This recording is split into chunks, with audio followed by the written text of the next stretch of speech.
On the final side of that construct, there were no diagrams or depictions. Instead, there was only text and a lot of it. Han-sen believed this might have been the second half of Life Door at first, but he soon realized it wasn't. It was a simple, poignant text that concerned itself with destiny. They both read what was written there, but it failed to provide any revelations. Nothing transpired following its reading. Old Xiao and Su Yanmeng ended up running over to them, as they had been fretting with worry ever since they departed. The text speaks of fate and a cycle of sorts. Perhaps it is associated with the shelter's genocore in some way, Mr. Li said. With a lengthy sigh, Han-sen drooped his head in disappointment. Then, they returned to the primary group and continued with their expedition. Caution and wariness of the fellowship were still at red alert, following the events near the base of the tower. No one dared to speak, in fear it might provide the moment of distraction necessary for an evil force to swoop down upon them. They eventually came to a very tall wall in front of them, behind which was a winding maze. This wall was so tall, its top was buried in the clouds someplace, obscuring any estimate of its exact height. There were 3 entrances in the wall which they could use. They decided to enter the path that the previous group had gone through successfully, which was the middle way. 3 people had made it back taking this way, after all, even if they were on the brink of death when they did. They believed this would be their best course of action. Mr. Li pulled up a map and led everyone through the entrance. Not long after, they found a dead body sprawled on the floor. Strangely, despite its haphazard placement, there were no obvious wounds or signs of injury. "Is this guy from Outer Sky Shelter?" Zhong Sanshao queried. "Yes," Su Yanmeng answered. "How did he die?" Wang Zhao asked. They assumed he had suffered a similar fate to their own compatriot near the tower, but they could not find any carvings or text on the walls. This was an even weirder death. The 3 people who made it out informed us that if you accessed the incorrect passage, you would be attacked by a strange force. Yet we have taken the right path. The presence of the body is disturbing, yes, but fret not. We are where we're supposed to be, Mr. Li explained to the group. Maybe he triggered a trap and was killed. Strange murder force or no, we should still watch our step, Su Yanmeng said. They followed the map, and it wasn't long before they came to the exit that had correctly been indicated to them on the parchment. Mr. Li was leading them from the front, and just before they reached the end, something suddenly rose up out of the ground. "What is this?" "Nobody mentioned anything about a wall prohibiting our passage," Mr. Li said with a frown. "It looks like there is text on the wall," Old Xiao said. The wall had 2 lines of text on it. The first consisted of 4 words, and it said, "The Wall of Destiny." The other line said, "Destiny reveals the way for the fortunate. Only the lucky ones can get by?" "What is that supposed to mean?" Wang Zhao said with a frown. He wasn't sure what that meant. "Perhaps it means something else," Mr. Li said. No one could offer up another explanation, however, and no one wanted to risk dwelling on the meaning behind any amount of text in that shelter. So, they planned to go back and attempt to venture another way. As they walked, they soon realized they were lost. They were struggling to get back to the way they had come in, and the map offered no sound guidance. "Mr. Li, you have a map. How can you not navigate your way back?" Wang Zhao said. Su Yanmeng asked, "What are you trying to say?" Zhong Sanshao said, "What do you mean, what are you trying to say? Is he speaking in tongues, man? Your precious Mr. Li has a map, and yet the dunce has led us astray. Who voted this guy should be our leader? Anyway, and you have eyes and half a brain, don't you? The path has changed. We didn't come this way. We might not even be able to follow the map anymore," Old Xiao said. "We didn't come this way? We didn't come this way because he obviously can't read a map. The old man is blind and half senile, and thanks to him, we're now lost," Zhong Sanshao said. Mr. Li finally spoke. He turned his head away from the map and turned around, saying, "There is nothing wrong with the map nor my ability to read it. It's this place. It shuffles and warps to misguide our way. A strange magic is at work here. Stay vigilant." The map was indeed useless now. Nothing marked on it corresponded to the way they were now traversing. Still, nothing dangerous seemed to occur. They walked for a whole half an hour before Zhong Sanshao suddenly felt the urge to exclaim, "Motherfucker! Why are we back here?" Everyone looked at him and then saw what he was referring to. There was a wall with text upon it. One that read, "The Wall of Destiny." "It looks like we have to go past this wall somehow," Mr. Li said. "This place is fucking cursed. Game over, man. Game over." Zhong Sanshao spat on the floor, beginning to lose his composure to the nagging worry that gnawed on the minds of them all. "Let's take a time out for a minute. We need to figure things out a bit." Mr. Li gestured for everyone to take a load off and relax for a bit. Everyone sat down then, bringing out a bite to eat. Han San brought out a sacred blood Geno fruit to munch on while he studied the wall. When he was finished, an announcement played. 9 sky fruit consumed. Sacred Geno point +1. Han San brought the 50 fruits he had been given by Yuxian inside the shelter with him, bringing them along as food to sustain him. Just one of those fruits could keep a man's belly feeling full for a number of days. So if they were to get trapped inside the shelter for any reason, Han San would be able to keep himself going for quite some time. Han San munched on one while examining the Wall of Destiny. Then he frowned. He remembered one of the creepy mural sides mentioned something about luck, destiny, and a cycle. According to what that text said, it was not supposed to be difficult to determine whether or not a person was lucky. Do you need luck to find a path that bypasses this wall? Han Sen wondered to himself. After the break was over, Wang Zhao suggested he should take the lead map in hand. There were no grand objections, and Mr. Li thought it best for him to see for himself that the map was of no help now. And that was exactly what came to pass. Before long, Wang Zhao's fruitless guidance had brought them back to exactly where they started. The Wall of Destiny. They did this many times after that, and they didn't encounter any danger. The only thing that threatened them was frustration, for no matter which way they walked, they always ended up back at the Wall of Destiny. They had obviously been trapped there, and there seemed to be no way out except one that involved flying. However, they did not dare fly. That seemed like an obvious way to skip the challenge, and they might be subject to punishment if they attempted to cheat in such an obvious fashion. But that meant they were stuck, and it seemed as if they lacked the luck needed to escape. Most people who had come to this shelter had been forced, after all. That in itself was brought about through misfortune and being plain unlucky. Yu Zhio's death still hung over them, stoking the fires of their fear. Wait a minute. It's a wall. Why don't we just smash through it and bring it down? Su Yanmeng said. Don't be reckless. That might seem like an obvious way to get through. But do you think the creator of this wretched place didn't think of that? You might get yourself killed. Mr. Li stopped him, and then he asked Han Sen, Little Han, do you recall what was written on that mural we went to look at? I remember excerpts of it, yes, Han Sen answered. The others leaned in closer to hear what was spoken between the two, as they had all been absent for what was now being discussed.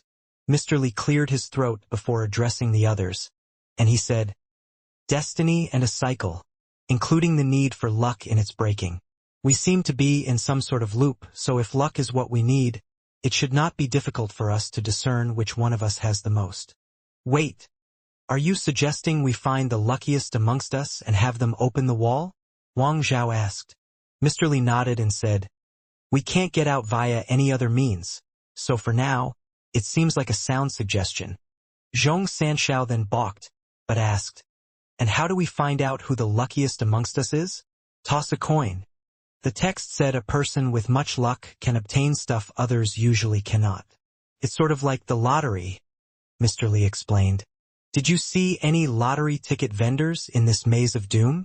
Zhong Sanshao scoffed. No, but we can do it ourselves, Mr. Li said.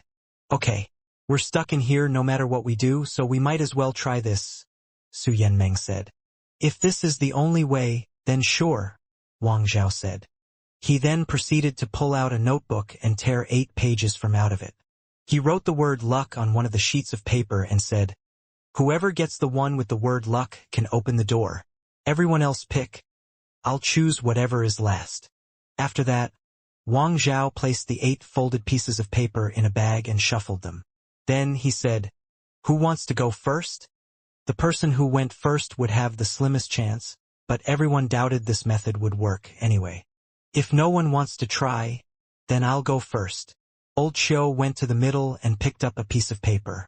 There were no words on it, so the chances had been reduced to 1 in 7 now. I'll go second, Xiao Liuyu said. After grabbing a sheet of folded paper, his face changed.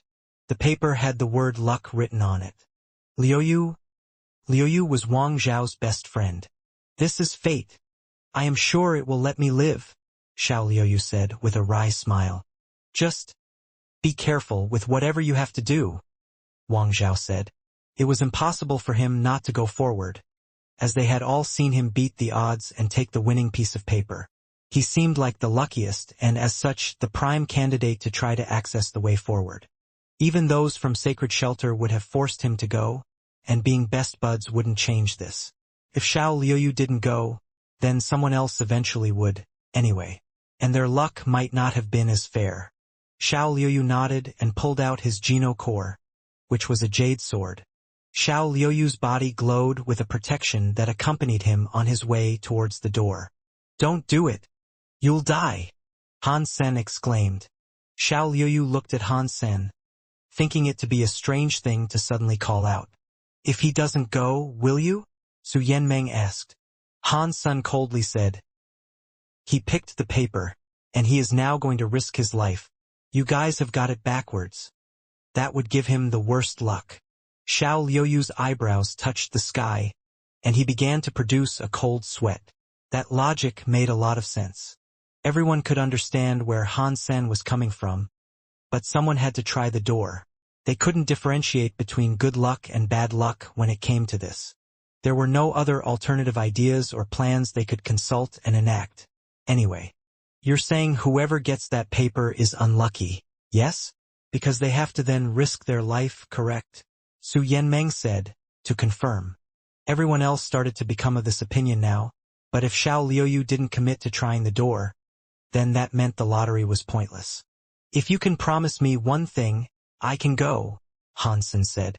There was a certain sternness in his voice, to the surprise of the others in the expedition. They all turned to look at him, confused why a person with only a bronze Geno core would and could say such a thing. Little Han, these are no joking matters, Mr. Li said. You are correct, but if you can promise me this one thing, I will try it in his stead. Han Sen paused, having achieved the focus of everyone's ears, before proceeding to explain, it's because I'm lucky. I always have been, and I believe I have what it takes.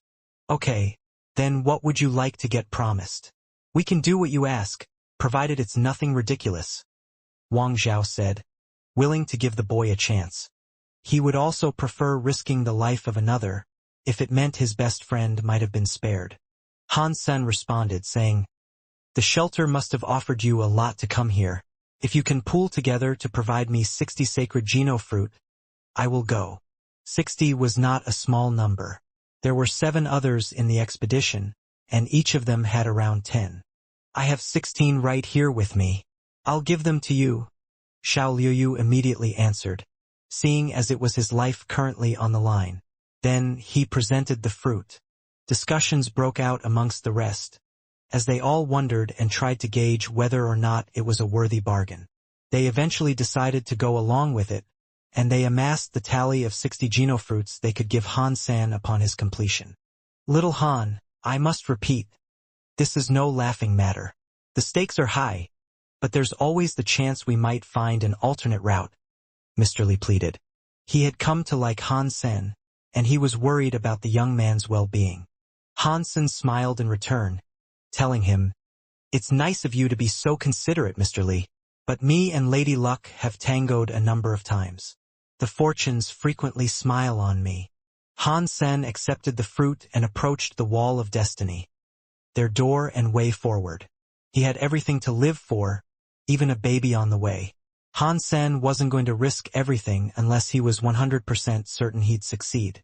This wasn't because Han Sen believed himself to be stronger than the others, or because he actually had more luck.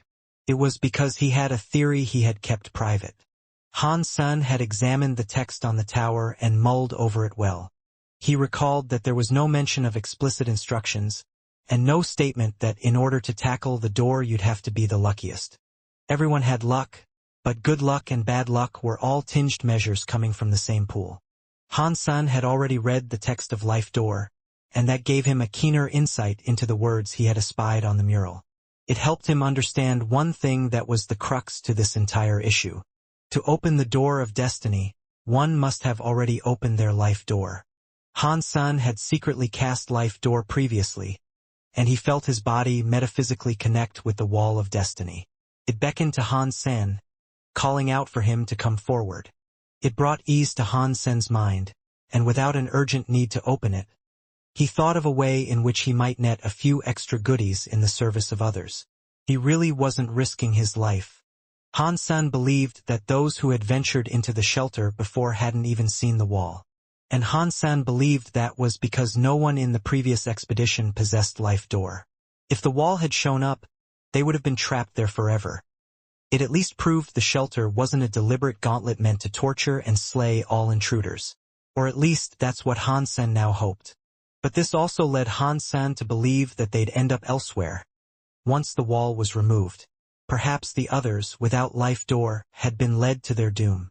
With Han-san amongst them, they might make greater progress than the other team did. Han-san did not hate the people on his team, and he would prefer to help them rather than not. He just didn't see a problem with extracting a few gifts while doing so.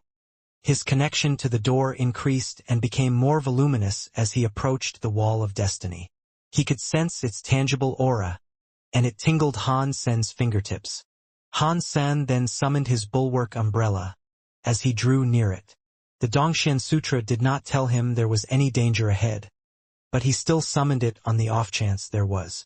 Everyone watched Han-san, and their attention was particularly drawn to his left hand, with which he pushed against the wall of destiny. His hand was brimming with the power of jade skin, and when it came into contact with the wall, electricity suddenly surged through him. Han-san quickly pulled his hand away and took cover behind his umbrella.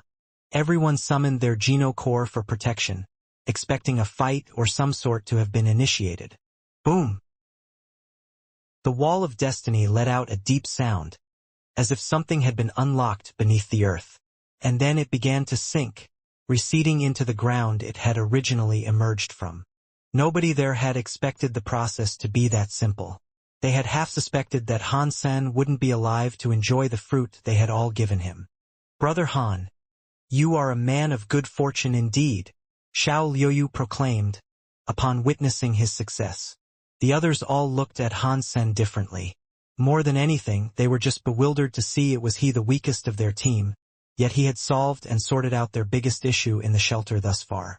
There was the sneaking suspicion amongst a couple of them, though, that the entire wall obstacle had been a bluff, and that guts, rather than luck, were needed to near it, touch it, and open it. "Yeah, it was all luck," Han-san said, as he marched forward to the exit of that maze. Han-san wasn't going to tell them the true reason he was able to remove the wall. The electric shock he had received from the door, however, seemed to have a lasting effect. It did not hurt, but he sensed it had modified his Life Door somewhat. Han-san checked out his body, and he confirmed there was no permanent harm, but still it was a strange sensation. Everyone followed Han-san towards the exit, which was somehow obscured by a blinding white light. What awaited them none could guess. Han-san was not concerned with this, having been in situations similar to this in the past. His feet did not relent, and onwards he went. When he breached the veil of white, his eyes cleared to reveal what lay beyond. But what he saw sent chills down his spine. He immediately wished to retreat, but an invisible barrier prevented him from doing so. The team could no longer see Han-san, but thinking the way was safe, they followed in after him. Everyone shared a similar reaction to Han Senator as soon as they saw what lay ahead. They all wished to flee. They ran into the invisible barrier behind them face first. Many of their faces even started to bleed, due to the speed at which they tried to escape. When they pierced through the veil of white, they were met with the sight of a number of vicious wolves that stared back at them with dirty green eyes. It was as if the wolves had been awaiting their arrival. Unable to go back, It was clear they had no choice but to engage the wolves and fight for their lives. Han Sen remained silent amongst the rallying cries of his teammates, and he simply maintained his clutch on the bulwark umbrella as he lifted it against the wolves that leaped towards him. The wolves charged with a greater ferocity and a more intimidating presence than a mania-driven bull. Their fangs and their nails were like blades, itching to sink into the first victim they could. Han Sen held the umbrella to block the initial strike of the first wolf that came for him. The strength and force of that wolf sent him stumbling back quite a bit before he regained his composure. Fortunately, the umbrella was as hardy as it always had been. It held strong and did not break. But it was clear to the crew that the wolf pack was in a league above them. As much as they all wished to stand their ground and battle the wolves, they knew it would be a futile fight.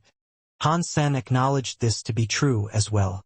As he held a defensive posture, he used his Dongxian aura to scan his immediate surroundings and identify any route or passage that might allow him to escape. Then, he took off running into the wolf pack. With his Dongxian movements, he managed to sidestep and evade every attack that came for him, until he was clear of the pack and could duck into the clearing on the left. He was racing towards a plaza that had held a number of statues. With everyone else engaging the wolves, drawing the majority of them away from Han Sen, he was easily able to make it there. When Han Sen entered the forest of statues, he took cover and began munching on as much fruit as he could. Slowly, his sacred geno points increased, and he cramped the muscles of his torso to speed up digestion. After eating a hearty sum of them, his sacred geno point tally increased by quite a lot. He would be a lot more comfortable battling the wolves in such a condition. From what Han Sen could tell, there was one person missing from the group of humans that were behind him, still fighting the wolves. That person was Mr. Li, and as much as he might have wished to seek him out, Han Sen had problems of his own. Like coyotes trailing blood, the wolves had sniffed him out, and unless he got moving to secure his own safety, he'd be doggy chow. After fleeing their snapping maws, however, Han Sen noticed something strange about the method they were hounding him. It wasn't as if they were trying to hunt down and kill the intruder. It was like they were pushing him in a certain direction. Han Sen kept on running, regardless, and eventually, he came to a place that was empty of anything remarkable. This was, of course, bad. It was a plaza devoid of anything, removing the possibility of him taking cover. At least amongst the statues that decorated the previous plaza, he could duck and weave and provide his enemies a harder time giving chase. Here, he was at a disadvantage. But after gobbling down a bevy of geno fruits, Han Sen had earned himself dozens of sacred geno points. If push came to shove, he'd be shoving a lot harder now. He looked to his left and right and noticed that more wolves were appearing, seeking to close in on him. If he wanted to turn around and return to the cover of the statues, or the teammates he had left behind, he'd have no chance to do so now. Bracing himself for a fight, Han Sen closed his eyes. When he opened them again, however, he noticed the wolves were gone. They had stopped chasing him and withdrawn, but as for the reason why, he could not guess. He turned to take a look at his past pursuers, and he saw them standing there, growling at him with their bared fangs on full display. It was as if they had now been stopped by an invisible barrier. They really were chasing me here. But for what purpose, I wonder? Han Sen thought as he viewed his surroundings. He had reached a garden populated with strange botanical marvels. The things which grew there were crazy, and Han Sen first noticed this when he saw bunches of carrots that were dangling from trees. Strangely, they looked to have been formed from human brain matter, dressed with a bit of greenery on top. He didn't know if he should have looked at it in wonder or in disgust. Han Sen continued on, wandering through this garden of sickly delights. Blood and ghastly violence seemed to be the primary theme of decoration, for there were many intestinal-shaped plants and flowers running with blood. They were all so weird, and the sight of them made Han Sen's skin squirm. He was extremely uncomfortable in this place, as any right-minded individual would be. Strangely, however, Han Sen could sense the life forces of everything that grew there, and he noted there was nothing remarkable. He was detecting them to be ordinary plants, though he had never seen such gross botany before. The wolves were still watching Han Sen tread the garden, so there was no chance of him returning the way he had come. But, not sensing any danger ahead of him, he wasn't too wary of walking forward into the deeper recesses of the grotesque place. The mist was getting thicker, however, and it obscured much in the distance. There was enough visibility to see what was in his proximity, though, and he could watch the plants become more gruesome and sordid the further he went. Eventually, he came to a tree with a man hanging from its branches. His arm, as weird as it was growing a number of ears like a fallen log bearing mushrooms.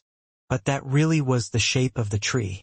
There was no actual human body dangling from its rotten eaves. The tree had simply been shaped like that. Han Sen's skin crawled, like it was hosting a corpse-feeding party of maggots. After all, he was sensing them to be ordinary plants. They were this strange, but they shouldn't have been. Strange. Why are they so creepy and wild? Yet so weak and supposedly unremarkable, Han Sen thought to himself. Then, Han Sen heard a noise come from behind. He saw Haji approaching him from out of nowhere. Haji looked to be in an okay condition. He looked a little winded, but that was the extent of it. He was free from injuries. Haji, where is everyone else? Han Sen asked. Haji answered, I don't know. I ran by myself. You're the first of the team I've seen in a bit. Han Sen thought he spoke a little strangely. There was a monosyllabic tone to his speech, and so he took a couple of steps back. Give me all your Geno fruit and I'll keep you safe, Haji stepped forward to say. And how can you keep me safe?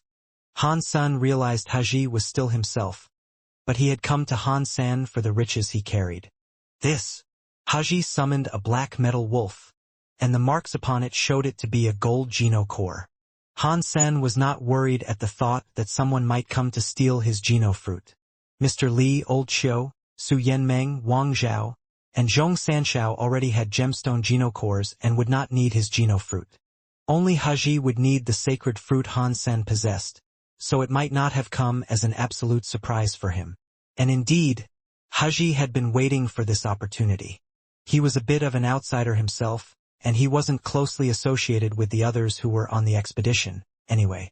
Now that he had caught Han Sen alone, it was his time to strike. Han Sen looked at his metal wolf Geno core and said, You used this to get away? Haji said, Yes.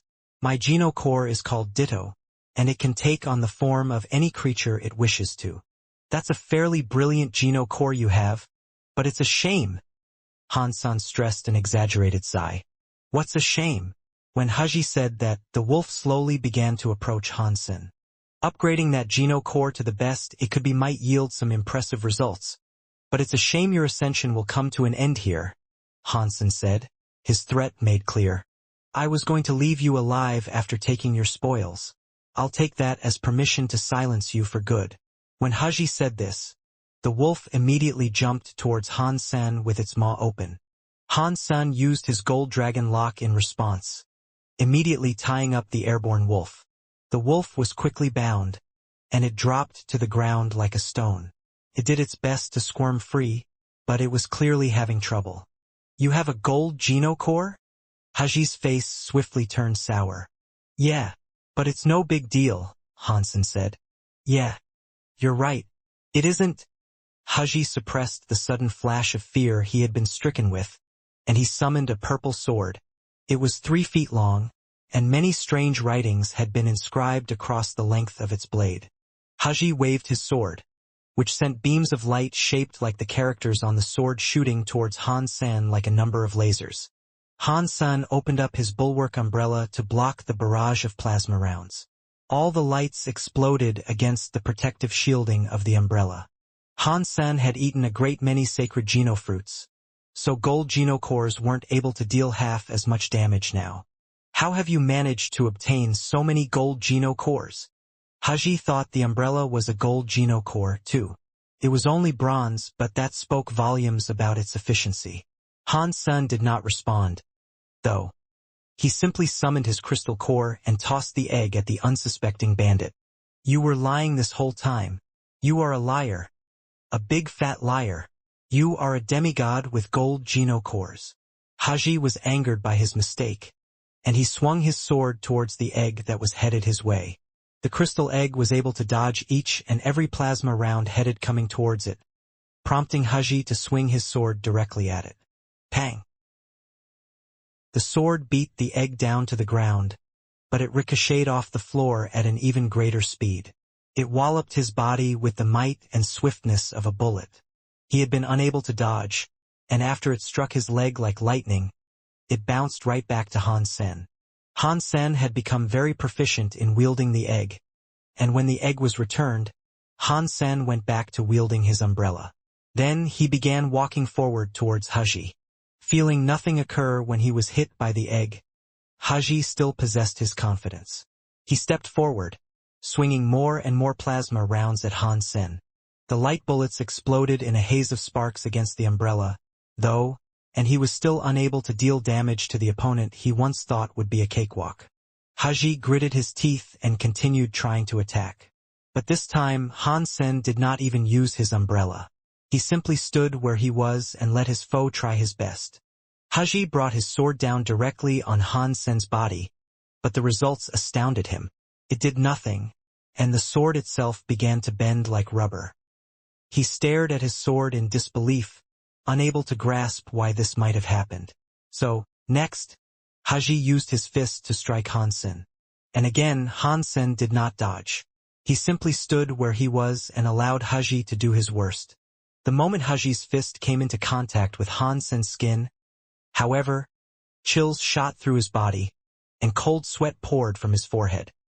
He watched as his own fist bent upwards against Han Sen, as if he was made of sponge. Then, like an eerie ghost, Han Sen reached out his hand towards his once pompous opponent. Han Sen was too close, and with a futile reaction, Haji brought up his arm to deflect Han Sen's hand. But Han Sen simply grabbed the man's arms and ran his hand down to Haji's clenched fist.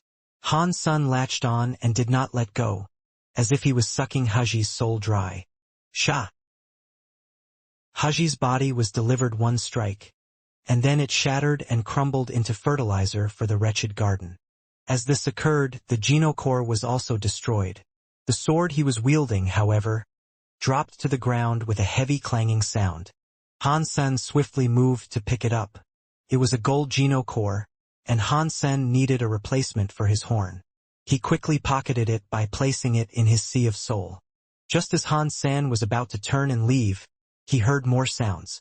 When Han Sen turned to take a look at what lay ahead, a human-shaped tree was shambling its way over to him. Is this thing alive? Han Sen asked himself, as he stepped back in caution. The tree was not that strong, and it gave the illusion of being an ordinary plant like all the rest. But it came to a stop near the mound of dust on the ground that was once Haji. Han Sen realized the tree was coming for the man whose sequence structure he had just destroyed. The roots of the tree moved atop the mound of dust, and then, it all got absorbed. It didn't take long for the humanoid tree to absorb the mound of dust. Its previously dull and unremarkable life force then began to resemble the person Han Sen had just slain. Haji. Han Sen was not sure if it was exhaustion playing tricks on his eyes, but he could then swear he was seeing the tree shrink to take on the form of Haji himself. And it did, but fortunately, it did not replicate the mindset of the person Han Sen had just killed. It looked like Haji now, but it just stood in place without motion, where it had absorbed his remains. Han Sen took a step back just in case. The last thing he wanted to do was trigger or invoke the ire of something he did not have to. After stepping back a bit, Han Sen decided now might be a good time to return to the forest of statues in that plaza. The wolves that hounded him to the garden had dispersed, after all. Provided they stayed gone, Han Sen should have no issue returning there. He might even be able to get back to his teammates. But as Han Sen began his return trek, he suddenly saw the brain carrots leaping off their harboring trees to stand upright on the ground before him. It looked like the entire garden did not want Han Sen to return, for all the trees and plants began to close in around him. The way back was closed off. So, Han Sen decided to walk forward in the way he originally had been. He spoke aloud to the garden, saying, "Okay, I'll play it your way. I'll see where you wish to lead me." As Han Sen walked the path through the garden he had originally been on, The rest of the botanical residents returned to their initial positions, too, as if nothing had changed at all. After walking for a while, however, the garden began to take an unexpectedly pleasant turn. In fact, it started to look pretty. The flowers soon looked like butterflies, and the trees were sculpted like beautiful carvings and wooden furniture. It was like something you'd see in a fairy tale. It looked almost unreal. Hansen soon came to a lake. Its surface was still, glassy, and blue like a clear summer sky. At the center of the lake was a stone tablet. In front of it stood a man. This person wasn't someone Hansen was familiar with, and as he walked closer to get a better look, he saw that the man was clad in sparklingly white, clean clothing. He wasn't the sort of person you'd expect to see in such a sordid shelter. "My child, you are finally here," the man in white clothing said. "Are you talking to me?" Hansen asked. "Of course, my child." The man seemed to be speaking to Hansen, but his attention seemed affixed to the stone tablet he was in front of. Hansen thought it weird that the man continuously referred to him as my child. "Who are you?" Hansen asked with a frown. Hansen knew this was not someone whose voice he had heard before, and neither was it a person he had seen before. "I could ask you the same, but only my children are capable of coming here. So, that is what I can best assume you to be." The man in white clothing spoke in a very relaxed manner. He spoke as if he had awoken from a restful slumber, and was at peace and tranquility. "Speak plainly. It has been a long day, and I'm not in the mood for games." Hansen spoke with a stern voice, primarily because he could not stand being called my child any more than he could stand being called boss. "I am a shadow, and I have waited for your arrival for quite some time," the man in white clothing said. "My arrival? Me? You know who I am." Hansen thought the man was very strange. If it wasn't for the mist skating gracefully across the lake, Hansen would have been able to scan the man and get a clear reading of who or what he might have been. "Yes, but it does not matter. You are here, therefore you are my child," the man in white clothing said. Hansen was getting annoyed. The man was speaking quite a bit, but he wasn't actually saying much. Hansen summoned his crystal egg with the desire to throw it at the man. He'd had enough of being called his child, so he cared little for who the man believed him to be. He wanted to shut him up so he could continue with the expedition. Before Hansen could lob it, though, the man suddenly said one more thing which stayed his arm. He said, "This is the only thing I can give you." The man walked into the tablet as if he was a ghost, passing through a wall. The stone tablet had once been empty, but was now scrawled with a few additional words. "God has returned." Hansen was quite surprised to see the words of Life Door now appear on the tablet.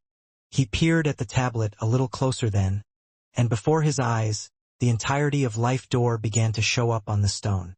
The words appeared one by one. Hansen was delighted, though, and he quickly tried to remember everything that was written down. After reading it all, he felt as if his Bloodpulse Sutra was starting to run by itself and generate a brand new genocore. Hansen always believed he was going to create a genocore with it, but there was something prohibiting him from completing the process. There was always a snag he was getting caught on.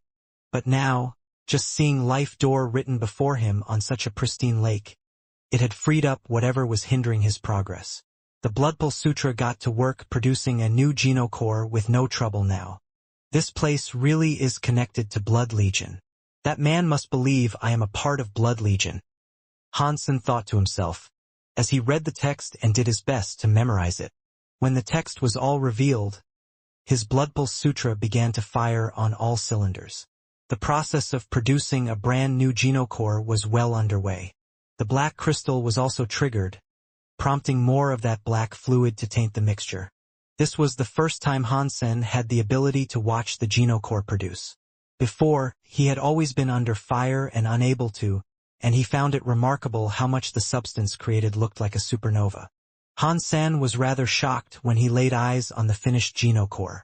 The Bloodpulse Sutra's genocore was a miniature version of Hansen himself. It was like a little figurine, shaped to replicate his body perfectly. As Hansen stared at it, his bewilderment heightened, as something most strange occurred. It was as if he was watching time itself rewind around the miniature. He actually watched it get younger. It went backwards, becoming a teenager, a child, a baby, a fetus, and then blood. Bronze Geno core, bronze real blood. Han San did not know what to say, and it felt as if his lingering thoughts had been left suspended. It was a strange sensation, seeing a figurine of himself grow younger in less than a minute. Child, the trail you tread is one you must blaze yourself. This is all I can do to help you. The light that hovered on the tablet then departed the stone, becoming the white-clothed man again. And this time Han Sen was able to see his face. Han Sen was certain he had never seen this man before. He did not look like Han Sen's father, grandfather, or even his great-grandfather. The man didn't resemble Han Sen himself either. They didn't look at all related, so the reason why the man constantly referred to Han Sen as his child was completely unknown. Who are you? The leader of Blood Legion, Han Sen asked, his raised voice gilded with a certain sternness. The white-clothed man merely smiled, and he said, Remember, your fate is not predetermined. It is forged through your will and desire. No external, higher power governs it. After that, the light on the tablet began to fade, and the man alongside it. All that remained was the faceless tablet in the center of the lake. At that same moment, all the plants in the shelter came alive, crying rivers of blood as if to summon a world-ending flood. If that guy was the leader of Blood Legion, I wouldn't be surprised. But even though he looked human, he carried the aura of a spirit. Han Sen thought to himself. At this point, Han Sen was relieved that he had taken the time and been fortunate enough to learn and practice both the Bloodpulse Sutra and Life Door. Had he skipped one of those, it was highly likely he wouldn't have been standing where he was at that moment. Repeatedly, people had come to believe he was a successor to Blood Legion, so it was certainly paying dividends, bit by bit, in his investigations. The strangest thing, though, was that his 9-life cat pendant was a relic that supposedly belonged to Blood Legion. Even here, of all places, it did not resonate any sort of power. It was as lifeless as it had been over the previous days. If that man was the leader of Blood Legion, he should have been able to just sense the pendant's presence. Others had done so before, so this was a given. It was a shame he had gone now, though. He had vanished with the silent grace of a wisp. Any more answers Han Sen might have wished to glean didn't seem likely to be gotten right now. Han Sen turned his attention to the bleeding plants, and he watched a certain thicket bend and move aside to form a path for him. If that man thinks I'm a member of Blood Legion, the plants won't want to hurt me, will they? Han Sen wondered to himself. Han Sen walked the trail and found himself exiting the garden, but it wasn't by the same path he had used to enter. He had ended up going further, and he now found himself standing before a palace. The entrance was wide open, and directly beyond it, Han Sen could see a bronze coffin. Strange symbols and enigmatic lines of text were scrawled and inscribed across it, and sitting atop the coffin was a beast. The beast was asleep there, and its fur looked like a gentle fire. This is the place the survivors spoke of before they died. The beast sure does look like the 9-life cat, Han Sen thought. As Han Sen pondered this curiosity, his pendant finally came to life. It began to pull Han Sen forward, clearly wanting to visit the beast. He was going to pull it out from beneath his clothes, but just before he did, Mr. Li and the others came staggering forward from another direction. Mr. Li seemed surprised to see him there. Han Sen, you're alive. That brings this old mind some comfort. I feared we had lost you in the scrape with those wolves. Mr. Li's rough voice was varnished with genuine concern for Han Sen's well-being. I'm lucky to be alive. I can tell you that much, Han Sen said, stressing each word with a nearly winded facade. Mr. Li stepped forward, asking, So, how did you escape the wolves? I don't know. There was so much going on. There were so many. It's all a blur. But I went through the plaza with all those statues and reached a garden. I traversed it to reach this place. After Han Sen's half-hearted explanation, he approached the others with a question, asking, And you, Mr. Li? How did you and the others get here? It was a trial that was no different than your own adventure. But you only have a bronze Geno core. For you to make it through on your own. Well, you weren't kidding about that luck you possessed, eh? Su Yanming's words were fine at face value, but the tone with which he spoke expressed doubt about the validity of Han Sen's tale. He wasn't entirely convinced, that was for sure. The wolves were strong, and stronger than the average mutant creature, that much was certain. They might have been okay, in a series of 1-versus-1 matches. But an entire pack of the beasts had assaulted the group, and the team was fortunate to make it through. For Han Sen to escape their pursuit with no wounds, that was suspicious. Han Sen wasn't planning to explain, though, and their doubts did not concern him. He merely asked them, "Is this the bronze coffin they spoke of?" Mr. Li and the others examined their surroundings. Having not taken them in when they first laid eyes on Han's senator, their faces turned a ghastly shade of pale when they saw the coffin, as was described. The beast was sitting atop it, just like they had heard. The previous team had all ended up dead after coming here. There were more people in that team, so the new team's prospects of making it out themselves did not seem good. "It sure looks it." Mr. Li did not take his eyes off the beast that was lounging atop the coffin. "Mr. Li, how should we proceed?" Zhong Sanshao asked. He sounded very polite and respectful this time around. Something must have occurred earlier on, for Zhong Sanshao to regard Mr. Li with admiration now. "Outer Sky and Sacred Shelter want us to find out what is inside that coffin. That has been our primary objective since setting foot in this place, so turning back now is not an option," Mr. Li explained. Wang Zhao and Zhong Sanshao both looked at each other, and after a moment of silence, the latter spoke. "We have to open the coffin, that much is certain. But it is a needless risk for us all to approach it. Surely, it won't take the strength of more than one person to go over there and open it alone." "What are you trying to say?" Mr. Li asked. Zhong Sanshao looked at Han San and said, "Only one person made it out alive when folks from Sacred came here, and the reason he made it was because of his distance from the coffin. He said he was the furthest away from the coffin when the shit hit the fan. So, we should get one person to open the coffin while the rest of us hang back where it is the safest." "Shit, I see it in his eyes. He wants me to be the one to prod the hornet's nest," Han Sen quickly realized. Although Han Sen wanted to be the one, he wanted to maintain his innocent look and not be forced to open it at the behest of others. "Brother Han, your luck has carried you on shielded wings thus far. How about you test the mettle of your luck one last time with the coffin? We will satisfy your every desire if you do. No request will be too outlandish." Zhong Sanshao phrased his request carefully and made sure to make it sound pleasant, but he was well aware that it was a tall order.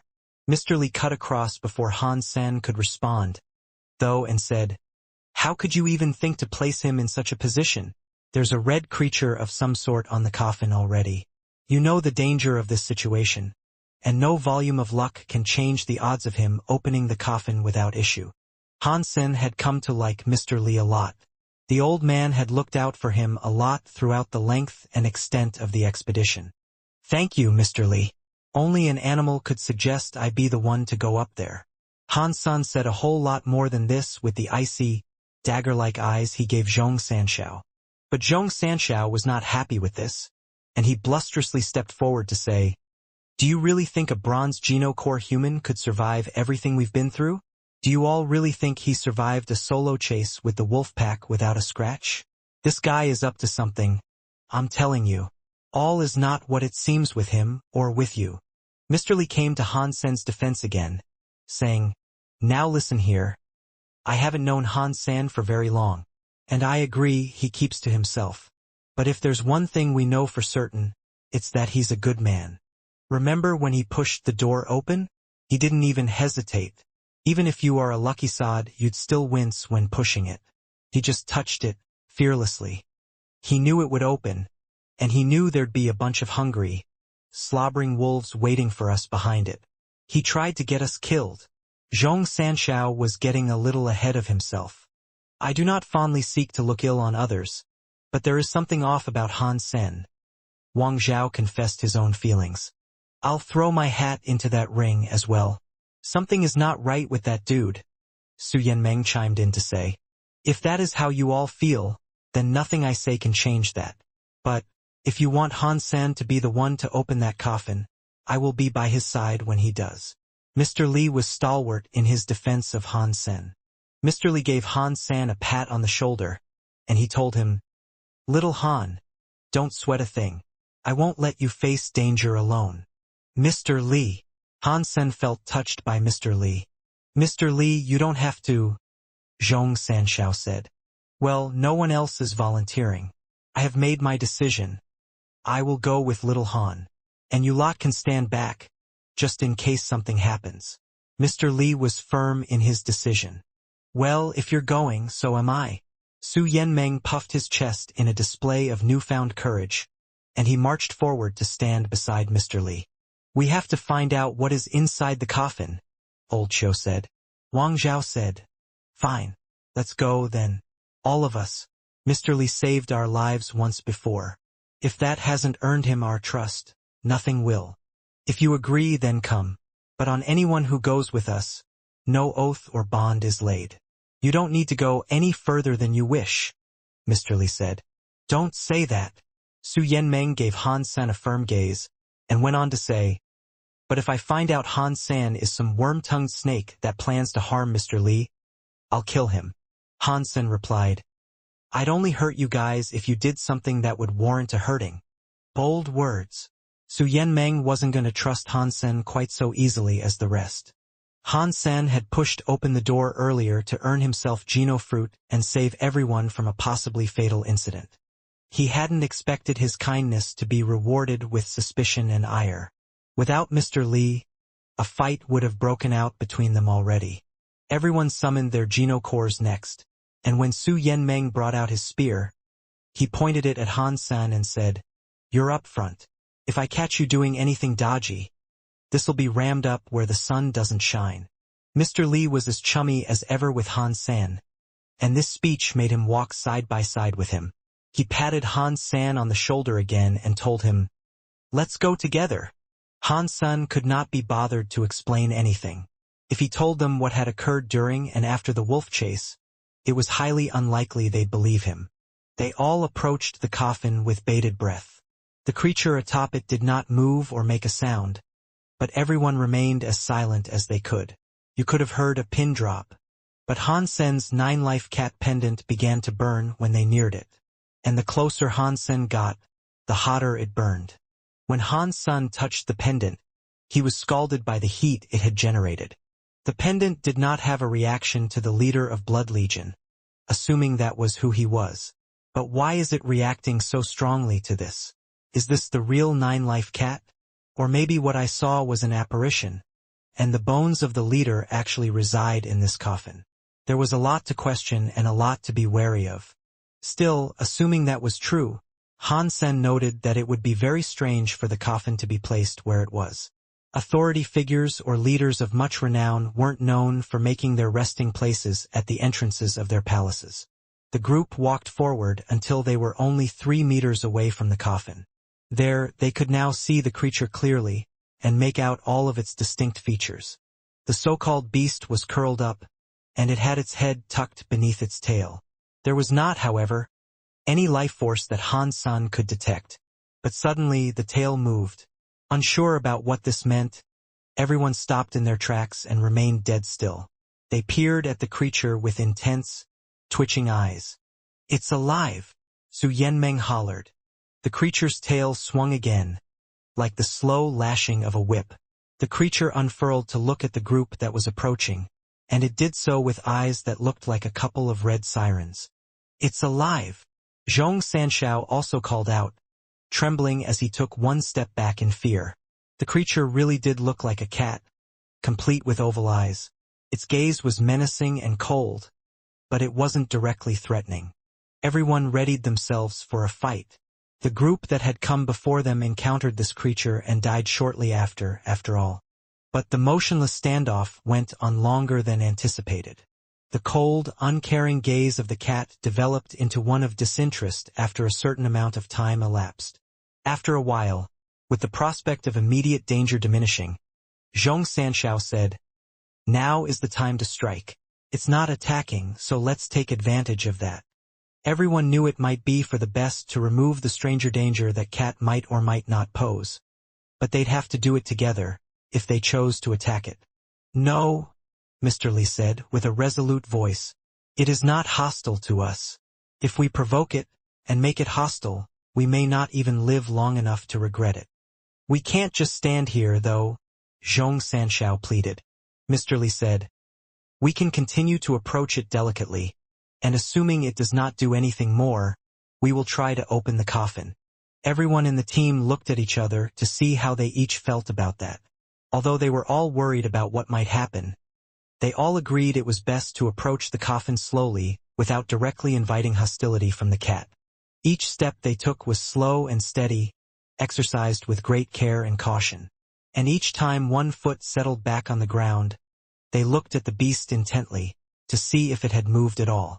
When they reached the coffin, the cat had not moved an inch.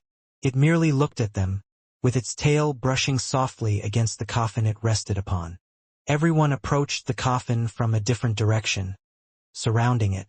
Strangely, the creature seemed to be watching Han Sen. "Get a firm grip around the edges, and lift it up," Mr. Lee commanded softly. They placed their hands around the smooth edges of the coffin and dug their fingers as far they could underneath it. They did not care much for the coffin or what might rest inside. Their main worry was how the creature would behave once they began moving the lid. They feared it was ready to pounce. 3, 2, 1. When Mr. Lee finished the countdown, everyone heaved the hefty lid up. The combined strength of the group removed the lid with ease. They lifted it as high and as straight as they could, and strangely, the cat did not move an inch. The beast looked as disinterested as it first had, and it didn't seem to care about what they were doing. Their mission was to find out what was in the coffin. Once they caught a glimpse of what was inside, they could return. With the lid safely removed, they all stole a glance inside. What they saw surprised them. It was empty. There was not a single thing inside it. "It's empty? Why is it empty?" Wang Zhao asked aloud. Old Xiu then drew attention to the vacant lid of the coffin, with a voice that trembled and shook. "The creature is gone." Everyone turned to look where old Xiu was staring. The cat was gone. It was as if it had completely vanished into thin air. "Where did it go?" Su Yanmeng asked, looking around in a near panic, fearing a sudden ambush or pounce. Everyone thought it most strange and did the same, but no one was able to see where it might have wandered off to. "Look, we've seen what's inside the coffin. We can leave now. We've done what was requested of us. We really should get moving before something ill falls upon us," Wang Zhao suggested, trying his best to conceal the nervousness that tried to break up his words.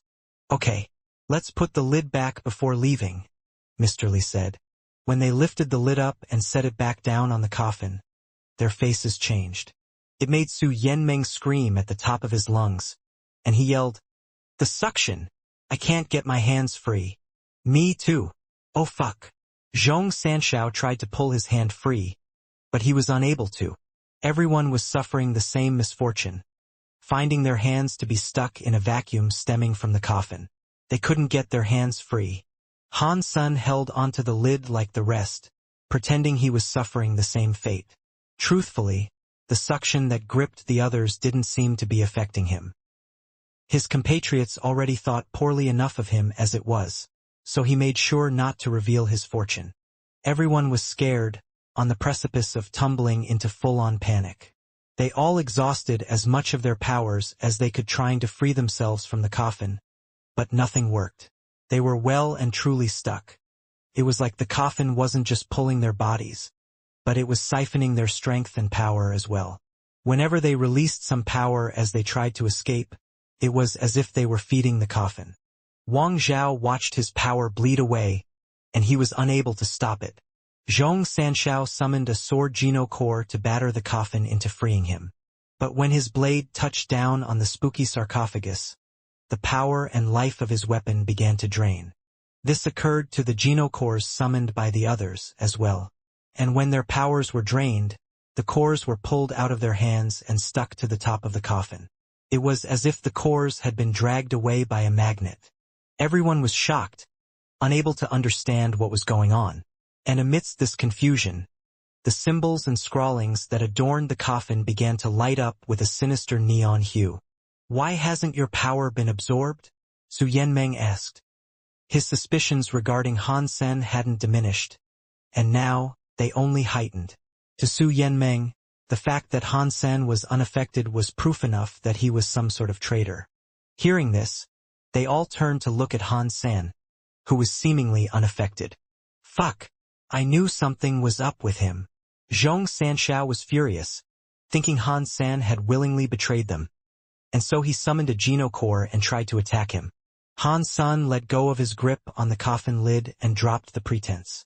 He swiftly moved to evade the attack and pleaded, "Fine. I'm not trapped, but it's not like I tried to get any of you hurt. This is as unexpected for me as it is for you. I don't know what is happening." Han Sen hurriedly took a few steps back. His former compatriots all had gemstone Genocores, and if the rest sought to attack him, Han Sen did not fancy getting surrounded. "I knew we should have killed him when we had the chance," Su Yanmeng proclaimed. "Your body," Old Qiu suddenly exclaimed.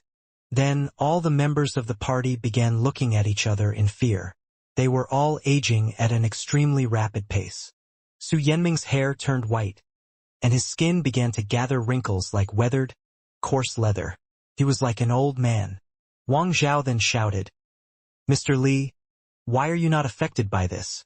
Wang Zhao wasn't the only one to notice this, and when the group's enfeebled eyes looked over, they too saw him unaffected. Mr. Li smiled and took a step back, letting his fingers leave the cusp of the coffin's lid. "I wasn't trapped either, and I won't be getting any older. Do you know why this is happening? Surely, there must be something you can do for us." Everyone's face was turning grim, thinking they were on the verge of death. "This is a coffin belonging to Blood Legion. The Nine-Life Cat was suppressing the power within. Now that we've opened it, it is absorbing all nearby life forces to wake up what slumbers inside," explained Mr. Li, with disturbing calm and resoluteness. "What? How do you know all this? Is there a way you might save us?" Old Qiu pleaded. Old Qiu was already an old man, hence the title. He had withered faster than the rest, and his skin was now not far off the stressed guttering of tree bark. Everyone's eyes were fixed on Mr. Li. They knew his speech had taken on a different tone, and they had the suspicion that some veil had been removed. But still, they clung to their past vision of the man they had accompanied on their way inside. They desperately hoped he would know how to save them and act upon the ability to do so. "I can save you, yes, but that would nullify my reason for coming here," Mr. Li said. "You planned for this to happen. You wanted to kill us?" The fear that had taken root inside Wang Zhao turned to wrath and rage. He was seething as he spoke, having suffered this betrayal. "I am taking back what is owed. I already saved you all once, or have you forgotten? You said you were willing to lay down your lives in return, and now the time to do that has come. There shouldn't be a problem, should there?" Mr. Li's tone had become cold and callous. Wang Zhao found the situation incredibly disturbing, and as much as he wished to lash out and spite the man who had done this to them, he found himself unable to.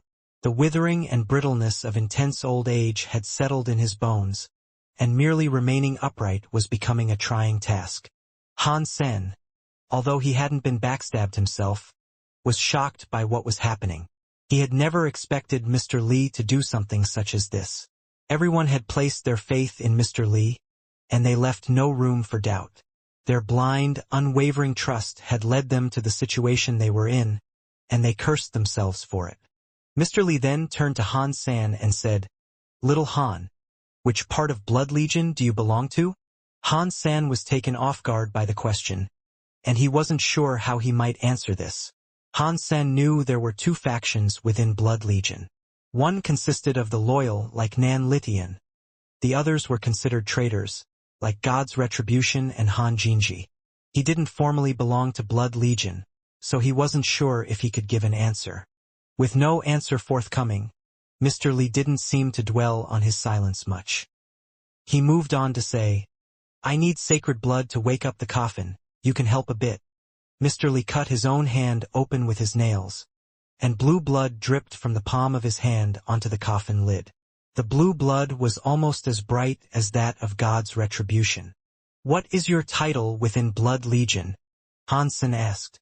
Mr. Li answered, "Again, which side do you belong to? Did they not teach you about the leader?" "You are the leader?"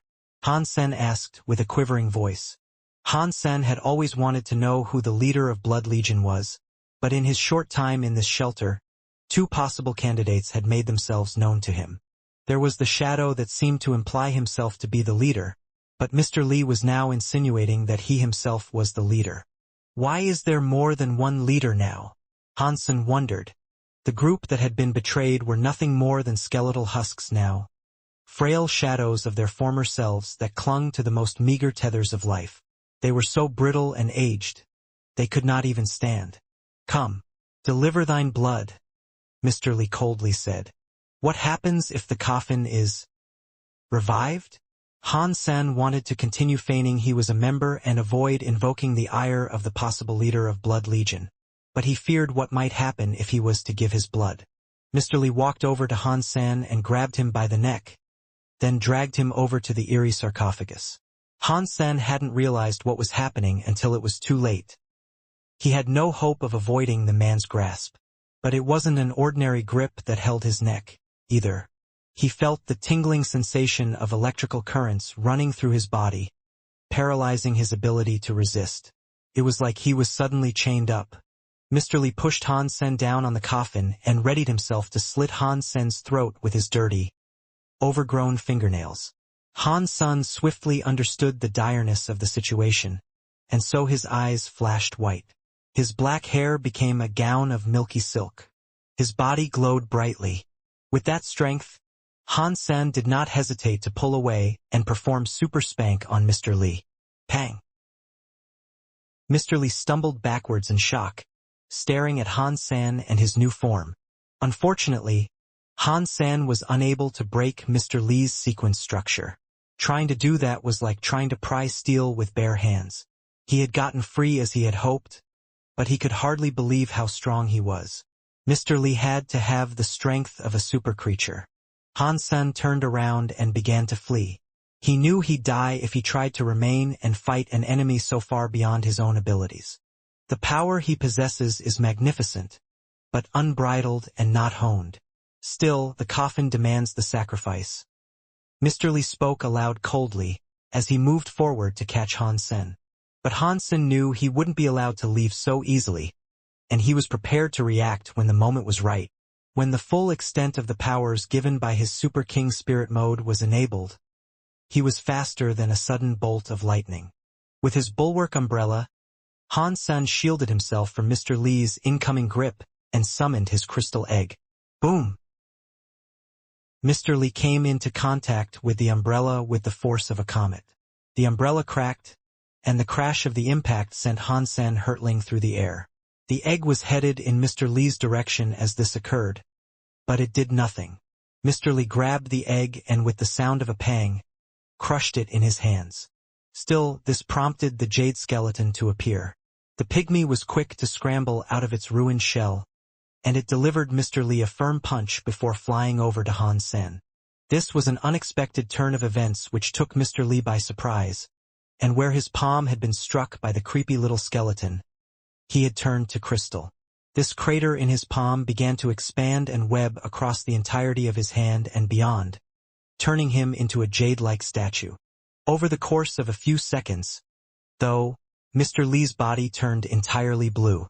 It overlapped the spreading jade and vanquished it, removing the effect of the pygmy's punch. That is rare. You are the first I have witnessed use such powers in a sanctuary. Despite his desire to slit Han Sen's throat as a sacrifice, Mr. Li complimented him. Survival was the best Han Sen could hope for in such a dire situation, but he couldn't contemplate a way in which he might ensure a getaway. Han Sen's power was far inferior to Mr. Li's, and he only possessed bronze genocores.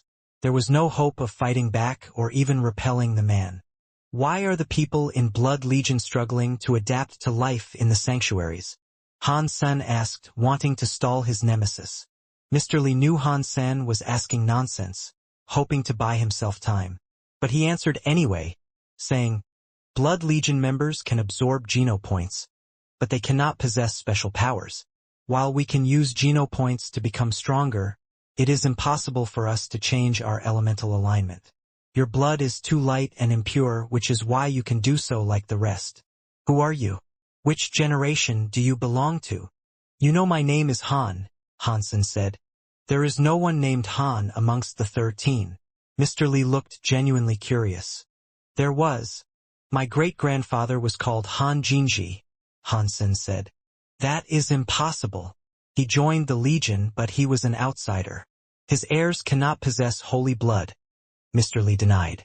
Now Han Sen was thinking Nan Lydian and Baby Ghost were telling the truth, and Han Jinji had been forced into Blood Legion. If you say he is an outsider, why would he possess the relic? As Han Sen spoke, Han Sen employed his Dongxian aura to determine the best possible escape route he could use. While doing this, Han Sen noticed the 9-life cat sitting upon the palace's rooftop. It was staring right back at him, swinging its tail. It's still here. Han Sen did not expect to see it there. Mr. Li answered the former question by telling him, If you know of the relic, you must belong to the lineage of one of the 13. Are you from the Qin family, perhaps? How did you know? Han Sen pretended, with a put-on tone of exaggerated surprise. The Qin family left Blood Legion a long time ago, so light sacred blood is to be expected. Mr. Li paused for a moment before saying, I cannot believe the Qin family is returning to the Legion. This is a most splendid thing to learn. So, if that is a good thing, why are we fighting? Bleeding is no good, Han Sen said with caution, stepping backwards as he kept up the lie. Blood is all. We are proud of blood, and we use blood to celebrate. If you are an heir of the Qin family, then your sacrifice is even more welcome. When I become sovereign to the Legion, I will handsomely reward your family. Mr. Li, as he spoke, came nearer to Han Sen. Not wanting to get too close, Han Sen leaped up towards where the 9-life cat was crouching. Han Sen's pendant had been acting up again, and it burned with great intensity when he neared the creature. It was directly reacting to the 9-life cat, not the coffin.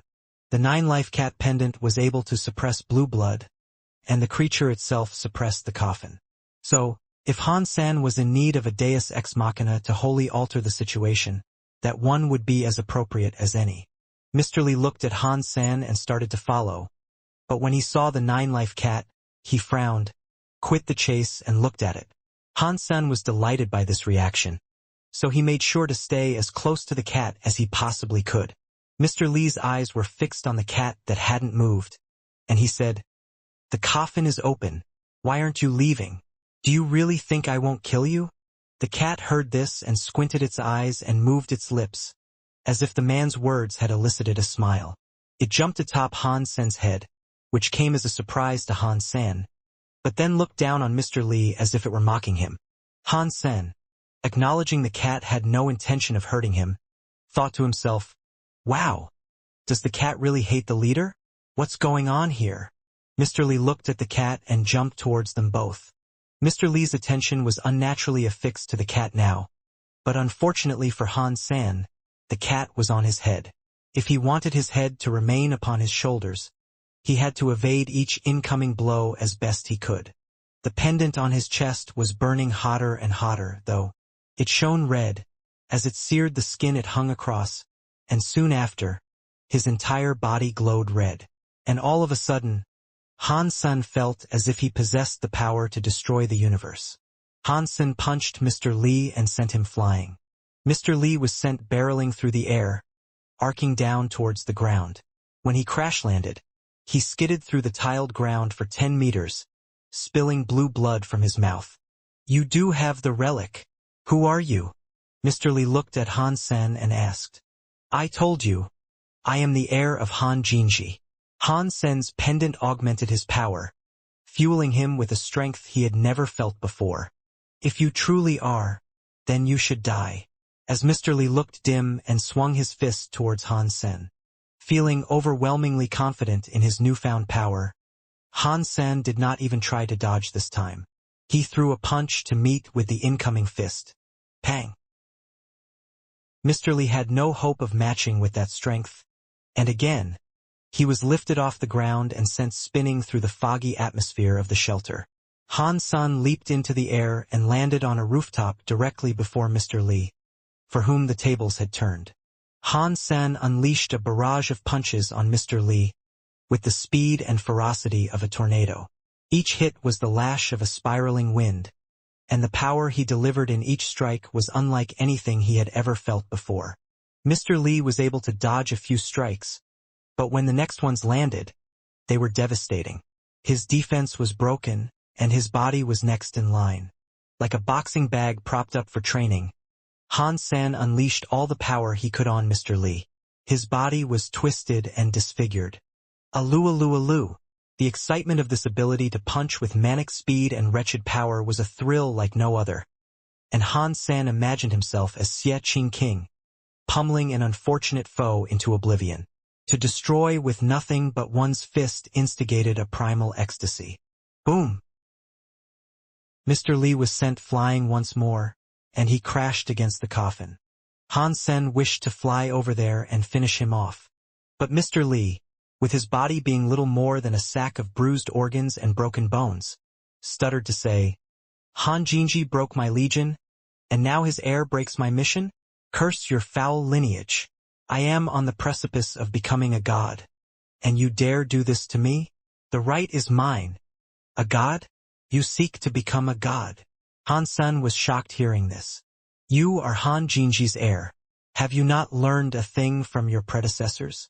Blood Legion's entire purpose is to assemble a faction of godhood. Mr. Li coughed up more blood.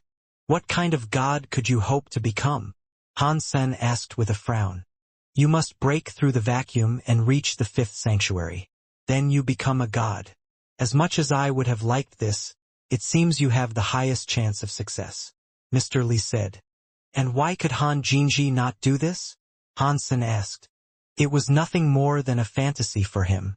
Like me, he was too weak to achieve such greatness, Mr. Li mocked. Han Sen wanted to kill Mr. Li, but there were a number of questions he wished to ask first. So, he asked, why does Blood Legion feature spirit members? Who created the organization?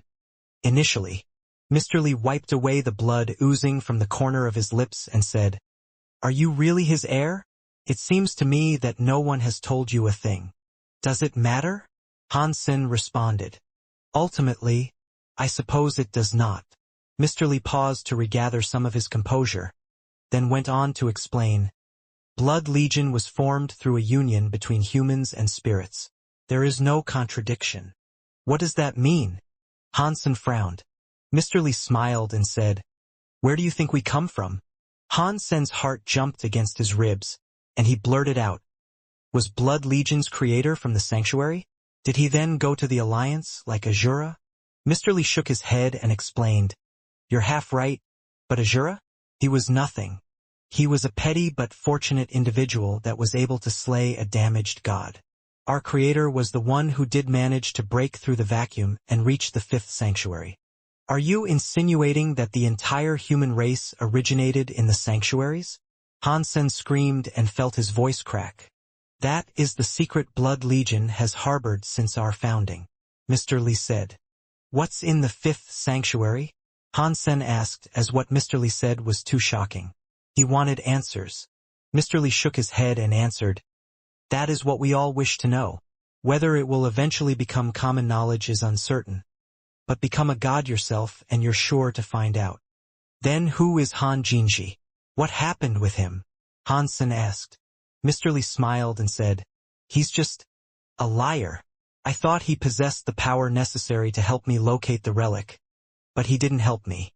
He wreaked havoc amongst the Legion, stole my map, and took the relic for himself. Evidently, he then gave it to you. Everything Mr. Li was telling Han Sen shocked him.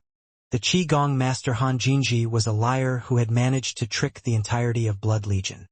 Han Sen tried to collect all the intel he had gathered thus far in his head, and he tried to organize the whole story by laying it all out on a table in his mind. Humans were beings originating from the sanctuaries, the place where Blood Legion had been created. Like Azura, the being that created Blood Legion became a god, then somehow went to the Alliance. Azura created the Shura, whereas humans reproduced more humans. Another chapter of the Blood Legion organization was also formed in the Alliance. Baby Ghost was a member of Blood Legion in the Sanctuaries, whereas Mr. Lee was a member of the Alliance chapter of Blood Legion. Humans were unable to return to the Sanctuaries for the longest time, leaving behind a grand portion of their history there.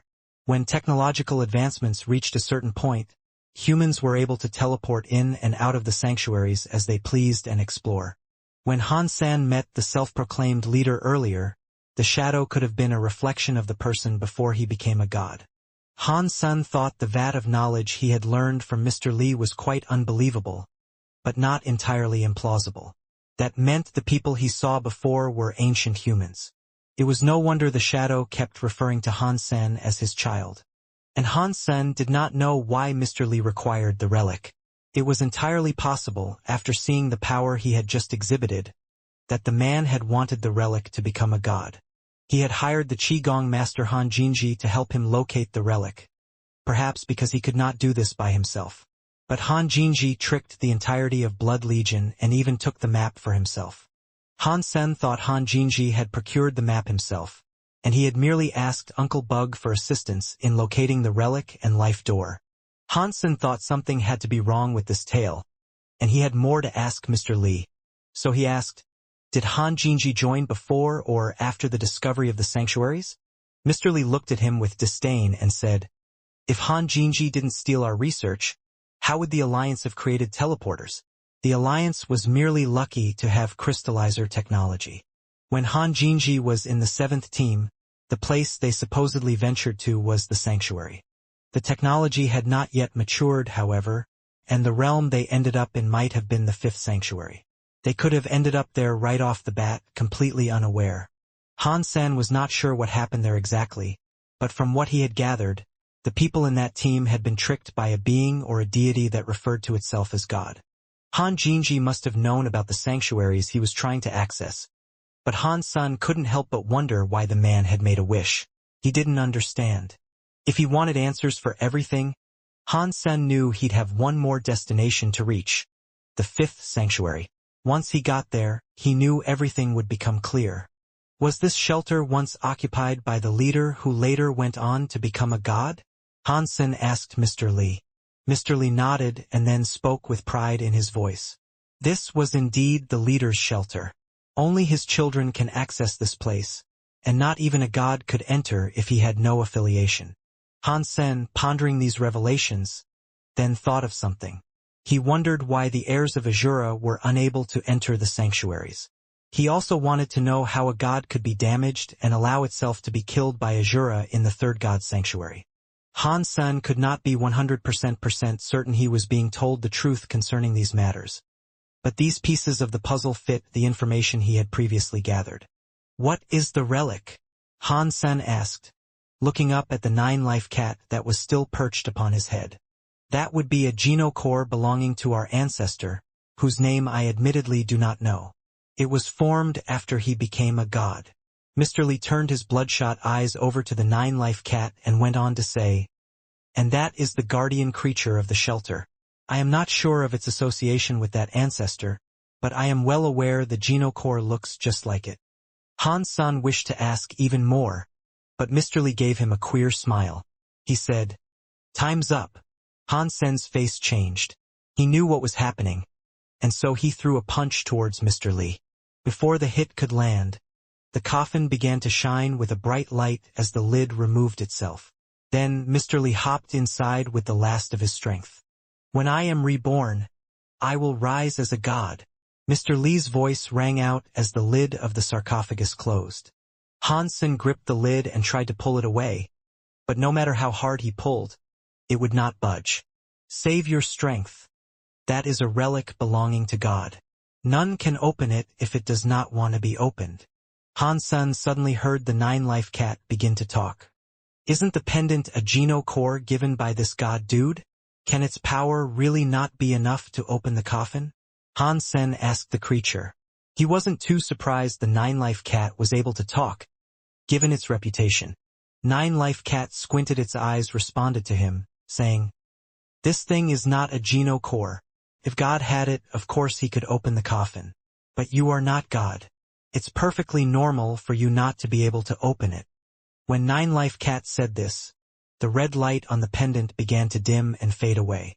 Hansen had already assumed it was the Nine Life Cat that had triggered the pendant's power to allow him to overcome Mr. Li, but he asked the cat, "Is there really no other way to get him out of the coffin?"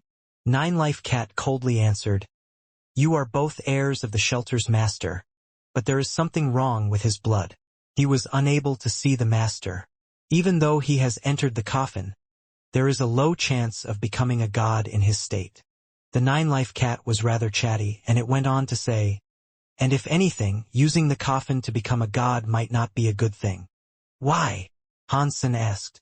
The Nine Life Cat leaped back onto the lid of the coffin, to resume the position Hansen had originally seen him.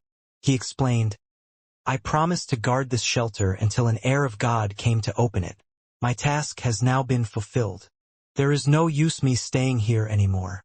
Nine Life Cat looked at the coffin below him, and the area around, and spoke mournfully. "This has been my bed for the longest time. I am not used to sleeping anywhere else."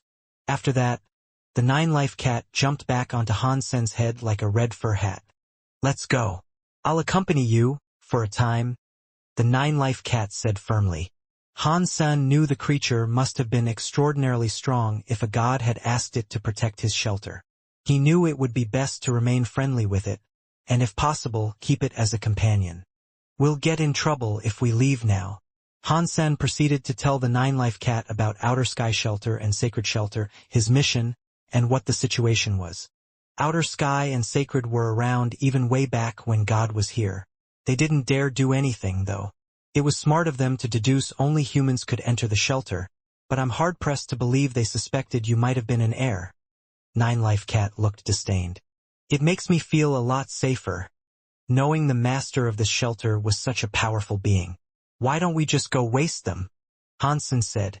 Nine Life Cat rolled its eyes and said, "I don't have the power to go up against Outer Sky and Sacred, and you can't unlock the true power of the Geno God Square, either. I am sure there is a way we can sneak past them." "Never mind, then." Hansen took a pause to think, before proceeding to say, "We're leaving regardless. If you have anything to bring with you, now's the best time to start packing." Nine Life Cat was amused by his comment, catching a touch of greed coating Hansen's words. He told Hansen, "And don't you think about taking things from here to go with you. You shouldn't take anything from this place. If you do, the spell that protects this place will be broken, and then anyone can enter. When you reach the power of an emperor, however, feel free to return and claim proper ownership." "But Mr. Li is already here," Hansen said. "He is in the coffin, and this is a shelter. You have the Geno God Square anyway. Mr. Li will be in that stone cage for thousands of years, I suspect, regardless of whether he is successful or not," Nine Life Cat explained. Hansen was pleased to hear this, and so he said, "In that case, I have nothing to fear. I could become a god 100 times over in that time. I suppose there is no concern, then." It was a shame Hansen was unable to take anything with him, but he would be walking away with the Blood Pulse Sutra's Geno Core and the Nine Life Cat. It was a worthy haul that made him quite happy. Hansen didn't yet know how to use real blood or what benefit it could provide. It was very much like a newborn baby, in that you could not know what a newborn body could yet do or accomplish. He'd have to find out himself in time. It depended on the talent of the Geno Core itself. Some Geno Cores simply weren't great, and no matter how much time or effort you'd go into training and improving it, it wouldn't achieve much. Hansen managed to get the Nine Life Cat out of the shelter, and when they were beyond the mist-draped walls, he decided to follow the cat, which seemed to have a specific direction it wished to go. "By the way, do you have a name?" Hansen asked the cat. "You can call me Cat God." The Nine Life Cat squinted its eyes. "I don't understand. If we were all heirs of the master of the shelter, why did the rest of the team have to die? Aside from Mr. Li, the others should have seen the master's shadow," Hansen asked. Cat God smirked and replied by saying, This shelter was here even before it was occupied by a god. This place is old, a remnant from an even older, harsher time. A cruel fate befell the others, but it is best not to dwell on what happened to them. You would have been one of them if you had not practiced the correct skills. And what's more, you wouldn't have received the shadow summons if you hadn't learned those techniques. Han Sen waited until it was mid-afternoon before completely leaving the shelter. Yu Miao, Yu Xin, and Goddess, seeing someone emerge from behind the gates, stood up with great interest. It was Han Sen, and he was leaving that place on his own.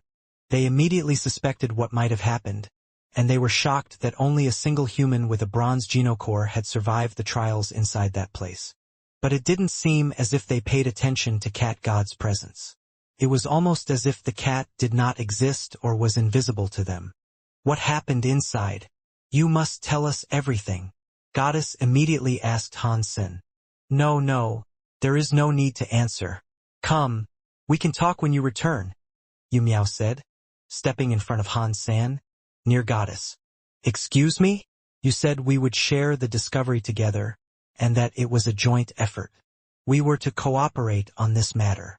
Goddess's face was swiftly turning sour upon hearing this.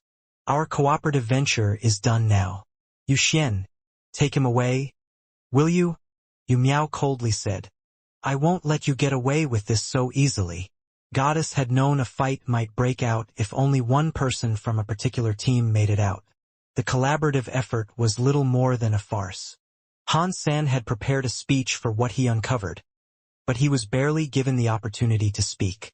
Yu Xian's pace with Han Sen was incredibly quick.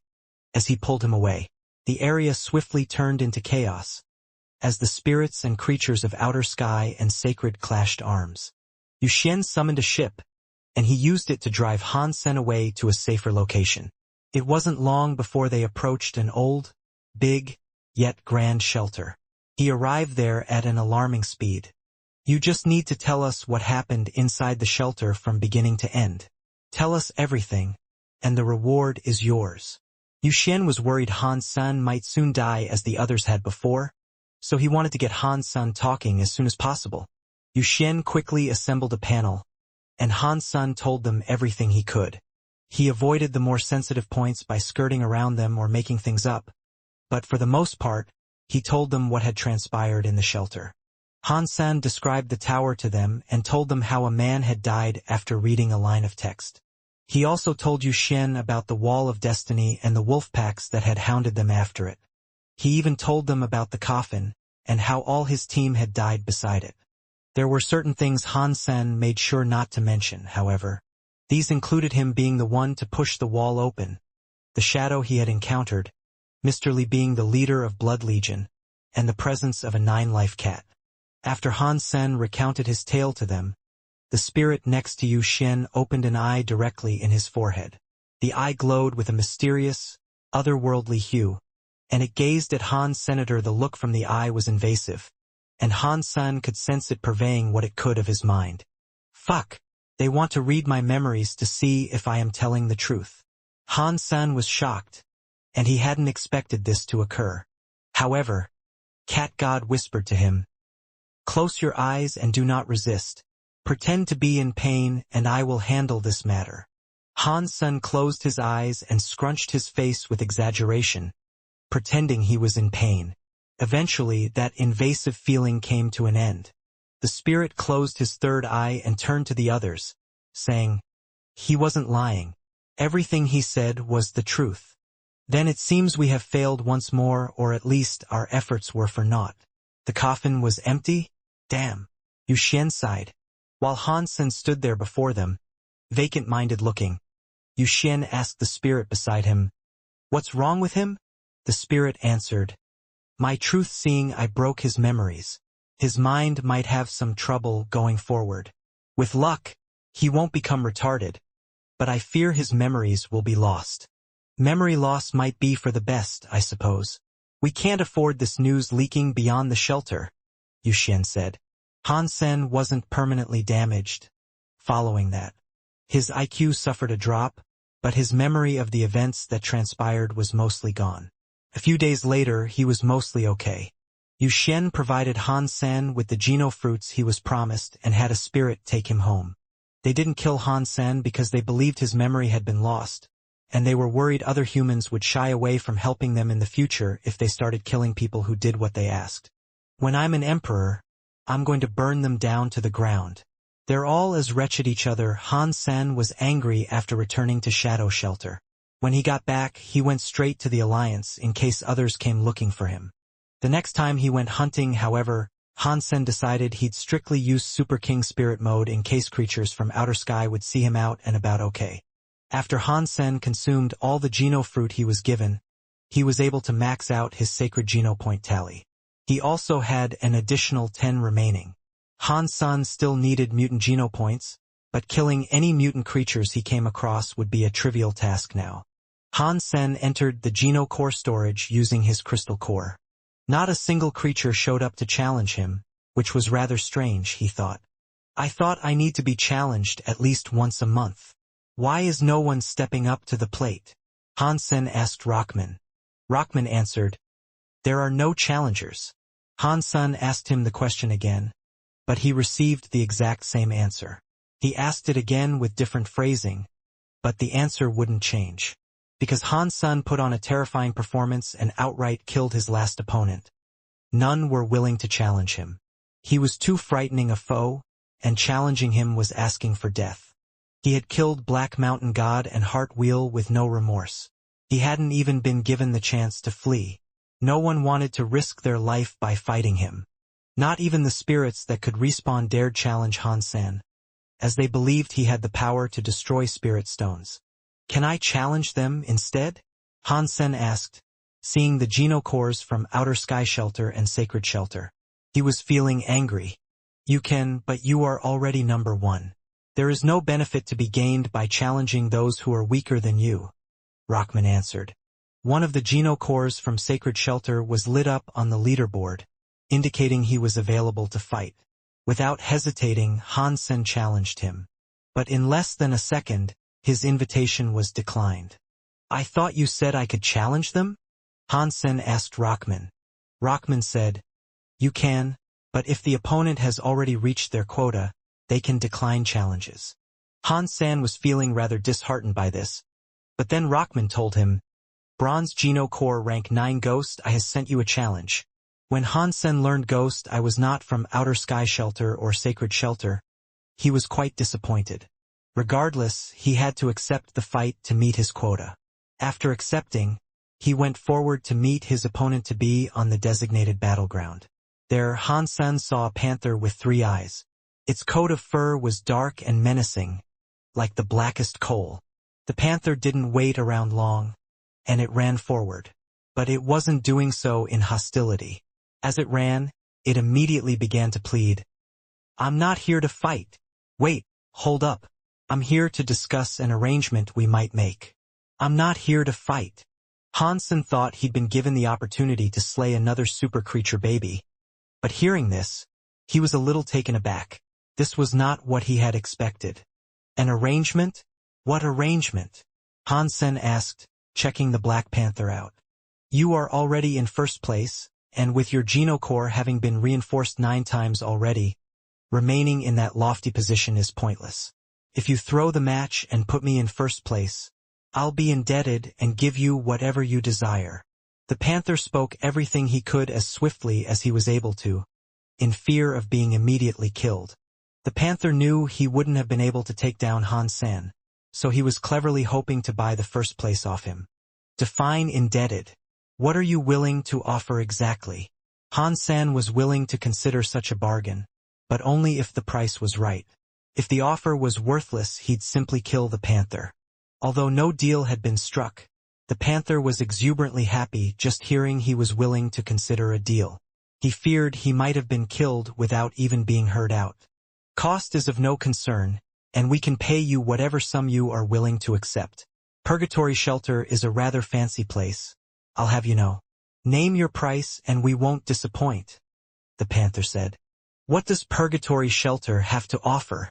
Han Sen was still willing to hear him out, but he pictured the panther as some rich tycoon's kid who could buy his way up the ladder with daddy's credit card. All sorts. You can get a kilo of ghost eye grass, hellfire. Good stuff. The panther proceeded to list a number of items, all with peculiar-sounding names Han Sen had never heard of before. What about fruit that can provide super geno points? Han Sen asked. No, but we do have a super ghost tree. Its fruit might bear super creature babies. Eating those are better than eating fruits, the panther said. A fancy shelter doesn't have any fruit? Is that what you're telling me? Han Sen didn't believe him. The panther squirmed a little and said, We did have fruit trees, but they were recently harvested and eaten. Then what about super genocores? Han Sen asked. The panther receded into worried thought for a moment. Don't you need to kill an emperor or super creature for something like that? I have much respect for you, sir, but even if Purgatory Shelter had one, it would not be offered up in a trade such as this. The panther smiled queerly and uncomfortably. He knew he had to keep the offers coming, so he said, But we do have gemstone genocores available for trade. Han Sen knew he wouldn't be given a super genocore, but on the slim chance he might get one, he thought it was worth asking. Gemstone genocore? Let's see. Useless. Han Sen exaggerated his disappointment in the offer, and then went on to ask, But for the simple sake of asking, what do they do? Do these gemstone genocores have extra special properties or powers? Han Sen truthfully wouldn't mind a gemstone genocore. Remaining in first place wasn't much of a concern for him, and swapping it out for a few goodies was a worthwhile thing to do. The panther responded to his query and answered, Oh, the powers of these gemstone genocores are unbelievably good. You'll be hard-pressed to find better elsewhere. I promise you, if you accept one of these, you won't be disappointed. The panther summoned a genocore for Han Sen to see. He couldn't display the powers it possessed due to the rules of the realm. But even though its powers had been silenced, Han Sen could get a good look at it. But it didn't tell him much. All in all, it looked rather unspectacular. Han Sen could see it was a blue jewel of sorts, and had no clue what it did. The panther was ready to explain what it was, however. It is a dark element genocore called Ghost Armor. It has a very high defense stat against elemental damage. You'd have to use it to see what the armor actually looks like. Han Sen could imagine the usefulness such armor might provide. It was a situational armor for sure, though. Armor that was particularly effective against elemental damage had almost zero properties for defending against raw physical damage. Style was another concern for Han Sen, so it was unfortunate he was not able to see what it might look like on him while he was in the genocore storage. What was that tree you mentioned earlier? Han Sen went on to ask. The panther summoned the seed of such a tree and said, I can't move the tree, but I can give you the seed of one. You should take it. Very nice. Panther boy, I think you are a good man. Han Sen accepted the seed and was immediately able to sense the life force within it. Thank you. And what's more, you should get a feel for this. The panther then proceeded to hand over the Ghost Armor genocore. Han Sen accepted it, and it was as described. It was a gemstone dark genocore. I can give you first place for now. But once you've reinforced, you're going to have to challenge me and hand it back over, Han Sen stated. That is no problem, the panther agreed. Congratulations. You have obtained the first rank in the Bronze genocore storage. Han Sen squinted. You have my thanks, good sir. The panther was clearly struggling to contain his excitement and joy. If you ever have the hankering to strike more business deals, look me up. Han Sen waved and immediately left the genocore storage. Han Sen's rank then dropped down to second. In first place was Ghost Eye. Han Sen looked at his crystal egg, just to double-check, and he noticed how he still had the 9 reinforcements. Nothing had been lost.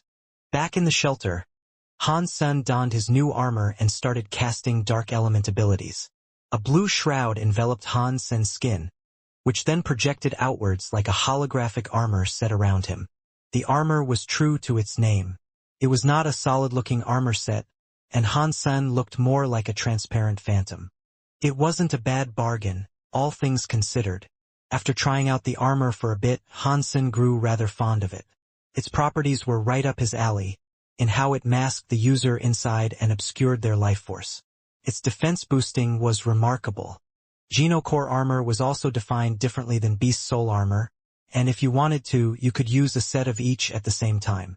I should really get to first place again. Maybe someone else will want to make a trade with me, too, Han-san said to himself. Before he returned, though, Han-san took the time to plant the super spirit tree's seed in the garden. He used a single life drop from the black crystal on the tree, and watched as it immediately sprouted and began to grow. One life drop was the equivalent of 1 year of growth, and he wondered how long such a tree might take to fully develop and bear fruit. The next day, Han-sen returned to the Geno core storage and challenged Ghost Eye. When the Panther received the challenge invite, he declined it and told Han-sen, "I gave you the seed in order to achieve first place. Why would I hand over this lofty seat so soon?" The Panther had never planned to give it back to Han-sen at all, and he had even gone so far as to get in touch with other spirits who were willing to trade with him for the first position instead. The Panther received another challenger's invite, which he accepted merrily. It was a spirit that wished to buy his way to first place, too. The spirit was the sort with a fat wallet, and the Panther was sure to walk away with wealth that would cover the losses he incurred to Han-sen, and then some. Han-sen wasn't angry over the Panther's rejection. In fact, he understood and laughed. "If you think you can avoid me forever by declining my challenge offers, you are a naive little brat." Han-sen exited the storage and summoned his real blood Genocore for a re-entrance.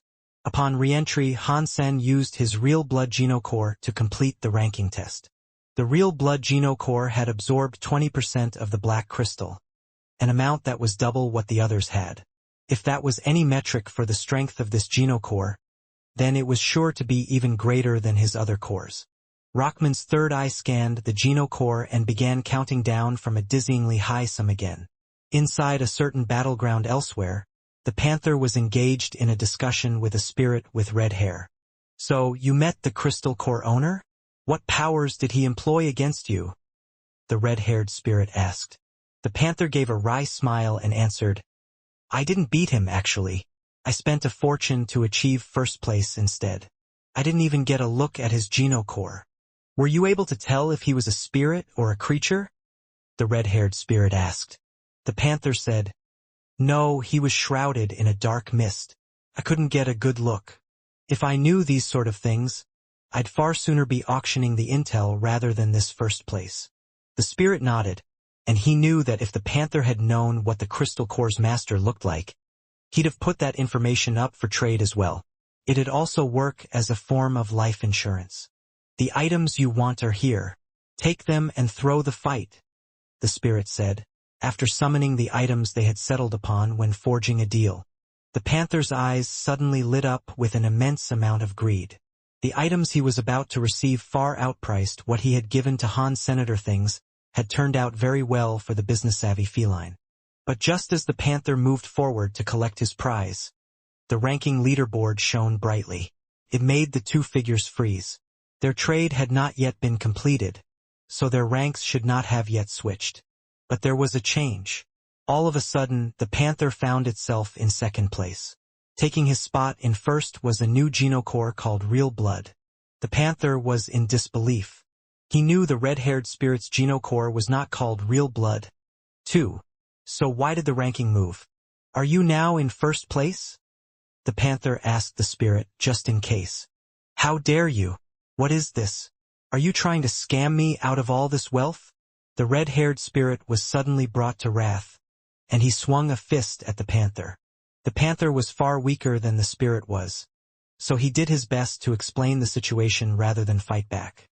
He pleaded, "I wouldn't dare scam you out of this stuff. See? I didn't touch your items. I didn't expect any of this to happen." Red Spirit God knew this had to be true ultimately. Holding on to first place was silly, considering the wealth one could achieve by bargaining off the position. It was just bad timing, really. The punch, more than anything, was to release the anger that had suddenly rushed through his heart. He had come very close to losing a fortune. After suffering the blow, the Panther was already coughing up blood, and with a wheezy voice, he rasped, "I know. It must have been another Genocore that was able to reach first place again. Another one? So soon after Crystal Core? Gah! Who might it be this time? Red Spirit God's face looked ill, and he suspected this might have been the case as well. The panther was upset, and he writhed around on the ground in sadness. He had come so close to receiving all the wealth laid out before him, but now he couldn't take any of it. All he had received was a punch. This sucks. Why would a Genocore suddenly appear and knock me off the leaderboard like that? What poor timing. The panther was on the precipice of crying his eyes out.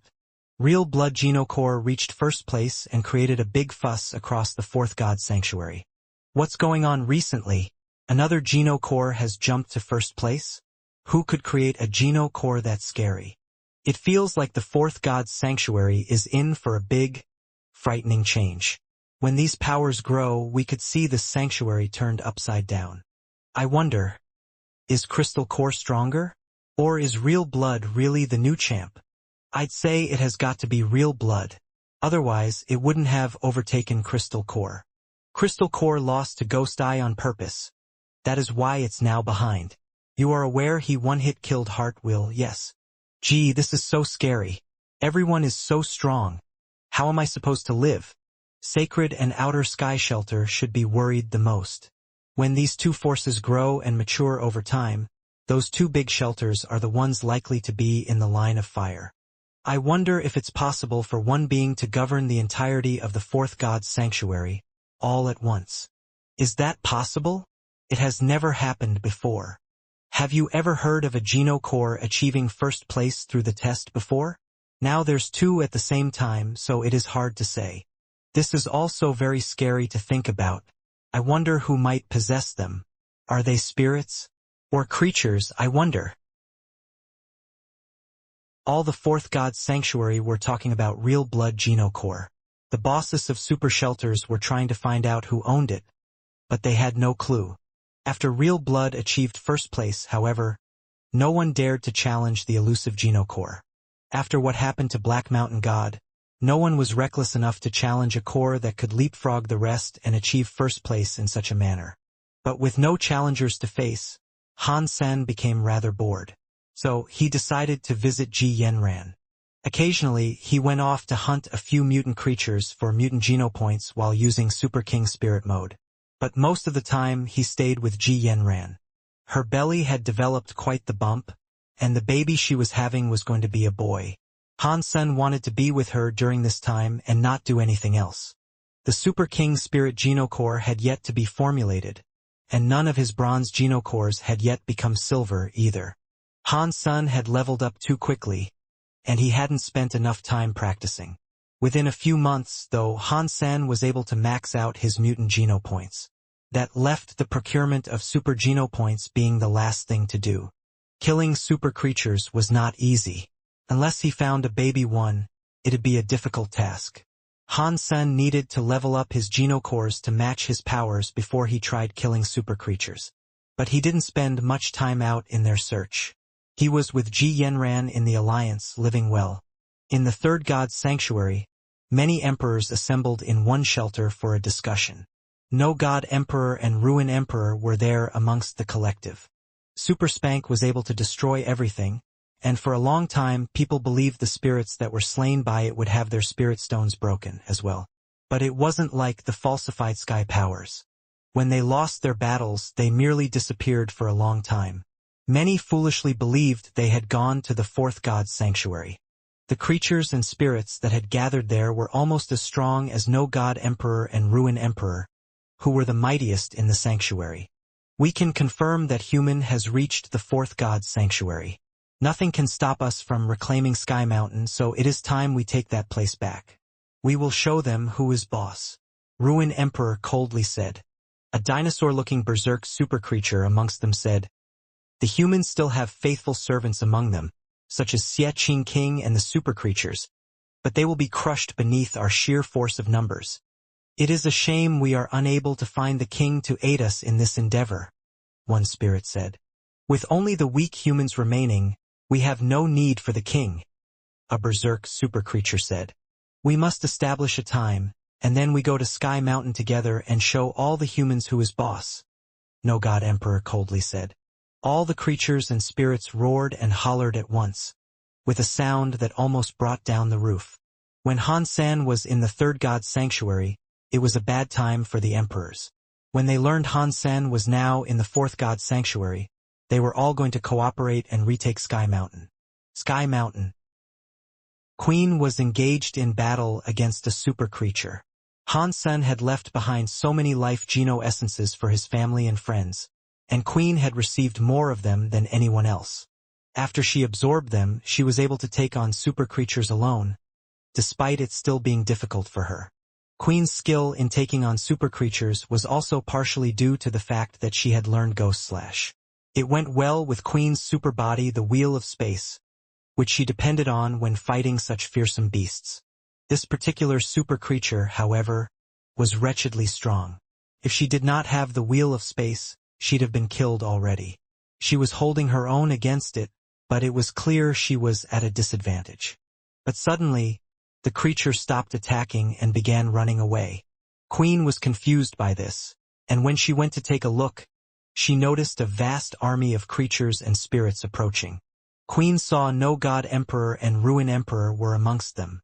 It was one big cooperative effort, evidenced by the many spirits that came forward, riding atop creatures. The spirits are breaking their part of the bargain, it would appear. Queen's face changed. Seeing the horde before her, Queen immediately turned tail and fled back toward the shelter she resided at. "Ah, 'tis a good day. We have only just reached Sky Mountain, and already we have met someone he knows." No God Emperor saw Queen make use of the Wheel of Space, and it reminded him of the abilities Han Sen had used. So he went straight for her. Normal super creatures and king spirits were unable to catch up with her, but No God Emperor could. He was as swift as he was wretchedly powerful, and he lunged all the way forward, wanting to cut her in half. Queen's body flashed and disappeared. When she reappeared, she had gone past No God Emperor's sword. Queen's Ghost Slash was better than Han Sen's because of her super body. She could teleport through space, rendering attacks against her undamaging. No God Sword was able to cut through the air she would be moving into, but Queen was able to manipulate the fabric of the space around her and remove herself from wherever the sword would land. Combined with the power of Heavenly Go, there was nothing No God Emperor could do to harm Queen. She was too nimble for him. Most of the spirits and creatures were shocked. Seeing this, they found it difficult to believe some random, nameless woman was able to maneuver with such effectiveness. The spirits didn't say it out loud, but they all believed humans were a disease. They were compelled to kill them all before the plague spread. No God Emperor's face turned quite ill as he pursued Queen. He repeatedly swung his sword, hoping to cut her down, but it was all to no avail. When Queen traveled through space, she realized No God Sword was near. So, she used her sword to block No God Sword. Catcha! Her sword shattered, and her pursuer's sword managed to continue on to create a tear in her armor. It nicked her skin and caused her to bleed. Queen did not dwell on the stumble, though. She summoned more strength and power into her legs, and time hopped away. She knew she might die out there on the slopes of that mountain, and she could make her peace with that. But she didn't want to die before she had the chance to warn the others to retreat into the teleporters or flee the region. Queen had not yet maxed out her super geno points, though, and No God Emperor was able to catch up once he learned how to respond to her blinking. He dealt her another cut, leading to a flower fall of blood in the air. This happened a few times, and her skin was becoming covered with the constant cuts and lesions. Queen used all her power and skill to race back to the shelter before the enemy horde caught up. But after a while of running, there was not a single part of her that was devoid of a bloodstain. She remained quiet and concentrated, despite the pain that gnawed at her mind. She put all she could into her bloody legs, to run back to where she could call for everyone to depart. Another strike came cleaving the air in two, directly behind Queen. Queen had just finished a new teleportation, and she knew she couldn't dodge it. She started to believe she would not be able to make it back to the shelter, and that this attack would be the one to kill her.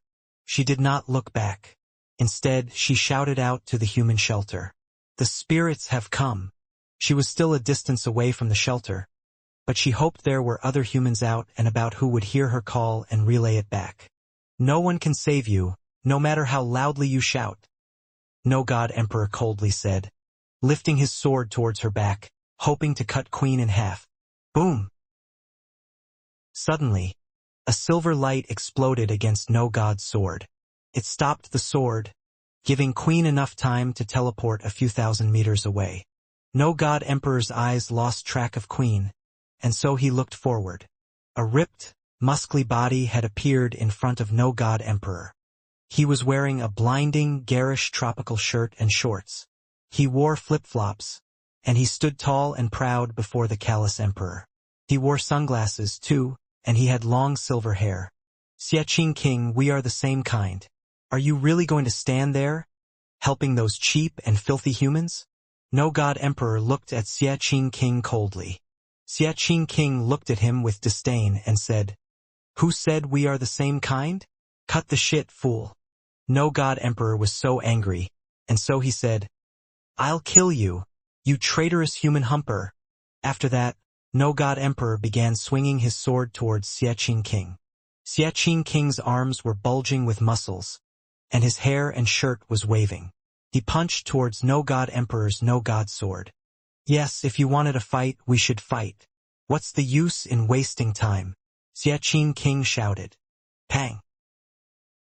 The skin on Xia King's knuckles split a little, and blood welled up from the cut. No God Emperor stumbled backwards after the strike, however. The spirits were shocked to see this. They were all surprised No God Emperor was unable to bring down Xia King. Xia King's silver light began to stream outwards, nearly blinding the battlefield. It was like a silver sun, wreaking havoc across the plain. Alu alu alu. No God Emperor's face was cold and emotionless as he concentrated on swinging his sword with precision and power.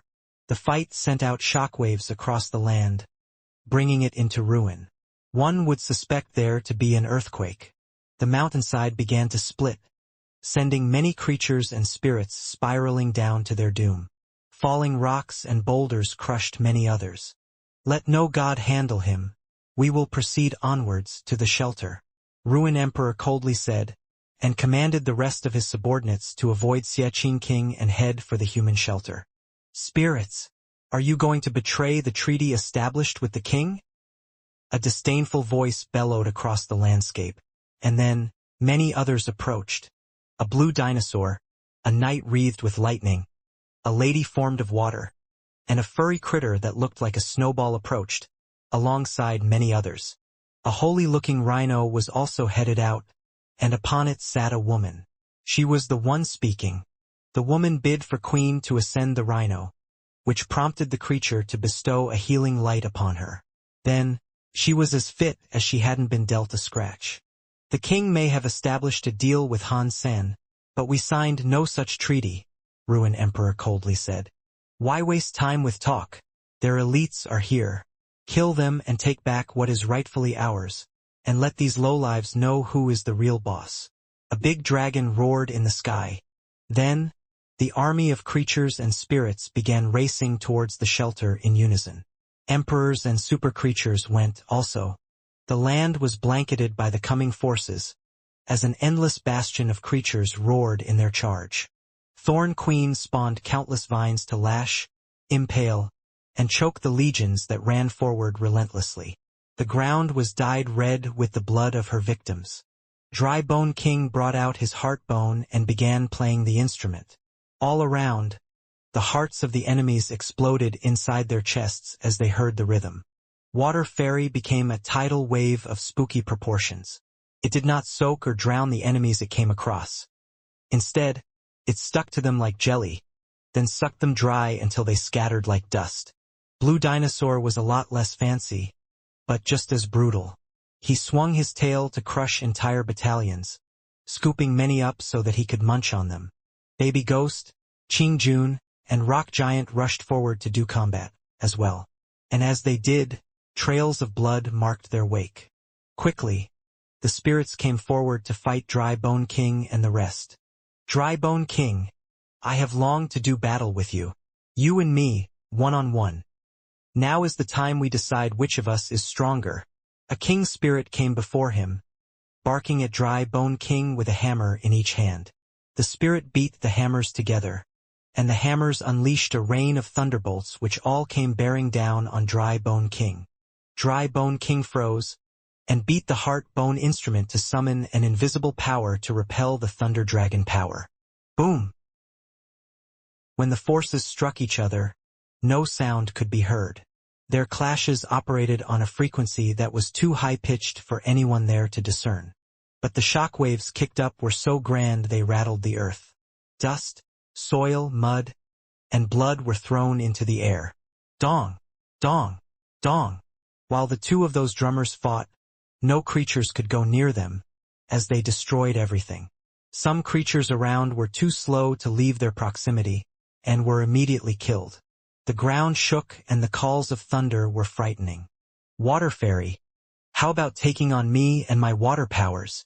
A female spirit appeared to challenge her, casting a sky river towards Water Fairy. Rock Giant, let us see if the strength of a mighty creature can compete with the power of a spirit. Face me, a giant spirit said, creating a big hole in the ground. Ruin Emperor, meanwhile, was flying towards the woman atop the Holy Rhino. But Purple Emperor cut him off before he could reach her. You dare lay your fingers on me? Ruin Emperor had the ability to trap and stifle the powers of anything that came into contact with him. Purple Emperor laughed, swung his purple sword towards Ruin Emperor and said, "Why would I not dare?" Ruin Emperor's face then swiftly changed, not daring to accept the hit to be delivered by Purple Emperor. Purple Emperor was fully grown now, and that hit he was to deliver would break hell and kill Ruin Emperor for good. So, even Ruin Emperor with his ruin powers would not dare risk getting hit by that. The fight below continued to rage on, and Queen, having fully recovered, wished to rejoin the battle. Luolan merely frowned. They were a force to be reckoned with, and they could take on any individual emperor, but there was just too many for them to deal with. Dry Bone King and Water Fairy were not emperors yet, either. There was little they could do to fight and repel the oncoming hordes. Although Holy Rhino could issue torrents of healing at a consistent rate, it still wasn't enough to keep all their forces healthy and fighting. At least they weren't going to lose swiftly, though. There were many emperors and spirits headed for Zero now, too. They still wanted her dead, but she was able to mow them down with her red beams of light. Her falsified sky powers could also destroy the spirit stones of the spirits she slew, as well. It is the heir of Godslayer Luo. Even he failed to kill me. Do you really think a weakling daughter of his, like you, can kill me? A spirit had come prepared. When another spirit was killed, an emperor came. The emperor was holding a mirror, and Zero moved forward with her bone dagger. With that mirror, the emperor was able to block her falsified sky powers, and she was unable to kill him. You are not strong enough to break my 10-life mirror, 10-life emperor said with disdain. Zero frowned, but did not relent. After she restabilized herself, she lashed out at the emperor once more. 10-life emperor is dealing with Godslayer Luo's heir. In the meantime, focus on felling Holy Rhino and the woman atop it. A command was issued, and the majority of the remaining king spirits and emperors turned their attention to the rhino. Boom! Blue lightning streaked across the entire battleground, and a blue halo formed beneath the feet of all the combatants. Those on the human side were becoming much stronger, whereas those on the enemy side were becoming much weaker and slower. Disloyal Knight had joined the fray, and after his cast, he leaped towards an emperor with his fist raised and ready to launch. Serpent Throne donned the appearance of the Lady Chef, and she raced forward to engage another emperor with her weaponized fork. Kill the rhino first. Kill their healer. The two emperors that were engaging Serpent Throne and Disloyal Knight roared and stopped the other spirits and creatures from helping them. The rest of the spirits and creatures roared and went for the rhino. With the rhino still there, unless they could kill Dry Bone King and the Water Fairy in one hit, they wouldn't die. The rhino was a berserk super creature that had managed to open 10 gene locks. Its heals were so effective Broken legs would hardly be felt, as they'd be repaired and restored instantly. Dragons soared across the sky, blitzing the ground below with trails of fire. Centipedes and other grotesque creatures were headed for the rhino.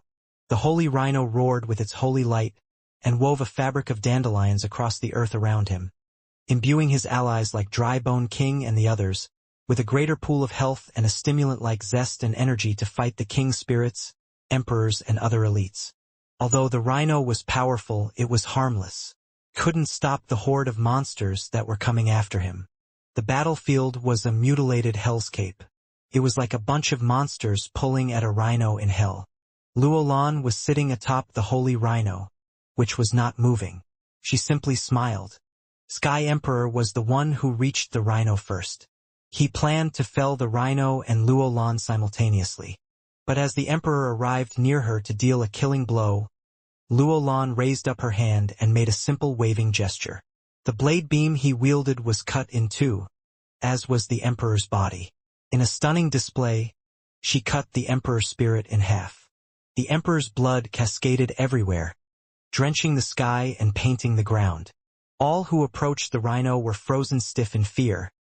They almost couldn't fathom what their eyes had just told them. Falsified sky power? This woman is also an heir of Godslayer Luo. Someone screamed.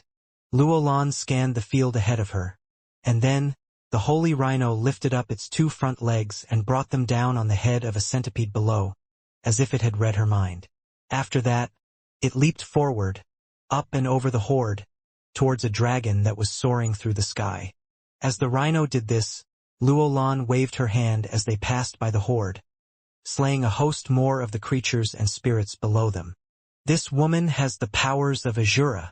Hansen did not lie. Dragon King, who was a dragon, felt a chill, witnessing the screaming creatures. The rhino continued to run, as she swung her hands repeatedly. Nobody could stop her, and all those who tried were immediately killed. Kill! Kill! Kill! Luolan gave a heart-stopping smile as she cleaved her way through the horde, and it did not leave her face for the duration of the fight. She was scarier than the devil himself. The Azura powers should not have come to exist in the sanctuaries, for it could lay waste to anything it went up against.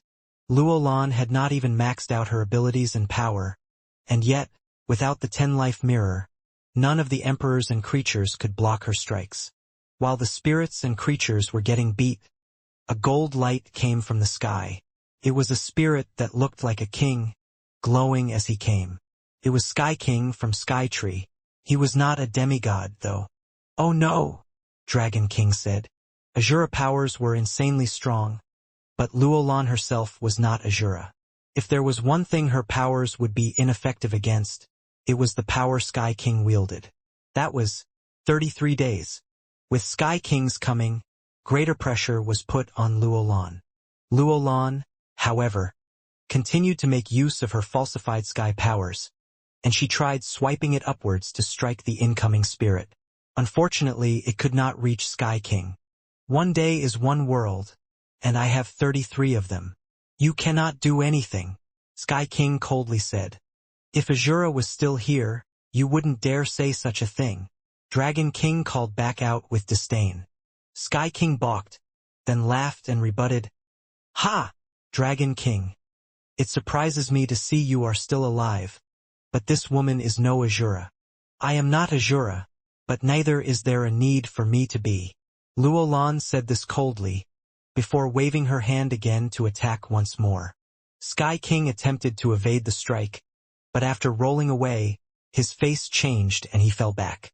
When he stopped moving, he noticed his armor had been destroyed and he was bleeding gold blood. Sky King's face changed, and Dragon King laughed. He called out to Luolan, saying, "Nice job!" Sky King, looking gold, used his 33 days on Luolan with immediacy, and he shouted, "What are you all waiting for? Go and kill her. I can hold off her powers, and she won't be able to kill you." The emperors, kings, and super creatures all resumed their attack on Luolan, after having been stunned into submission by her display earlier. Their original target had been the Holy Rhino, but it had now been made clear to them that the woman atop the creature posed the greatest threat. Luolan hardly had what it took to repel the force and not submit to the pressure of 33 days. If the rest of the enemy moved on her, there'd be nothing she could do. With all those forces converging on her from every direction, she wouldn't even be able to dodge if she needed to. Dragon King was in shock. Luolan was Han Sen's mother, and if she died during this conflict, it would drive Han Sen mad. Everyone who looked upon Luolan wished to help her, but she was coming under fire from all directions, just as they themselves were. A rescue did not seem possible. But then, she did something else. Luolan threw a white fluffy orb into the sky. It was Snowball, and he clearly wasn't fond of what Luolan had just done. He rained down tears and summoned a big white orb. Boom! All the grisly powers were absorbed by the ball in its descent to the ground. Despite the number of hits it incurred, it did not break. It was a little misshapen by the beating, but it rebounded to its original shape quickly after. Ignore the orb. Kill the woman first, Sky King shouted. The army rushed towards Luolan once more, and like a guided bulwark, the orb rolled before her, deflecting all the hits that came. Of course, there was a limit to the damage it could ultimately sustain, and it couldn't protect her from every single strike from every single angle. An emperor had managed to find an opening in her defense, and with a fist that wielded a killing frost, he saw his chance to get her. Luolan was still focused on Sky King, and she didn't have the time to turn around and take the emperor out. She seemed likely to suffer the devastating strike, but before she did, the sound of a bird was heard chirping in the distance. The red fishbird had suddenly appeared, and it swooped down to gnaw at the emperor's chilling fist, and had him reeling back screaming. Luolan comforted the bird, and then turned to look around. The battlefield she pervaded was bad. There were far too many creatures and spirits to deal with, and the rhino's healing could only support them for a short while longer. If this went on, it'd only be a matter of time before they lost. Dry Bone King was on the verge of death, despite the constant sustenance of strong heals. His foe had gotten the better of him. Furthermore, as good as the heals were for keeping someone on their feet, death was death for most. No heal could resurrect the dead. It looks like I have to use this, then. Luolan pulled out a Jew and poured wine into it. Han Sen had left it behind in the third god's sanctuary, hoping Luolan would be able to summon him down, to bring those who could not traverse the 10 steps of the holy door back with him. Of course, if someone could not traverse the 10 steps of the holy door, their bodies would not be fully cleansed, and allow them a further ascension to become gods. Still, it was better than not being able to become a demigod and dying. Luolan brought out a blood bag and poured its contents into the Jew. Han Sen had given her a bag of his blood before, during a time of respite in the Alliance. By using his blood, it should have been possible for her to summon him from the fourth god's sanctuary. After pouring Han Sen's blood into the Jew, the item she held had a reactive jolt. Alu alu alu. Xie King was battling No God Emperor and 2 other abhorrent emperors at the same time. As dire as the situation was for him, he wasn't shying away, and he hadn't even been stricken with an ounce of fear. He was stronger than he ever had been, though, and while he could keep up with the 3 that assaulted him, he knew that even he would not be able to last forever. Zero was also still in battle, and her bone dagger could do nothing against the mirror her combatant wielded. If she was able to find a way to destroy it, then felling the enemy himself would be easy. Don't worry. I'll help you kill her. 2 emperors arrived at her enemy's side, then leaped forward to attack Zero. Pang! Dry Bone King's shoulder was delivered a hefty cleave that took out a large chunk of the bone. Then, a bolt of lightning blasted him a few miles away, sending him crashing into a mountainside that soon came crumbling down. Dry Bone King had barely managed to get back on his feet when he saw a large sword come down towards him. It was there to finish the job. By some divine intervention, or so it felt, a creature appeared and ate the metallic weapon. And so did a bird. A metal eater! The king's spirit exclaimed. Go to hell! A river of electric bolts then came bearing down on the metal eater. The metal eater started to glow, and then it blocked the thunder attacks. Its defense was very strong, but it still bled. But it was a metal eater, not a thunder eater. Couldn't eat and digest thunder powers. Qing Jun, as this went on, was surrounded by 8 king spirits. She had not yet opened her 10th gene lock, however, and without the holy rhino there, she would have been killed many times over by now. Rock Giant was engaged in combat with a spirit, too. Their fight was wild, and the land was torn asunder and thrown upside down amidst their rampage. Water Fairy had found herself shrunk, as the water of her composure was taken away in the current of the enemy's water streams she had to fight with. She hadn't yet opened 10 gene locks either, so she was at a disadvantage as well. The humans were all surrounded, and just as they were about to lose, they heard a weird noise come from the holy rhino. Luolan was seen drinking wine atop the colossal creature, and the Jew in her hand was beginning to shine red. This same color was then reflected in the dark, swirling skies above. The sky was torn in half, revealing an altar that descended down towards them. Upon it was a statue modeled and sculpted to the look of Han Sen. The creatures that wanted to kill Luolan turned to see the altar, and then their faces changed. When the altar appeared, there was nothing that the creatures surrounding it could do, and almost immediately, they felt their life forces leave them, drifting towards the altar. There were too many creatures, and so many life forces went towards the altar. They gathered up around the bust atop it. Han Sen's true self had acknowledged the summons while he was in the 4th god's sanctuary. He had already received news that the spirits had rebelled and were attacking the human shelters. So now all he did was wait. He did not know if his blood was enough for him to be summoned, however. If he couldn't be summoned back, then his mother and the humans of the 3rd god's sanctuary would be left to their own devices. Han Sen was starting to worry. He felt his body begin to burn. A strange sort of power was beginning to enter his body and swirl throughout. It was so powerful it burned and had an effect on the area around him. He could feel and then see the dimension he was in begin to twist. Han Sen thought to himself, I guess it worked. I suppose it should come as no surprise that all those emperors and super creatures make for a worthy enough sacrifice to summon me. As Han Sen was lost in thought, his body became stronger and he opened a rift. He was suddenly pulled into a tunnel of sorts, and all that was there was a portal. Sky Mountain in the 3rd god's sanctuary. No god emperor saw the altar and muttered a few words of spite. Damn it! Curse these vermin. How can they always manage to summon demigods like this? Summoning demigods was no easy feat, however. It required a demigod genocore that had been left behind somehow in the 3rd god's sanctuary. Such relics were exceptionally difficult to come by. Han Sen had once summoned Lotus Empress's mother to stop No God Emperor. This time, Luolan was summoning Han Sen himself. It seemed this could be a repeat occurrence, since the same relic had been used to achieve this twice since its discovery. No God Emperor knew he should make himself scarce and flee. He had witnessed the power that Night Empress possessed. What awaited them was not something a being of the 3rd god's sanctuary could resist. And although Han Sen had only been a demigod for a short amount of time, he grossly outperformed everyone and everything else that existed in the 3rd god's sanctuary. No God Emperor wasn't going to underestimate what the young man.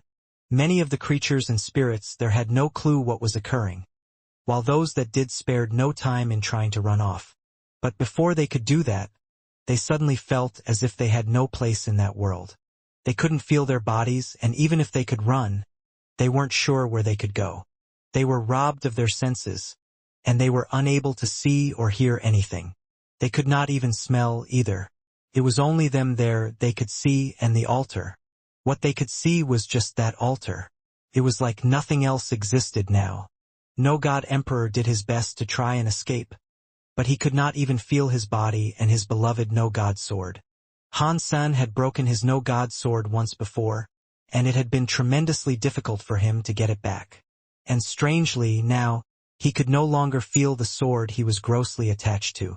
Is he stronger than Night Empress? No God Emperor was in shock. He was starting to suspect he might not escape this time. All the creatures and spirits in the region were feeling hopeless. They trembled in terror and worry. They couldn't sense their comrades around them, and they each felt lost and alone.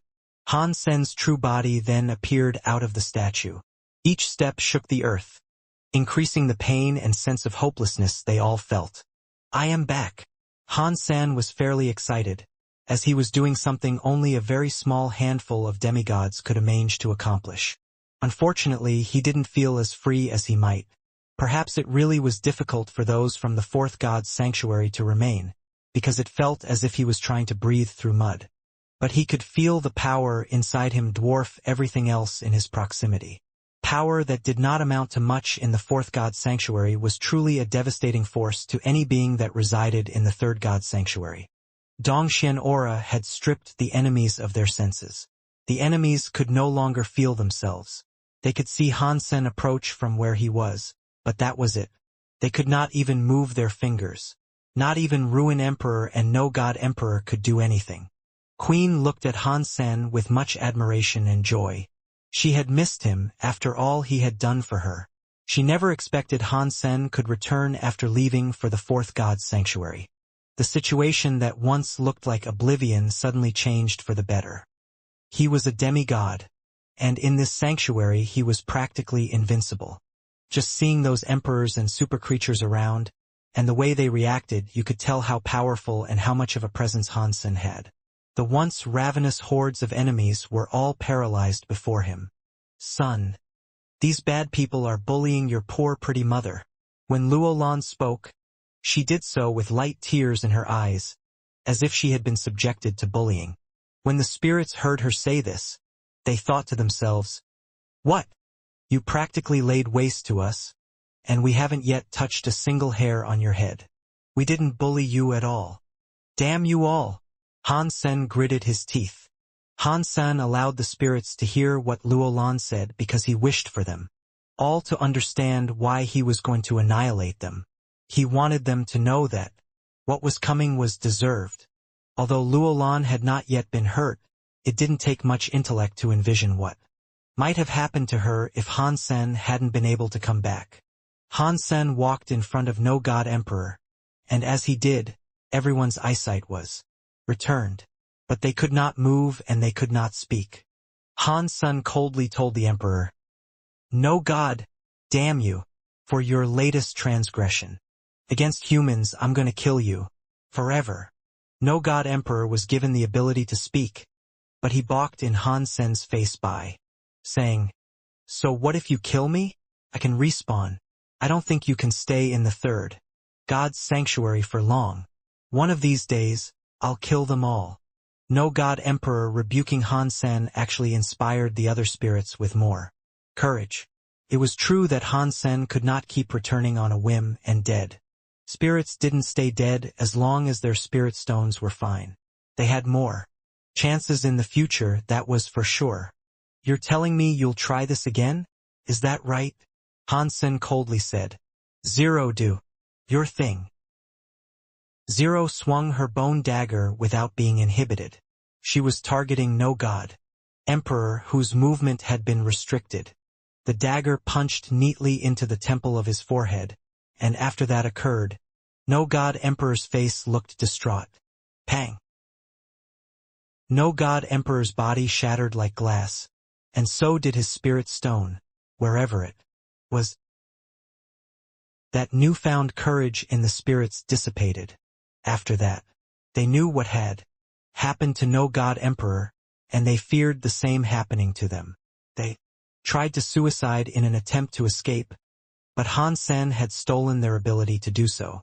Han Sen walked before Ruin Emperor next, and then he gestured for Zero to cut his entire head off. He wasn't even given the opportunity to speak. One by one, Han Sen and Zero walked to each Emperor spirit and had each of them beheaded. The terror of those in line was tangible. Han Sen was planning to see to it that each spirit was killed. But the army was large, and he had little time left there. He could feel the tug of the portal beckoning his return to the fourth god's sanctuary. Demigods were not supposed to reside in the third god's sanctuary, and it was actually dangerous for them to stay there long. he would have to take his leave very soon. And he now understood why Night Empress had to leave so swiftly. The pressure of keeping his stay in the third god's sanctuary was slowly becoming unbearable, and it was highly likely that his body could be ruined by remaining there for long. I'll give the rest of you one last chance to make this work. If I need to come knocking again, I won't be showing any mercy, and neither will there be any theatrics. Han San gestured with his hand and made all the spirits explode. Those he did this to returned to their spirit stones to lick their wounds. Han Sen did not kill any of the creatures there.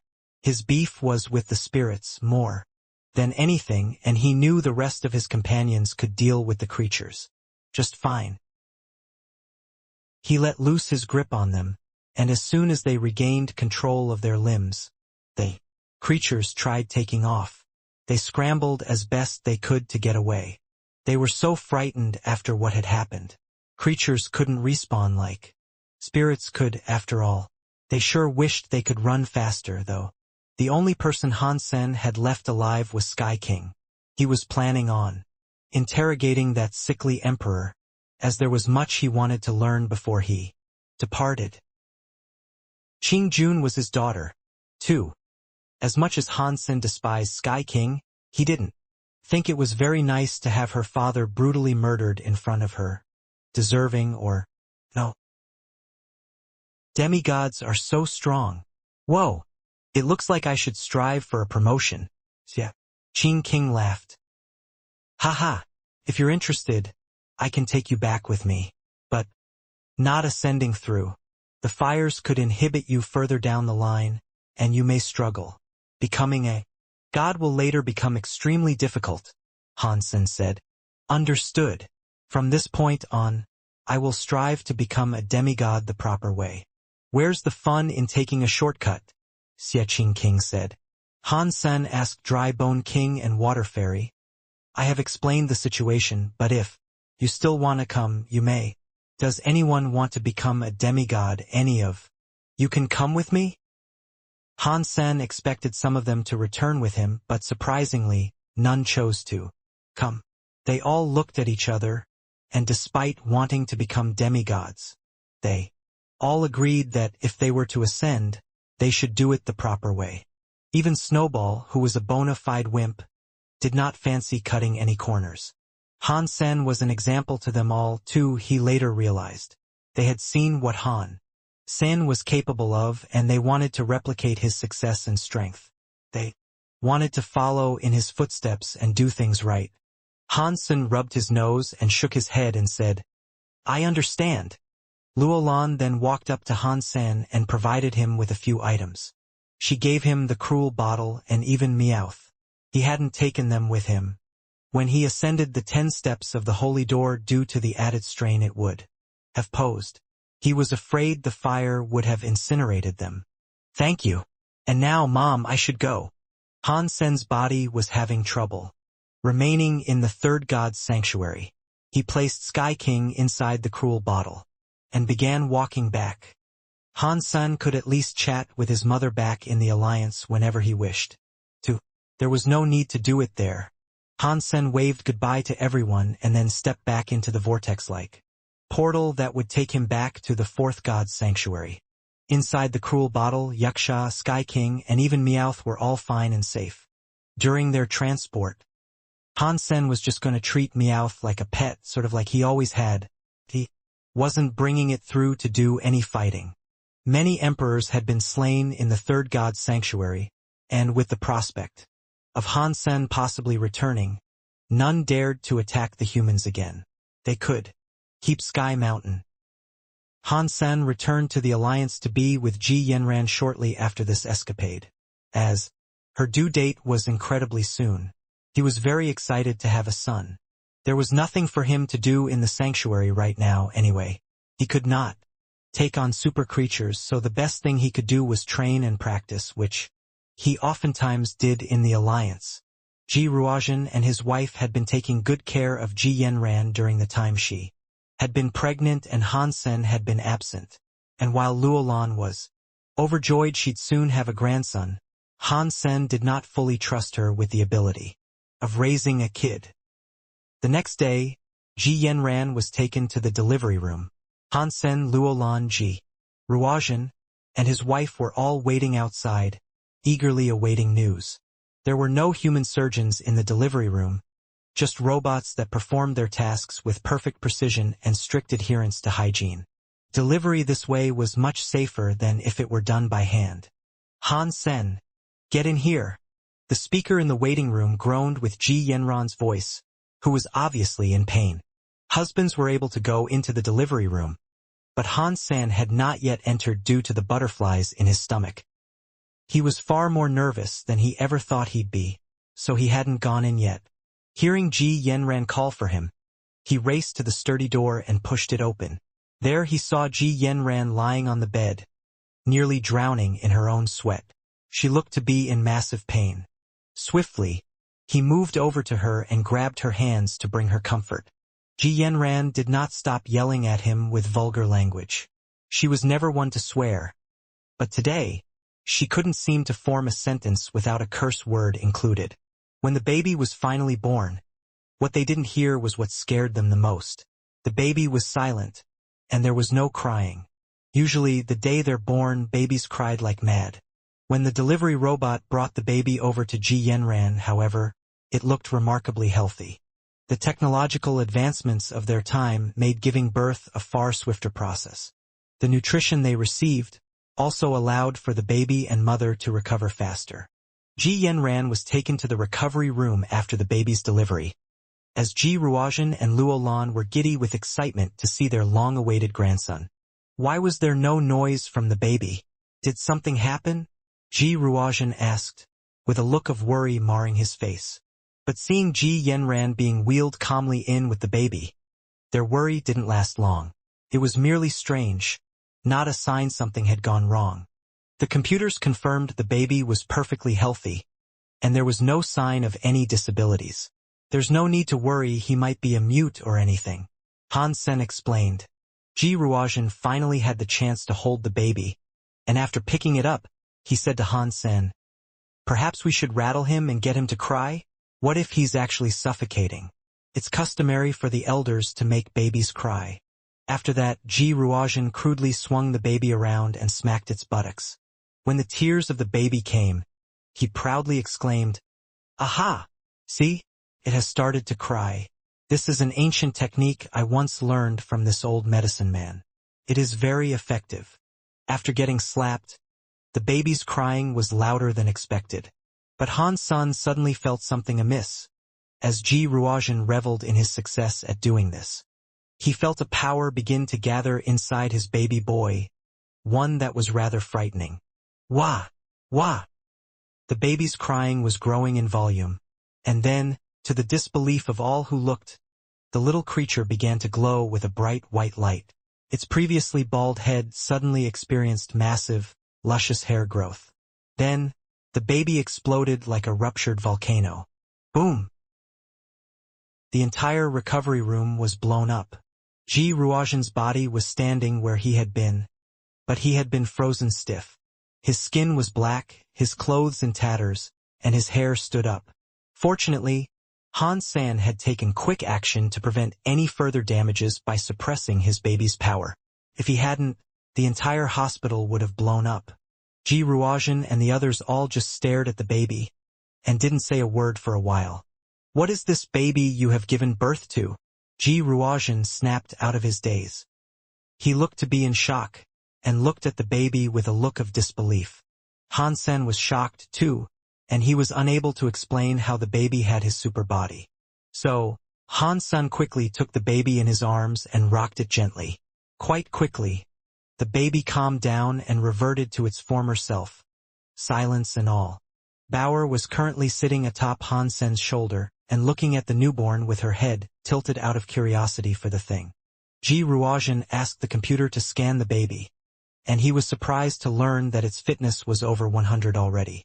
That was better than a super creature in the first god's sanctuary. If they had scanned the baby while it was in its super king spirit mode, that figure would have undoubtedly been much higher. The hardy genes of the G family must have composed most of this baby. I shouldn't be surprised to hear it is that good. G. Ruojian smiled. President G, how could you say such a thing? Luo Lan balked in disapproval. And G. Ruojian replied, oh, forgive me. It is a combination of the Han family and the G family. Congratulations on the spawning of a decent grandchild. Luo Lan said, yes, congratulations to you too. What happened in the hospital was kept a secret, known only to those who were present.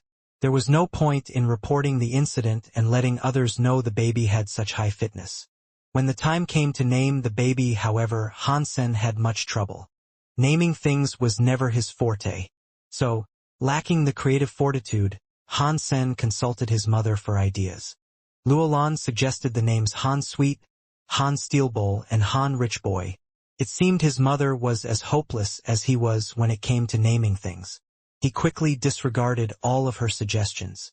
He then went to ask Ji Ruojian for naming advice. He believed Han Sen and Luo Lan were giving him the honor of coming up with a name. He had no idea it was because they were totally unable to come up with a fitting name themselves. I will come up with the greatest name this universe has ever seen or heard. Ji Ruojian patted his chest and staunchly proclaimed. Ji Ruojian went straight to the library to dig out a trove of ancient books, and he even visited a number of fortune-tellers to come up with the right name. When he was done, after exhausting much time and effort, he settled on the name Han Little Flower. Han Sen realized those bullshit books weren't going to help him either, and it seemed no matter what he or anyone else tried, they could not come up with a decent name for Han Sen's successor. We can't use this name. Think about his future. What if he becomes a president, and everyone refers to him as President Little Flower? It's a name that lacks strength. Don't use it. Luo Lan was the one to reject the name first. There's no need for him to become a president. Take it from me. All you do is work yourselves rotten. But this name is good. He'll become famous by simply using it. Our little flower will have what it takes to conquer the entire universe. Ji Ruojian stroked his beard as he spoke. Dad, how about we accept it as a nickname and you come up with something else? Ji Yanran wasn't very fond of the name either. The president had no choice but to concede, and so he told them, fine. Lucky for you lot, I have a backup name. It's not half as good, but you might like it. Hearing that, everyone felt more worried than relieved. Clearly, no one wanted Ji Ruojian to come up with more names for the baby. Ji Ruojian said, if you really don't like Little Flower, how about Han Fei? Han Fei. That's good. Yes, that is very good. Everybody agreed this was actually a decent name. They were grateful he had managed to come up with an ordinary name, for they all clenched their backsides when they heard he had come up with another name that was not as good by his standards. They expected him to name the baby Han Bigfoot or something. That really would be awful. So, after that, it was settled that the baby would be called Han Fei. Its unofficial nickname remained Little Flower. Ji Ruojian continued to refer to the baby as Han Little Flower, but everyone just ignored him when he did that. Han Sen's house was already full of high-tech AI-driven machinery and robots to help out, but Ji Ruojian insisted on coming over to do what he could, despite his obligations and hefty workload. Ji Ruojian's wife had also moved into Han Sen's house for a time, under the pretense of wanting to help out, but more than anything, she was just determined to spend as much time with the baby as she could. Luo Lan liked kids, but she did not like housework, and since it was her home, she took every chance she could to command Ji Ruojian's wife to clean. While the name Han Fei had been settled on, most people stuck to calling him Little Flower. The baby was well behaved, and it never really cried or threw a tantrum. It swiftly led to the mother-in-law believing it would one day grow up to be a remarkable person and a shining example. However, you could not make the baby mad. If you did, the house could end up getting blown to kingdom come. But the instances of the baby getting mad were very rare, and it only happened if people were unusually and unnecessarily cruel to him, like Ji Ruojian had been, after picking up the baby and slapping it with no cause to. Han Sen had nothing much to do in the house, especially with everyone crowding there, so decided to return to the sanctuary for a bit. The genocores level up so slowly, and that aside, I really need to generate a genocore for Super King Spirit mode. After thinking this, Han Sen traveled to a large valley that was far beyond the middle of nowhere. There, he was going to find a way in which he could generate a genocore. He tried many different methods, but all were to no avail. He ended up using his old trick saving money. And with it, he began to build up a vast reservoir of power. The coin rattled between his fingers as it gathered power, and the numbers on the coin ticked up to the number 27. This was all Han Sen's power multiplied by the figure of 27. Needless to say, holding that much power was a difficult task. But he held onto it firmly, not yet willing to let it go. When the sum reached 30, his body began to sweat profusely. It felt as if he had just stepped out of the shower. When the figure reached 40, the real strain began to settle in. His body was trembling like mad, exhausting everything it could to hold onto that power. The coin itself was glowing, having trouble containing that might. If it buckled and exploded between his fingers, it was highly likely Han Sen could end up destroying himself. Normally, Han Sen wouldn't hope to continue past a number this high, but on this day he was genuinely interested in seeing how far he could take saving money. One by one, the figure grew higher. It hit the number 50. If the power contained inside that coin was inside his body, he'd be nothing more than a flash of light, and then nothing at all. Han Sen made sure to hold onto the coin carefully. He didn't want to risk dropping it on the ground. With all the power inside that coin, it was becoming incredibly heavy, too. Han Sen's fingers were beginning to creak and make strange sounds as he struggled to hold it up. When it reached the almighty figure of 100, Han Sen knew he couldn't take it any further. The risk was too high and he was beginning to lose control of it.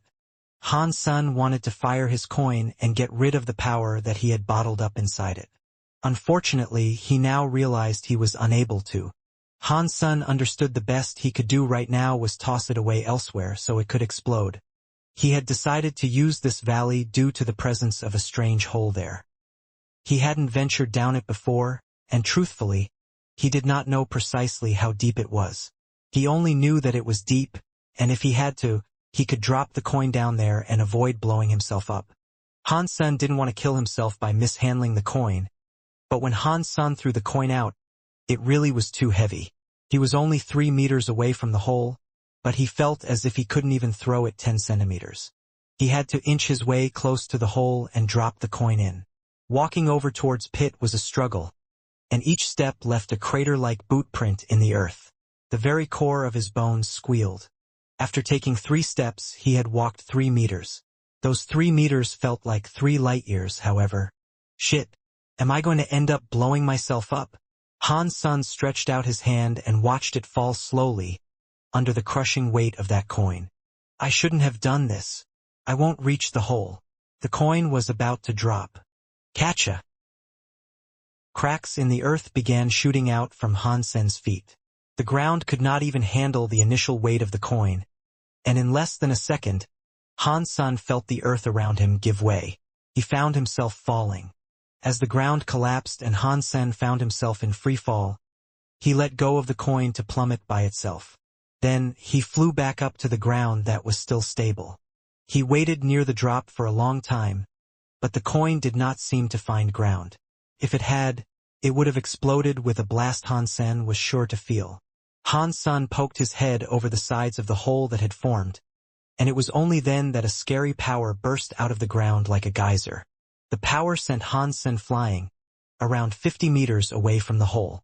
Both sides of the hole had been brought to ruin.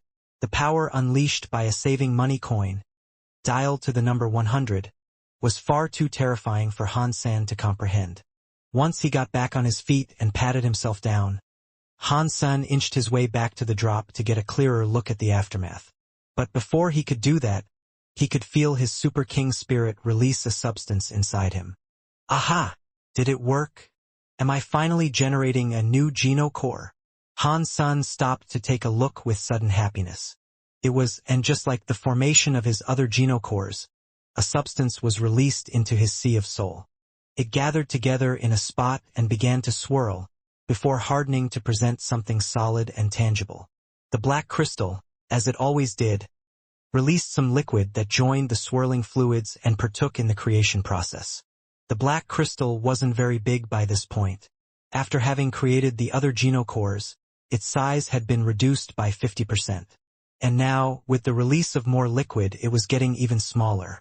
But this time, Han Sen's shock and awe was taken to a whole new level. The black crystal was no longer a black crystal. It didn't seem crystallized anymore. Its color had been wholly robbed, and its shape had been warped. It became a faint, translucent item that seemed to possess a blurry halo in its interior.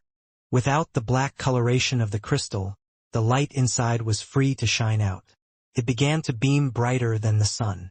It was so bright, Han Sen was unable to see what might have truly resided within that light.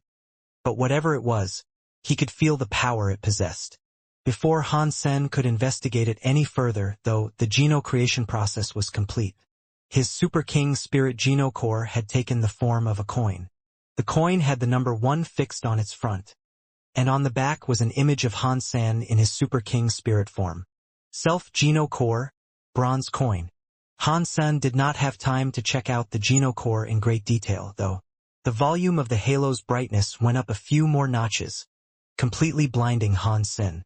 Fortunately, the light was not harmful, and after a short period of believing himself to be blind, his vision began to return. Han Sen took another look at where the black crystal had been, and what he saw gave him another surprise. The black crystal was completely gone. It had been replaced by a black crystal armor set. It was a heavy armor, but it had been forged with a sleekness in mind. It would be tight-fitting and rather feminine in many respects. There was also a weapon alongside the armor set. Placed firmly in the gauntlets, there was a black crystal greatsword, and on the back of the armor were black crystal wings. The black crystal armor was motionless. It was just there. He couldn't see if there was a creature in it or not, but Han Sen could tell the energy it contained exceeded that of Night Empress. After trying to give it a scan, however, Han Sen noticed its energy reduce. After a bit more time elapsed, all its power had depleted. In Shadow Shelter, the 9-life cat suddenly opened both of its eyes with a look of confusion. It arose from its slumber and took off running towards the valley Han Sen was in. 9-life cat saw Han Sen there, and with a brisk teleportation, it appeared where the ground had caved in. It called over to Han Sen, saying, "Weird, I just felt it. Where is it? Has it gone?" 9-life cat sniffed around the ruined pasture in search of something, but could find nothing. "Why are you here, kitty?" Han Sen opened his eyes near the drop and saw the cat. 9-life cat did not respond to his question and merely went on to ask, "Did you see something?" What did I see?" Han Sen asked, obviously confused. 9-life cat ignored Han Sen and began talking to itself, pondering something intently. "Am I mistaken? This thing shouldn't be here." "What thing? What are you mistaken about? Hello? Are you going to talk to me?" Han Sen walked up to the 9-life cat while asking. 9-life cat shook his tail, saying, "It's none of your business. You still only have a bronze Geno Core. When are you going to become a god? You should really think about hurrying up. Does it matter to you whether or not I become a god? What interest do you have in my affairs?" Han Sen said. 9-life cat looked at Han Sen with a fairly serious look. He told him, "If you don't become a god, how am I supposed to get back?" 9-life cat then realized he had just said something he shouldn't have. This prompted Han Sen to ask, "Back? Back where?" "It's nothing." Then, 9-life cat started walking away, as if nothing had happened. "Are you from the 5th sanctuary? Am I supposed to be your transport there?" Han Sen asked after it. 9-life cat did not turn around. It continued to walk away, and as it went, it answered, "Getting to the 5th sanctuary isn't easy." Han Sen wished to ask more questions, but all of a sudden, 9-life cat disappeared. Han Sen shook his head and disregarded the cat. Then, he returned his attention to the Sea of Soul. The armor set was still there, but it was dead and devoid of a life force. He could not bring it out of the Sea of Soul for some strange reason, and all he could do was view it with mild curiosity. The armor set, for what it was worth, gave him the same feelings he received whenever he inspected the black crystal, though. Han Sen wanted to go back now, but before he took off, he saw something flicker in the hole. It seemed as if something was down there. It was dark down in that pit, though, and the light appeared to be very deep within the hole, which made it hard for him to see what it might be. After using his Dongxian aura to scan what he could of the pit, Han Sen was unable to detect the presence of any creature residing in the dark down there. If some creature had been disturbed by Han Sen's coin, and somehow survived, it should have all come scrambling out by now anyway. So, apparently having nothing to fear, Han Sen decided to investigate the whole feat first. The pit he had created was enormous, and a few clicks deep without a doubt. A haze hung thick in the air after the previous explosion. As Han Sen neared the bottom, he could see how ravaged and frighteningly violent the power he had unleashed really was. At the bottom of the pit was a tunnel, strangely enough. It was not a natural formation, he could tell, and it seemed to lead in a certain direction. The light Han Sen had glimpsed probably came from there, and this was confirmed when he saw the same flicker cross his vision as he peered into the tunnel. After traversing the length of that black stretch, Han Sen found himself wandering into a chamber that was fairly large. It almost looked like a nest, given there was a creature at its center. It was a snake. It was black and white in color, but the white parts were fluorescent. They were almost like neon bulbs. Acknowledging this, Han Sen quickly, and correctly, determined that they were the lights he had caught sight of briefly earlier.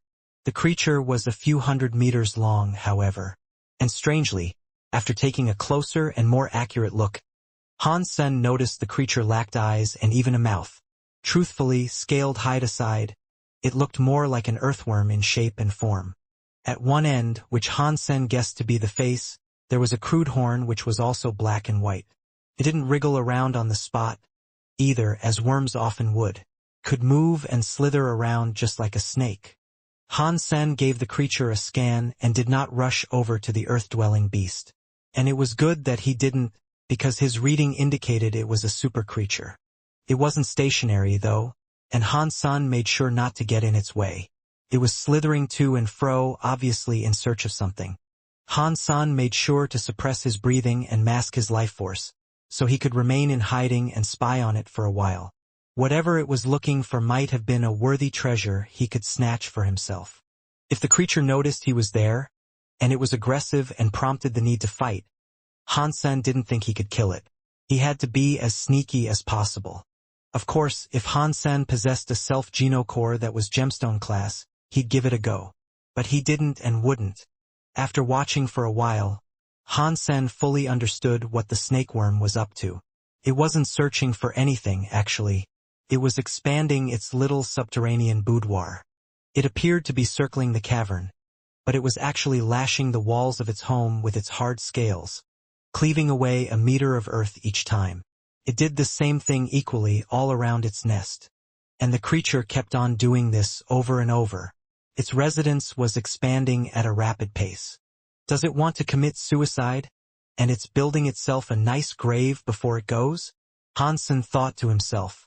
As Han Sen watched with waning curiosity, something suddenly appeared in the deepest reaches of where the creature had dug. It looked like a porcelain object, and it had a creamy, subdued white color. When the monster found it, it began digging with renewed vigor. It went faster. It went harder. The porcelain object was like a pot or some such, but it was difficult to make out in the flying earth. Initially, due to its shape, Han Sen believed it to be an item that was the handiwork of primitive humans, but as more of it became unearthed, he realized it was actually an egg. It wasn't small by any account, either. From what Han Sen could see, it was 1 meter tall, but most of it was still embedded in the earth the creature was swiping away at. It's an egg then? But if it is an egg, does it belong to this weird creature? Or is the creature stealing an egg that belongs to something else? Han Sen racked his mind in wonder. Eventually, the monster dug the egg out in its entirety. But the creature didn't stop there, and it actually looked entirely uninterested in the item. It simply continued to dig deeper and deeper in the same spot until it was out of sight. Han Sen's heart was beating quite rapidly in excitement, and he thought to himself, He's finally gone. Well, whoever that egg might belong to, it sure looks like it belongs to a super creature. Over there, super geno points are sitting right out in the open, unguarded and ready for the taking. Han Sen used his Dongxian aura again to make sure the coast was clear. It was, and wherever the snakeworm monster had gone, it was now far away from Han Sen. Here goes nothing. Han Sen braced himself, then leaped over to the egg. In a frantic rush, Han Sen wished to quickly put it into his cruel bottle for an easier escort out. The cruel bottle was not like the gourd, however. Couldn't suck things in like a vacuum, and he'd have to physically lift the egg and push it in. Unfortunately for him, try as he might, the egg would not budge. He had no idea why the egg might have been so heavy, given that its contents were most likely yolk. He was already exposing himself longer than he wished to, and he fretted profusely over what he should do next. He obviously could not transport it out, but neither could he eat it right then and there. As Han Sen ransacked his mind for a solution, he heard the black and white monster returning. Fortunately, it was coming back at a mellow pace. Chances were, it had yet to learn of the intruder hungry for the egg. Han Sen allowed himself one more minute to deal with the egg before escaping, guessing the creature would return by then. Should I just give up then? Han Sen asked himself. Finding an unsupervised super egg was incredibly rare, though, and the thought of abandoning it caused him heartburn. The entire situation was comparable to winning the lottery, but later realizing you had already trashed the golden ticket. Han Sen tried again to push the egg, as it should have been easy to roll. But still, he could not. It was a frighteningly heavy thing. Just as he was deciding to retreat and leave it be, Han Sen noticed there was something wrong with the egg. "Where are you trying to take me?" Suddenly, the voice of a woman was heard echoing in the chamber. A little later, the monster reappeared, and upon its head was a pretty lady. The monster came straight towards the egg, and when the lady's eyes took notice of it, she looked surprised. "Snake King, this egg looks special. Does it belong to a super creature?" The lady dismounted the snake and ventured towards the egg. She stroked the egg as she spoke. The big snake nodded to the lady. "Good. We haven't had super creatures in our shelter for a long time. It would be best if we brought it back with us," the lady went on to say. The snake wrapped itself around the big, heavy egg and tried to lift it onto its scaled back. But when the Snake King pulled to lift it, the egg shattered instead. It was an unexpected and slightly disheartening shock to incur, but as they watched it shatter, something came falling out of it. It was a humanoid-shaped creature that came tumbling out, one that glowed white and bright. The creature was actually Han Senator. The issue with the egg, Han Sen had realized, was that it was actually empty and devoid of any yolk. So what he did was dig underground and come up underneath the egg. From the bottom, he was able to insert himself into the egg and prepare to play the part of a newborn, something he figured he'd be good at. At first, he only wanted to get a glimpse of what might have been left behind in the egg, if there was anything. He did find something inside the egg, too.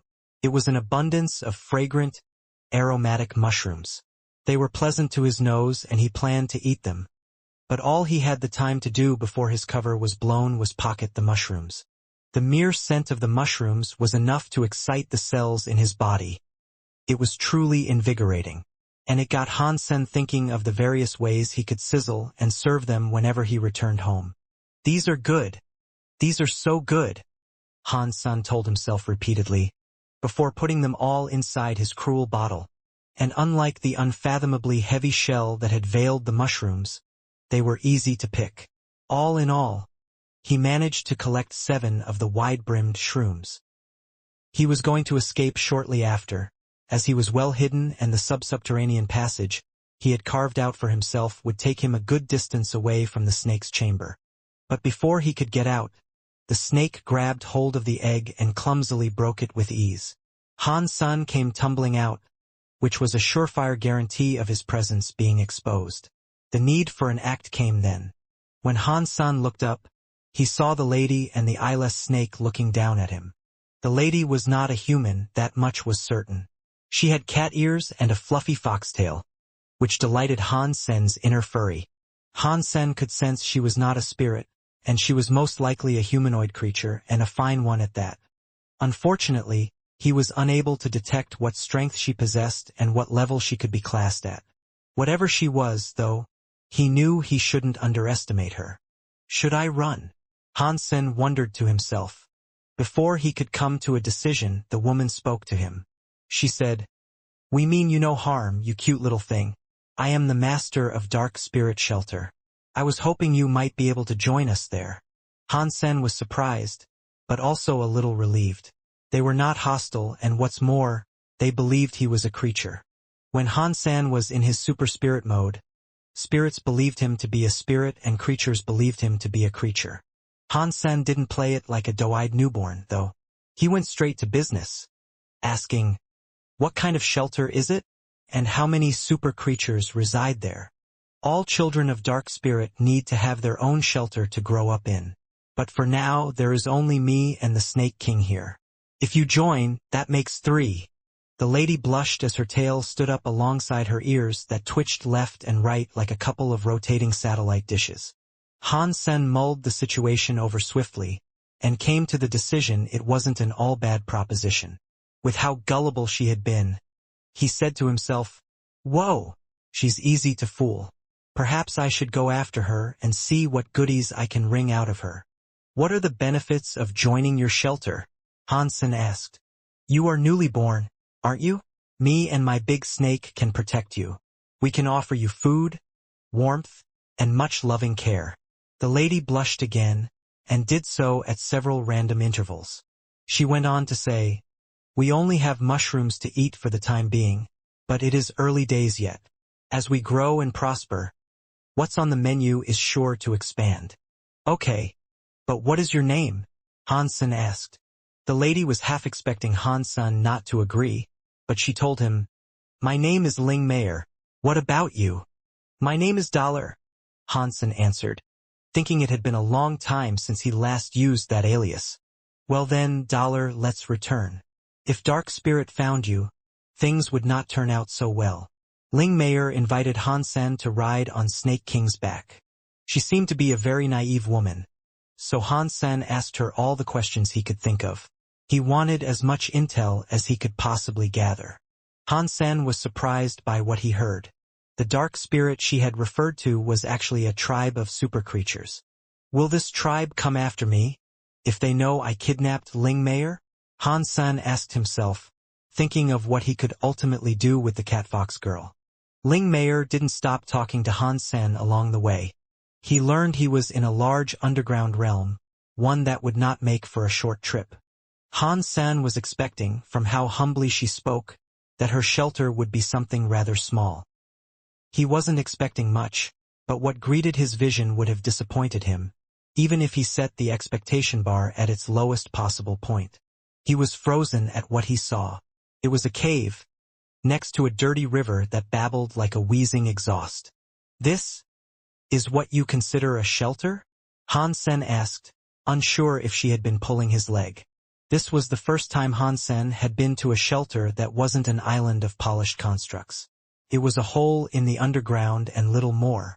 Ling Mayer blushed, as she frequently did, and told Hansen, "There aren't many shelters down here, but don't worry, we are sure to claim a bigger shelter someday.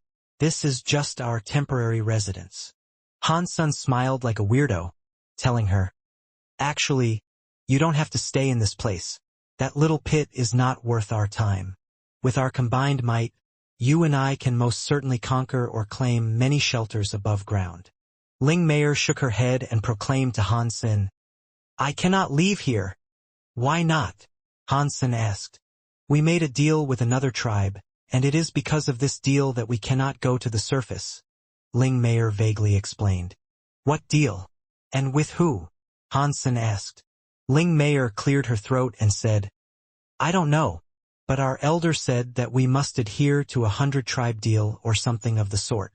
If I go to the realm of the Landwalkers, and I end up dying, nobody will avenge my death."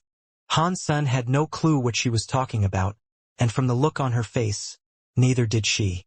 It sounded like an agreement between many tribes that occupied the underground space, but Hansen thought it to be silly. Regardless, Hansen followed her to the cave. It was barely more than an alcove, and it was nothing close to an actual shelter. It was rugged and filthy, and you could even see the scrape marks of the Snake King's scales. Clearly, the shelter had been haphazardly constructed by the Snake King. There were a few mutant and primitive creatures inside the place. All in all, there were around 20. They were creatures that had been found, maybe stolen, when they were babies. They looked rather weak and almost malnourished. For Hansen, it was as if he had stumbled into a cellar sweatshop. With an ally like Snake King, I'm sure you could procure a better shelter for yourself. This is grim. Hansen couldn't understand why they were so willing to live in squalor. Ling Meier vehemently shook her head again, and she told Hansen, Snake King is accompanying me on the orders of the Elder. He won't help me try to claim another shelter, though. Hansen thought to himself, she must be important to the family, if the Elder was willing to take care of her to that extent. But still, these living conditions? Hansen, while he wanted to go, still thought it best to forge a better relationship with her. He'd get nothing if he was to duck out now. And furthermore, Hansen wished to learn more about the 100-tribe deal before doing something rash that could cause issues for her as well as for him. So, for now, Hansen was willing to put up with the less than favorable conditions and live there in her shelter. For dinner that night, Ling Meier came forward to present him with mushrooms. After tasting the cave shrooms, Hansen thought they were awful. They didn't agree with his tongue or his tummy, and to make things worse, they were only mutant class. Seeing his repulsed reaction, Ling Meier looked rather worried and she said, It wasn't a good idea to serve you these mushrooms, was it? Don't worry. I'll find better food for you next time. Hansen nodded. Reviewing his situation, he was bewildered to see a leader like this. To quench his thirst and sate his hunger for the evening, Hansen instead brought out jerky and a few drinks from his cruel bottle. Hansen had been unable to get super creature flesh, so he brought food with him from the Alliance. As Hansen munched on the chow he brought with him, Ling Meier did not take her eyes off it. Her gaze was intense. Do you want some? Hansen asked with a queer smile. Ling Meier shook her head and shyly told him, I am the master of this shelter. I cannot indulge myself on my subordinates' food. I should really go look for better stuff to serve you. It seemed to him that she was super willing to treat Hansen like a dear pet. I don't mind. Are you sure you don't want to try some? Hansen tempted her to try his food. Ling Meier gulped and wiped the drool that had escaped the corner of her lips. She shook her head again. How are you supposed to know what I like if you don't try some of this stuff? Go on, have a bite. Hansen passed her a bag of jerky and a can of soda. Fine, just a nibble. Ling Meier ended up taking a hearty bite of the jerky and almost drowned herself in rabid consumption of the soda. Her eyes shot open with wild delight, and she asked Hansen, What is this stuff? Did you squeeze this juice out of a plant? That stuff is gathered from a jerky vine, while the drink was collected from a soda tree orchard. Hansen told her. Would it be rude of me to ask for some more? Ling Meier asked Senator. She was clearly having trouble mustering the courage to request more. Yes, of course. You're going to have to remember this taste and flavor. After all, Hansen said, unsure if he himself was making a jape. Ling Meier accepted more of the jerky he had to give, and she spared no time eating the quantity provided. Hansen noticed she still wanted more, and so he obliged. This time, however, he brought out spicy jerky. He told her, This is spicy, so mind your tongue. But I like it a lot as well. It's best I learn this flavor, then. You're right. Let me try it. Ling Meier had gotten proficient at peeling open the jerky packaging. And as soon as she did, she began to ravenously gobble it all up. It was as if she hadn't eaten in months. That's right. Eat and fall right into my trap. Get hooked on the merchandise only Papa Hansen can provide you. Hansen sneakily thought to himself. He figured himself for a sugar daddy. After eating a bunch more packets of jerky, and downing a few more cans of soda, Ling Meier was finally starting to fill up. Hansen, thinking he had softened her resolve and scored a bunch of affinity points with her, asked her questions about the underground realm as she chewed her last mouthful. There were certain things she was not able to tell Hansen about Dark Spirit, But that aside, she told Han Sen all she could. Han Sen came to learn that most of the underground realm, referred to as the underworld by its inhabitants, was owned and controlled by the Dark Spirit tribe. There were a few other tribes too, and some even owned gold shelters. Ling Meier was too weak to claim a proper one for herself, but she still tried to her best for those who were willing to join her. She only had a bronze Geno core too, so even if she and Han Sen did seek to bring down a gold shelter, it would be a tall order. Do you count as an adult for Dark Spirit, if you only have a bronze Geno core? Han Sen asked her. Even super creatures started off with a weak Geno core and low fitness, and they'd have to go through the same routine as others. Ling Meier would have to upgrade her Geno core if she really wanted to expand. We are considered adults the moment we generate a self-Geno core. And once that happens, we are sent away from Dark Spirit Shelter in the expectation we will survive and thrive. There was a glimmer of sadness veiled behind the curtains of her speech, despite her attempt to put on a brave and proud face. Han Sen thought to himself, it looks like Dark Spirit controls most of the underworld. If they didn't have a firm grip on the entire place, they wouldn't let their people come and go freely. So, how can I lure her to the surface? They surely won't come after us up there. So getting her to go and leave this place is the only struggle. Han Sen racked his brain for a solution, and as Han Sen pondered this, his attention was drawn to a voice outside the cave. Ling Meier, are you in there? Ling Meier's face completely changed. She hopped onto King Snake's back and yelled at Han Sen. Come on, we have to go. What are you afraid of? Han Sen asked. I'm not afraid. Before she finished speaking, a dark shadow began entering the cave. It was a man with cat ears and a tail just like Ling Meier. It was clear that he was a family member of hers. He was riding atop a green bug that was the size of a bull. Where are you running off to this time? Come, quickly fight with me. And when you lose, come. You know what awaits. Don't try running off. The man's voice took on a threatening tone, and he didn't seem like a nice person at all. I'm not running. Ling Meier said this and scowled at Han Sen with her kitty fangs on full display. She wasn't happy Han Sen had been so slow. Bring forth one of your creatures so that it might fight against my green bug.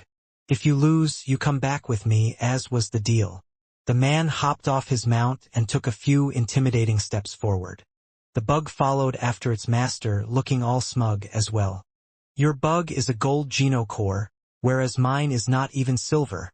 That's not even fair. Ling Meier protested. 1 year. That was the deal. You're the one who has wasted their time hiding in this dump for that duration. If you'd prefer, I could always go contact the elder and see what he has to say about this whole situation. The man said. Spirit 13, don't be ridiculous. Ling Meier said. She tried to put on a stout voice, but it trembled. She was squirming in her seat. Then how about I go and see the elder to ask what he considers to be ridiculous? Spirit 13 turned to leave.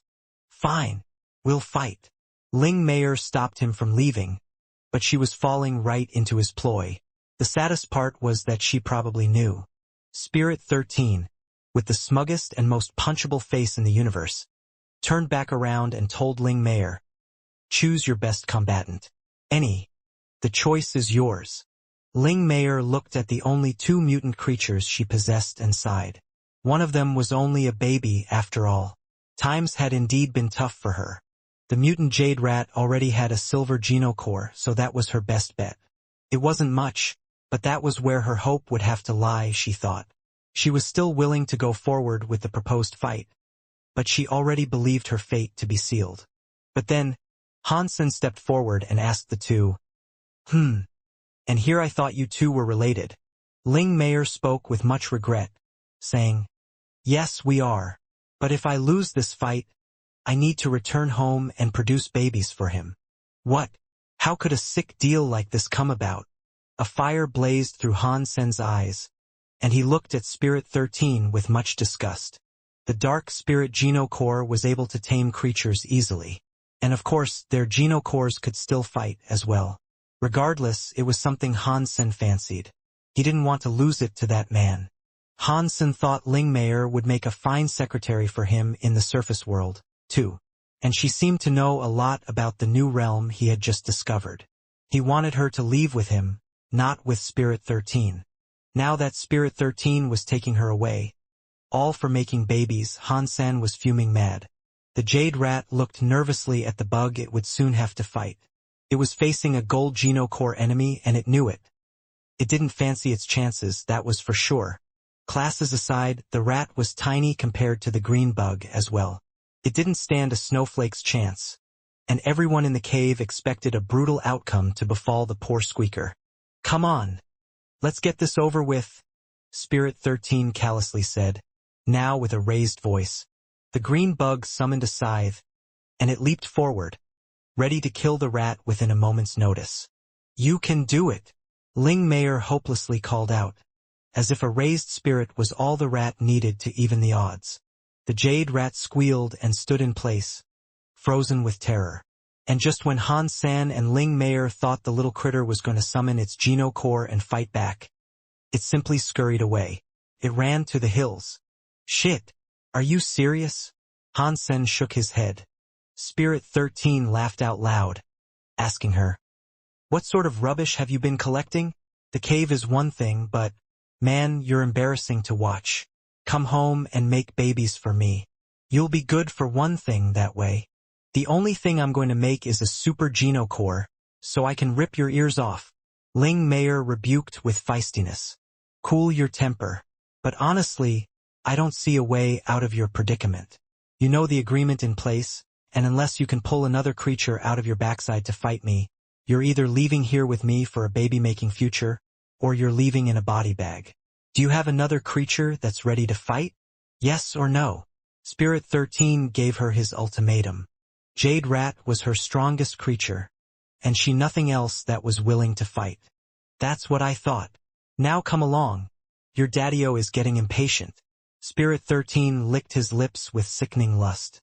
Ling Mayer was about to agree, but before she could open her mouth, someone else stepped forward. Let me fight it. Han-sen walked in front of the green bug, with his speech directed at Spirit 13. It's all the same. Spirit 13 motioned with his hand for the green bug to take a swing at Han-sen.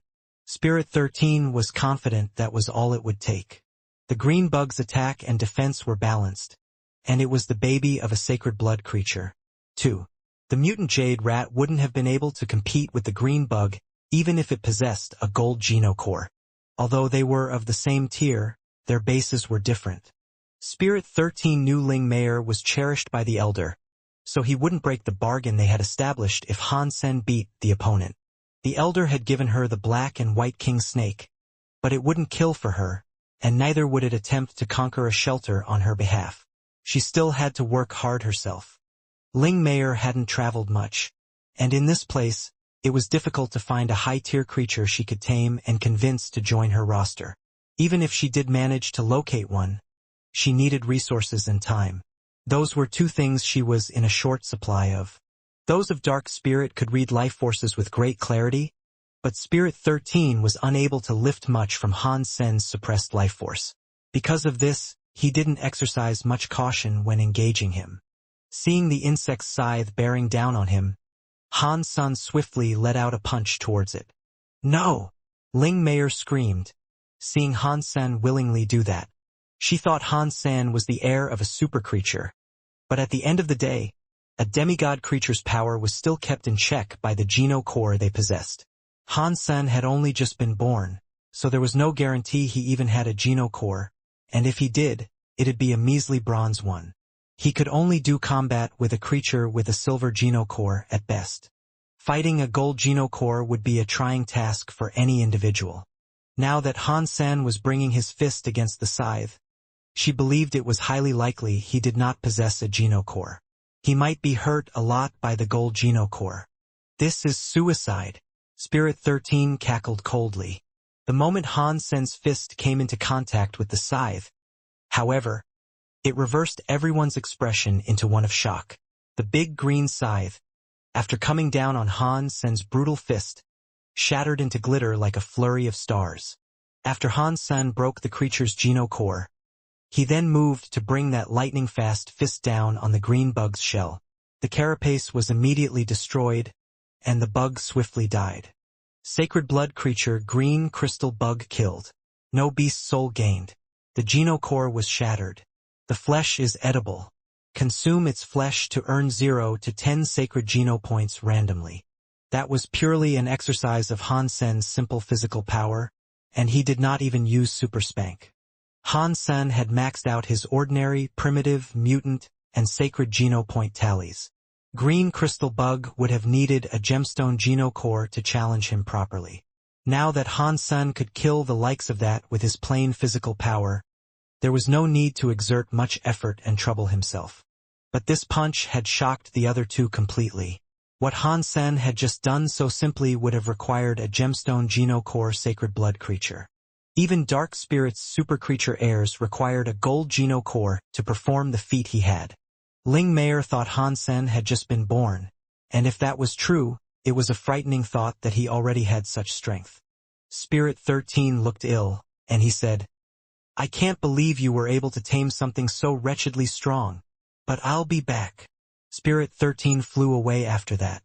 King Snake was there guarding her, so he couldn't do anything bad to her even if he tried to. "Dollar, you are so good. You must be a baby of the mightiest of super creatures. Was your parent a berserk super creature, I wonder? You're better than me even. My parents have sacred blood genes in them. They weren't pure super creatures." Ling Meier had run right up to Han Sen to say her piece. "I guess," Han Sen said. Ling Meier was the heir of a super creature, but she still only had a bronze genocore. She also lacked social skills, which made her a very easy person for Han Sen to trick. Now Han Sen was too lazy to even make up a story. After Han Sen killed Green Crystal Bug, Ling Meier really wanted Han Sen to stick around. Unfortunately for her, she didn't think she had anything that would make him desire to stay with her, especially when she had already started eating his food. "Mayor, did you say there was a gold shelter nearby that was unclaimed? Let's go take it," Han Sen said. Ling Meier was no longer feeling like much of a master, but she found herself surprisingly happy. She asked Han Sen, "Yes, which one? There's a few of them?" She did not know anything, so Han Sen would have to do the claiming himself. He proceeded to ask her a few questions, and then he went off to get her a safer place to live in. Han Sen needed to use a teleporter to return to the Alliance, too.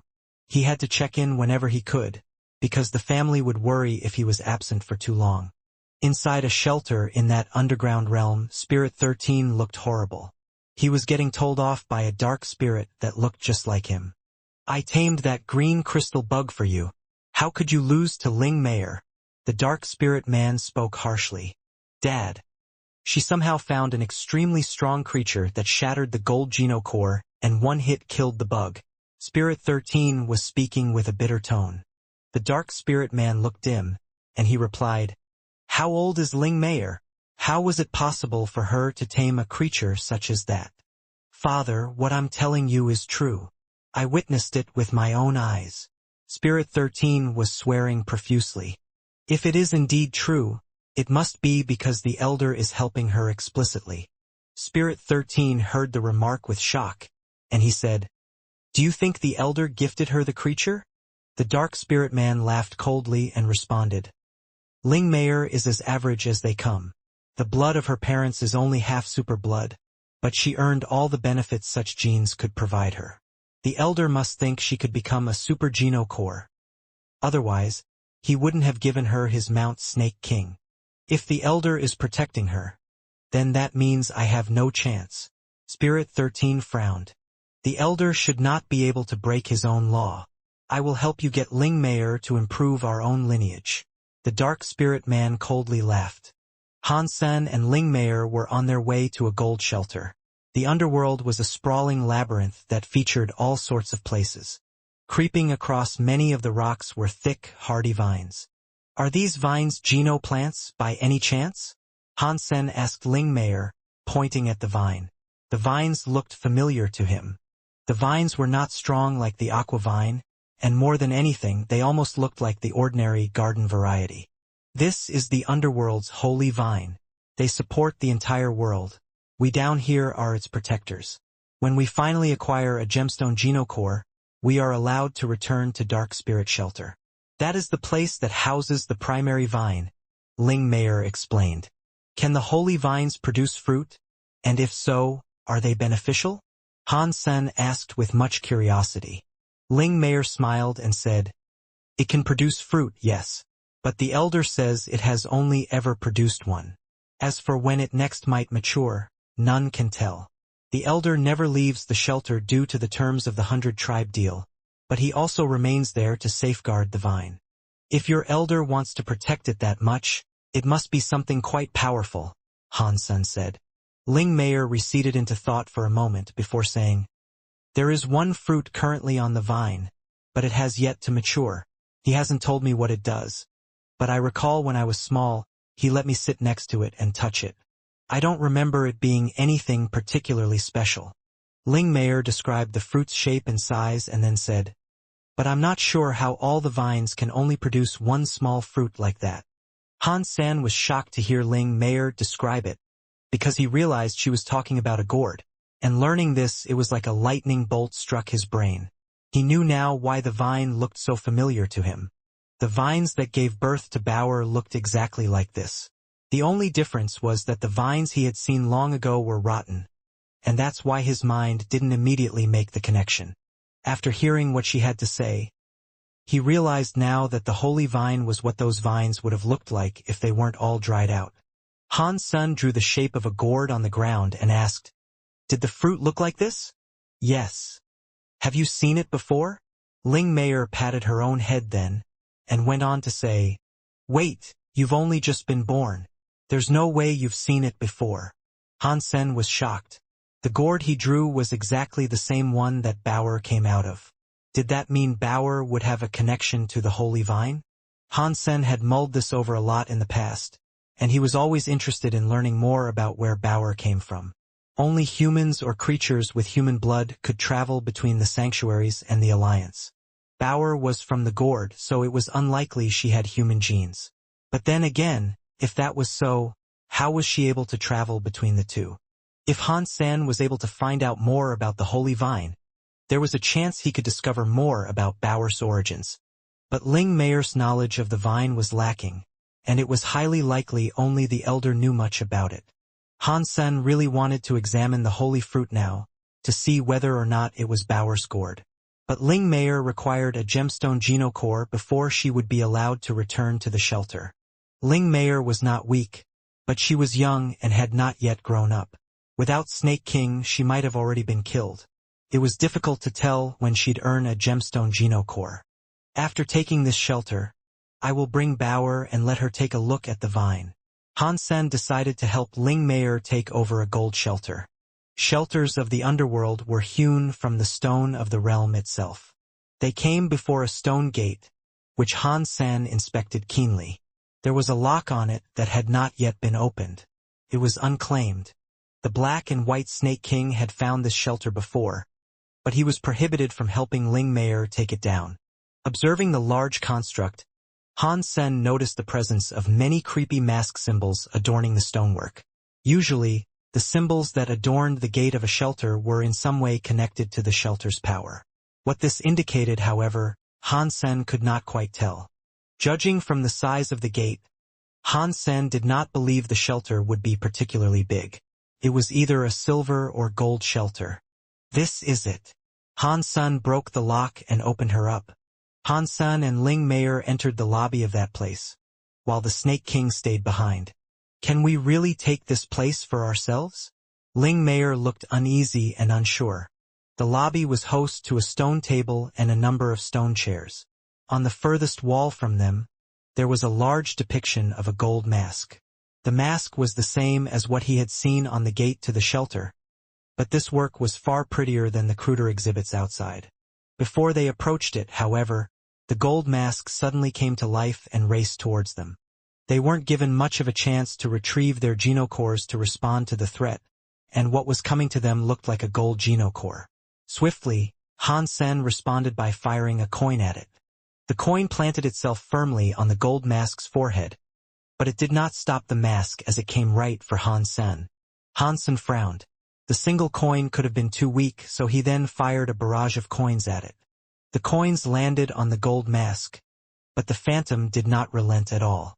With his fist, Han-san moved forward to punch the gold mask, and when his fist was about to meet with it, his hand went right through it. It was like an ethereal object. The next second, the gold mask planted itself neatly on Han-sen's face, and the moment that occurred, Han-sen felt a weird power surge through his brain. "Slave, adhere to my commands and I will grant thee power," the gold mask roared with a booming voice, with a speech that tried to invade Han-sen's mind. Han-sen's brain had been fortified by the crystallizers, however. He tried to grab the gold mask on his face, and he noticed his fingers were now able to touch it. It had become a physical object. Han-sen ripped it off of his face and held it in his hands. The gold mask squirmed and struggled. It was an incredibly weak thing after becoming solid. Just as Han-sen was going to destroy it with a punch, the gold mask pleaded, "Don't hit me! Don't hit me! I'll swear allegiance to you." Han-sen did not expect the thing to be able to talk out loud like that, but it was audible all the same, even if the mask's facial features did not move. "What is your Geno core level? What does it do?" Han-sen wanted to grill it for information before he agreed to its plight. "I am the gold Geno core gold mask. I can attach myself to the face of anyone and then control them. Please don't destroy me." Gold mask spoke with a creepy, unsettling voice. "That sounds useless," Han-sen said. "It's useful," Gold mask remarked in shock. It quickly went on to say, "Master, you are just too strong. That is why I might appear useless right now. I can easily control normal creatures, even of sacred blood strength. And what's more, I can evolve to become a gemstone Geno core and even a super Geno core. Are you kidding me? I've never heard of a Geno core that was capable of evolving," Han-sen coldly rebutted. "But I'm not kidding. I really can evolve. Take me with you and you'll see it firsthand. If I am unable to do this, you have my full permission to destroy me." Gold mask was scrambling to spit his words out. "Okay." Han-sen didn't really want the mask even still. Gold mask hastily gave Han-sen his mark, and then went straight into his sea of soul. Han-sen checked out the information it came with, and it did indeed say that it was able to evolve. Gold mask. Spirit type Geno core, evolvable. Han-sen was more than surprised. Geno cores required living things to evolve, and he had no clue a Geno core could evolve by itself. Han-sen had only seen Little Angel and Golden Growler evolve by themselves, but they were beast souls. The gold mask would save Han-sen a lot of trouble, though. He didn't require a spirit to control the shelter, as the gold mask could do it for him. "Is that it?" Ling Mayer couldn't believe it was already over. "Yeah, this is your shelter now." Han-sen smiled. It was Ling Mayer's shelter, technically, but Han-san was its true master and controller. "I finally have a shelter to call my own." Ling Mayer happily swung the gate open to invite Snake King and the rest of her creatures inside. Han-sen found his chance now to sneak back to the Alliance and retrieve Bauer, so she could check out the Holy Vine. But when he returned home, Han-sen was in for a surprise. Luolan had gone to visit Han Yen in the military school a few days ago, while Mr. and Mrs. Ji had gone away to resolve a few matters of their own. There was a problem with Ji Yenron's business, so only Bauer had been left behind to look after Little Flower while the rest were absent. Bauer may have looked small, but she was capable of taking care of Little Flower for quite some time. There were a bunch of AI droids in the house as well, which helped. They were all well behaved. Bauer was staring at Little Flower while suckling a milk bottle. Little Flower was doing the same, but with a smile. Bauer placed a gentle hand on his jaw and suddenly got up, ran to Ji Yenron's room, and unearthed a few makeup products. "Don't move, Little Flower. Let me make you prettier." Bauer grabbed a tube of lipstick and some eyeliner with an evil smile creeping across her face. Little Flower was smiling happily at Bauer with an unchanging expression, as Bauer drew across his face, occasionally pausing in admiration of the work she had done upon her human canvas. As she had fun doing this, she stopped. She sensed someone had entered the house. Han-sen's house was in an old town. It wasn't a very fancy or expensive neighborhood, and neither did the house have much in the way of valuables. Every generation of the family had lived there, though, and because Luolan did not want to move away from there, that was where they all stayed. A man opened the door and entered the house stealthily, closing the door as discreetly as he could. I thought the Alliance's first super aristocrat would have a fancier house than this. I am a master thief. This place is far too easy for the likes of me to break into. A man was speaking to himself. The man looked around and then pulled out a gadget. He pressed a bunch of buttons and all the alarm systems were disabled. Not even the robots functioned after that.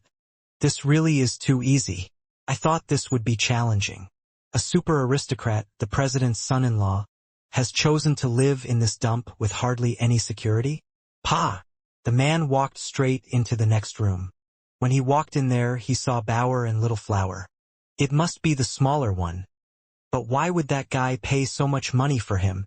The man knew no one was home, and his target was Little Flower. Tang Rubiai's nickname was Ghost Hand. He called himself the best thief, and through the employ of state-of-the-art technology, he hadn't once botched a job in over 60 years. Someone had paid him a high price to steal Han Sen's son Little Flower, and that was why he was on planet Roka. He waited until everyone was gone before breaking in to complete his objective. People these days are way too naive. They rely on robots to do everything for them. Even a rookie thief could get this job done without breaking a sweat. Tang Rubiai was speaking out loud to himself as he stepped towards Little Flower. "Do you want some ice cream, little girl?" Smiling warmly, Tang Rubiai offered a blue gemstone ice cream. The client had informed him that Bauer was not a real human, just a pet beast soul. It didn't fight, and it loved nothing more than ice cream. "Uncle, you're a good man," Bauer told him, gleefully accepting the ice cream. Tang Rubiai thought to himself, "This is what you call true talent. If I admit I am the second best thief in the universe, no one would be the first." As Bauer licked away at her ice cream, Tang Rubiai gently moved to pick up Little Flower and said, "Little baby, let me take you someplace fun." But before he could lay his fingers on the baby, he felt something touch his clothes with the zap of an electrical current. He promptly turned around to see what the issue was. His senses were excellent, and he had not detected the presence of anyone else in the house. But strangely, his clothes were still being pulled. He had not been caught once across all the years he'd been active, and if he was to fail now, his image and reputation would be forever tarnished. After turning around, he noticed Bauer was staring at him intently. "Pa! I knew no one would have gotten home that soon." Tang Rubiai sighed, seeing no one else there. His heart had almost leaped out of his chest. "You continue eating your ice cream, kiddo." Tang Rubiai smiled at Bauer and went to pick up Little Flower again. His clothing was tugged again, and when he turned to take a look, Bauer told him, "I finished my ice cream. I want some more." Tang Rubiai felt a headache coming on. Although Hansen would not know what the pet beast soul was up to or how she was treated, if Tang Rubiai attacked her, there was a chance Hansen might realize something was up no matter where he was. To avoid Hansen's wrath, Tang Rubiai thought it was best not to attack Bauer. Bauer was not technically his beast soul. Anyway, the chances he'd find out were low regardless. It is true that the rich are selfish. I'd let such a cute humanoid pet eat whatever she desired. Hansen's family has no doubt been cheap on her, Tang Rubiai thought. He then opened the mini fridge attached to his waist and gave her 2 more ice creams. Tang Rubiai liked being prepared, so he had brought 3 ice cream bars with him, just in case. He gave the remaining 2 to her and said, "Go eat." In a flash, Bauer gobbled up the ice cream bars and immediately proclaimed, "Uncle, I want more. Won't you get sick eating that much ice cream?" Tang Rubiai had only brought 3 and had no more to give her. "I have run out of ice cream, I am sorry. If you stay here, I'll go and bring you some more later." Tang Rubiai was reaching down to pick up Little Flower as he said this. "Uncle, take me to get some now." Bauer tugged at his clothes. Tang Rubiai wished to ignore her, but he realized his hand was incapable of reaching any further to pick up Little Flower. He turned around and was in shock. Bauer had latched onto him, and she was so strong. He found himself incapable of moving.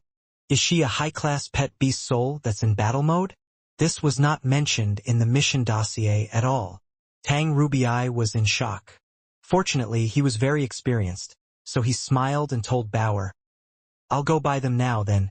Let's bring your brother along for the ride. We'll all go together. Okay? Okay. You really are a nice man," Bauer happily told him. "Let's go now. If we don't hurry, the shops will close." Tang Rubii turned back around to pick up Little Flower. But again, he was stopped by Bauer. "Uncle, I can't go." Bauer looked rather bitter this time. "Why not? Do you not want ice cream?" Tang Rubii rushed his dialogue. "I do want it. But if I don't finish my homework, my parents will yell at me." Bauer had her finger pointed at the books in front of her.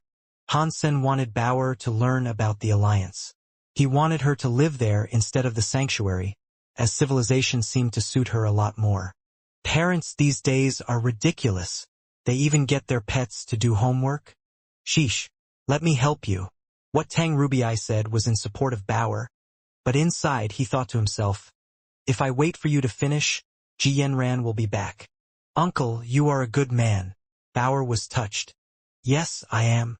Tang Rubii picked up the book and pen and said, "In the farm, there are 67 animals. There are twice as many ducks as there are chickens." Tang Rubii scrawled a bunch of nonsensical answers, planning to leave swiftly. "Good uncle, this is wrong." Bauer pointed down to the answers he had made up. "I deliberately wrote it incorrectly, just so I could test you." "Very good." Tang Rubii was getting glum, realizing he might have to do the homework for Real. "What is this? I'm a master thief. I shouldn't be reduced to doing baby mathematics." Tang Rubii's facial expressions turned bitter as he resumed doing the math. His heart sank even lower when he realized there were some questions not even he was able to answer. He had studied many of these subjects many long decades ago, but by now he had forgotten everything. He had no clue on how to come up with the solutions for the more complicated questions. This is horrible. How can they allow a kid to trudge through something so hard and brain-melting? This is sure to ruin their childhood. Whoever created this textbook should be executed, Tang Rubii angrily proclaimed. Bauer tried to comfort him in his distress, saying, "You are right. You should execute my father. But you still need to do this. Why don't we take a break and go get some ice cream? If something occurs, I'll get your back and cover for you." Tang Rubii patted his chest. Bauer shook her head and said, "No, we have to do it now. If I don't finish this before he gets back, he'll destroy me with his belt again." After that, Bauer's eyes began to well up with tears. What an animal! How can such a young kid be subject to such horrible treatment? I should really go to see child services and take him to court. Tang Rubii felt genuinely angry, seeing how frightened and fearful Bauer was becoming at the thought of her father. Bauer looked like a nice and cute child. To think of her getting her hide whipped by a belt would make anyone mad. When Tang Rubii learned the art of theft, his master often brought out his whip if he failed to conduct his practices with the precision expected. He knew exactly how Bauer felt, and he could empathize with her. "Don't worry, I will complete these exercises for you. I won't allow you to get hit anymore." Tang Rubii had no choice but to complete her homework for her. He couldn't leave and let her be subject to that. Not now. Tang Rubii turned on his computer and allowed the PC to complete what he was unable to do. Took the machine an hour to finish it all. "Good man, uncle. You are smart. You can do anything." Bauer looked at him in profound admiration. He had completed the entire week's worth of homework her parents had given her to do. Tang Rubii felt cocky and proud of himself, too. And in this arrogance he said, "Oh, it was nothing. I've dealt with worse. We should go and get that ice cream now, shouldn't we?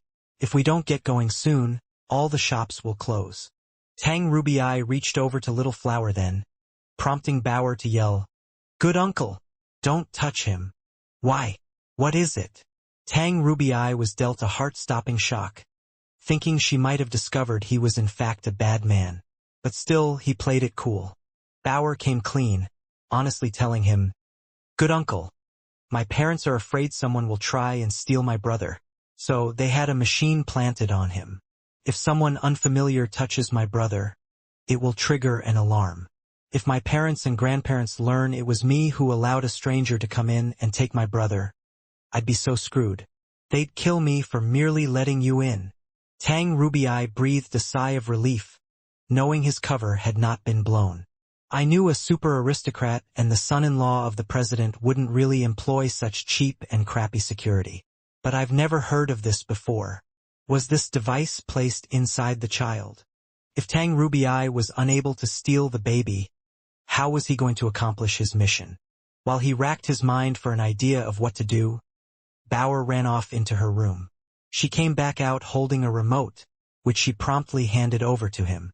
Then she said, "Good uncle, I know you are a good man, so you will need to push that button to disable the security and its alarm for a brief period of time."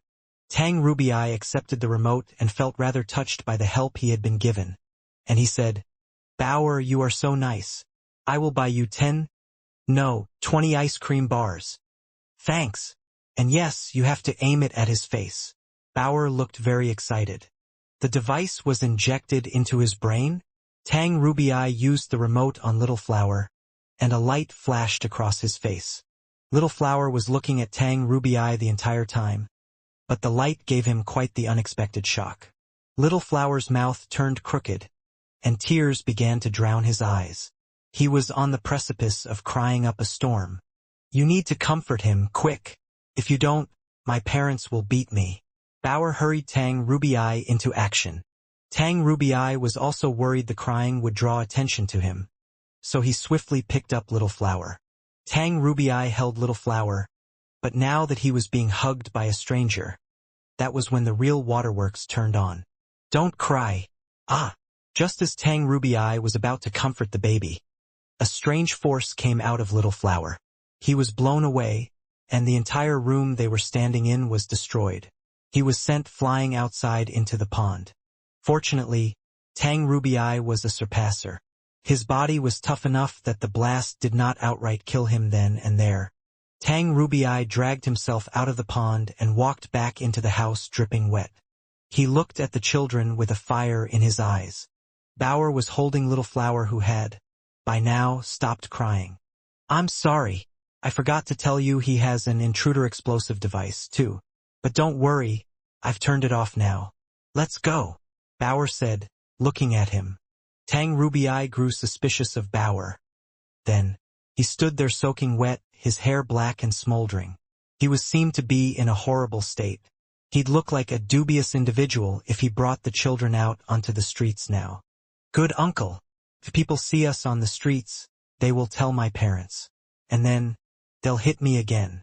Use this." Bauer pulled out a big suitcase on wheels and climbed into it with Little Flower. Tang Rubii's suspicions died down a little after that.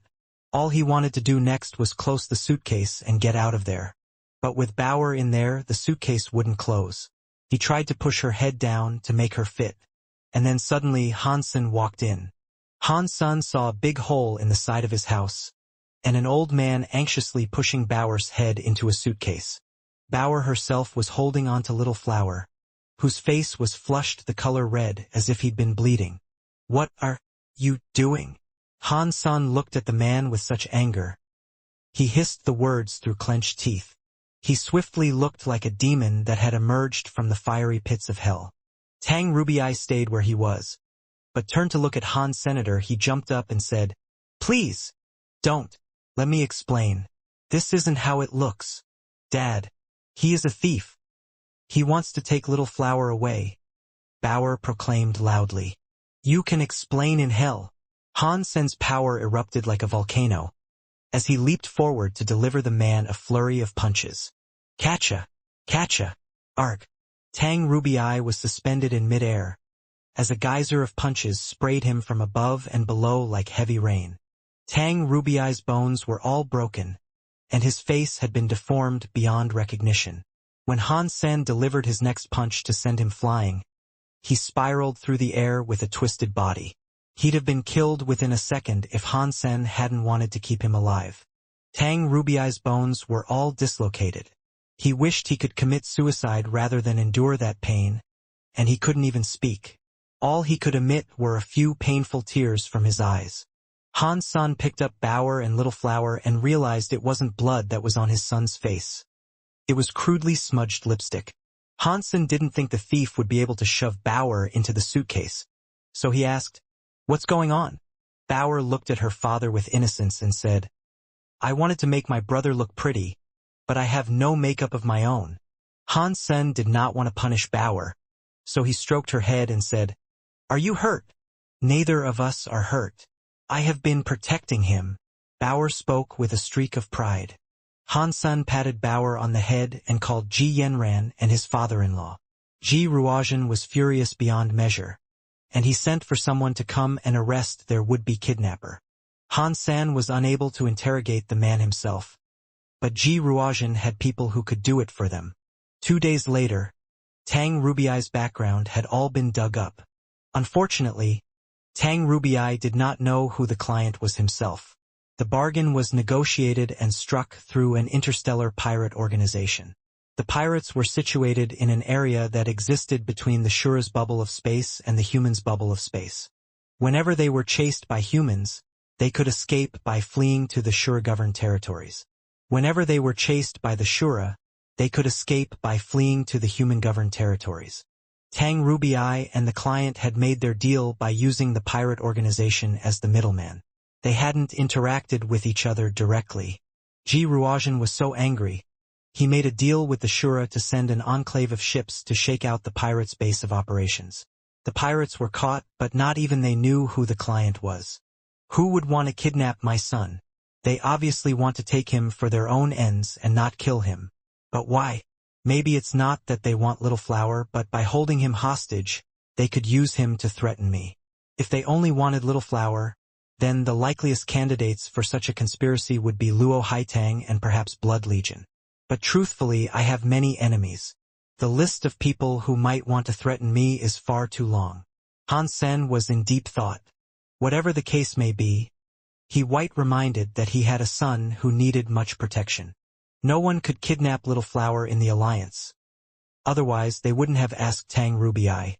The best way to ensure his safety was to keep Bauer with him at all times. With Bauer there, not even a demigod could kidnap Little Flower.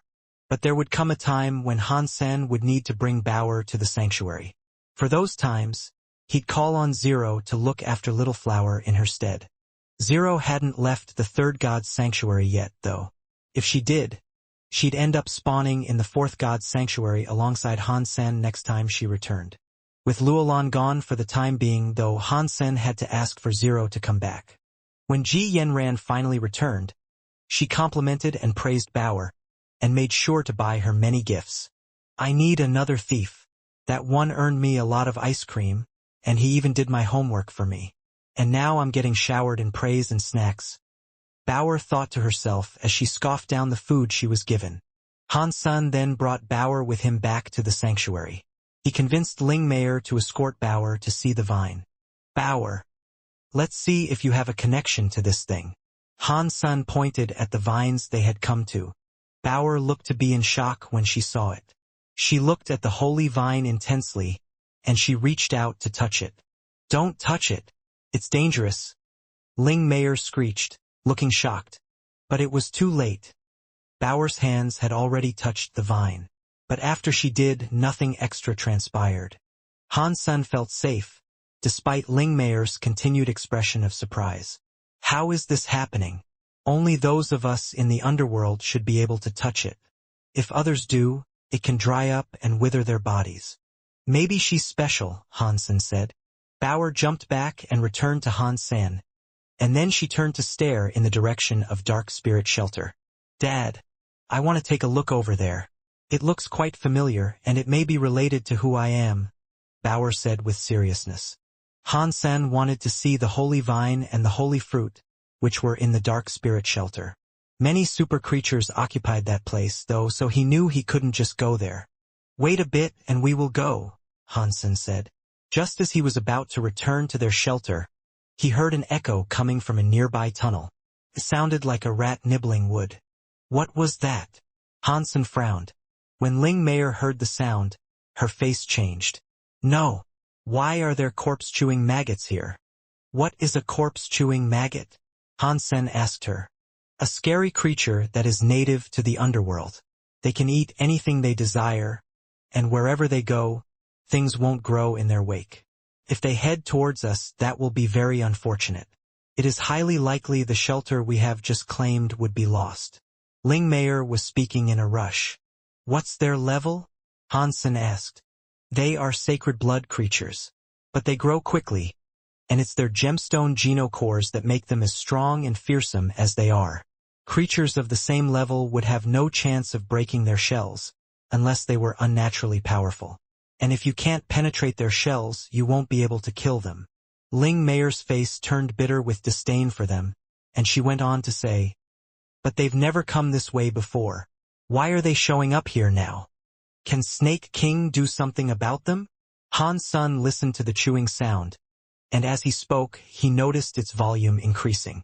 It was coming closer. He will take no part in this. The only thing Snake King will do is take me away to someplace safer.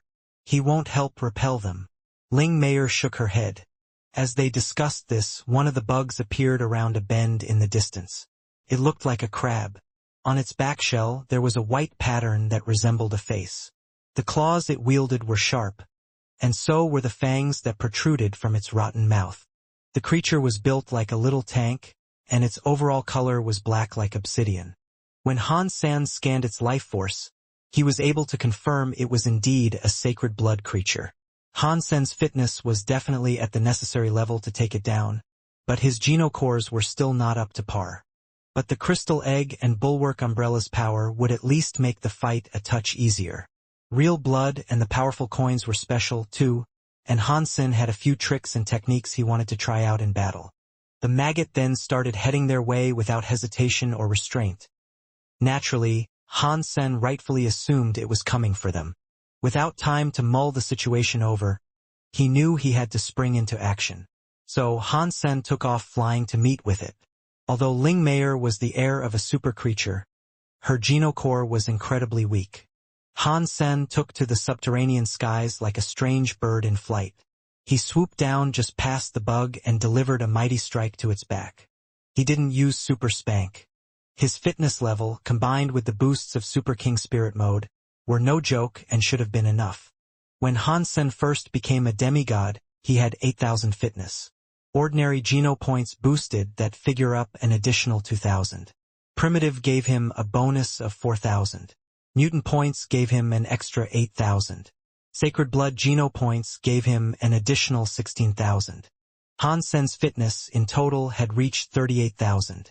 He was getting close to 40,000. And with Super King Spirit Mode, Sacred Blood creatures had no chance of withstanding the devastating blows he could deliver. But just as Han Sen punched it, the face upon the maggot's backside began to glow brightly. When his fist came into contact with the shell, it was like bringing a fist to steel. He dealt no damage, and only the loud sound of ringing metal could be heard. Inside a cave, Spirit 13 and his father, Spirit 12, watched Han Sen fight. Seeing Han Sen punch it, Spirit 12 could not help but laugh. His punch far exceeds that of a sacred blood creature. There is no way Ling Meier tamed such a being. The elder must have given it to her. He is so strong. What if he manages to kill the corpse-chewing maggot? Spirit 13 asked with worry. Spirit 12 looked disdainful and he said, even if he can kill sacred blood creatures with ease, he has no hope of defeating a wretch like that. The maggots have a ghost armor genocore which provides incredibly high defense.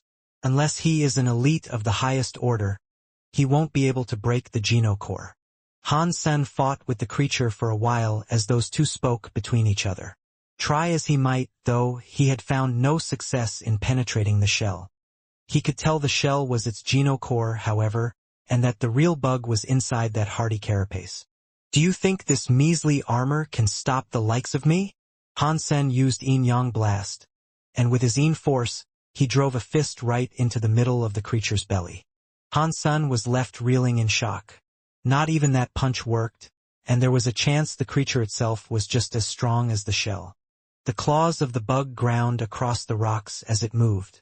It had found itself unable to deal with its primary aggressor, Han San, and it thought Ling Meier would make a far more viable target. It was going for her. Ling Meier went to hide as the maggots scratched marks into the ground, scrambling after her. It then went for mask shelter. The shelter's gate was closed tight, and there were defensive wards in place. But this did not deter the maggot. It simply ran up to the gate and began banging on it like a siege engine. After a big boom, the gate swung open and the warding broke. The creatures Ling Meier had collected were all still inside. The maggot ran in and immediately grabbed a snake creature. Quickly, it began to devour it. Han Sen frowned and started to gather power in a coin. He fired it at the bug, which made it move slower. The maggot looked as if it was hauling rocks with its new speed. Han Sen wanted to kill the maggot, but all of a sudden, he saw many more of those same creatures appear. There had to be at least a dozen of them. One of them was even twice as large as the one Han Sen had been dealing with. It was clearly the king of the maggot enclave. Spirit 13 was excited seeing this, and he said, "Father, you are too good. You own this group of maggots. These maggots are not mine. If they were, they'd have my scent. My scent would be picked up by Snake King, and the elder would surely find out it was me behind this." Spirit 12 said coldly. "Then how did you make the bugs attack them?" Spirit 13 asked with much shock. "It wasn't difficult. I had an insect spray the gates of their shelter with a flowery pheromone. The maggots love it more than anything, and it drew them to the shelter from far away," Spirit 12 explained. "Father, you are the smartest dark spirit," Spirit 13 complimented him. While they spoke to each other, the maggots were almost all inside mask shelter. "There are too many of them, and even the Maggot King has come. We should just give this place up and run," Ling Meier was shouting. She was not afraid of getting killed, as the black and white snake would not let her die. But the snake was tasked with protecting Ling Meier and Ling Meier alone. It wouldn't concern itself with Han Sen, and that's why she was worried. "You take the others and go. I'll stay and see what I can do." Han Sen pointed at each of the maggots, creating bucketing storm clouds of coins above each of them. They were all slowed to a crawl. But it didn't last. The faces on the maggots would frequently glow, and when they did, all the coins would be shaken away. "These things are annoying." Han Sen summoned another coin. Then, this one looked different. This coin was bigger and thicker. It was the Geno core generated by his Super King spirit. Han Sen wanted to see if it was effective against the bugs. Han Sen took aim at the Maggot King and fired it at the fiend. The Maggot King was a berserk sacred blood creature, and its hide was far tougher than any of the others. Believing itself to be too strong, the creature did not even bother dodging. The coin planted itself tightly to the enemy's shell. The glowing face started up again, but this time it was unable to shake the coin loose. The coin didn't do much to the maggot, though. It looked like the suppressing powers of that coin were not as effective as the others Han Sen could make. The coin Geno core's power was weaker than the average coin due to its power not being fueled by Han Sen's own might. The Maggot King didn't dwell on the coin it could not shake off, though. It just focused on leading its troops in a conquest of the shelter. As the maggots continued their march, however, they felt something strange occur. They felt their power begin to get sapped and drain away. The coin Geno core, over time, was getting heavier and heavier on the back of the Maggot King. Eventually, the Maggot King's movement speed was reduced by a considerable amount. Does that really work? Han Sen was feeling happy. A bronze Geno core could affect berserk sacred blood creatures was something remarkable, and it was likely something only Han Sen could accomplish. Not even the heirs of super creatures were capable of doing something like this. Han Sen decided to call this ability collecting taxes. For when the coin showed up, the creatures around would all feel drained. The more creatures there were, the more effective it was.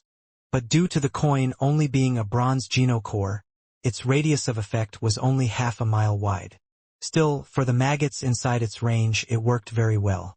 The coin drained a dozen of the bugs of all their power, and all that power gathered up on the Maggot King's back, which slowed the creature down considerably. But due to the coin's absorption rate being as slow as it wasn't enough to stop the Maggot King entirely. If the coin becomes super, I can't imagine how wide its radius might be. It'd be great if it could encompass the entirety of the fourth god's sanctuary, Han Sen thought evilly. But he'd have to shelve such thoughts for a later time, as it wasn't anywhere near that powerful yet. It slowed down the advancing creatures, but it didn't stop them completely. Han Sen didn't expect the coin Genocore would stop them, though, and slowing them down was enough for him right now. Seeing the maggots in front of the shelter, Han Sen summoned a Genocore and threw it towards the Bug King. Something gold landed on its head. It was the gold mask that Han Sen had just obtained. Gold mask was one tier weaker than the foe, but it did tell Han Sen it could control sacred blood creatures. It was floating towards the creature slowly, though, and Han Sen imagined the average creature could dodge it with ease. That was why Han Sen had to use the coin to slow down the Maggot King. He wanted to see if the mask was effective enough to control sacred blood creatures. Again, the Maggot King did not dodge. The mask fell upon its face and molded to its shape for a perfect fit. The Bug King squealed and shook its head violently, as if undergoing some mental battle. The other maggots took notice of this and moved towards it to help, but the closer they went to the Maggot King, the more their power was drained. The Bug King used its pincers to try to rip the mask off its face, but it kept moving up and down shakily. The mask was probably fighting for the control of its claws.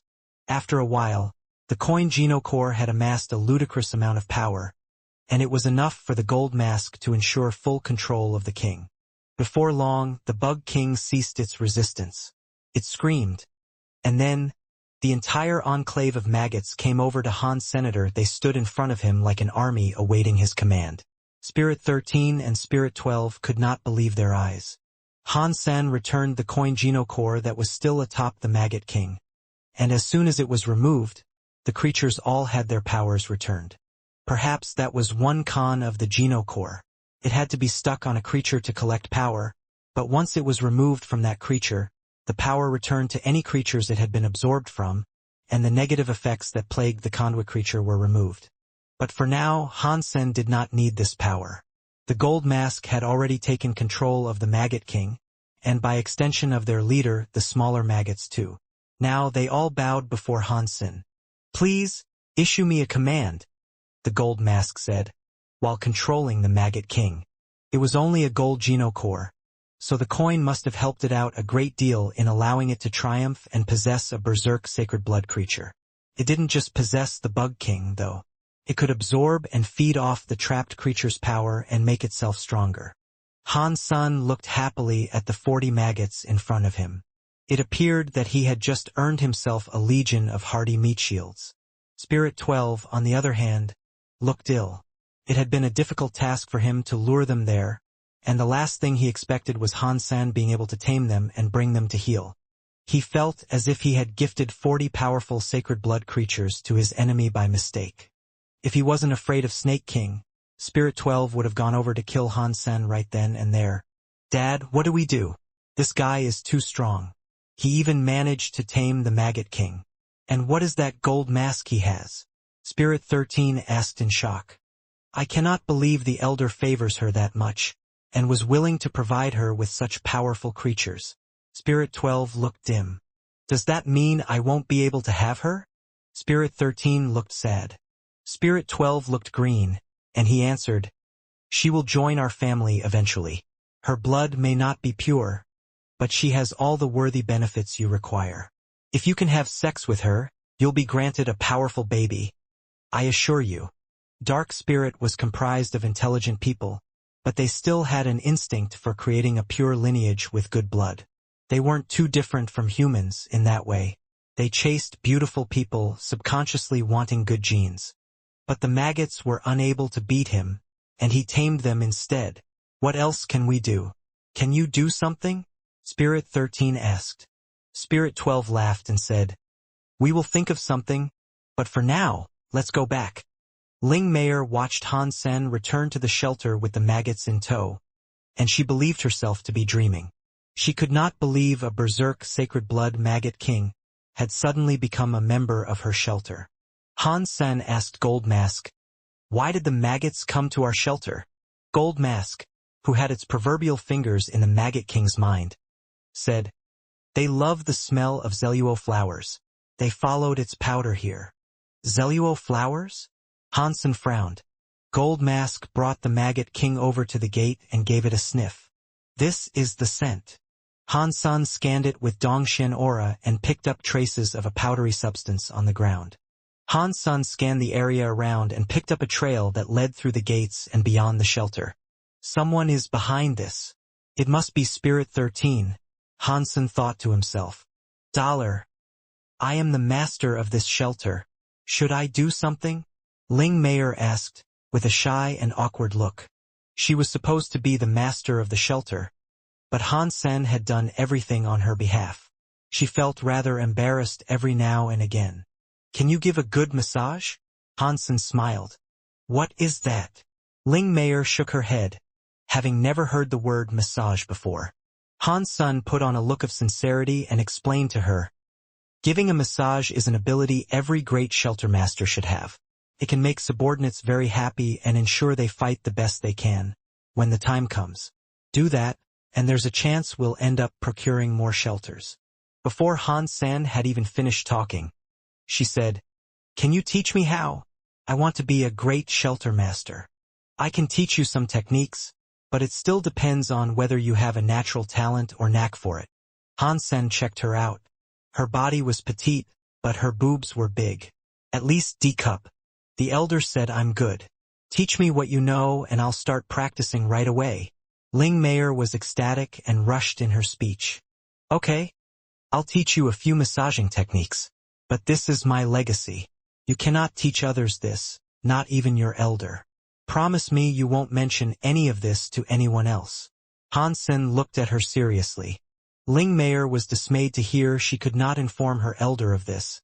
But more than anything, she wanted to be a great shelter master. I swear I won't tell a single soul, not even the elder. Very good then. Now I will teach you all about massages. Han Sen clicked his fingers and looked at her, up and down. A few hours later, Han Sen was lying down on an airbed. Ling Mayer was on her knees, tapping his body repeatedly. Ling Mayer looked rather confused, and she asked, Does this massage really work? Yeah, I feel my power increasing already. Go lower and it'll go even higher. Yeah, harder here. Master, you are so good at this. Has your attacking power increased yet? Ling Mayer asked as she performed a Thai massage on Han Sen. It is increasing, yes. Keep going. Han Sen said, reveling in the comfort provided by the massage above and the airbed below. Bauer, who was near, started to say, Oh, great shelter master. I want to increase my power, too. Ling Mayer moved over to her and then began massaging Bauer. Han Sen decided to sit up and ask Ling Mayer, Do you know where Spirit 13's shelter lies? Yes, what about it? Ling Mayer inquired, as she was busy massaging Bauer.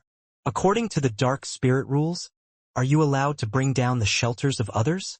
Han Sen asked. You are planning on taking down Spirit 13's shelter? No, you can't take down a shelter belonging to someone in your own tribe. You either have to claim one that was unclaimed at the time, or conquer a shelter that belongs to another tribe entirely. Ling Mayer shook her head. Han Sen always liked exacting revenge, and nothing would put him off the concept. This time, though, it sounded like he'd have to do it quietly. I need to think on this a bit more. Han Sen got to devising a way in which he could whack Spirit 13 without arousing suspicion. Han Sen wanted to boost Ling Mayer to gemstone level, too, so she could return to Dark Spirit Shelter. If she could go back, Han Sen and Bauer could potentially get a good look at the Holy Vine and its gourd. It would take a while for this, though, and it had been made clear by now that if he didn't get rid of Spirit 13, he'd keep harassing them without stopping. He had already tried to assassinate Han Sen, and it would be best if Han Sen eliminated Spirit 13 before one of his next attempts actually had a chance of succeeding. Han Sen asked Ling Mayer about Spirit 13, so he could learn more about the threat he posed and devise a method in which he might succeed in taking him out. The Dark Spirit Elder had 4 children, but some of the children reproduced with sacred blood and others with super creatures. It was because of this some were weaker than others. Spirit 13 was a descendant of the 4 children, and the eldest was called Spirit 1. Spirit 13 was the 13th generation, and that was why he was so named. The other 3 dark spirits were not like them, though, and Ling Meier was a descendant of the 4th child. After the years that had elapsed, their blood had gradually thinned. When they mated with others of a different kind, there were no sicknesses or ill results. As a result, they were all allowed to mate with different races. Spirit 13 was the weakest. There was a big battle before the 100-tribe deal was hammered out, and it had resulted in many elites perishing. Only Spirit 13 and his father, from their entire lineage, survived. That was why they were in such a rush to produce babies. Spirit 13 was 50 years older than Ling Meier, but he was actually much weaker than she was. Spirit 12 only had a gemstone genocore to add to that, and due to his blood being what it was, he could not raise it to a super genocore. They were the only lineage that did not have one. It's no wonder they want you so bad. Han-san did not think Spirit 13 had the balls to try to take on Han-san alone, and he imagined his father was in on his plan to take Ling Meier. If Han-san wanted to deal with Spirit 13, that meant he also had to consider what he needed to do with Spirit 12. Spirit 12 was not super, but he was the leader of one of the bloodlines. He had many resources, and he'd be a far more significant threat for Han-san to snuff out. Han-san asked Ling Meier something else, while he mulled how he might deal with that pestering father and son. Han-san was told there was a nearby swamp where a super creature resided. It was 12 miles from the shelter, but it lived alone. Ling Meier told him about that to warn him, and make sure he stayed away in case something bad happened to him. Han-san was interested after hearing this, though, and he made sure to ask what sort of powers this creature possessed. Okay, she says dragon has a cold element genocore, and its breath can freeze people. My fitness, combined with jade skin, should be enough for me to resist and adequately combat that cold. I should definitely go give it a shot. Han-sen was now thinking about this. Han-sen wanted to be able to combat super creatures again. Han-sen never gave up an opportunity that allowed him to take down a super creature, but thus far, he hadn't been strong enough to fight one in the 4th God's sanctuary. Han-sen found an excuse to return to Shadow Shelter after that. Mask Shelter lacked access to the genocore storage, and he thought someone had tried to challenge him. Who dares challenge me, huh? Han-sen's real blood had been there for a long time, and he was curious to learn who thought they had what it took to take him on all of a sudden. Rockman read out the challenger's genocore, and Han-sen learned it was called 6 Paths. Which shelter the combatant hailed from, he did not know. Han-sen thought it was rather strange. He checked out the leaderboard and recalled that this challenger wasn't in the top 10. Last time he was there. Han-sen could see it was in 2nd place. It had even pushed down Crystal Core a notch. There were only 2 possibilities that could explain this. Either 6 Paths conducted the test and jumped straight to number 2, or 6 Paths had challenged the person in 2nd place. Crystal Core was number 5 now. He didn't use it anymore, after losing to Ghost Eye. As a result, it had gradually descended the leaderboard. Han-sen donned his armor and accepted the challenge. The only thing he didn't do was hide his life force. He didn't want others to piece together that he owned both Crystal Core and real blood. The battleground was still set to the scene of a sand-buried city, lodged in a desert. There was a man in gray, standing on a tower in the distance. He held a black sword. He wasn't facing Han-sen to begin with. He only turned around to meet his opponent after Han-sen arrived. The enemy looked just like a human, but Han-sen could tell it was a spirit from the purple eyes he possessed. My name is 6 Paths. You are the master of real blood, correct? 6 Paths asked. I am real blood. Han-sen thought 6 Paths was using a fake name, so he decided to use the genocore's name for a moniker as well. 6 Paths went on to say, I thought I could reach number 1. I challenged the core in number 2 and thought it was extremely weak.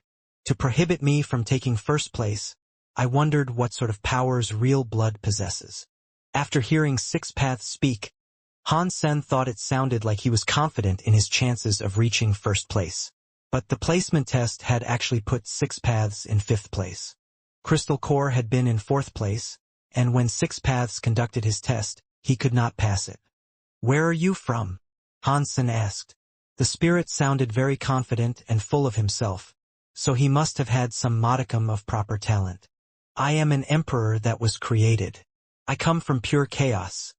I have no parents nor background. There is no need to concern yourself with this. Just fight," Six Paths said with a cold tone of voice. Hansen smirked. "Do you think I was born yesterday? Born emperors start with emperor genocores. You sound like the son of an emperor." Six Paths looked at Hansen coldly and told him, "When I came from chaos, I had an emperor genocore, but I didn't like it and so I killed myself to receive another. Now I am just like you, starting over with a bronze genocore." "Really?" Hansen's eyes opened wide. He didn't expect a spirit would ever give up an emperor genocore in exchange for a bronze genocore. "What would I gain by lying?" Six Paths' glum seriousness suggested this really wasn't a joke. "Why didn't you like your previous genocore? Your body has the same element, and the second core can't be all that different from the first." "What's the point?" Hansen asked. "It is pointless to earn something grand when no effort of your own has gone into its retrieval. I'd prefer to earn things through my own hard work. The satisfaction gained that way is far more meaningful." Six Paths peered down at Hansen for a moment, before continuing. "I destroyed my genocore, but my emperor body is still here. I will scale down my power to combat you." "Okay. Let's see what you got." Hansen used his hands like blades and began slashing towards him. Hansen was employing Ghost Slash, which involved the powers of time and space. Six Paths pulled out his sword and struck Hansen's hand. The collision of powers made an explosion. Six Paths was not moved, but Hansen staggered backwards through the air a few meters. "I know your power. I will scale down." "Fight me," Six Paths said. Hansen frowned and thought to himself, "He really does have the body of an emperor. Ordinary super creatures could never possess such power." Hansen looked dim, but he wasn't going to turn his nose up at the prospect of making battle with an emperor. Hansen did not use his real blood genocore, and instead, he used his phoenix techniques to fly towards Six Paths. Six Paths scaled his level to match Hansen, and his speed and power were brought down to a similar, more manageable amount. "Use your genocore." Six Paths blocked Hansen's attacks 3 times in a row with just his hands, and his opponent still refused to use his genocore. "Feel free to use yours. I'll use mine only when I need to," Hansen said. "Okay then, so be it." Six Paths pulled out an ancient sword. Hansen felt a chill run down his spine when he saw it. It was wholly black with no sheen or gloss. It didn't reflect a single thing, and it looked almost sullen. The appearance of the sword made something clench in Hansen's gut, as if he was in danger. As Hansen watched him hold the sword, he believed the spirit really was named Six Paths. His sword, the Six Paths sword, became one with its wielder. "My Six Paths sword has 6 different powers. I will make use of the first. It is called Heart Sword." Six Paths pulled out his sword. Hansen only knew there was an animal path, but he had never heard of the heart one. When Six Paths attacked, Hansen felt a great power overwhelm him. He felt as if he wanted to get stabbed. It was like watching a horror movie. They could cause much distress due to how terrifying they were, but people insisted on watching them to ride out the thrills. Anyway, Hansen felt like a moth, drawn to a flickering flame that could incinerate him. Hansen used his phoenix techniques to dodge, but he couldn't shake the desire of wanting to get stabbed. Fortunately, Hansen had an incredibly strong will. Most would find themselves thrown onto the sword by now already. Six Paths attacked swiftly, and over time the attraction grew stronger. Hansen was having to fight physically and mentally, the latter being the temptation. From Hansen's point of view, Six Paths was an alluring person. He felt as if he wanted to die by the spirit's hands. Although Six Paths scaled his power down, Hansen realized he was at a genuine, clear-cut disadvantage. This had never happened to him before. This heart sword is evil. Hansen did his best to fight back against that suicidal attraction. Six Paths was able to see into Han Sen's mind and read what was going on. And he said, "The path of the heart is one of faith. It makes people believe what you say, regardless of whether you're right or wrong. Your faith becomes stronger than everything else, and that is why it is called Heart Sword." Han Sen thought the man was extremely attractive, and he felt small and unworthy in his presence. Six Paths had gone on to tell Han Sen his secrets, but Han Sen was so selfish he hid everything. It made Han Sen feel like he was a much worse person, and Six Paths was someone he could greatly admire. His sword was extremely attractive. This skill is so powerful. I cannot believe I underestimated a spirit in this sanctuary. Han Sen thought he was invincible against those of the same level as him. Now, Six Paths had revealed to him that spirits of such might, at that level, still existed. It wasn't just physical attacks he had to deal with. Han Sen had to battle within the mindscape. There was no skill involved there. You could lie to others about the power you possessed, but you could never truly lie to yourself. If Han Sen's mind was weak, his nemesis would not have to exert effort in trying to kill him. If Han Sen was weak, Six Paths could just ask Han Sen to kill himself and he'd do what was bidden. There was a clear difference between the heart and willpower. Willpower improved one's faith, but that was not all. People with normal willpower and normal body power could still have strong faith. People with a strong mind might not be the strongest physically, but it was still common for physically strong people to have strong minds. The fists collided with a sword while faith clanged against faith. There were no sparks for the latter, but the lethality of that dance was just as wicked and dangerous. Every hit and every turn teetered on the brink of a knife. A misstep would bring certain death. Han Sen had experienced many life and death battles in his time, but his mettle had never been tested this much before. Han Sen fought his hardest when he was in combat with an enemy that was clearly stronger than he was. But in this fight, he couldn't solely rely on his body. He had to rely on his heart as well. This was almost overwhelming, and Han Sen was exhausting more power than he should have been to make decisions. Beneath that power of attraction, Han Sen still managed to keep his head clear. His objective had not been mired, and he did not let himself succumb to the charm of his opponent. Han Sen didn't think highly of himself. He was a demigod, one of the best in the alliance. But at the end of the day, what Han Sen wanted out of life was fairly simple. So what? It doesn't matter how good you are. I'm soil, and I will grow my own faith. I don't need others influencing me. Han Sen's heart was incredibly strong. He really admired Six Paths' faith, but he would never consider trying to become like him. All I have to do is remain who I am. Be myself. Han Sen was really strong of faith, and he was most certainly not going to change due to the skills that Six Paths possessed. Suddenly, Six Paths withdrew his sword and stopped for a moment. He stood where he was, unmoving, just staring at Han Sen. "Why have you stopped?" Han Sen looked at his enemy with confusion. Six Paths shook his head. "Your talent is too strange.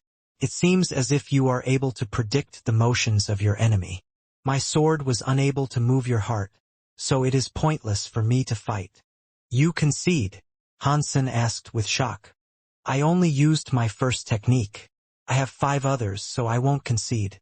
But you are an enemy unlike any I have ever seen before. You are a rare sort. You did not even have to use a Geno core to do combat with me. I don't want to fight you." "What does that mean? Are you fighting or not?" Han Sen did not know what he meant. Six Paths said coldly, "The most delicious food must be enjoyed. To me, that is what you are. But you are not strong enough for me to enjoy the thrill of fighting you to my fullest. I will wait until the day I do not have to scale down to fight you." After that, Six Paths withdrew his weapon and readied himself to leave. "Hang on!" Han Sen shouted. "What is it?" Six Paths turned around. "I can let you take first place. Just give me an item to trade. My Geno core was reinforced 9 times already, anyway. You've only done it 8 times, correct?" Han Sen made himself look like a charitable person. But in Han Sen's heart, he thought, "You are an emperor. Even if you destroyed your Geno core, you should still have a bunch of worthy goodies. Give me something better than that ghost I did. Six Paths looked at Han Sen with much surprise, and he said, Okay, I'll trade this with you. Han Sen accepted what Six Paths offered him. It was a wooden sword. It looked like the Six Paths sword, but it had been crafted from black wood instead.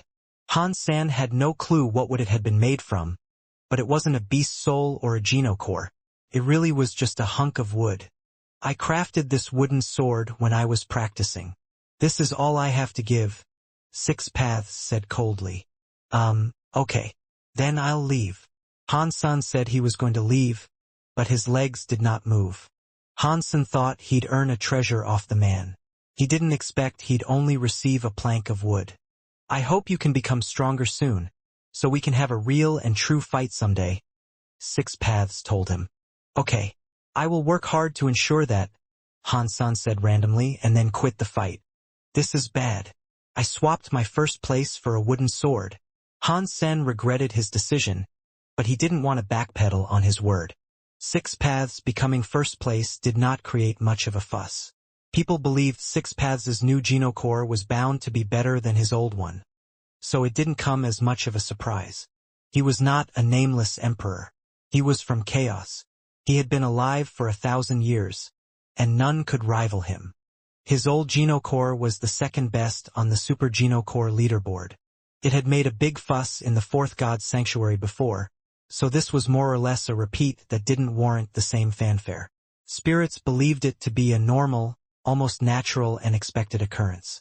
Han Sen brought the wooden sword back to the shelter with him. He went and saw Moment Queen, who wanted to access the genocore storage. They said hello to each other, but when Moment Queen saw the sword Han Sen held, her eyes opened wide. What are you doing? Han Sen saw Moment Queen approach him and grab the wooden sword with profound excitement. It was like she was looking at some extremely expensive antique or relic. Impossible. How can... Moment Queen's face stiffened with a massive shock. Is this something good? When Han Sen saw Moment Queen's face, his heart jumped. Of course it is. Where did you get it from? But I wonder why it has become a wooden sword. What a waste. The way Moment Queen looked at Han Sen was like a spoiled woman. Where I got it from is none of your business. Tell me what it is. Han Sen was really happy, and the way in which Moment Queen spoke suggested he was holding on to something pretty special. Moment Queen paused. If I am not mistaken, it is a branch of the Godspeak tree. What is the Godspeak tree? It sounds powerful. Han Sen had never heard of it before. Moment Queen rolled her eyes. You've been in the Fourth God Sanctuary for a while now. How come you've never heard of it? Just tell me. If I knew what it was, would I have to ask? Han Sen sounded annoyed. Every time Moment Queen opened her mouth, her speech was crooked and not to the point. Moment Queen said, Godspeak trees grow in the Fourth God Sanctuary. Legend has it they connect to the Fifth Sanctuary. If you scale the entire tree, you are made a god and you can go there. That sounds a bit too easy. If all you had to do was climb a tree to become a god, we'd all be one by now. Han Sen smirked. Actually, no one has ever made it to the top. No one has become a god. Moment Queen clarified. No one? No way. Is that tree thousands of meters tall or something? That shouldn't be a difficult challenge for the elites. Han Sen did not believe her. Moment Queen stroked the wooden sword and said, No one knows how tall these trees are because no one has yet reached their tops. Not even emperors have managed to scale such trees completely. If the tree was that big, then this branch should be worthless. Han Sen was disappointed. He didn't care about reaching the top, but hearing of how big the tree was really did devalue the rarity of such wood. Han Sen thought Moment Queen's surprised reaction indicated he was holding something very special, but it turned out to be something rather common and unspectacular. Moment Queen rolled her eyes and said, Who do you think has what it takes to cut down a tree called Godspeak? Not even emperors can scrape its bark. You cannot fathom how hardy such trees are. Interesting. Han Sen stroked his jaw. It's not just interesting. Some people believe the Godspeak trees are seeds of the Fifth Sanctuary. It makes sense, since emperors are unable to damage them, Moment Queen said. If emperors are unable to damage them, where did this hunk of it come from? Maybe it's not even Godspeak wood at all. Han Sen eyed the wood suspiciously. Moment Queen shook her head. This is Godspeak wood. Although emperors are unable to break such trees, every 10,000 years, branches are known to drop. Moment Queen gave Han Sen a few more details about this. Every 10,000 years, thunder rained down across the trees. The thunder could incinerate everything it touched. If an emperor came into contact with it, they'd be instantly rendered charcoal. But the Godspeak tree couldn't be damaged, for the most part. There was simply the occasional chance a small branch would be struck, and it'd fall from the tree. These rare fallings were called thunder godwoods. Thunder godwood was incredibly sturdy, but they weren't as strong as they had been before being sundered. If an emperor was strong enough, they could actually pull them down. It was considered a lot, even if only 3 cropped up every 10,000 years. Thunder godwood had some special attributes, however. If you carried it with you, it could moisturize your body and your genocores. It could even influence genocores to evolve at a faster rate. Some emperors carried thunder godwood around with them as a trophy of sorts. It acknowledged or underlined their reputation. Moment Queen looked at the wooden sword in her hand and she said, "Thunder godwood, the bigger the better. Seeing just 1 foot of this is rare. The emperors are so proud of theirs, but this one is 3 feet long. Furthermore, it has been carved. The handle is thicker than your arm. It must have been very big before, and I must confess I think it was a bit of a waste to have it carved into a sword." Han Sen almost had tears running from his eyes. It was a treasure that could make genocores evolve, and yet, it had almost been ruined. Han Sen took back his thunder godwood and stroked it like a lover. He told it, "I am so sorry you were unfortunate enough to end up in Six Paths' care. Come with me and I will treat you well. I'll take care of you as if you were my baby." Before Moment Queen entered the genocore storage, she turned around. With a serious look on her face, she said, "It would be best not to let others see it. If emperors see it, they will undoubtedly want to take it from you. You cannot fight emperors yet. Isn't that right?" Han Sen nodded. "I didn't know it was a treasure at first. Now I'll be sure not to let anyone else see it." Moment Queen departed, and then Han Sen brainstormed a few ways in which he could mask the sword and prevent others from recognizing it.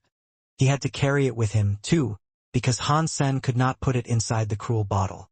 Six Paths was able to carry it, but it would be easily noticed if Han Sen was carting it around. As he mulled this over, he thought of a question. If it was called Thunder Godwood, and it had been thunderstruck, then shouldn't it be a thunder element treasure? Perhaps it will come in handy for the silver fox. It is a shame he has not evolved yet. If he had, I'd definitely want him to see this. Han Sen, now thinking about Silver Fox, decided to look at the egg he now resided in. Han Sen did not put Silver Fox inside the cruel bottle, due to it being a separate dimension. Han Sen was afraid he would not evolve inside there. Han Sen took the egg Silver Fox had become, and then, all of a sudden, the lifeless black thunder god would suddenly erupted with lightning. It was going directly towards Silver Fox's egg. The wooden sword was black, but the lightning was white. It struck the egg and was absorbed by the shell. As this occurred, the egg began to shine. Han Sen looked at the wooden sword and the egg in shock. The lightning from the wooden sword did not look aggressive, but it was radiant and brimming with energy. It looked as if it wished to bestow life upon its target. Han Sen felt as if the egg Little Silver had become was desiring flesh. Han Sen then placed the sword on top of the egg, to see if Little Silver would have some sort of reaction. Thunder Godwood was rare, but if it could speed up Little Silver's evolution, Han Sen wouldn't mind spending it on him. After all, Little Silver had been with Han Sen for a very long time. He had saved Han Sen's life many times as well. As far as Han Sen was concerned, Little Silver was a part of the family. When the sword came into contact with the egg, the lightning flowed into the egg like silk. The egg glowed brighter and brighter. Surprisingly, despite the fact that the Thunder Godwood had been shaped into a sword, it began to look lively. Its charcoal body looked as if it had been moisturized, and it was undergoing a change. Not long after, Han Sen saw a sprout on the wood. More and more began to pop up across the sword, making it look like some dry fallen log that had submitted to overgrowth. Does this represent the turn of seasons? The coming of spring replacing the winter? Han Sen sighed. Lightning continued to pour out of the wood, and the egg's glow made it look like a silver sun. The wooden sword had become a little tree, flourishing with green leaves. This did not last long, though. When the wooden sword was decked in green leaves, the life force it had exhibited began to fade. Slowly, those leaves began to die. And as this occurred, the lightning it generated diminished. Eventually, all the leaves had died and there was no more lightning. After a momentary stillness, pat, the sword crumbled into dust. Han Sen felt hurt. It was a treasure one could earn only once every 10,000 years, and it had been procured from an emperor. Now that it had been destroyed, Han Sen was unsure if he'd ever get another one. Inside the silver light that still burned before him, Han Sen could detect Little Silver's life force becoming stronger.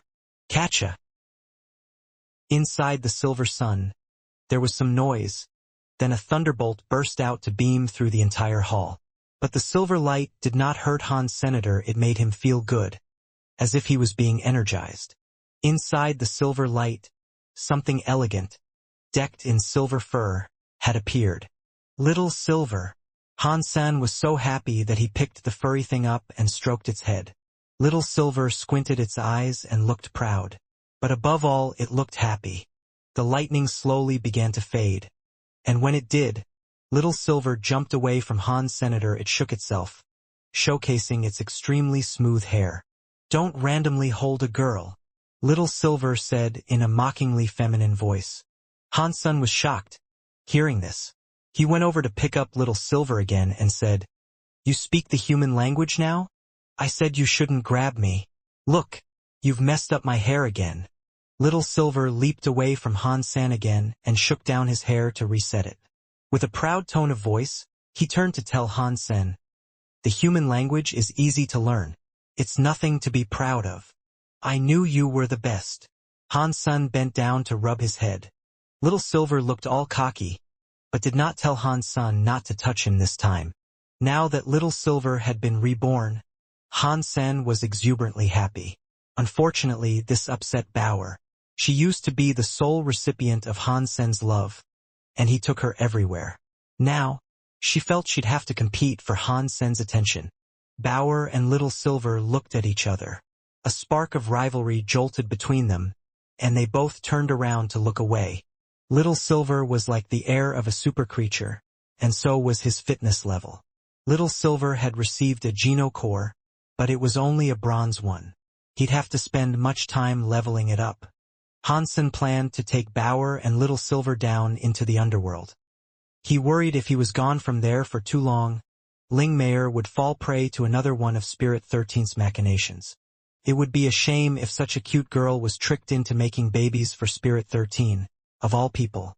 But before Han Sen left Shadow Shelter, he felt something very powerful approaching. It immediately made him frown. Han Sen knew who it was. It had visited the shelter twice before, after all. It was Qing Lu from Outer Sky Shelter. Han Sen quickly went to hide in the spirit hall, while Cheap Sheep and Green Cow went over to welcome him in and see what he wanted. Cheap Sheep and Green Cow commanded a few creatures to open the gates. The sheep smiled as the gates opened and said, "Mr. Qing Lu, welcome. I wonder what business brings you here. Whatever it is, I assure you we will strive for cooperation." Qing Lu looked dim and replied, "From now on, I own this shelter. You are all to follow my command." Qing Lu was in a bad mood. Han Sen was the only member of their search party to escape the Mystic Shelter. Qing Lu and Yu Xian had been responsible for recruiting Han Sen, so Qing Lu expected a reward of his own. But Han Sen did not provide them with useful intel, and they couldn't claim the shelter. The rewards Qing Lu wished to receive did not come. The reward aside, despite the fact that Qing Lu was close with Yu Xian, Yu Miao hated him. He had been forced to patrol this region, but there was nothing at all around. Shadow Shelter was one of the only decent shelters in the vicinity. Plus, he believed Han Sen's mind had been damaged. Now he wanted to occupy the shelter. Hearing him say this, Cheap Sheep and Green Cow's faces changed. Mister, there is no need for you to control this entire shelter. Just tell us what it is you need, and we will go and fetch it for you, Cheap Sheep said. Cut the crap. Take me to the spirit hall. I'm your boss now. Qing Lu was very upset, and he had no interest in discussing matters with the sheep. He barged inside the shelter. Fine, fine, fine. This way. Cheap Sheep rolled his eyes and lowered his head as he spoke. What's going on with Han San? Qing Lu asked Cheap Sheep as he walked inside. Cheap Sheep looked at the spirit with disdain and answered. His brain had problems. We chased him off, seeing there was no point keeping a simpleton around. Having an idiot running the place would be silly. Yeah. He became so dumb. He cannot even tell the difference between men and women now. No one would even accept him as a slave, Green Cow added. That makes sense. Do you know where he is right now? Qing Lu asked. Who knows? I sometimes see him skulking around the alleyways, munching on leftover food.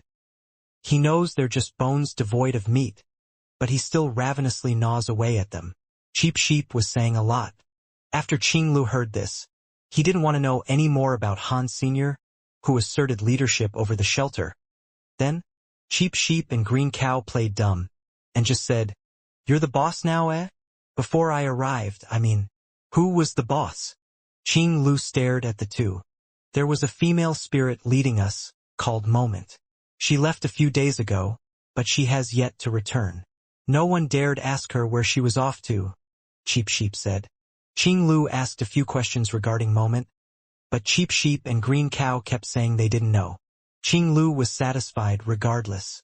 Cheap Sheep and Green Cow were being polite after all. He walked around Shadow Shelter for a bit and came to quite like the place, and after that he went to wait inside the spirit hall. He asked for the two to gather everyone the next morning, so they could announce who their new leader was going to be. Cheap Sheep and Green Cow agreed to do this, but eventually, they sneaked off into a stone house together. Han Sen, Moment Queen, Bower, Little Silver, Red Pony, and Galaxy Beast were all there waiting. Boss, we've calmed him down. What do we do now? Cheap Sheep explained what had occurred to Han San. Why don't we kill him in his sleep? Green Cow spoke with a hushed voice, one that harbored contempt. Han San shook his head and said, Qing Lu is from Outer Sky Shelter. We don't have the strength to combat such a place, and killing Qing Lu would only draw trouble from there. You guys continue the charade for a few more days while I figure something out. Cheap Sheep and Green Cow patted their chests and said, Don't worry. We are loyal to you. Even if we stand next to Qing Lu and look faithful, at heart, we are forever yours. Good. For as long as I breathe, I'll take care of each of you the best I can. Han Sen's voice turned cold, and he went on to say, Go back for now. Do as he commands and keep up the act. We can't afford him growing suspicious. When Cheap Sheep and Green Cow left the house, they began speaking to each other. Cheap Sheep, should we follow the old boss or the new boss? Green Cow's voice dipped even lower. She was close with the sheep, and she trusted his judgment. Cheap Sheep rolled his eyes and said, We follow the strong one, of course. Does that mean the new boss?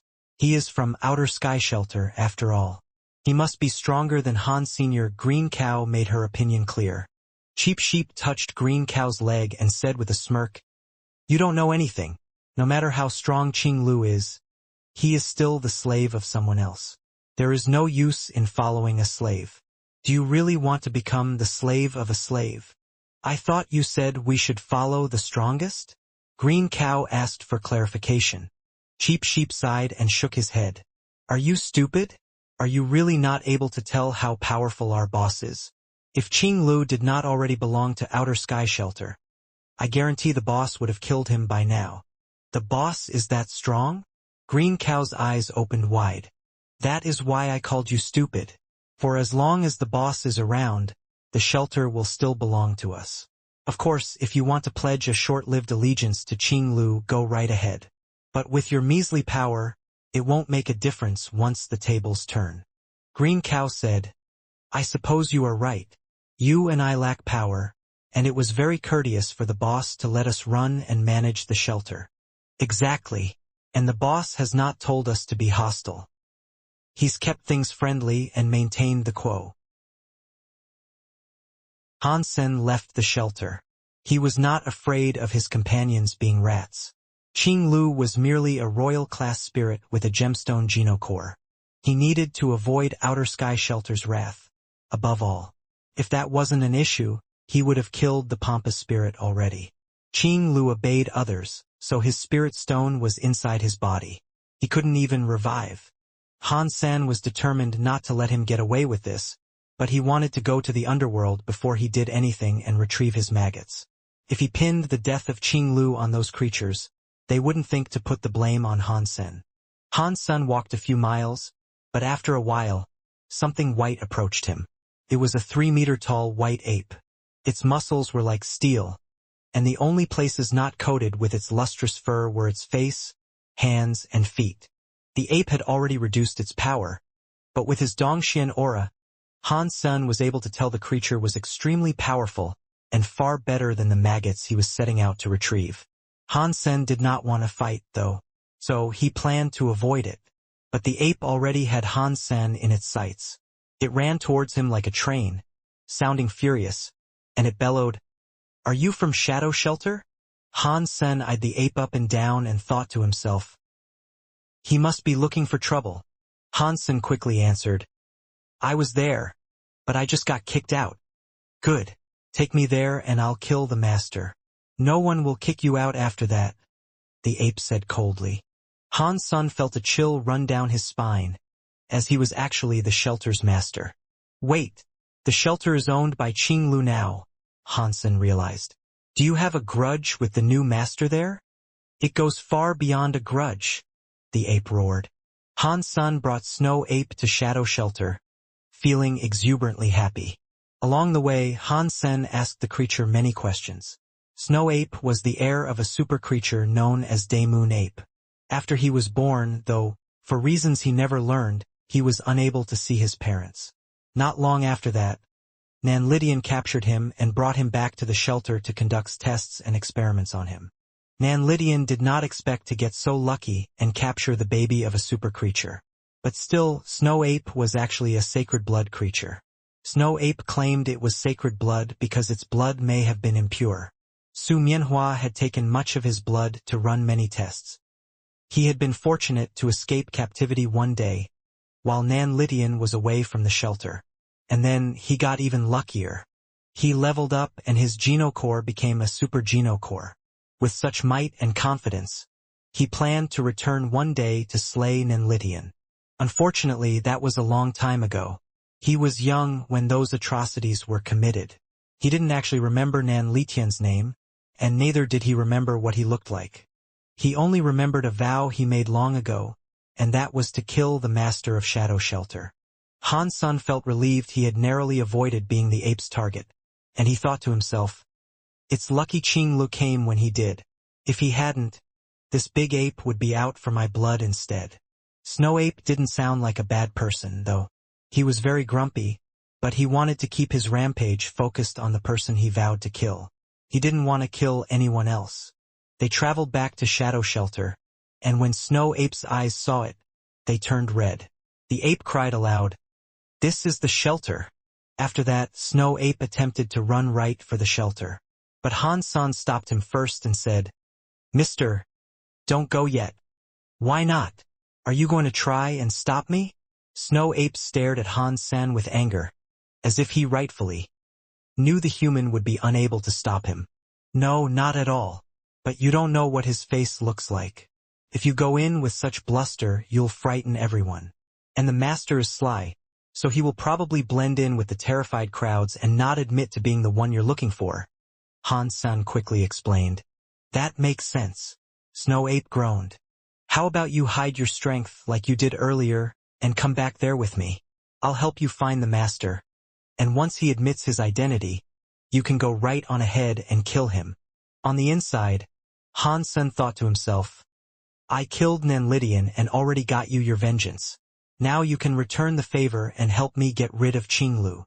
When Snow Ape heard what Hansen told him, he replied, "Good thinking. Take me to the asshole so I can kill him." Hansen nodded and brought the Snow Ape straight to the spirit hall. Qing Lu was having a meeting in the spirit hall at the time. He was sitting upon the throne, gobbling up all the Geno fruit Cheap Sheep and Green Cow had been delivering him. Shadow Shelter was better developed than he believed it to be. He thought he could rake in quite a lot of profits with this place under his control. It was a concept that perked up his mood quite a bit. All of a sudden, someone unwelcome entered the hall. Qing Lu thought it might have been a metal eater, but it wasn't.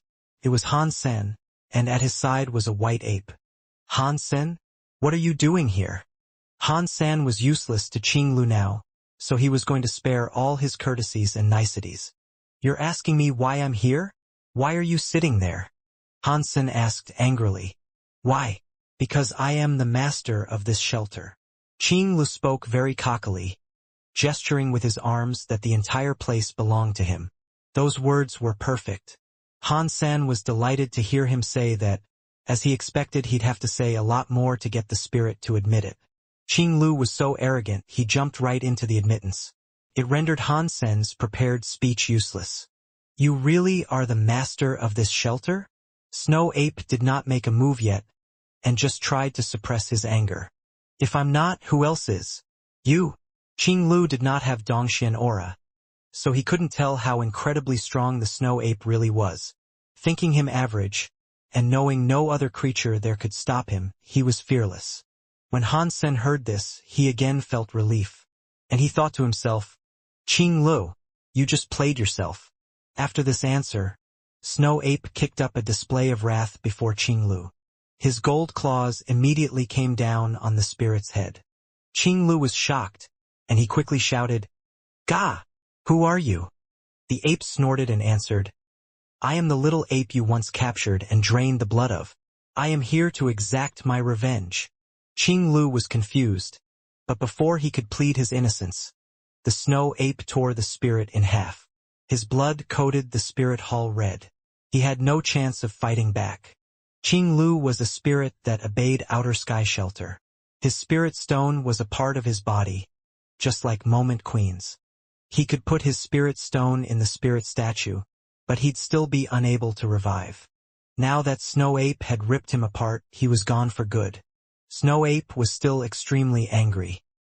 He repeatedly pounded the ground and smashed the guts and limbs of the lifeless spirit into mush, over and over.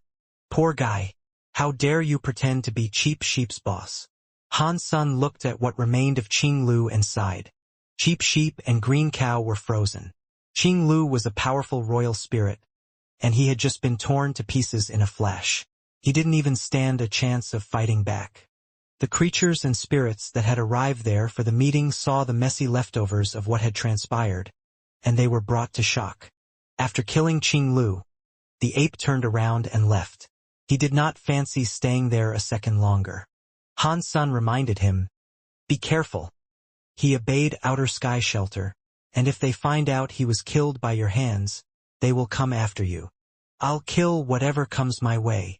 Snow Ape spoke with anger as he slowly walked off. "Boss, you are really smart and really strong. Qing Lu was such trouble, and you found someone to get rid of him." Inside the spirit hall, Cheap Sheep praised him proudly.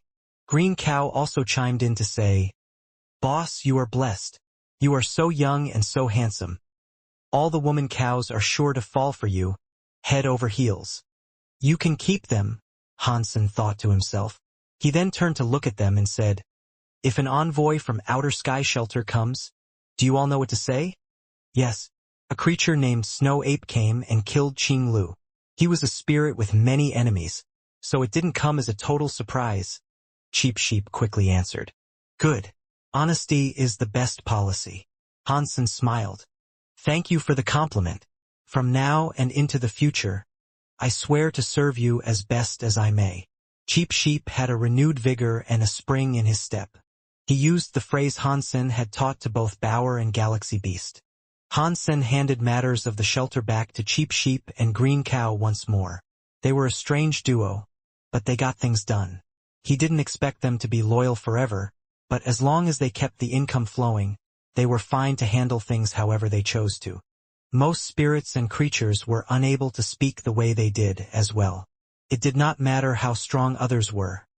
None matched their eloquence for diplomacy. Han Sen left Moment Queen in the shelter, and even Little Silver. He activated his Super King spirit and redonned his dollar identity. And then, he took off to the underworld shelter. Bauer did not want to stay in Shadow Shelter, and Han Sen needed to take her to the Holy Vine. Anyway, thus he brought her with him. As they left, Bauer sat on Han Sen's shoulder. She gave Little Silver a smile, as if she had asserted victory. Little Silver ignored her and continued to rest on the bed. His attitude and lack of caring just made Bauer angry. Back in Mask Shelter, nothing ill had befallen the place during Han Sen's absence. Spirit 13 hadn't tried anything else. I located an area with high-tier genoplants. Snake King refuses to take me there, so can you? Ling Mayer asked Han Sen. What is it? Han Sen was not interested in any average genoplant. It's a cave with an abundance of mushrooms. They look high-class, but I don't know their names, Ling Mayer said. Han Sen did not know how to deal with Spirit 13 yet, and with nothing else to do, he decided to accompany her and check out those mushrooms. There were millions of smaller caves and tunnels in that place. If Ling Mayer was unable to lead the way to them, it was highly unlikely Han Sen would find them himself. The tunnel was only one person wide. After a few hundred meters, it opened up enough to allow 3 people of average build to walk side by side. After a while, Ling Mayer pointed ahead of them. Those are the mushrooms. Han Sen looked at where her fingers pointed, and there were mushrooms skirting a number of rocks. Their caps were white in color and around the same size as a clenched fist. Nothing seems to be guarding them. Why don't you just go grab them? Han Sen's Dongxian aura did not detect anything hostile in the immediate environment. I tried, but I was unable to, Ling Mayer said with an apathetic attitude. Why not? Han Sen couldn't see why. Ling Mayer did not know why either. I was just unable to. You should go try to pick them up. Han Sen didn't sense any danger, so he walked right up to one of the mushrooms and tried picking it up. His hand went right through it. The mushroom was giving off a fragrance, and it was plain to see, but he was simply unable to make physical contact with it. Weird. It's a shadow, Han Sen said, as he looked at the mushroom. It was white with a slight smidgen of pinkishness. It smelled good, and the Dongxian aura was telling him it was a sacred blood plant. Han Sen used his hand to touch it again, but just like before, it slipped right through. See? You can't touch it, Ling Mayer said. So very weird. Why can I not pick it up? Han Sen used his Dongxian aura to scan it again.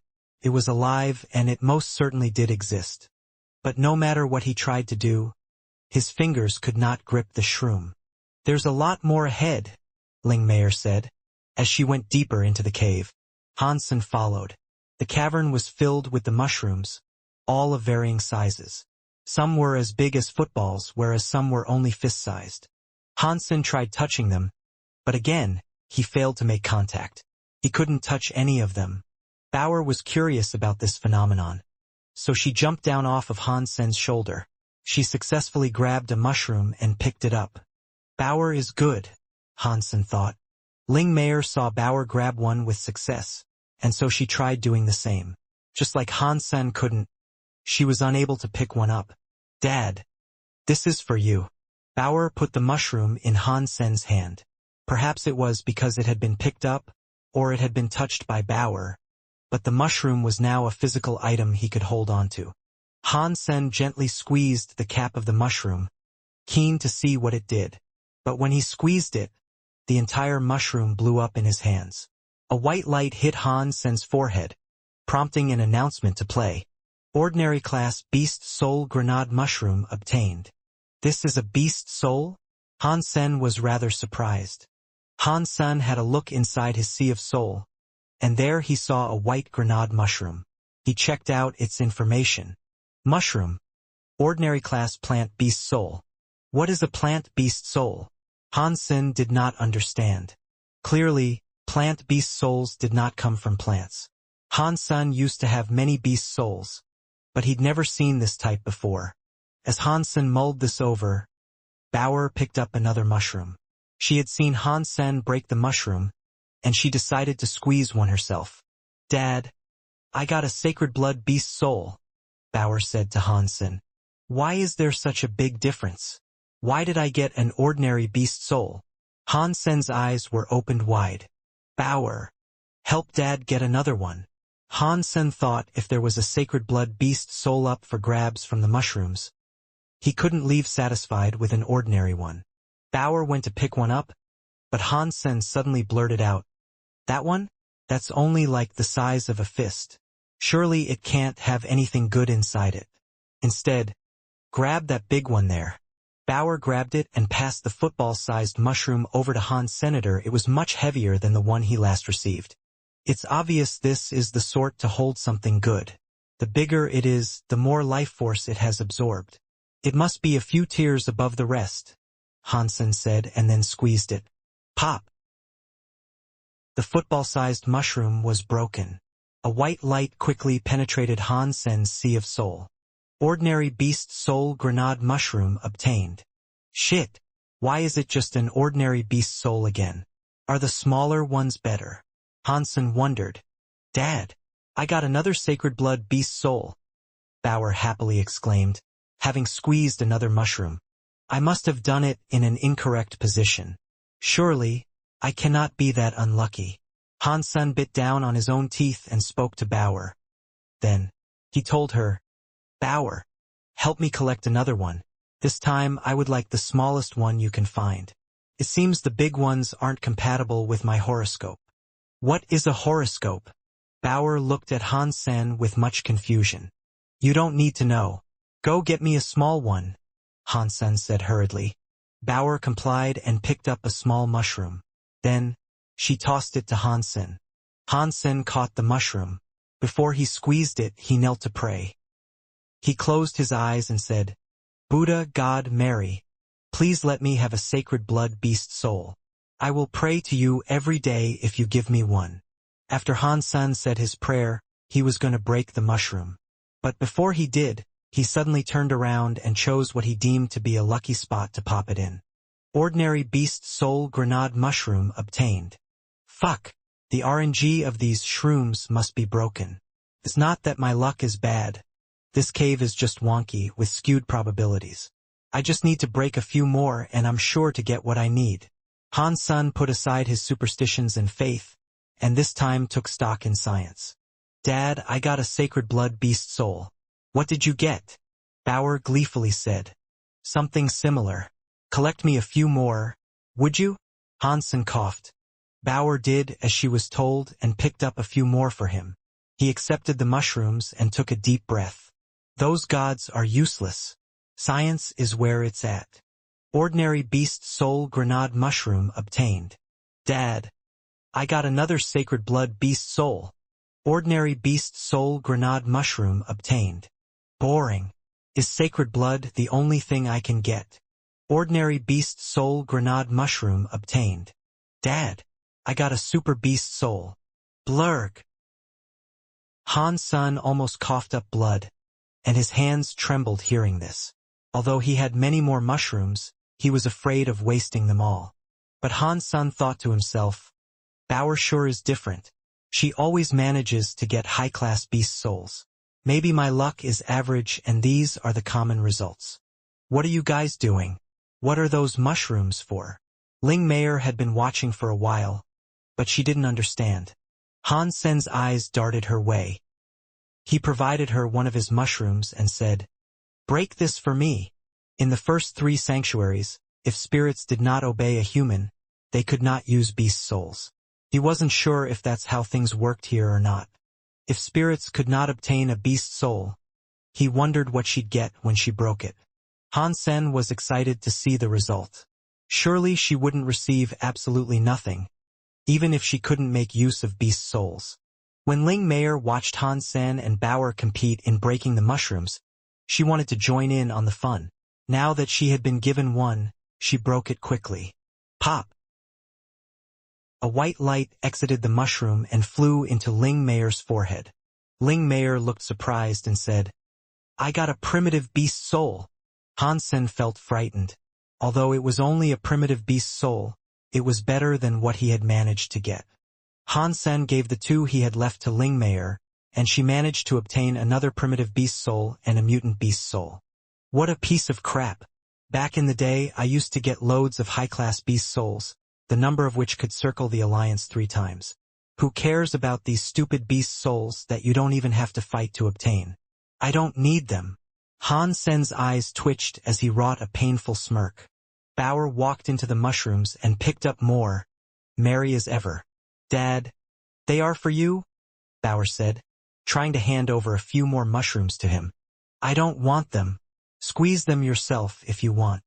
Han Sen thought it was a waste for him to break them. There were around 100 beast souls in that cave, and at least if Bauer broke them all, they'd each earn a bunch of sacred blood beast souls. Still, Han Sen was interested in learning what the grenade mushroom beast souls were capable of. They were all the same, just of different levels. Han Sen had never seen a plant beast soul before, so he summoned one of his ordinary grenade mushrooms. A white mushroom appeared in Han Sen's hand, and he was quite surprised to see that it looked no different than the mushrooms he had broken to obtain it. "Can I use this like a grenade?" Han Sen threw the grenade out. Pang! The grenade mushroom hit the floor, and a couple of seconds later, detonated.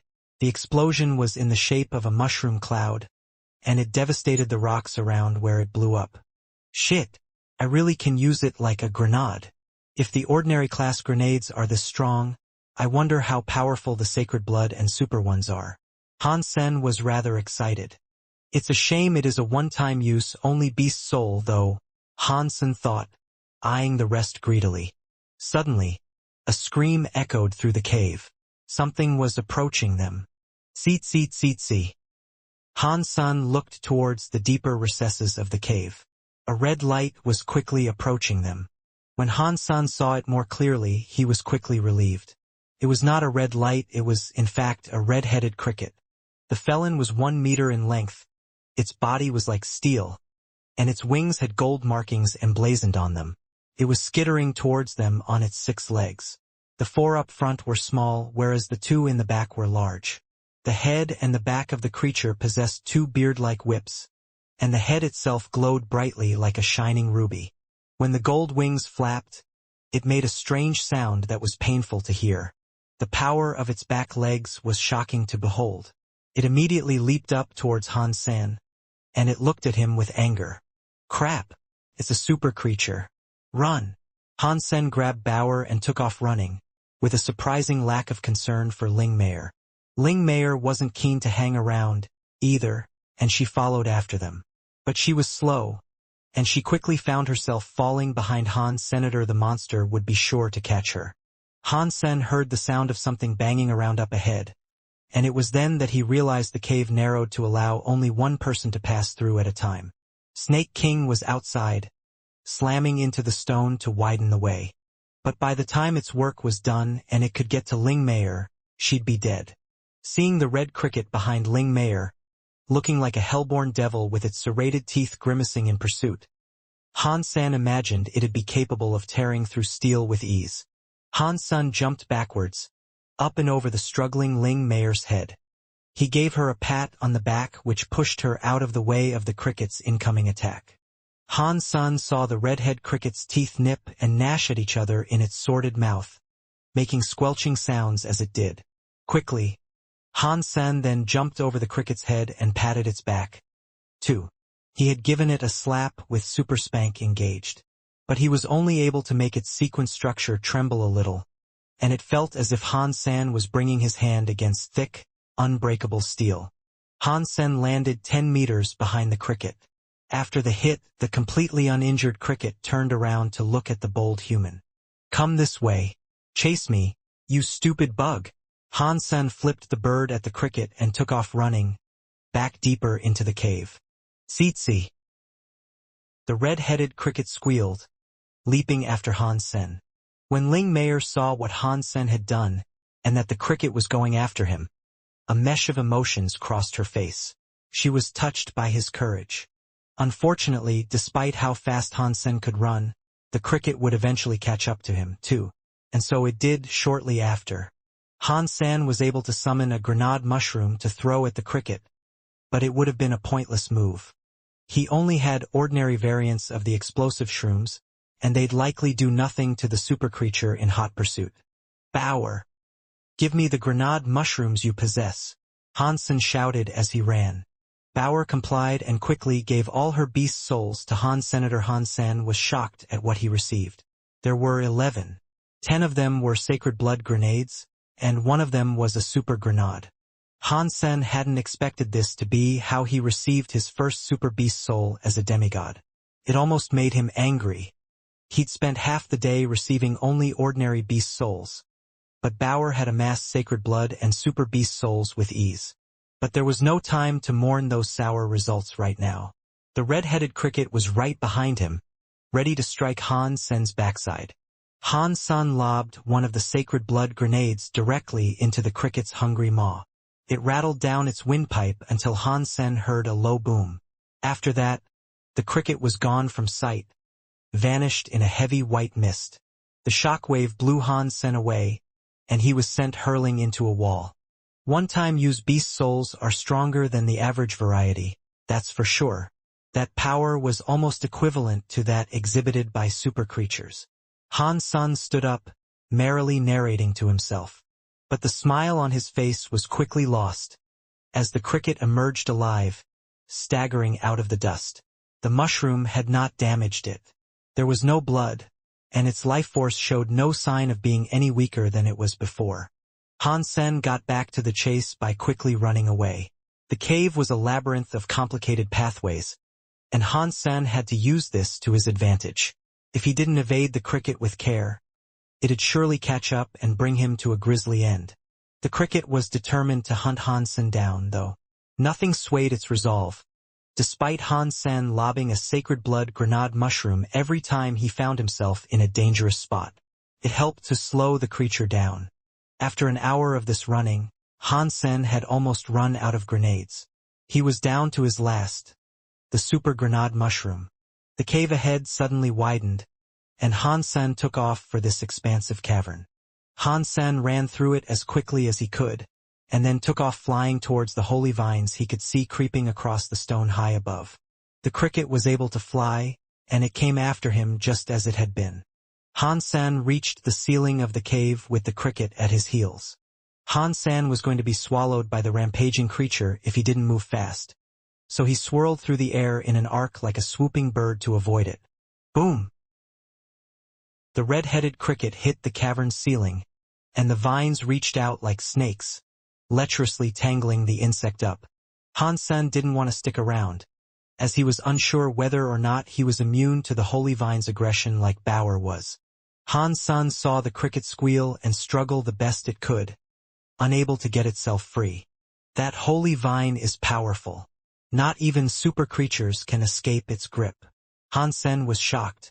The cricket struggled as hard as it could, but eventually, the ruby on its head began to shine. And then, something else appeared on the creature's head. Han Sen saw a 1-meter-wide red saw manifest. It began to spin around and around like a rotor, trimming all the vines that had ensnared it. The holy vines were thick like arms, but they were weed-whacked away in just a couple of seconds. Han Sen ran. There were no other creatures around to occupy the cricket and buy him the time to build up a coin with immense power. He knew there was no hope of fighting the cricket under the circumstances. While the red cricket was still trapped, Han Sen wanted to run as far as he could, and hopefully get out of its sight for good.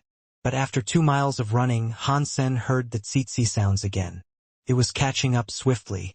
The scariest thing was that its ruby saws were still spinning as it pursued Han Senator if it could tear the holy vines to shreds. Han Sen would be sliced in two with little to no effort. Han Sen kept on running, but the cricket was closing the gap.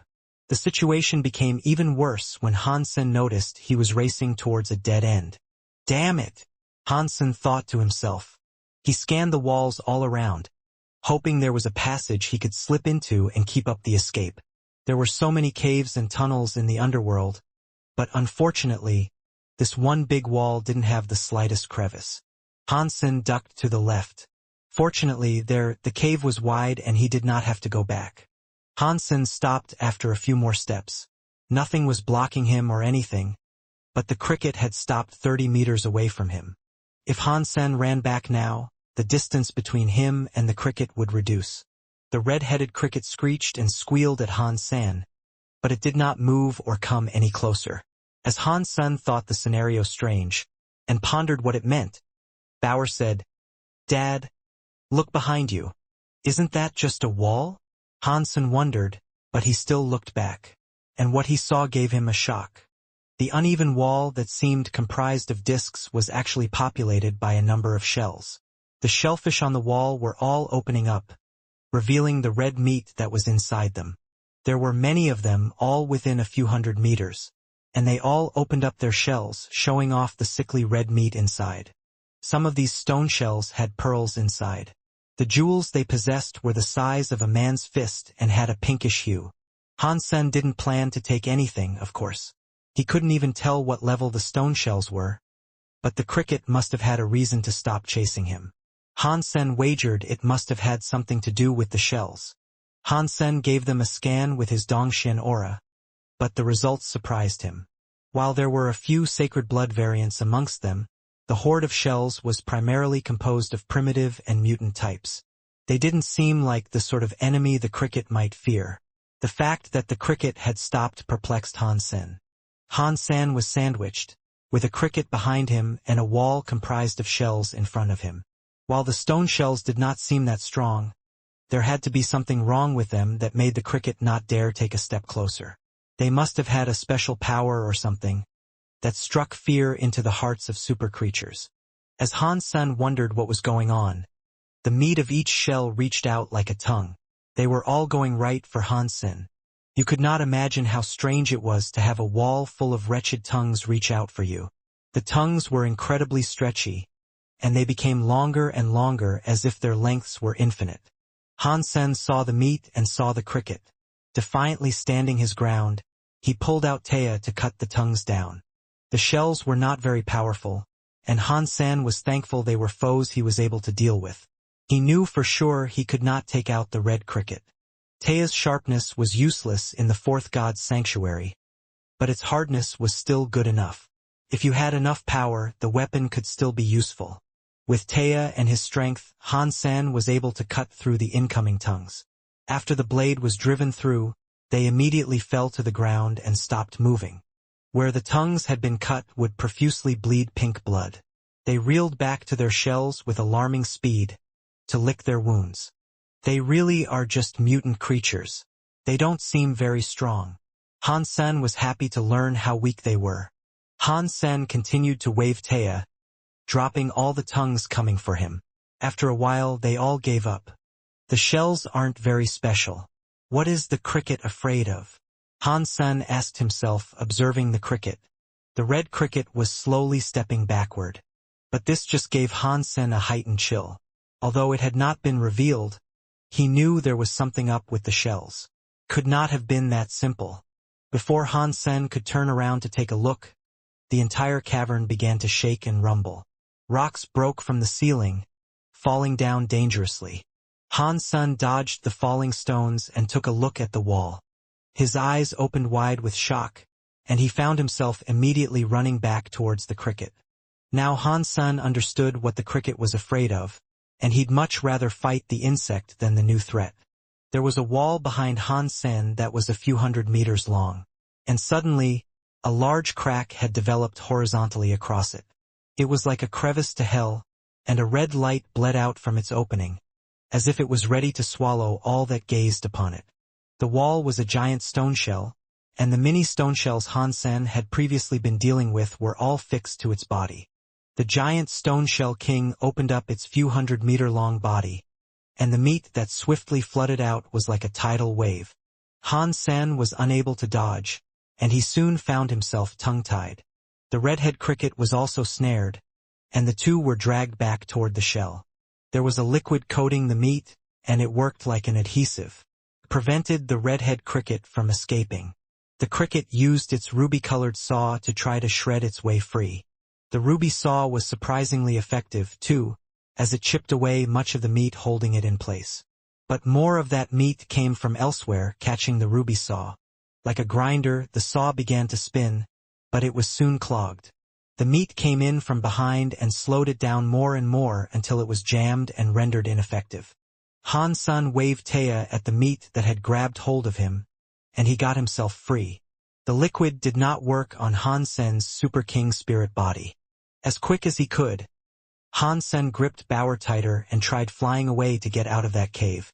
But the water-like flesh tried to stop and consume them once more. Han Sen dodged as best as he could, but he was eventually grabbed by the meat. The meat was like a sleeping bag, and it managed to wrap up Han Sen and Bauer both.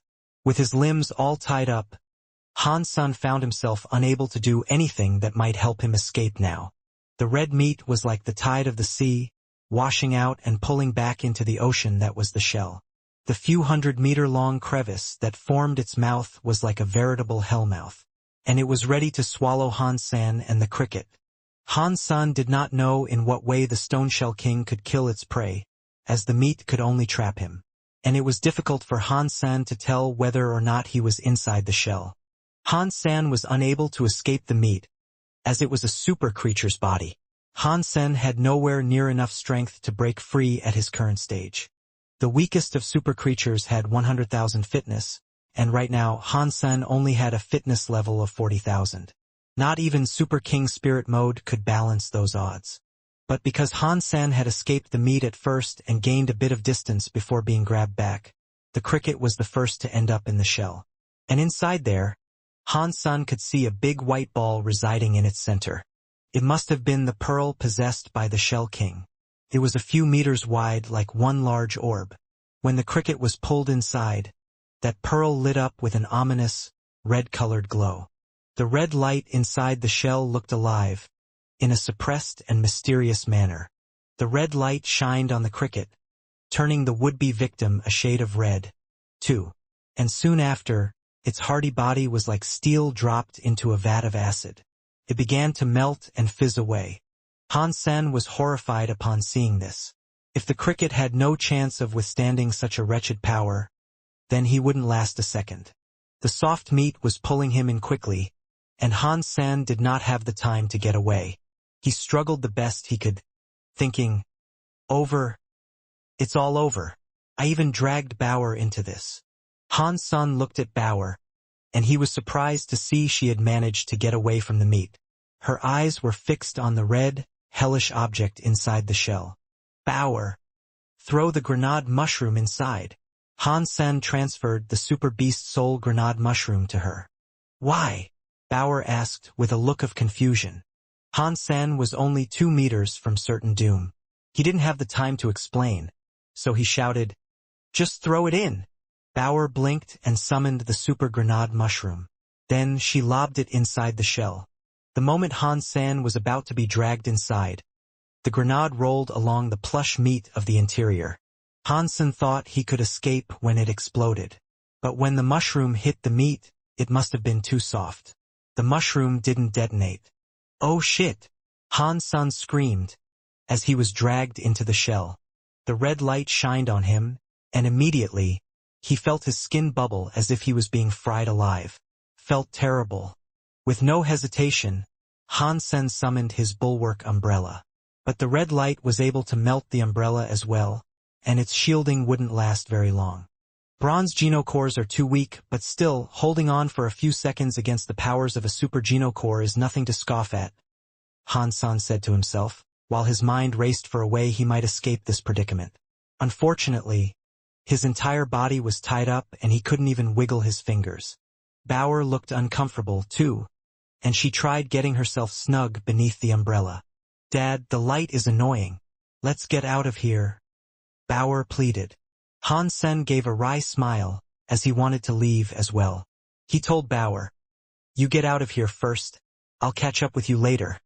"If Dad doesn't leave, then I won't leave." Bauer shook her head. Han Sen wished to say something more, but he suddenly felt loose. He felt as if he was miraculously made free again.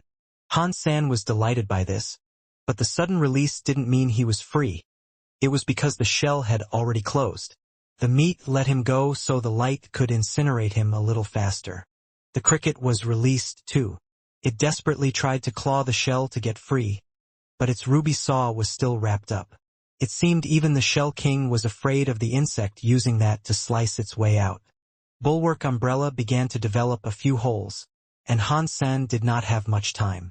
He knew he had to do something. Han-san summoned his crystal egg, pulled his arm back, and launched it towards the grenade mushroom. The crystal egg was like a meteor. It soared to the grenade mushroom within a second. Han-san held onto Bauer and jumped onto the meat, using the umbrella to protect them near the edge of the shell. He hoped the mushroom would not detonate right away, as it would obliterate him and the umbrella. The power of a super grenade mushroom was sure to be frightening. Pang! The crystal egg hit the grenade mushroom, but it didn't blow up. The mushroom instead bounced towards the red pearl. Han-san was super happy, and he was relieved to see the grenade had not yet detonated. The crystal egg had just worked to make it softer, and this was the exact result he desired. When the grenade mushroom hit the red pearl, it didn't blow up because it had softened, but the crystal egg bounced around the interior of the shell until it ended up hitting the grenade mushroom again. When this hit came, the rubber-like status it had inflicted on the grenade went away, and just after this happened, the mushroom hit the pearl. Han-sen didn't even look that way. He tried burrowing into the meat for protection, ensuring Bauer's safety first by tucking her in. Boom! A strong shockwave annihilated all the red meat in the shell, generating a mushroom cloud of epic proportions. Han-sen felt as if he was getting thrown away by that wave at first, and then, it felt as if he had been hit by a train. The umbrella shielded the duo from most of that fierce power, but it didn't last too long. It broke, and Han-sen quickly began spewing blood. Pang! Han-sen did not even know what he had hit, but his head had suffered a nasty blow. His bones felt shattered, and his eardrums blew out to fill him with an incomprehensible noise. Han-sen did not care about this much, though. He only wanted to protect Bauer from as much of the damage as he could. After a while, the clarity of his head improved. His vision was still a little blurry. His ears were still ringing, and his bones were hurting fiercely. But Han-sen knew he hadn't died. He could feel intense pain, and that informed him he was alive. It also told him he was in very bad shape. Dad, are you okay? After a while, Han-sen heard the familiar voice trying to break through the buzzing sounds inside his ears. Han-sen opened his eyes to great difficulty, and there, he saw Bauer in great worry. Dad is fine, Han-sen said. But even that short dialogue had him coughing up blood. The pain made Han-sen feel awake, and his vision and hearing slowly began to improve. Bauer's clothes were red, and he was unsure whether it was his blood or hers. Han-sen wished to employ Dongxian Aura to find out more about their current situation, but he was too weak to even activate it. It was at this point Han-sen began to comprehend how badly damaged he was. He couldn't even begin to guess the number of bones he'd broken. His arms and legs were all twisted and disfigured. The crystal egg and bulwark umbrella had both been destroyed in the explosion, and that contributed to how badly damaged he currently was. The explosion was even greater than Han-sen had imagined it would be. When the grenade mushroom detonated right next to the pearl, it was immediately annihilated.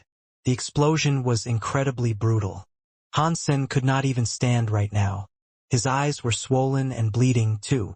The blood mucked up his eyes, tinting his vision red. Han-sen looked around, as well as his injured neck would allow him to. It must have been broken in the explosion, and simply turning it had Han-sen groaning in pain. Fortunately, he was a demigod. Ordinary people would have died at the precise point of detonation. Dad, are you okay? Bauer was worried, pacing around Han-sen as she spoke. I am fine. Are you hurt? Han-sen asked, right before he started coughing up blood again. I am fine. Bauer shook her head. She blew wind at Han-sen's wound, saying, Mom said if you blow on injuries, they feel better. She's right. I feel better already. Hansen felt relieved, knowing Bauer was okay. His current wounds wouldn't kill him, and he'd live, provided there were no more enemies skulking about. Hansen was lying against a curved wall. He was still inside the shell, and the meat had become chunky gore that had sprayed across everywhere. Then, Hansen saw something shiny, dripping down. He looked up and saw a 100-meter-wide hole high above. The light was coming from there. Apparently, the Shell King had died. Hansen figured that the cricket had too, considering that he could no longer see it. Hansen sighed. Fortunately, there were no more enemies about, either. He had no chance of fighting in his current state. Hansen tried to gather up his strength so he could instigate his own healing. If he had time, he could recover by himself. And so he did, and after a while, Hansen's seventh sense began to feel better. He resumed looking at the big hole high above. There was light, but it was not sunlight. Outside that cave was still the underworld, and far above, Hansen could still see a ceiling. And in the cave, Hansen could see a light. It was light blue in color, and he was unsure what was producing it. This was not the same cave as the one he had initially entered. It was a different cave that existed behind the Shell King's body. It was bigger than the last cave, that much he could tell. I hope no one is out there. Hansen gave a wry smile, as he could no longer fight. Hansen looked into his sea of soul, wanting to summon the unicorn to take him away from there. But in the sea of soul he saw a familiar shadow. Redhead Cricket? I got this beast soul. Hansen was happy seeing this. Hansen had no clue what had transpired in the midst of that devastating explosion. Both him and Bauer had survived. And now, Hansen was seeing the Redhead Cricket's beast soul. The sanctuary must have thought that he had killed Stoneshell King and Redhead Cricket. Hansen thought he might have heard the announcement during the explosion, but he hadn't been able to focus at the time. I cannot believe I got a super beast soul. I wonder what type it is. Hansen examined the Redhead Cricket beast soul. Super beast soul red crystal cricket. Pet armor type. Hansen was rather surprised, as it had been a long time since he last had a beast soul purposed for a pet's usage. He had seen many lower-tier ones, but he had only ever once seen a super beast soul of this type. Although it wasn't for him, it was still useful. If he gave this armor to a meat shield pet, their defense would skyrocket. If given to a creature like the rhino, it could continue providing heals and not get killed. If Little Silver wore it, he'd make a fierce attacker and healer. Still, it was a shame that neither the rhino nor Little Silver were actually pet beast souls. They wouldn't be able to make use of the armor Hansen had just received. Little Angel was quite the damage dealer, and with the protection provided by this armor, she'd be able to fight better than ever. But unfortunately for him, Little Angel was still evolving. In his current situation, Hansen did not have a pet beast soul he could give it to. While it had to be shelved for now, at least any pet beast soul he might procure in the future could be given the armor set and have super-level defense. Bauer, take a look around and see if the Cricket and Shell King left behind any life geno-essences, Hansen said to Bauer. Bauer quickly crawled over, and after rummaging around for a bit, she returned from Grenade Mushroom's ground zero with 2 crystals.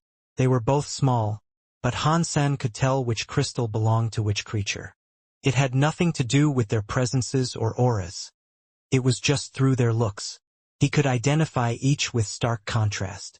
These life geno-essences were different than those found in the other 3 sanctuaries. They weren't merely crystals now, as they seemed to resemble small figurines of their former selves. They were only fist-sized, but they looked remarkably alive. One was a pink scallop shell, while the other was unmistakably a cricket. Do I absorb these the same way, too? This was the first time Hansen had received a life geno-essence like this, and he wondered if the process was the same. But now that he was too damaged, he was not capable of simulating either the cricket nor the Shell King's energy flow.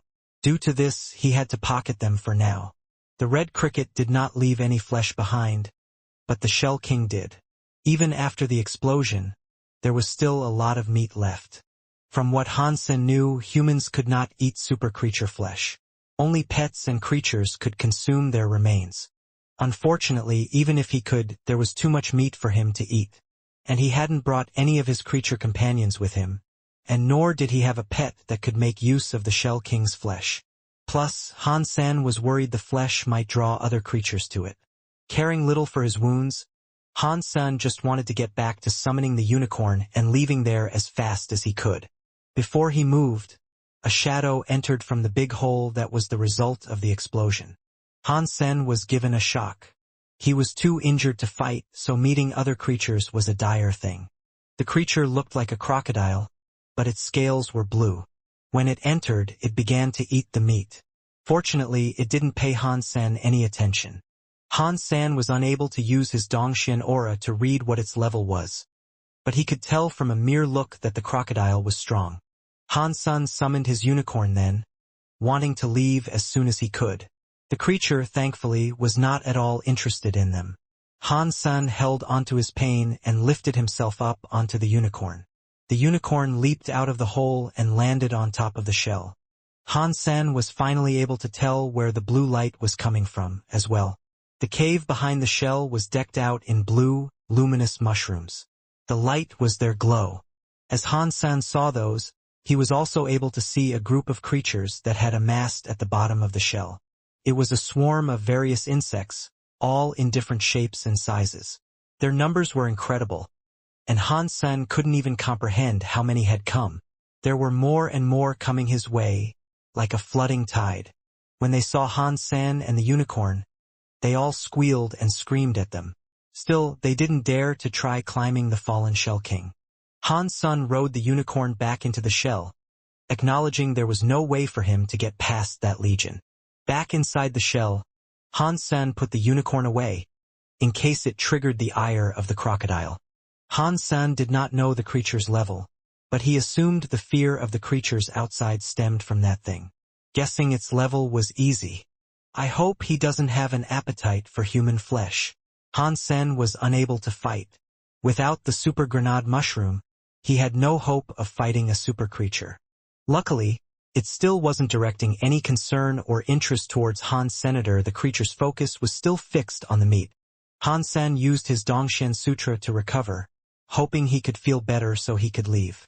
If the crocodile finished the soft meat, it might end up turning on him. There was too much meat, though.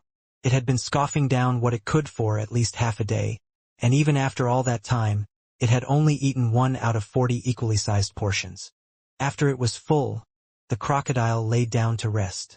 It showed no signs of leaving. Han-sen ran his Dongshen Sutra all day, but it recovered extremely slowly. He also asked Bauer to take a look outside, and much to his dismay, the hordes of creatures hadn't budged. At this rate, the crocodile is going to finish the Shell King's meat.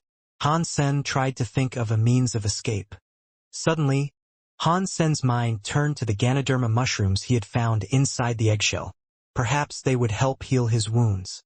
Han-sen took one out of the cruel bottle and had a small bite. As soon as his teeth sunk into it, the thing melted in his mouth. Han-sen felt as if he was in a warm room, and he swiftly felt his body heating up. The damaged bones and flesh were healing with miraculous haste. Noticing the magic that the red Ganoderma mushrooms were working, Han-sen took a much bigger bite into the cap. It immediately felt as if his entire body was on fire. He was healing fast, and the wounds were all sealing up nicely. Good stuff. Han-sen was hoping they could give a boost to his life force. He had never expected they could heal him so well. The skin was easy to heal, but bones and veins were not. Fortunately, the red Ganoderma was able to provide effective healing for all three. Han-sen stayed in the shell for 4 days, until he was fully healed. Without those red mushrooms, it would have taken at least 10 times that long. This is good. It's a shame there was only 7 and I've eaten 1. That means there are only 6 left, Han-sen thought with a greedy desire. His body felt better, but that was all that had changed. The crocodile and the monsters outside were still there. He went out of the shell to take a look at things and used his Dongshen aura to scan the crowds. Much to his dismay, he was able to detect super creatures in their midst. If not even super creatures dare come in here to eat the meat, how strong must the crocodile be? Han-sen was shocked, to say the least.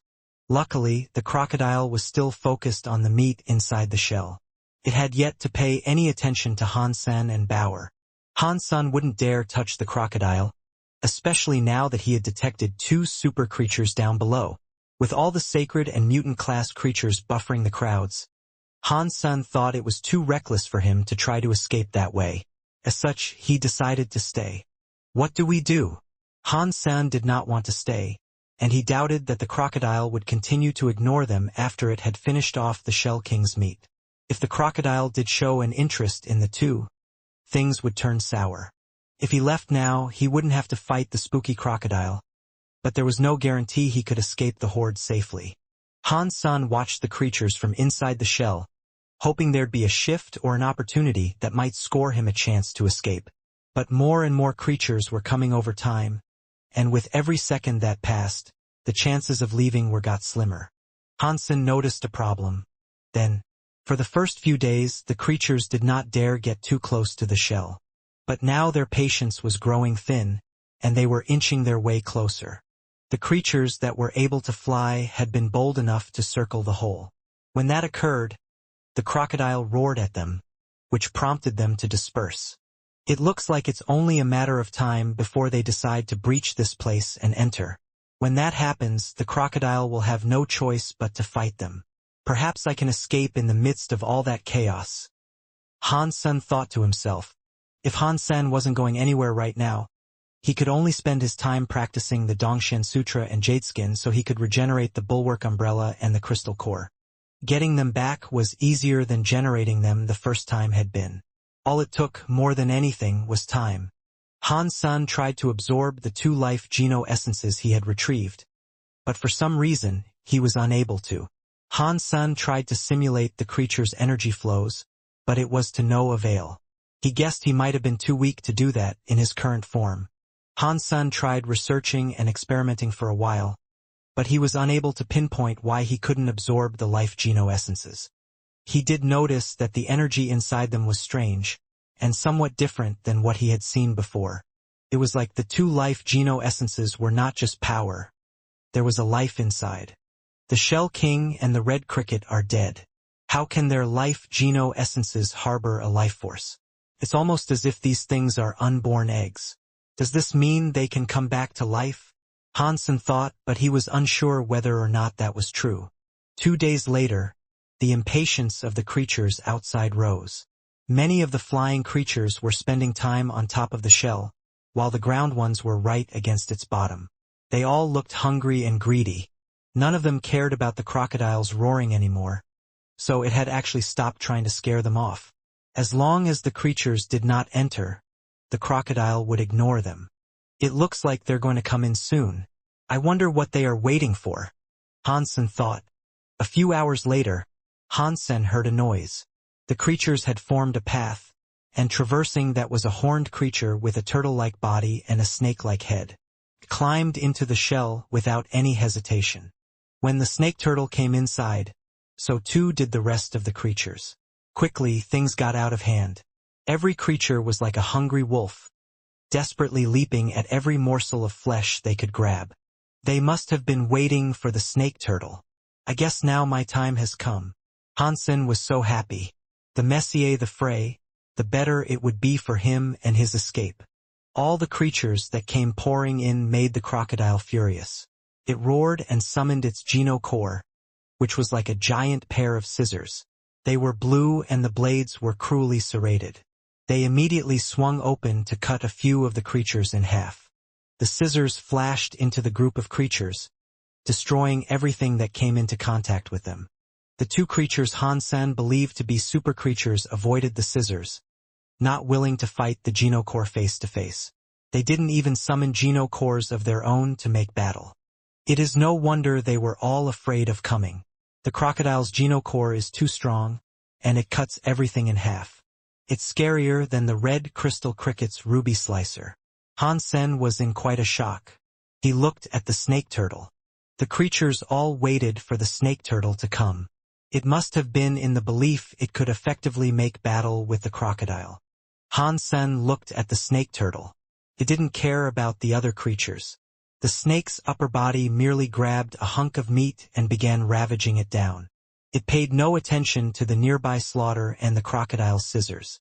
It didn't see the scissors, but when it ate the meat, it incited the anger of the crocodile. The crocodile roared, and the scissors flew forward to cut the snake turtle. The snake turtle was not afraid, though. It continued munching on the meat as its body began to flash. A copper bell appeared to shield its own body and prevent the scissors from reaching it. Dong! There was a metal noise. The scissors banged against the bell, unable to cut it in half. Under the protection of the copper bell, the snake turtle could eat the meat unopposed. And while the crocodile's attention had been drawn to the snake turtle, the lesser creatures in the vicinity used that opportunity to chow down on the meat. As the place descended into chaos, Han-sen took off running. Suddenly, a sword cleaved through the air, and plumes of feathers choked the sky as many of the flying creatures were killed. The snake turtle and the crocodile stopped fighting when they saw this. No longer interested in the meat, they started to scuttle away in different directions. "Where are you going?" Han-san heard a woman's voice call out from the sky, as another swordswipe reached for the crocodile. The movement was too quick for Han-san to make out the wielder of that weapon, but it cut down the crocodile in a flash. The crocodile used its scissors to try to block the incoming attack, but it wasn't fast enough. Then, a scream echoed. The sword cut through the crocodile's head, and its lifeless body dropped down onto the shell. The creatures were all fighting against each other in a bid to escape now, even the super creatures. Even they did not want the meat anymore. Han-sen was shocked. The crocodile was incredibly strong, and he hadn't expected a sword-wielding phantom to one-hit kill it so simply. Han-sen thought he had heard this voice before. When that person put away the sword, and he got a closer look, he was shocked. She was the master of the Demigod Association. She was someone who probably had a connection to Han Jinji. "Why are you here?" The woman frowned, seeing Han-sen there. "I got chased by creatures and I ended up in here. I didn't expect to see you here. You must be so powerful to one-hit super creatures like that," Han-sen said, looking up at the woman. Fortunately, he had exited his Super King spirit before the encounter. He had done so to save power. Had he not done this, the woman might have thought he was a creature and killed him. The woman coldly responded, "There is a lot more you don't know. Do you really think you're the first super aristocrat in the Alliance?" "No, but I know you and the other members of Blood Legion are stronger than I am." Han-sen shrugged. "Good. Then let's go." When the woman said that, she turned around. "Go where?" Han-sen frowned. He did not want to associate or interact with that woman here. The woman said, "It is good to see you here, and there is something I need you to do. I have important matters to attend to. I'm not sure I can spare the time to help you." Han-sen declined. The woman stopped, turned around, and coldly said, "You can reject me, sure, but you can't reject my sword. If you try to leave, I'll arrange for you and my sword to become well acquainted." "Do I have a choice?" Han-sen shrugged again. "Yes, death is always a choice." The woman spoke with surprising sincerity. "Who would willingly choose death while they're living?" Han-sen sighed and simply followed. The crocodile's body disappeared after the kill, and not even its flesh was left behind. Still, the woman collected its life geno-essence and even received its geno-core crocodile scissors. Han-sen knew he wouldn't be able to beat her, so he followed her. The woman seemed to ignore Han-sen on their way, but she took him for a long walk through the underworld. She behaved differently than she had in the Alliance. In the Alliance, none were able to sense her true power. Here, merely being in her presence told you she was frighteningly powerful. No creature would dare approach her. Han-sen wanted to ask her a few questions, but after firing them, he received no answer. She ignored him. After a few more repeated tries, he stopped. They walked in this manner for 2 whole days. Eventually, they left the underworld via some cave on a mountainside. "Where are we going?" Han-sen looked around, acknowledging it to be a place he was unfamiliar with. He could not tell where Shadow Shelter was from there. Surprisingly, the woman said, "To my shelter." "Your shelter? Is it a human shelter?" Han-sen asked in shock. Who told you I'm human? The woman coldly said. Han Sen was shocked. He used his Dongshen aura to scan her, and while she was very strong, he still got the sense she was a human. What are you if you aren't a human? A spirit? Han Sen kidded. Han Jinji didn't tell you anything?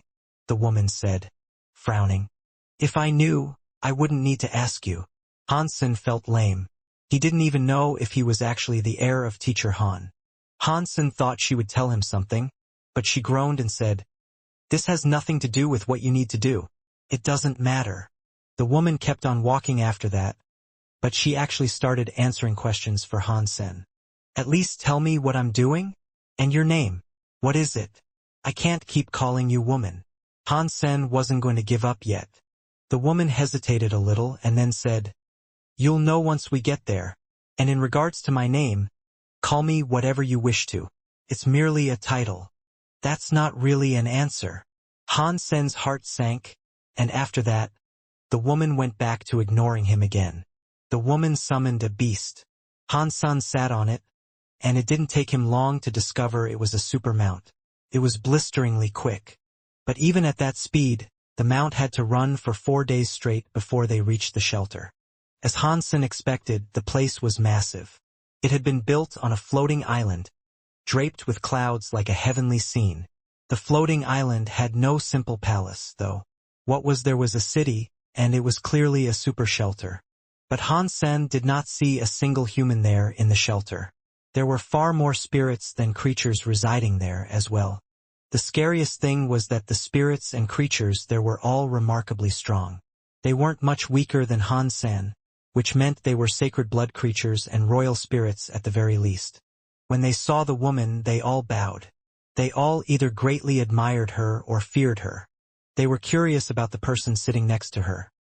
Han Senator, they inquisitively guessed who he might be, and what sort of person would be allowed to tag along so casually. Han Sen followed the woman to the spirit hall of the shelter, and she sat down on the throne there. Han Sen looked around him and saw that there were no other chairs. So he stood. Not long after, Han Sen saw a number of powerful spirits enter the hall. Every spirit that walked in had a life force equivalent to that of the red cricket. That meant the entrants of the hall were at least king class in caliber. But they were all clad in gray cloaks, obscuring their faces. When the spirits arrived, all of them bowed before the woman. And politely, they all bid her, "Greetings, my master." Then they split up and stood at both ends of the hall. Not long after, both sides of the hall were skirted with a large number of these spirits. There were 20 to 30 king-class spirits. Han Sen was shocked seeing them, as they all appeared to be of the same visual distinction. Han Sen's senses told him that their bodies and energy were all very similar. Could have been a family of spirits, for all he knew, like the dark spirit tribe. Maybe she really isn't human? Otherwise, how does she rule and preside over such a large and powerful family? Han Sen thought this entire scenario was strange. But still, despite repeated readings of the woman, she still seemed human to him. The 20 to 30 king spirits all turned to look at Han Sen. Then, it was obvious they thought his presence there was strange. Fortunately, Han Sen had been in similar situations in the past. The king spirits were all very strong, but they didn't scare him. He continued to stand where he was unfazed. Bauer looked around in curiosity. If Han Sen didn't hold her tight, she'd squirm free and head for the spirit statue. "Is everyone present?" the woman asked, scanning the lines of spirits. "Master, aside from Ghost Moon, all are present." A spirit to her left politely informed her. "Why is Ghost Moon absent?" the woman asked with a frown. The spirit said, "You asked us to borrow something from outer sky. I sent Ghost Moon there." The woman nodded and responded, "Then there is no need to wait for her. I have something to announce. From now on, he is our priest of Elysium Shelter." When the woman said this, all the spirits around looked shocked. "Master, we can't do that. The priest has always been chosen from within our tribe. How can you allow an outsider to accept such a distinguished role?" "Master, I see a bronze light in him. He is a creature with a bronze genocore. How can he be our priest?" The entire spirit hall was kicked into a frenzy as the spirits all begged and pleaded for their mistress to recall her decree. They all went down on the floor, too, to underline their sincerity. Only Hansen remained on his feet. Hansen was frozen, and he didn't even know what the role of priest would mean. And while it sounded like something of power and import, he wasn't planning on sticking around this place. But, quite obviously, whether he became a priest or not wasn't Hansen's call to make, so he decided to remain quiet and just watch. He was going to see how things unfolded first. Master, Ghost Moon is a far better candidate than this creature. She is a much greater choice, the spirit to her left said. There is nothing for any of you to say. My mind on this matter is settled. Return at once. The woman cared little for their pleading, and she gestured with her hand for them to leave her be. After that, the spirits turned to leave. They looked awfully upset, but they did not dare disrespect the mistress they had pledged allegiance to. Their eyes swept across Hansen in simmering anger. When the king's spirits had all vacated the hall, and the door was shut, Hansen bore a wry smile. I'm just a human with a bronze genocore. I don't think I can do much for you. Why not just select a strong one of them to be your priest? The woman coldly said, I have my reasons for selecting you. Just play your part. I'm afraid of being too weak to accomplish that which you desire of me. Hansen looked bitter. The woman suddenly smiled. She actually looked quite beautiful, and it stilled Hansen's heart instantly. Well, perhaps you need some motivation. If you do perform poorly, I will have your head. The woman said this with that same smile. I didn't say I could do this, but you're forcing me to commit to all this, and now you're threatening to cut my head off if I fail. It's not fair. Hansen tried to debate with her. It's not fair because I am stronger than you. That's a good enough reason for you to do anything I tell you, the woman said. Fine. Hansen said no more, and he was willing to accept his role as the priest, given the circumstances. At least tell me what this role requires of me first. If it's for me to go out and kill super creatures, then I can't help you there, Hansen said. The woman smiled. We don't need you to kill super creatures. The priest of Elysium Shelter only has one task, and it should be easy. The woman then turned to look at Bauer on Hansen's shoulder. And what would that be? Hansen did not want to talk.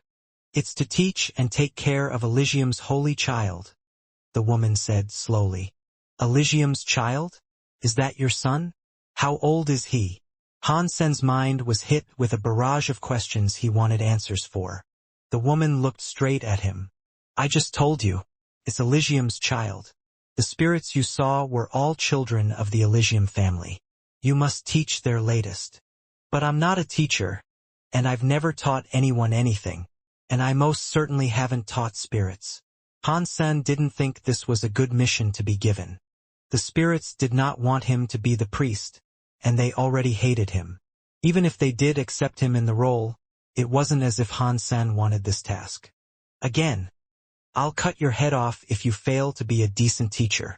The woman reinstated her threat, and it was as effective as it had been the first time.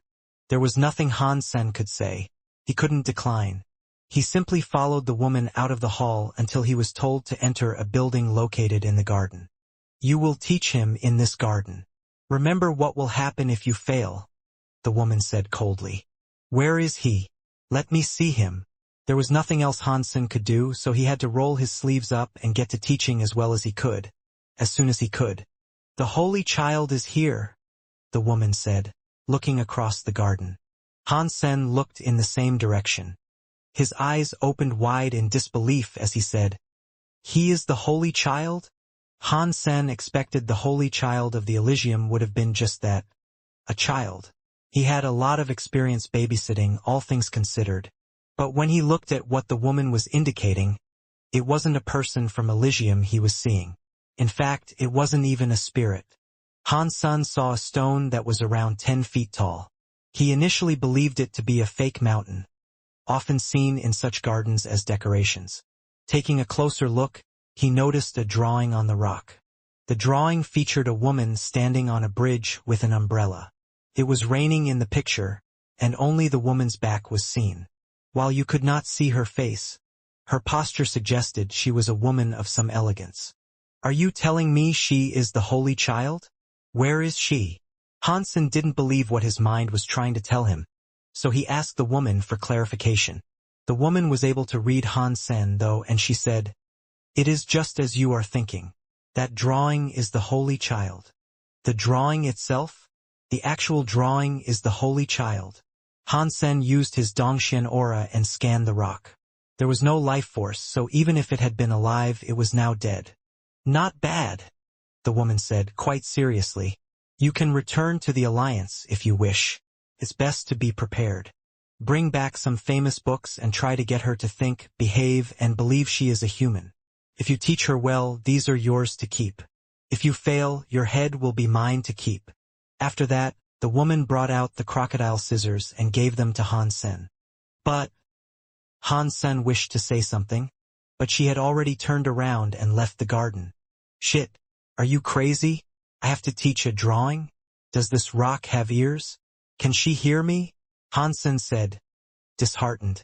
Who suggested I cannot hear anything? Suddenly, the rock sounded with the voice of a woman. Hansen jumped. He stared at the stone with his Dongxian aura, but noted it still appeared lifeless. Are you talking to me? Hansen looked at the stone in disbelief and directed his question to the drawing of the woman.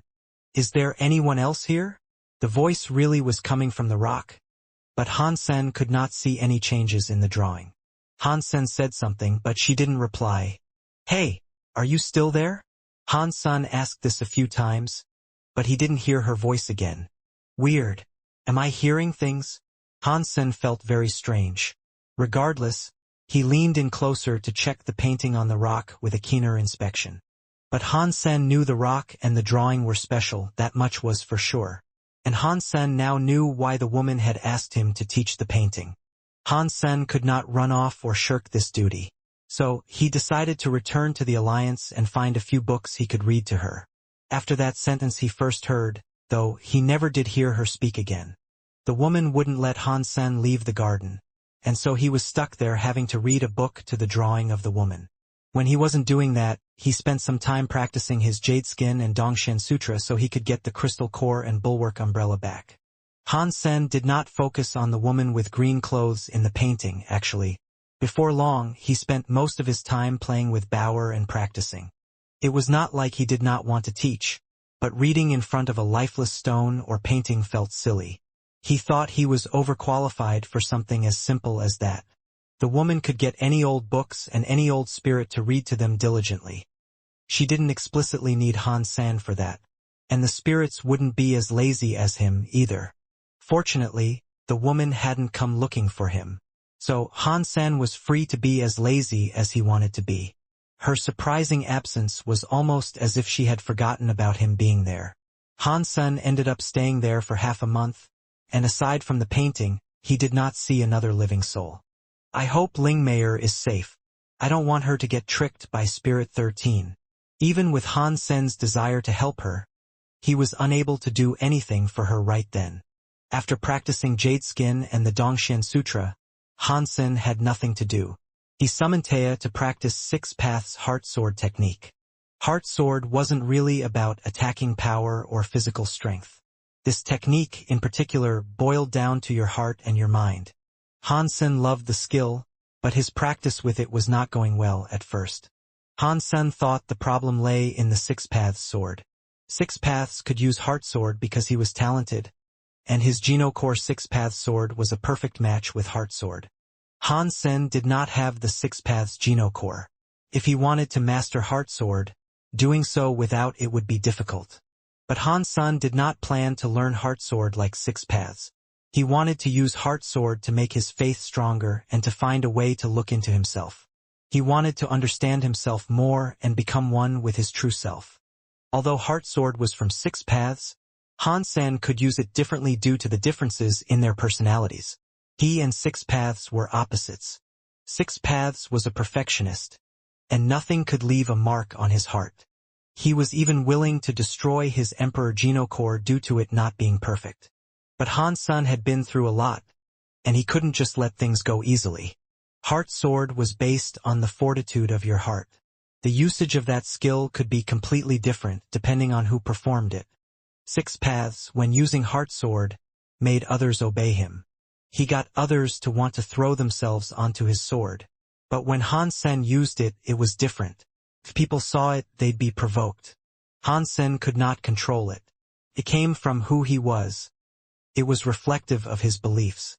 He never gave up, even when the going was tough and the chances of success were slim. When that faith was put into the sword, it defined his style. His performance of the technique would only change if his personality was somehow altered. This technique is good. What's its name? As Han Sen practiced, the woman's voice came from the rock again. You're familiar with using a sword? Han Sen looked at the green-clothed woman in the painting. Seeing your sword skills, I understand enough. The voice sounded from the stone again. If you would like to learn this, I can teach you. Han Sen eyed the woman in the painting. I have already learned it, the woman in the drawing said. You learned this skill by watching me? Han Sen said, with an intonation that suggested he did not believe her. The woman on the painting reverted back to silence. But Han Sen noticed that she started to move across the canvas of the painting. The rock had become something like a television. And in the rainy scene depicted, the woman closed her umbrella. Then, she showcased Heart Sword to him, using the closed umbrella as a weapon. Han Sen was frozen. She used Heart Sword perfectly, in a complete 1:1 recreation of his own performance of it. Her reenactment of his talent with Heart Sword captured every emotion. Ah, but you're just copying what I did. That doesn't mean you've properly learned it. Han Sen didn't look that surprised, though, when her showcase of the skill set came to a close. Heart Sword was powerful because of one's faith and mind. It changed depending on the user. What the woman had done was copy Han Sen, and she seemed happy enough with that performance to declare it was something she had learned. The woman in the painting was not Han Sen, though. She didn't have his personality. After seeing his Heart Sword once, and then being able to reenact the performance with pinpoint accuracy, she had only displayed that she had an incredible knack for copying others and not much else. What's the difference? The woman in the painting asked coldly. Han Sen thought about the answer he could give, and then told her, it doesn't matter how well you copy someone, because at the end of the day, it isn't of your own doing.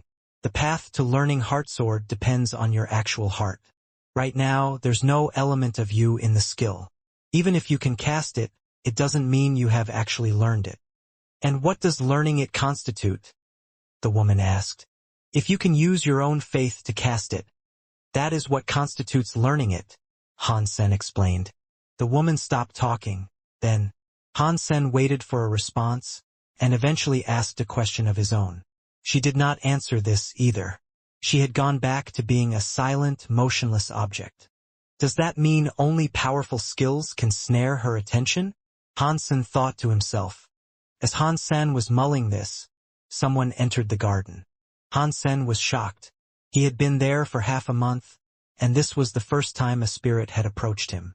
He thought it was a woman due to the shape of her body, but he couldn't be 100% certain. She was wearing a gray cloak that obscured her face. You are the new priest? The spirit asked. Looking right at Han Senator, only her eyes could be seen, and they gleamed with a mean streak. Yes, Han Sen answered. How were you able to achieve this position? The female spirit asked. It's not something I wanted. Your mistress has forced me into this position, and I had no choice but to abide. Han Sen had experienced a lot, and he could immediately tell she was upset that he had become the priest. She was probably here to cause trouble. 3 months. If you can't make the Holy Child revive and speak a single word in 3 months, I, Ghost Moon, will replace you. Not even the Master can stop this. The female spirit said this to Han Sen with absolute sincerity. It was a threat, and there was no way to interpret her words differently. Han Sen looked at Ghost Moon as she walked away, and then asked, Is it difficult to make the drawing speak? Ever since the last priest, Ghost Sword from 6,000 years ago, none have been able to make the Holy Child speak. I will be the next one. I will be the next priest to make the Holy Child talk. After Ghost Moon said this, she left. Han Sen didn't even have the chance to respond. Getting her to speak a few words is not that difficult. The Holy Child might not be very talkative, but there's no way she didn't say a single word in 6,000 years. She's already spoken a few sentences to me. Han Sen thought to himself. Han Sen hadn't shown her any other skills in case she might steal them. He didn't think showing her new moves was necessary, either. It would actually be a good thing if Ghost Moon replaced him in 3 months. Perhaps then he could leave. Han Sen was worrying a lot about Ling Meier. He asked Moment Queen to seek her out in the underworld, and help her out in any way she could. Moment Queen was still fairly weak, however. She only had a bronze Geno core, but it was good that at heart, Moment Queen was a completely different person than Ling Meier. Moment Queen was sneaky, conniving, and always trying to trick people. She could definitely sniff out any conspiracies that were working against Ling Meier. Ling Meier also had the Black and White Snake King for protection. All she really needed was some experience and a half-working brain. A day later, Moment Queen used her mind to reply. She had already found her Ling Meier and earned her trust. The two were staying in Mask Shelter.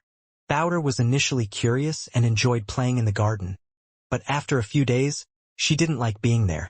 Han Sen wanted to take her back to the Alliance, and since Ji Yanran was going on vacation with Little Flower, Han Sen decided to accompany them.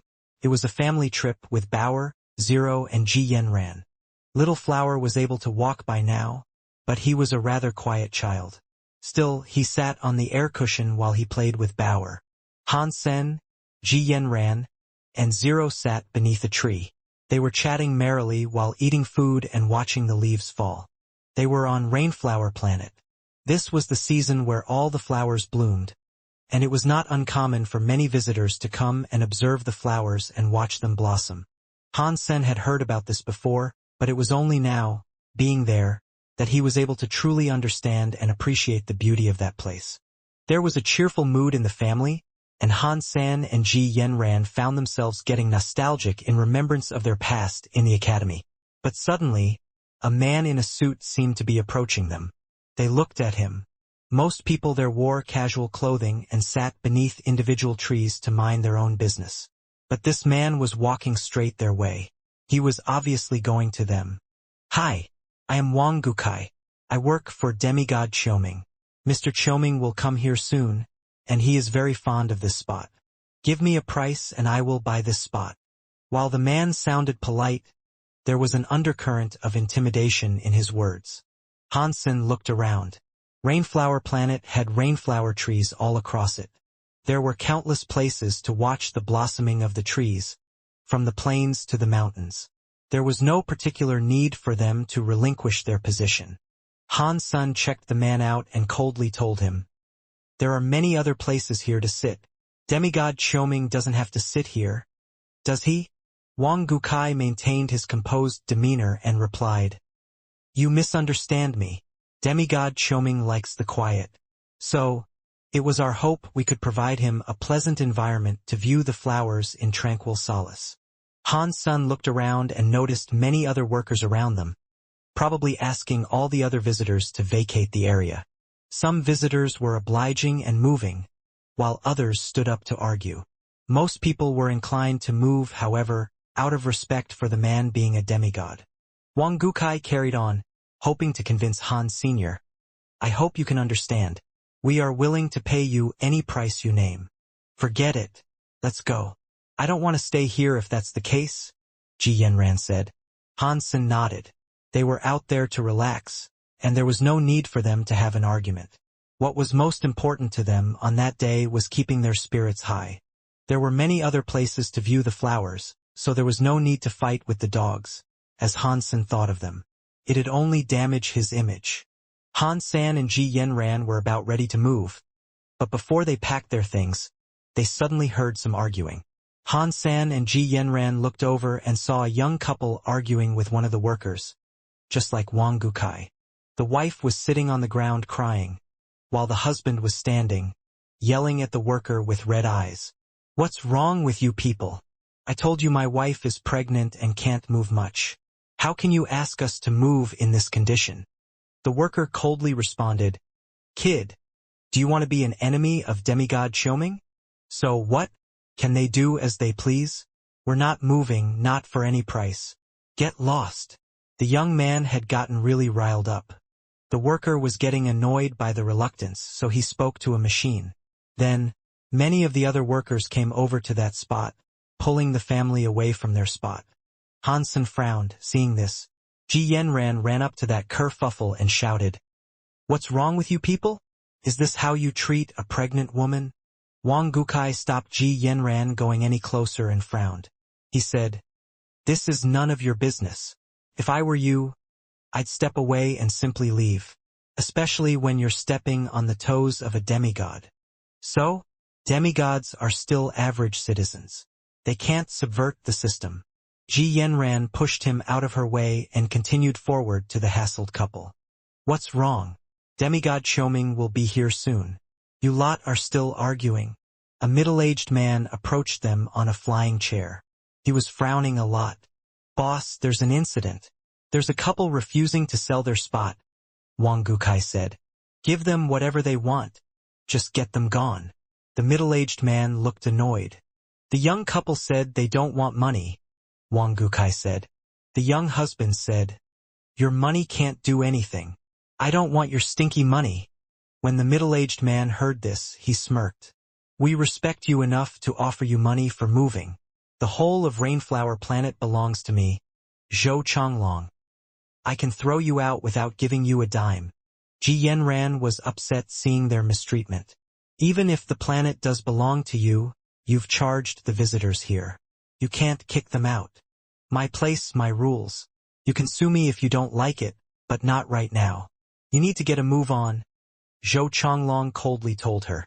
"And what if I don't go?" Ji Yanran responded equally cold. "If you are unwilling to move, then I'll simply force you out." Zhou Changlong waved his hand. Then, some workers approached Ji Yanran, while more came for the young couple. Han Sun wanted to laugh, unsure who this Zhou Changlong clown was. The fact that the man didn't know who Ji Yanran was told Han Sun one thing. This guy wasn't as big as he was making himself out to be. The real big players would know who Ji Yanran was. If he didn't know she was the president of President Ji, they should at least know she was the wife of Han Sen.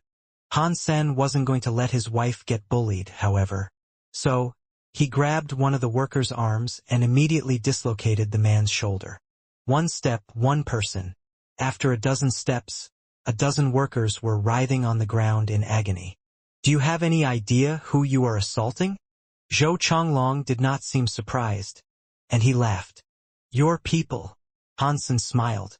Zhou Changlong pointed at the workers and said, "Young people are very reckless. If I were you, I'd run. If demigod Xiaoming was here and saw his brother-in-law getting threatened like this, not even the likes of President Ji could save you." "So, you are demigod Xiaoming's uncle?" Hansen thought about what he said and knew what he was implying. Hansen wasn't stupid. Others wouldn't say something like this.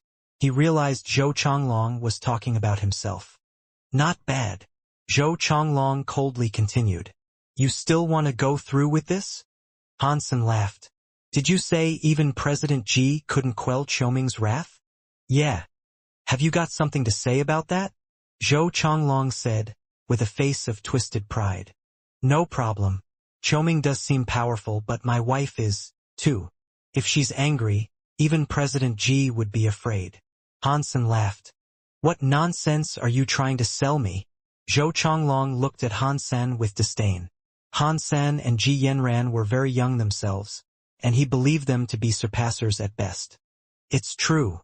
A voice rung out from afar, as an old man came down from the hills. "Brother-in-law." Zhou Changlong greeted the old man with a smile. "Pat." The old man slapped Zhou Changlong across the face. His face immediately started to swell up, and his men froze in place. "Brother-in-law, why did you hit me?" Zhou Changlong stared at the old man, one hand pressed against his sore face. The old man said darkly, "Yes, I only hit you this time. Next time I'll kill you. It's better than being killed by the others. Ruining my reputation, and embarrassing your sister. You can be a bad man all you please, but don't be a stupid one." Do you not know the daughter of President Ji and the super aristocrat when they're standing before you? That is Han Sen and Ji Yanran?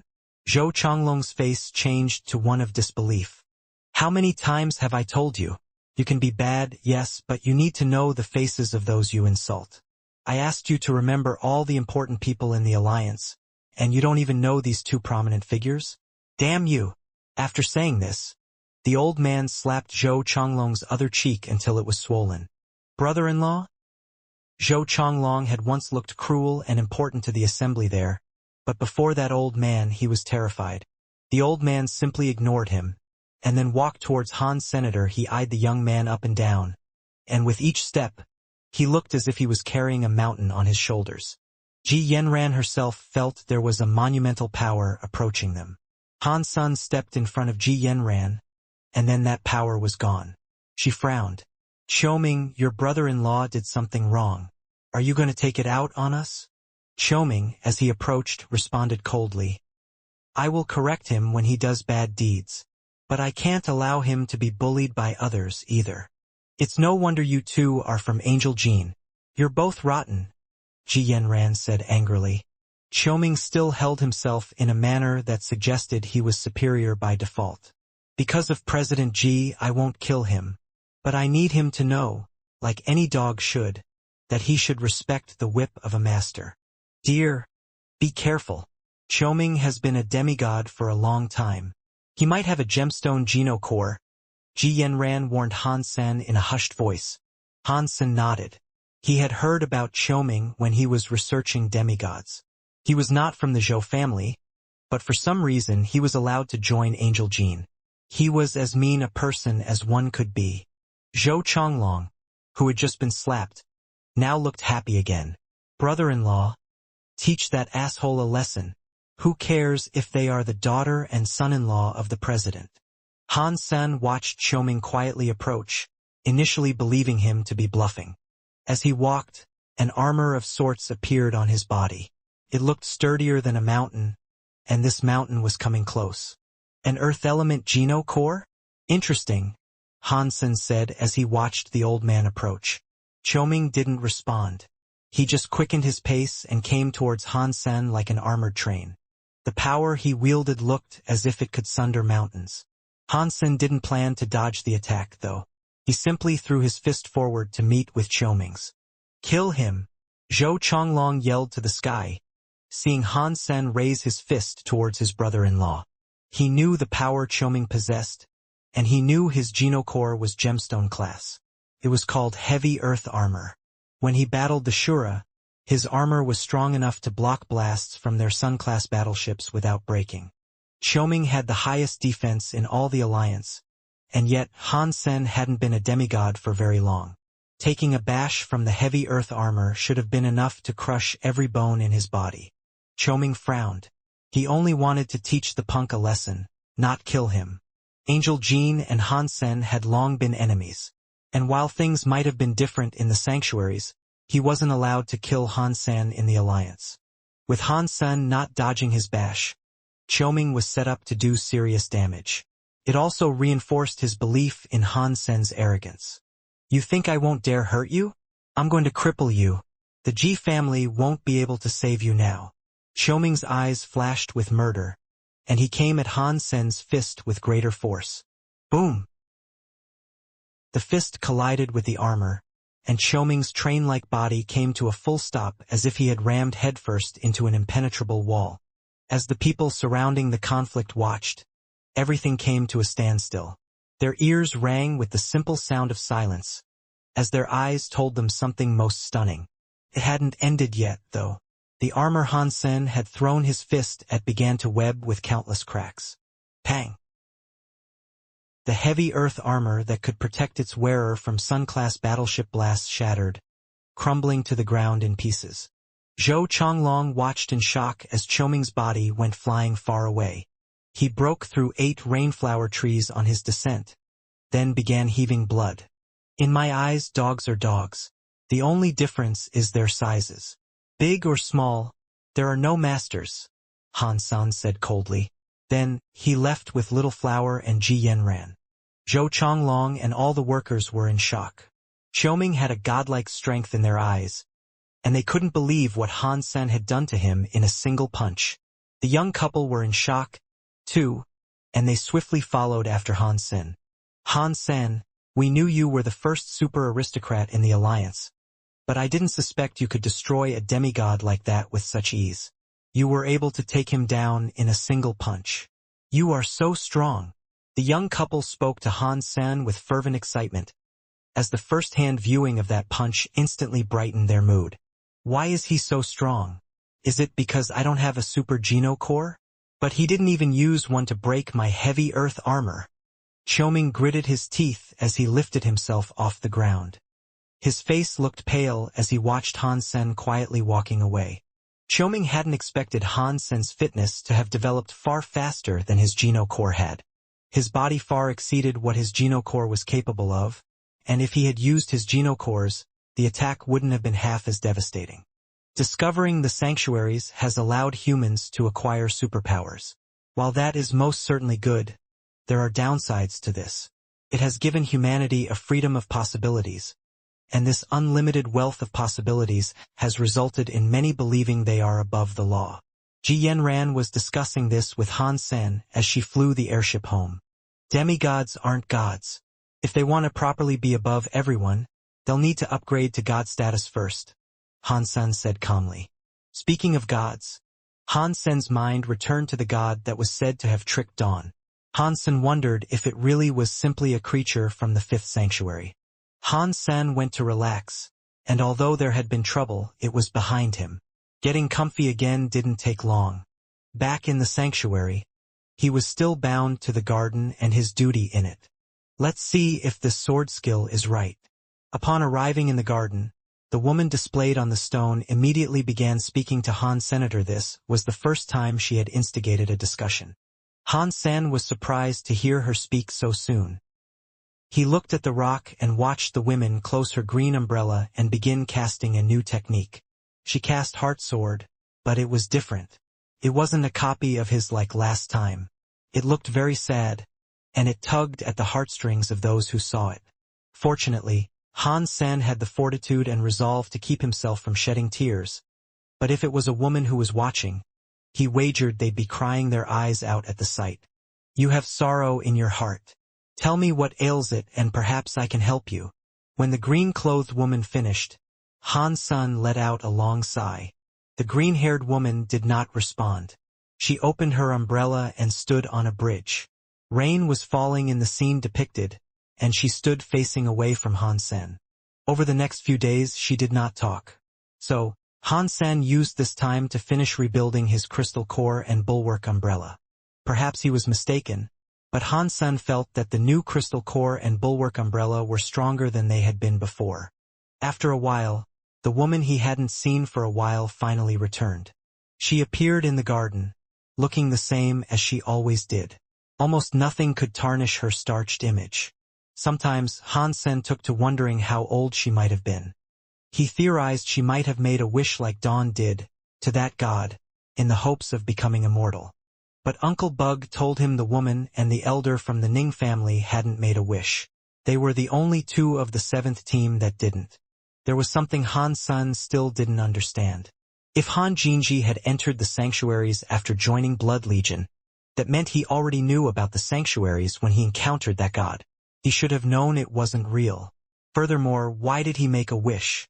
Ghost Moon came looking for me. She wants to replace you. You have 2 months left. If you cannot wake her up, you will be relieved of this task and she will be made the new priest, the woman said. If she can be the priest, why not let her? Han Sen said. The woman laughed. I did tell you I'd cut your head off if you failed. Didn't I? If you're still not producing results in the next 2 months, watch your neck. Han Sen felt depressed. He was hoping Ghost Moon would replace him so he could get off scot-free. It seemed the woman was very reluctant to let him go. To grow a better holy child, I have a request, Han Sen told the woman. Go on, tell me. The woman sounded fairly interested. I was hoping I might use the Geno core storage of this shelter, Han Sen said, after spending a moment deliberating whether or not he should ask. The woman was not keen on letting him go, but he did want some form of liberty and freedom. If he was allowed to enter the Geno core storage, he could leave the garden. And that meant he could escape for a time. What does the Geno core storage have to do with you being able to look after the Holy Child? The woman asked. If I am too weak, how can I effectively teach her? There is nowhere else I can grow my talents right now. But I can do that in Geno core storage, Hansen explained. The woman nodded. Okay. But remember, you have 2 months left. If the Holy Child has yet to awaken, your head belongs to me. I'll try my best. Hansen was happy. The woman seemed to not know the green-clothed woman had spoken to Hansen on a number of occasions, and since his task was effectively complete, he had nothing to worry about. After she was gone, Hansen walked out of the garden. The guards did not prohibit his passage, and he was able to go straight to the Geno core storage. In the Elysium Shelter's spirit hall, the woman was lounging on the throne. There was a mirror in front of it, and the image of Hansen was there. Interesting. He made the Holy Child speak. He really is that old liar Han Jinji's heir. He is a very good liar himself, especially to women. The woman was talking to herself, having watched Hansen's every movement with the device. Hansen prepared to enter the Geno core storage with his bulwark umbrella. He wanted to get first place with that now so he could reinforce it 9 times. When he practiced his Dongxian Sutra, he felt as if he had achieved some sort of breakthrough. It might have suggested the bulwark umbrella would be silver soon, so he couldn't miss out on the opportunity of reinforcing it before that occurred. The woman watched Hansen use the bulwark umbrella in the Geno core storage. She looked at him strangely. An umbrella Geno core? It looks so similar to the Holy Child's Geno core. Is that just a coincidence? Hansen entered the Geno core storage and began testing the umbrella before the Rockman. The woman turned the mirror off, as it could only keep an eye on Hansen while he was in the sanctuary. With him in the Geno core storage, she was unable to see him. Master, the ranking on the bronze Geno core storage leaderboards have changed. Another bronze Geno core leapfrogged to first place. An Elysium spirit informed her. A new Geno core has immediately reached first place again? Is this world truly changing? The woman frowned, and then asked the spirit, which Geno core reached the top? The spirit answered, Master, it was a Geno core called Bulwark Umbrella. It even managed to displace 6 paths, which now sits at second place. Bulwark, umbrella? A weird look fell across the woman's face. She retreated into her thoughts. An umbrella Geno core? Is that just a coincidence? Bulwark umbrella reaching the top sent another shockwave across the fourth god's sanctuary. Everyone was talking about it. The umbrella hadn't been the sole achiever of this, as a few others had been able to reach first place on their debut. The higher-ups of the fourth god's sanctuary were starting to feel squeezed. Does this mean we're at the dawn of a new era? So many powerful Geno cores are coming into existence now. This is a frightful time we live in. All the spirits felt like this. They were scared. However, no one except for 6 paths knew that all the Geno cores, so terrifying to the spirits and creatures, belonged to Han's Senator, and he still had his coin Geno core, which had yet to show up. Hansen did not want his coin Geno core up there, as it was recognizable to humans. He did not worry too much about the umbrella's presence there, though, and within the next month, he guessed that it might reach the silver level, too. That meant he wouldn't have to fight with it to keep up appearances and maintain the quota. Aside from 6 paths, he didn't think anyone would actually challenge his bulwark umbrella. Anyway, and just as Hansen thought about this, it happened. 6 paths sent Hansen a challenge request. He ignored it, however. If he leveled up to silver class in the time frame he expected to, he didn't need to accept any fights. With his task done, Hansen left the Geno core storage. Venturing down a street in Elysium Shelter, Hansen noticed how strong all the spirits and creatures were there. Hansen scanned as many as he could with his Dongxian aura, and he knew right then and there that he'd have no hope of making an escape if they were to follow on his heels. He returned to the garden, and he found the woman reclining on a lawn chair. I am glad to see your bulwark umbrella has reached first place. She addressed him before Hansen could even say hello. Hansen knew how to hide things well. so his facial expression didn't even move. He asked, "What umbrella?" The woman hadn't expected him to confess. "You are a little different than that old liar Han Jinji. I'll admit I may have underestimated you." "What do you mean?" Hansen blinked. "That man lies just the same, but at least you are able to teach the holy child. If you can wake her up, the crocodile scissors are yours. And your freedom will be returned to you as well." After saying this, the woman got up and left. "It sounds like she can watch my every move. She must have seen me entering the Geno core storage with my umbrella. But there's no way she can tell for certain that I was the one who took first place. Is there?" Hansen frowned, and he proceeded to think. "If she saw me enter the Geno core storage with the umbrella, she must be able to watch me here in the garden. And if she sees the garden, she must have heard the woman in the painting talk to me. It's strange how she never said anything about that. Maybe for her to wake up, it will require more than for the lady to just speak." Hansen didn't think she'd expose things freely. Perhaps this was a way in which the woman was telling Hansen that the talking bit wasn't enough, and he'd need to do more. In that case, how can I get her to wake up? Hansen wondered to himself. Hansen went to the stone and spoke to it. Again, there was no reply, and so he just gave up and went back to practicing with Taya.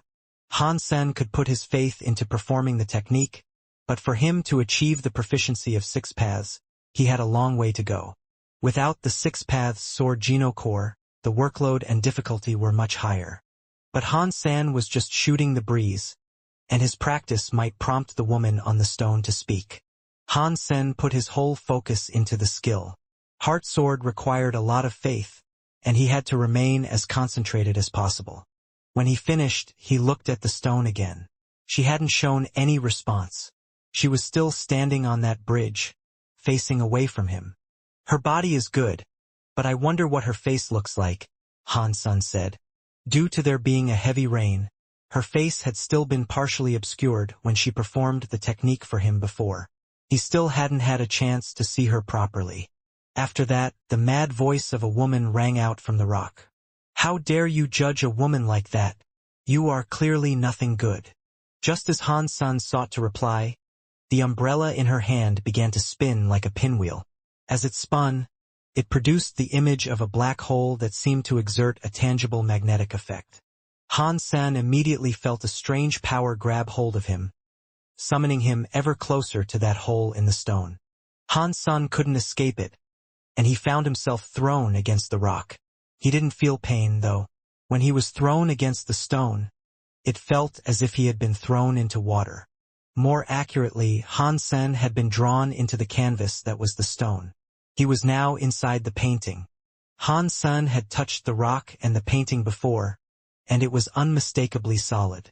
Having now entered it, he felt very strange.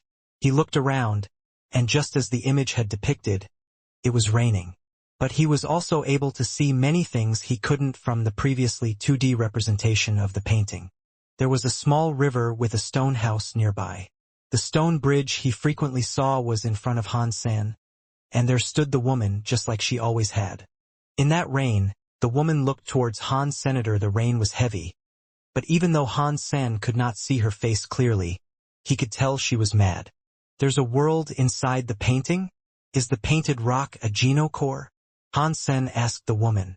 The green-clothed woman did not speak. She merely clutched the umbrella tightly and began walking towards him. Hansen was then able to see her face.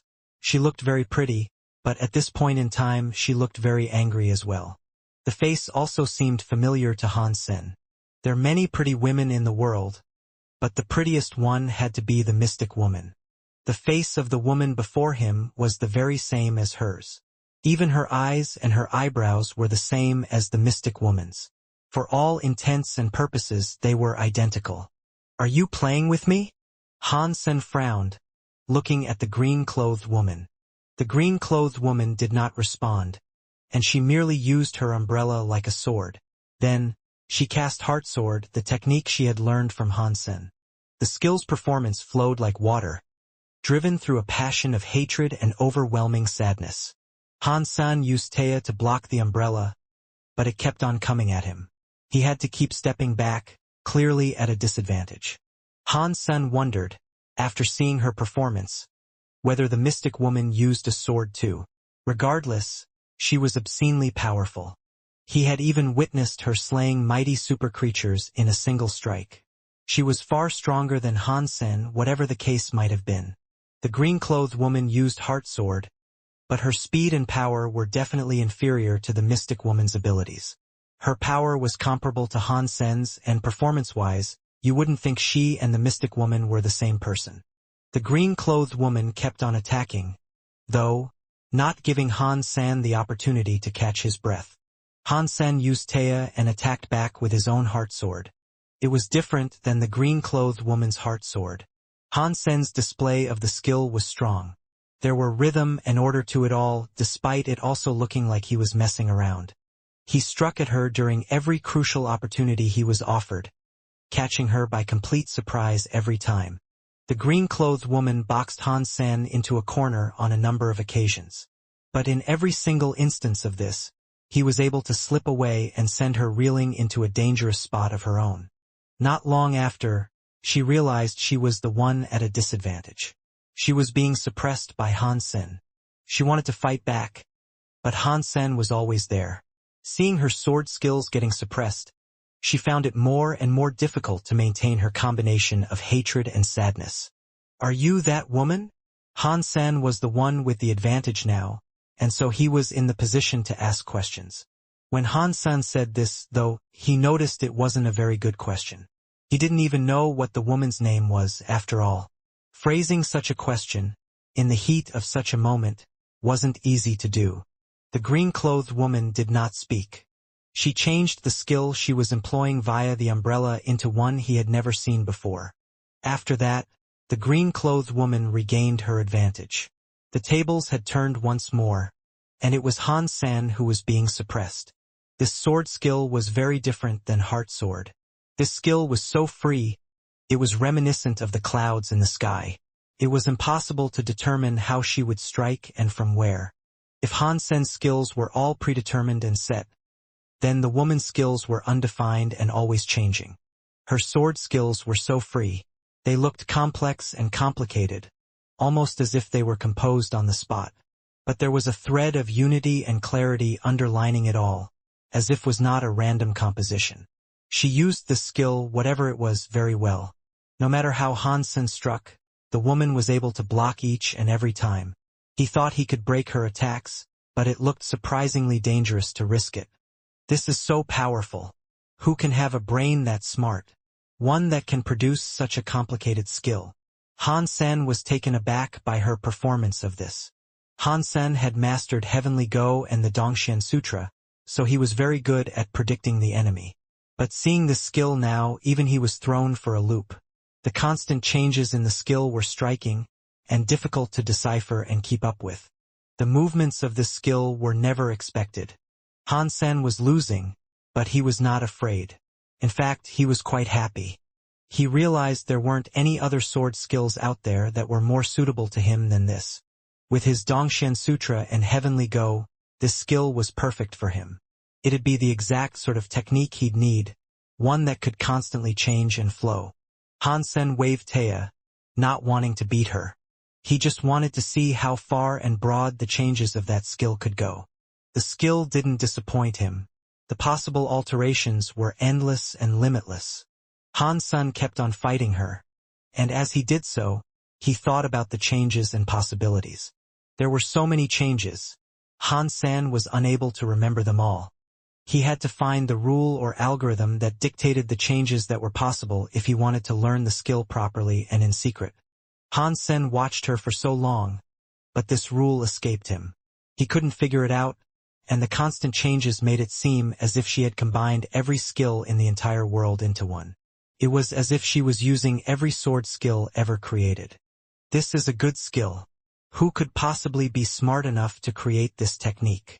Han Sen admired it a lot. He didn't think the woman had made the skill herself because when he saw her use Heart Sword, she didn't look like a very generous person. This wasn't a matter of talent. If you weren't a generous being, you simply couldn't create a skill like this. Slash. The tip of the umbrella made contact with Han's senator. It produced a wound that bled. Good skill. What is the name of it? Who created it? Han Sen used Taya again to strike, and he risked his life to do it. It made the green-clothed woman, who thus far had the advantage, stagger back a little. Kept Han Sen in the game. Why? Am I not capable of creating this? The green-clothed woman asked. Her hands did not stop moving, and her ever-changing sword skill went back to suppressing Han Sen. This is not a skill for women. Only a man with a generous heart could create something like this. Han Sen kept on swinging Taya to fend off the changing sword skill. When the green-clothed woman heard Han Sen say this, her face changed. The umbrella raged with powerful attacks now more than ever. Han Sen was hit again, and the blood from the wound splashed his face. Under the constant barrage of attacks he was facing, this was the sixth strike that had nicked him. But Han Sen didn't feel much pain. He was more excited than ever. And it was then that, through the woman's blitzing rage, Han Sen saw a unifying thread that connected the entire skill. This woman definitely didn't create this sword skill. If she had, she wouldn't be using it so angrily and allowing me to notice the unifying thread. Han Sen was happy to learn this. That being said, he noticed it was only one branch of the greater trunk of the skill. This thread, the particular moveset he was tracking, was like the starting point of a ball of twine. From this, Han Sen could unravel it all bit by bit and get to the core of what lay under the hood of the skill. But it wasn't easy, and the fight between sword and umbrella had cost Han Sen a lot of blood.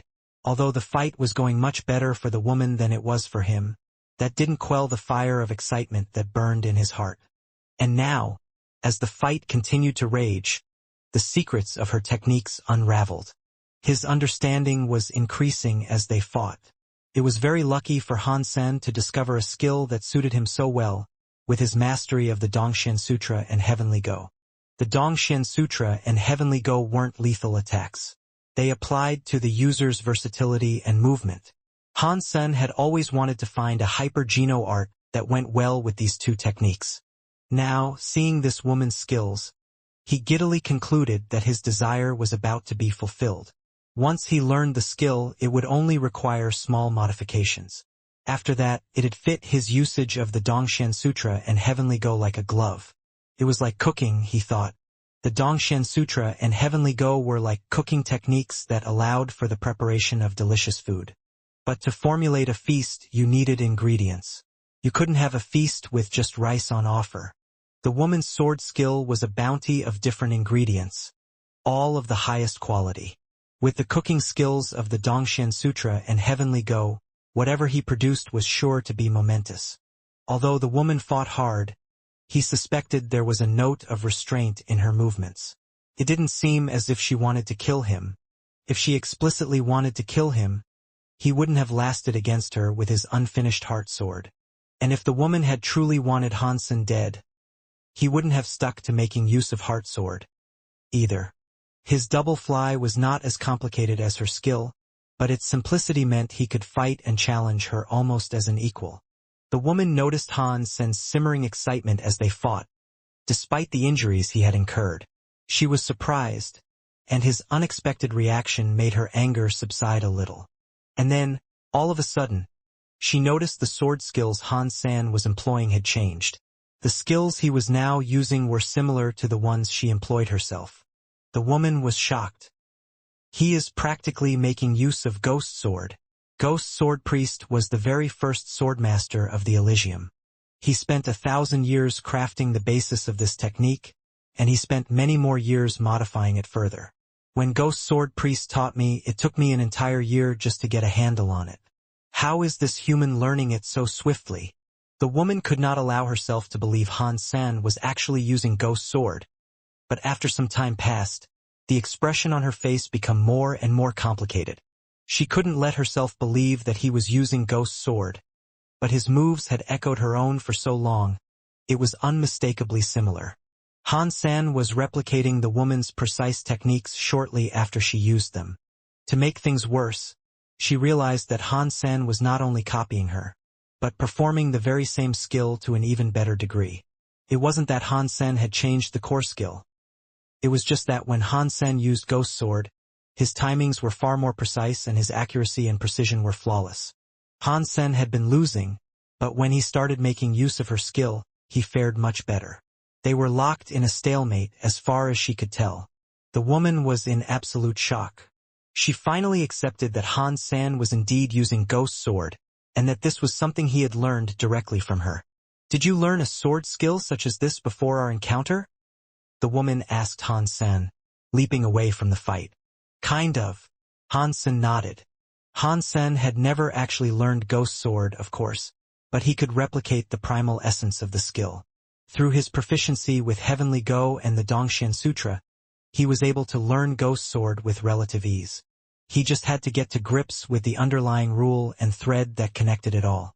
If Han Sen hadn't learned those two, he would never have been able to start casting Ghost Sword in the manner he just had. This wasn't a skill you could just pick up, remember, and use. The complicated movements the skill required were just one of the many bases you had to cover. The woman looked at Han Sen with a confused expression. She opened her umbrella and spun it. Han Sen then felt as if something was sucking him. It lasted a while, and when the suction was gone, he found himself standing before the rock. The woman was where she always had been, standing solemnly on a bridge. "Don't tell Gu Qingqing you entered the Avoid World Stone." The woman's voice rang out from the stone. "Who is Gu Qingqing? Are you referring to that woman?" Han Sen snapped out of his daze and looked straight at the green-clothed woman. Han Sen knew she wasn't the mystic woman. Despite their appearance being nearly identical, they were very different people on the inside. "Didn't she tell you?" The stone continued to sound with the green-clothed woman's voice. "No. This is the first time I've heard her name." Han Sen stared at the woman in the painting, and after a bit, he asked her, "Who are you then?" "Gu Qingqing's twin sister." There was no response. It didn't seem as if she was prepared to answer him. "The mystic woman is called Gu Qingqing?" It's a name that certainly sounds human. I've never heard of a spirit or creature possessing the name Gu. Dark Spirit uses the name Ling and Elysium folk use Ghost, so I don't think Gu is something that would be used by spirits or creatures. Han Sen reckoned to himself. Who is the green-clothed woman, then? Is she a sister or a straight-up doppelganger of Gu Qingqing? Or is she just a spirit inside a painting? And why won't she let me tell Gu Qingqing I entered the painting? Han Sen's mind was filled with a number of questions. He continued to look at the green-clothed woman, but she was still facing away from him. Although the woman in the painting wasn't willing to elaborate on her association with Gu Qingqing, Han Sen thought it might have been for the best. Gu Qingqing was most likely watching his every move. Anyway, but Han Sen got ahead of himself, and it turned out she hadn't actually seen him enter the painting. She watched him intently, but she had only seen Han Sen standing in front of the stone doing absolutely nothing. She hadn't seen him enter the image on the rock at all. Han Sen spent much time mulling over the relationship between the green-clothed woman and Gu Qingqing, but he couldn't come up with any plausible theories. The next morning, Gu Qingqing came looking for Han Sen in the garden. His heart leaped when he saw her, fearing she might have known about his brief stint inside the painting. "I'm leaving the shelter for a while. For the duration I am gone, you'd best stay put in the garden," Gu Qingqing said, surprising Han Sen. "I'm stuck here. I don't know where I'd go even if I did leave." Han Sen exaggerated a shrug. "You know what I mean." Gu Qingqing turned to leave, not willing to spare time explaining things any further than that. "Where are you going?" Han Sen asked. Gu Qingqing hesitated and answered, "To get something. If you can make the Holy Child revive, it'd be good for you and her both. But remember, you'll have to wake her up first." Before she left completely, she said one more thing. "While I'm gone, don't set one foot outside this garden." Han Sen knew what she was implying. There was every chance the Elysium might come for him wielding pitchforks in her absence, so it was best for him to stick to the safety of the garden. Han Sen knew this was her way of being nice to him, but her absence still made for his best chance of escaping. The next day, Han Sen decided not to follow Gu Qingqing's commands. Instead, he slipped out of the garden and made his way to the Geno core storage. No one confronted him on his way there, and although the spirits looked at him with extra hostility, they did nothing. As usual, they simply tried to kill him with a nasty stare. Han Sen went back and forth a few times from there. With no threats and nothing prohibiting his coming and going, he really did think this would make for the perfect chance to escape. Many spirits and creatures were coming and going on the east side of Elysium Shelter. They did not belong to Elysium Shelter, and it seemed as if some manner of business had brought them hither. Han Sen watched them for 2 days, and over the course of that time, he saw many more creatures and spirits than he had expected. There wasn't much in the way of security either. Han Sen figured he'd be able to hide in the crowds to slip out. All he needed to do was pick the right opportunity for making a move, something he wagered would not be difficult. An Emperor-class shelter has this glaring vulnerability? No way. This has to be some sort of trap. Perhaps this is all a ruse established by the Elysium, setting me up for an easy excuse to take my life. If I stay, they'll have no reason or just cause for killing me. I'll be safe. If I leave, they'll undoubtedly cherish the ability to hunt me down. Han Sen thought with concern. Han Sen hesitated to depart. It looked like a great opportunity for an escape, but it looked like a trap, too. You want to leave? As Han Sen wondered what he should do, the green-clothed woman spoke to him from the stone. Why would I do such a thing? Han Sen was shocked by the sudden question, and he quickly turned to deny what she had suggested. Whatever you're seeing is just a trap, the woman informed him, seeming to disregard what Han Sen had said.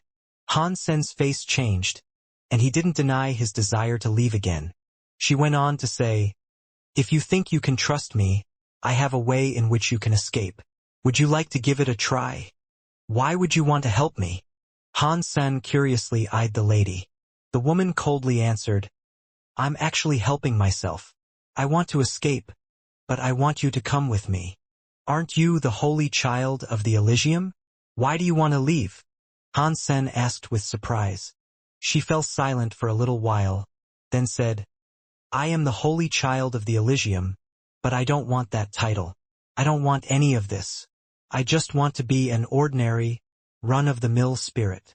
"Okay, and what does this plan of yours involve?" Han Sen was neither interested nor willing to hear whatever sad life story she seemed about to tell him. He wanted a way out, so he was going to get down to brass tacks. The lady quietly murmured, "While Gu Qingcheng is gone, I can help you escape, but unless you can get me my spirit stone back, I'm not going anywhere." "Where is your spirit stone?" Han Sen didn't think she was the sort to lie to him, and if she had a way in which they could escape successfully, he didn't mind helping her out. The woman in the painting said, "The spirit stone in the spirit statue is mine, believe it or not."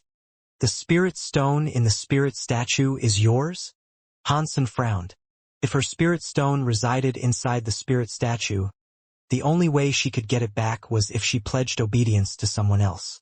The spirit hall would have many guards, however. Getting in would not be easy, and going for the stone would be a much harder method of escaping the shelter. "If it's not my spirit stone, who else would it belong to? Gu Qingcheng is just a human, after all," the woman inside the painting said. "Gu Qingcheng really is a human?" Han Sen had been wondering if she truly was. He found it difficult to believe an entire spirit family like Elysium would willingly obey a human. And if Gu Qingcheng was a human, then why was the woman inside the painting a spirit? The woman did not answer Han Sen directly, and when she spoke next, she actually mocked him. "You humans aren't afraid to die, are you? Even in the midst of all this, you're going to ask questions like that." "I was just asking. I want to help you get your stone back, but my powers won't take me any further than the gates." Han Sen shrugged again. "Who said you have to walk in through the front door?" The green-clothed woman smiled. "I told you the spirit stone in the spirit statue is mine. I can control the shelter, and that means I can send you to the spirit hall with ease. All you have to do is grab the spirit stone." Han Sen was wary of trusting her. If things were that easy, why couldn't she have gone and taken it herself? But there is one minor issue we have to deal with first. There was a catch, of course. The minor issue mentioned by the green-clothed woman was a berserk super creature guarding the spirit statue.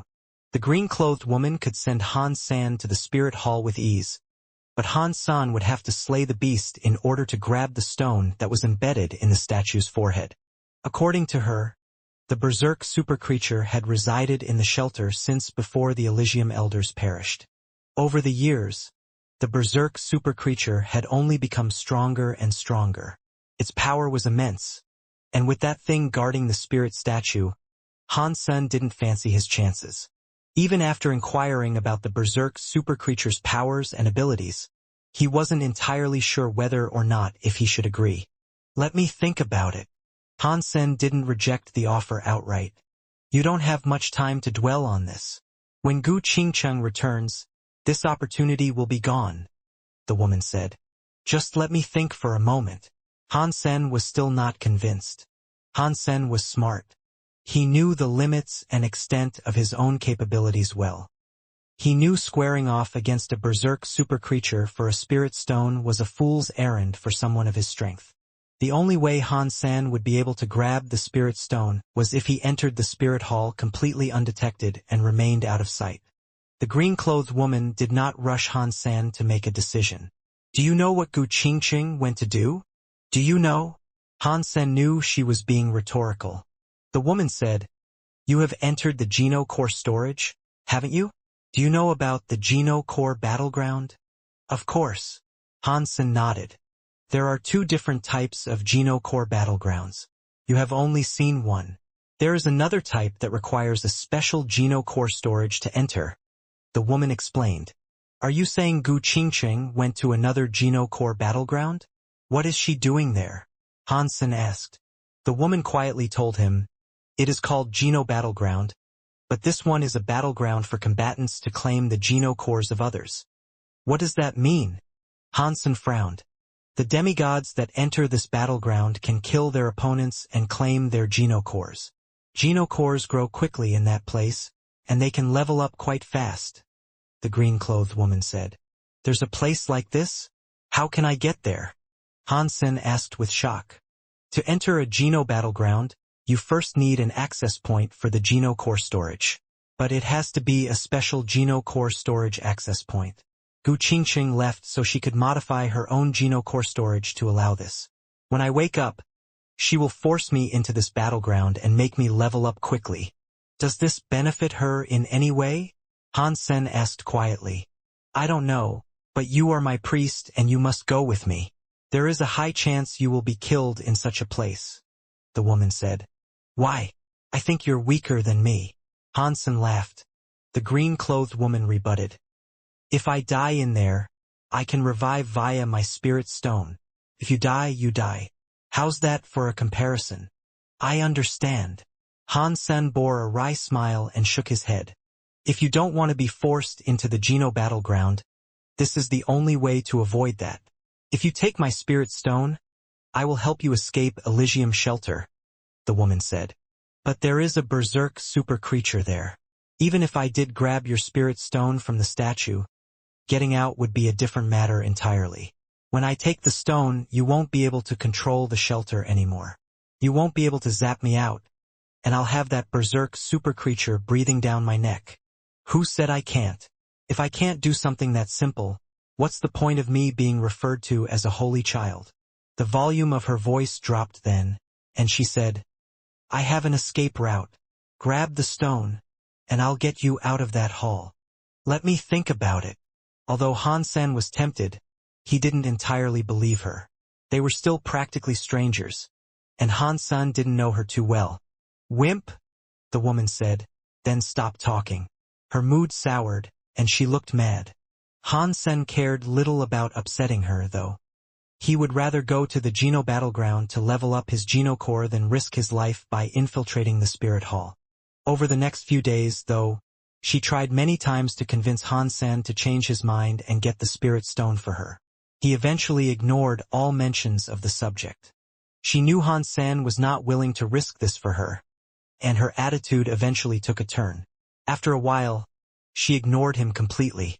When Gu Qingcheng returned and noticed that Han Sen had actually stayed in the garden, she smiled. You didn't disappoint me. You really are the heir of Han Jinji. You too might always lie to others, but you never allow yourselves to be tricked, either. My grandfather is Han Jinji, but he was only a small officer. He's not the one you keep referring to. Hansen sighed. Hansen had picked up on one thing for sure. Something had happened between Han Jinji and Gu Qingcheng. That was why Gu Qingcheng didn't like Hansen very much. Probably boiled down to him being a descendant of Han Jinji. Gu Qingcheng looked at Hansen with disdain and said, "Don't talk crap. That old fox might be able to fool others, but I'm the only one he never could. You didn't get tricked by the Holy Child into doing something stupid, however. Not bad. You know she is awake, don't you?" Hansen asked Gu Qingcheng. She nodded and said, "It is best not to believe anything she says. Otherwise, you'll end up dead before you know it, without a clue how it came about." "Then, what were you doing while you were away from the shelter?" Hansen asked. "Modifying the Emperor-class Geno core storage. I required a rare Geno component. I was the only one in Elysium shelter who could retrieve it." Gu Qingcheng actually looked happy. The Geno core storage's modifications should be finished soon. Then you may enter with the Holy Child. At least the woman in the painting didn't lie about this, Hansen thought to himself. Are you sure I can revive the Holy Child? Gu Qingcheng always sounded like she was certain Hansen could get the job done. Gu Qingcheng smiled. If an Elysium spirit became a priest, the Holy Child would ignore them. You are human and that's different. Furthermore, you perform well. If she wanted to make a move, she was bound to wake up sooner rather than later. Gu Qingcheng looked at the woman on the painting and said, "Am I right?" The stone did not reply, and the green-clothed woman pretended not to hear a word. "But you still need to hurry.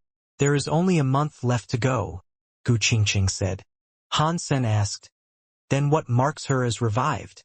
"You need to get her to leave the painting," Gu Qingcheng replied to Hansen swiftly. Gu Qingcheng left after that. Hansen looked back at the woman in the painting, and he noted how strange the relationship between the two must have been. What Gu Qingcheng said had been intoned for the woman in the painting to hear. "Hey, beautiful. What's the relationship between you and Gu Qingcheng?"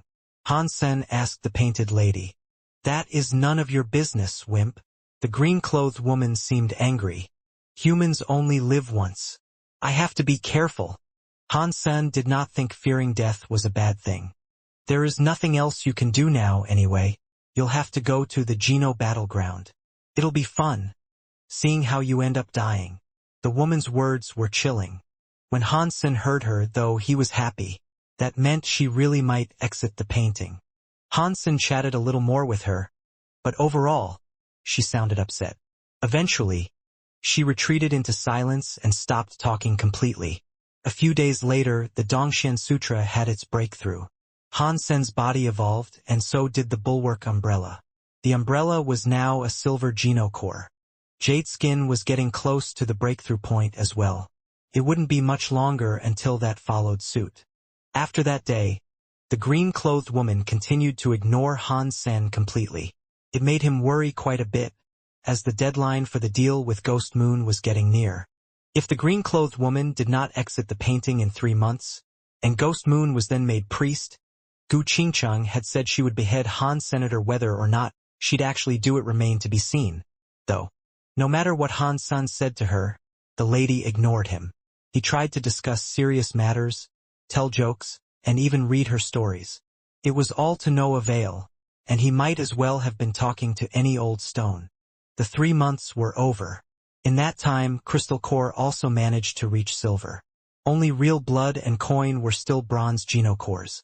And when the deadline hit, the green-clothed woman was continuing to ignore Han Senator, while Han Sen's mind raced for an idea of what he might do next.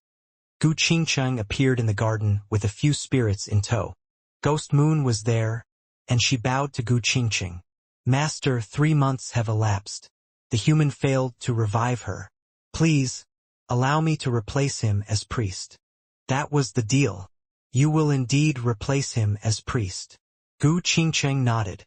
"Thank you, Master." Ghost Moon and the spirits all looked delighted, and they all bowed before Gu Qingcheng. "I also said I would remove his head if he failed within the 3 months he was given. Now that you have become the priest, I will give this task to you. You may be the one to execute him. Gu Qingcheng coldly told Ghost Moon. Ghost Moon did not hesitate. She pulled out her scimitar and immediately approached Han Sen. Han Sen had been thinking about how he might escape, and if there truly was no way to get out of the shelter, then he'd have to just run to the Alliance. His fitness was good, but his genocores were still lacking. At least he was able to practice and work on his genocores in the Alliance. When he got the genocores to Gemstone class, he could teleport back and perhaps escape Elysium shelter under those conditions. With a plan in mind, he moved in front of a tower. When Ghost Moon came close, he was going to run inside and leap into the teleporter. Hang on! Before Han Sen made his move, the green-clothed lady suddenly spoke. Everyone turned to look toward the stone in shock. Gu Qingcheng smiled, as if she knew this would happen. The painting suddenly looked like a swirling vortex, as if a spinning tear in the dimension had manifested upon it. The green-clothed woman, with her umbrella, began walking out of the painting. Not long after, she emerged into the garden like a real human.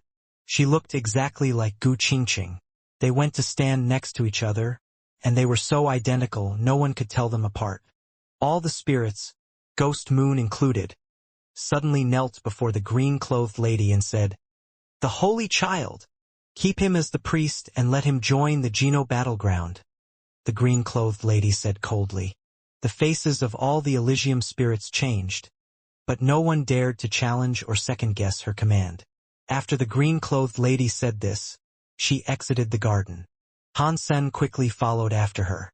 He ignored the angry stares of all the Elysium spirits. "Thank you for saving me," Han Sen quietly told her. The Elysium spirits had stopped following after they reached the Geno core storage. The green-clothed woman coldly rolled her eyes and responded, "I am not so nice that I would save a wimp. I'm dragging you to die elsewhere, that's all." The green-clothed lady walked into the Geno core storage teleporter. She used her umbrella to enter, as if it were a key. Han Sen thought to himself, "The Geno core storage has tiers. With my power, there should be nothing to fear. No one should be able to kill me where I'm going. Perhaps I'll just level up quick. And that's that. Plus, our tiers might be different and we won't be compatible." Han Sen looked around the Geno core storage. He had come here a lot, but it didn't seem as if anything had changed. He was unable to tell if this place had indeed been modified. Han Sen used his bulwark umbrella as the key to enter the Geno core storage. There was a flash, and when his vision returned, Han Sen was shocked by what he saw. The moon had turned red, and the mountain, river, and trees were red too. It was also very weird. There was no Rockman, and neither was there a Geno core tablet. There was only a teleporter, and the woman was standing near it, watching him. "What's going on? You and I both have a silver Geno core." Han Sen looked at the green-clothed woman with surprise. This Geno core storage looked very different. "I told you, this Geno core storage has received some modifications. We're in a different sort of Geno battleground, and in here any and all Geno core levels can gather. Your silver Geno core will be brutally murdered here, though."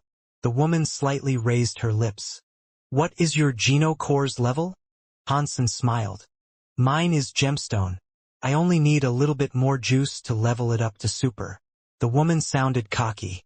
Han Sen was able to predict this state of affairs, though. Her fitness was similar to his, so it was very likely she had a gemstone Geno core. Han Sen did not step out of the teleporter, though. He wanted to go back with his umbrella. He had finished the task of waking up the Holy Child, so Gu Qingcheng had no reason to want him dead.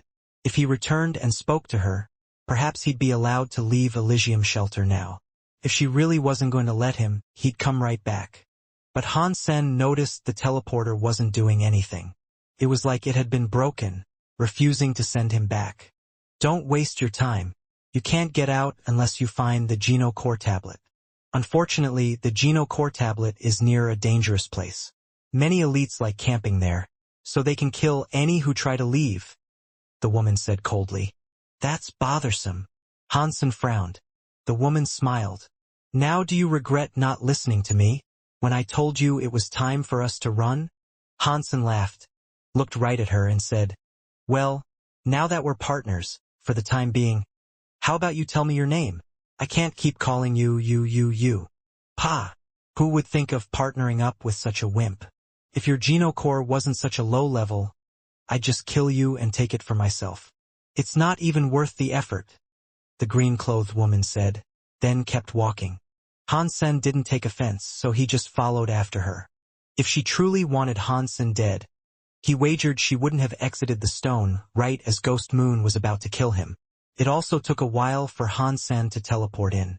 She had obviously waited, and if she cared that little about him, she could have been long gone by now.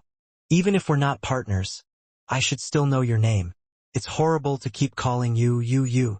Hansen stopped by her side and turned towards her. Elysian Moon, the woman said with a wintry tone. Elysian Moon? That's a very good name. It's as bright as the black-perched comfort the moon provides. Hansen smiled. The green-clothed woman just stared at him. It's Elysian. It still bears an association to the Elysium. Elysian Moon. Elysian Moon. Hansen said it twice. That sounds similar to Ghost Moon. She copied my name, but we're nothing alike. Elysian Moon smirked. Hansen continued following her. It sounded as if she didn't like Hansen, but she still seemed content to walk alongside him. She was a very different person now, not like the quiet person who originally inhabited the painting. They continued to speak as they walked, but Elysian Moon spent the entire time mocking Hans Senator repeatedly. He had to just laugh it off. They crossed over a mountain, then stopped, looking at each other. Elysian Moon turned to look over a nearby valley. Come on out. If you wish to kill us, cowardly assassination from the shadows is a bad idea.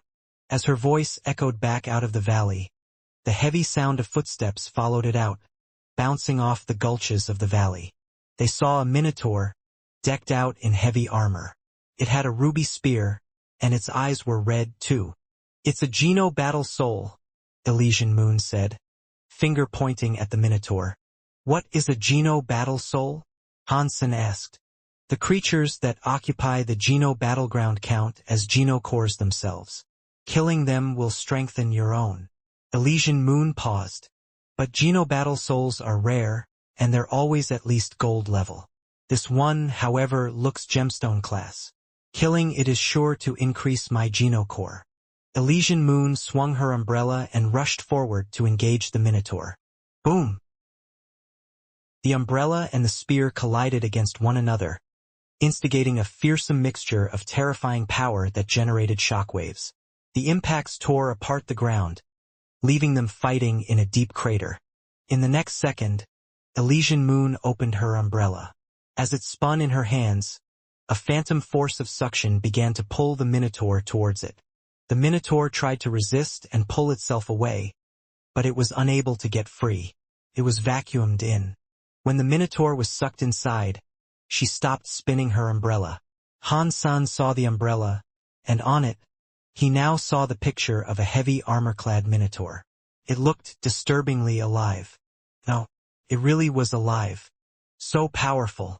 If she used that ability when we last fought, perhaps I could have suffered the same fate as the Minotaur. Hansen was shocked. Hansen's heart sank, and he again thought to himself, it is an umbrella Geno core, but why can mine only offer protection? I hope it has developed some new abilities, now that it has reached silver.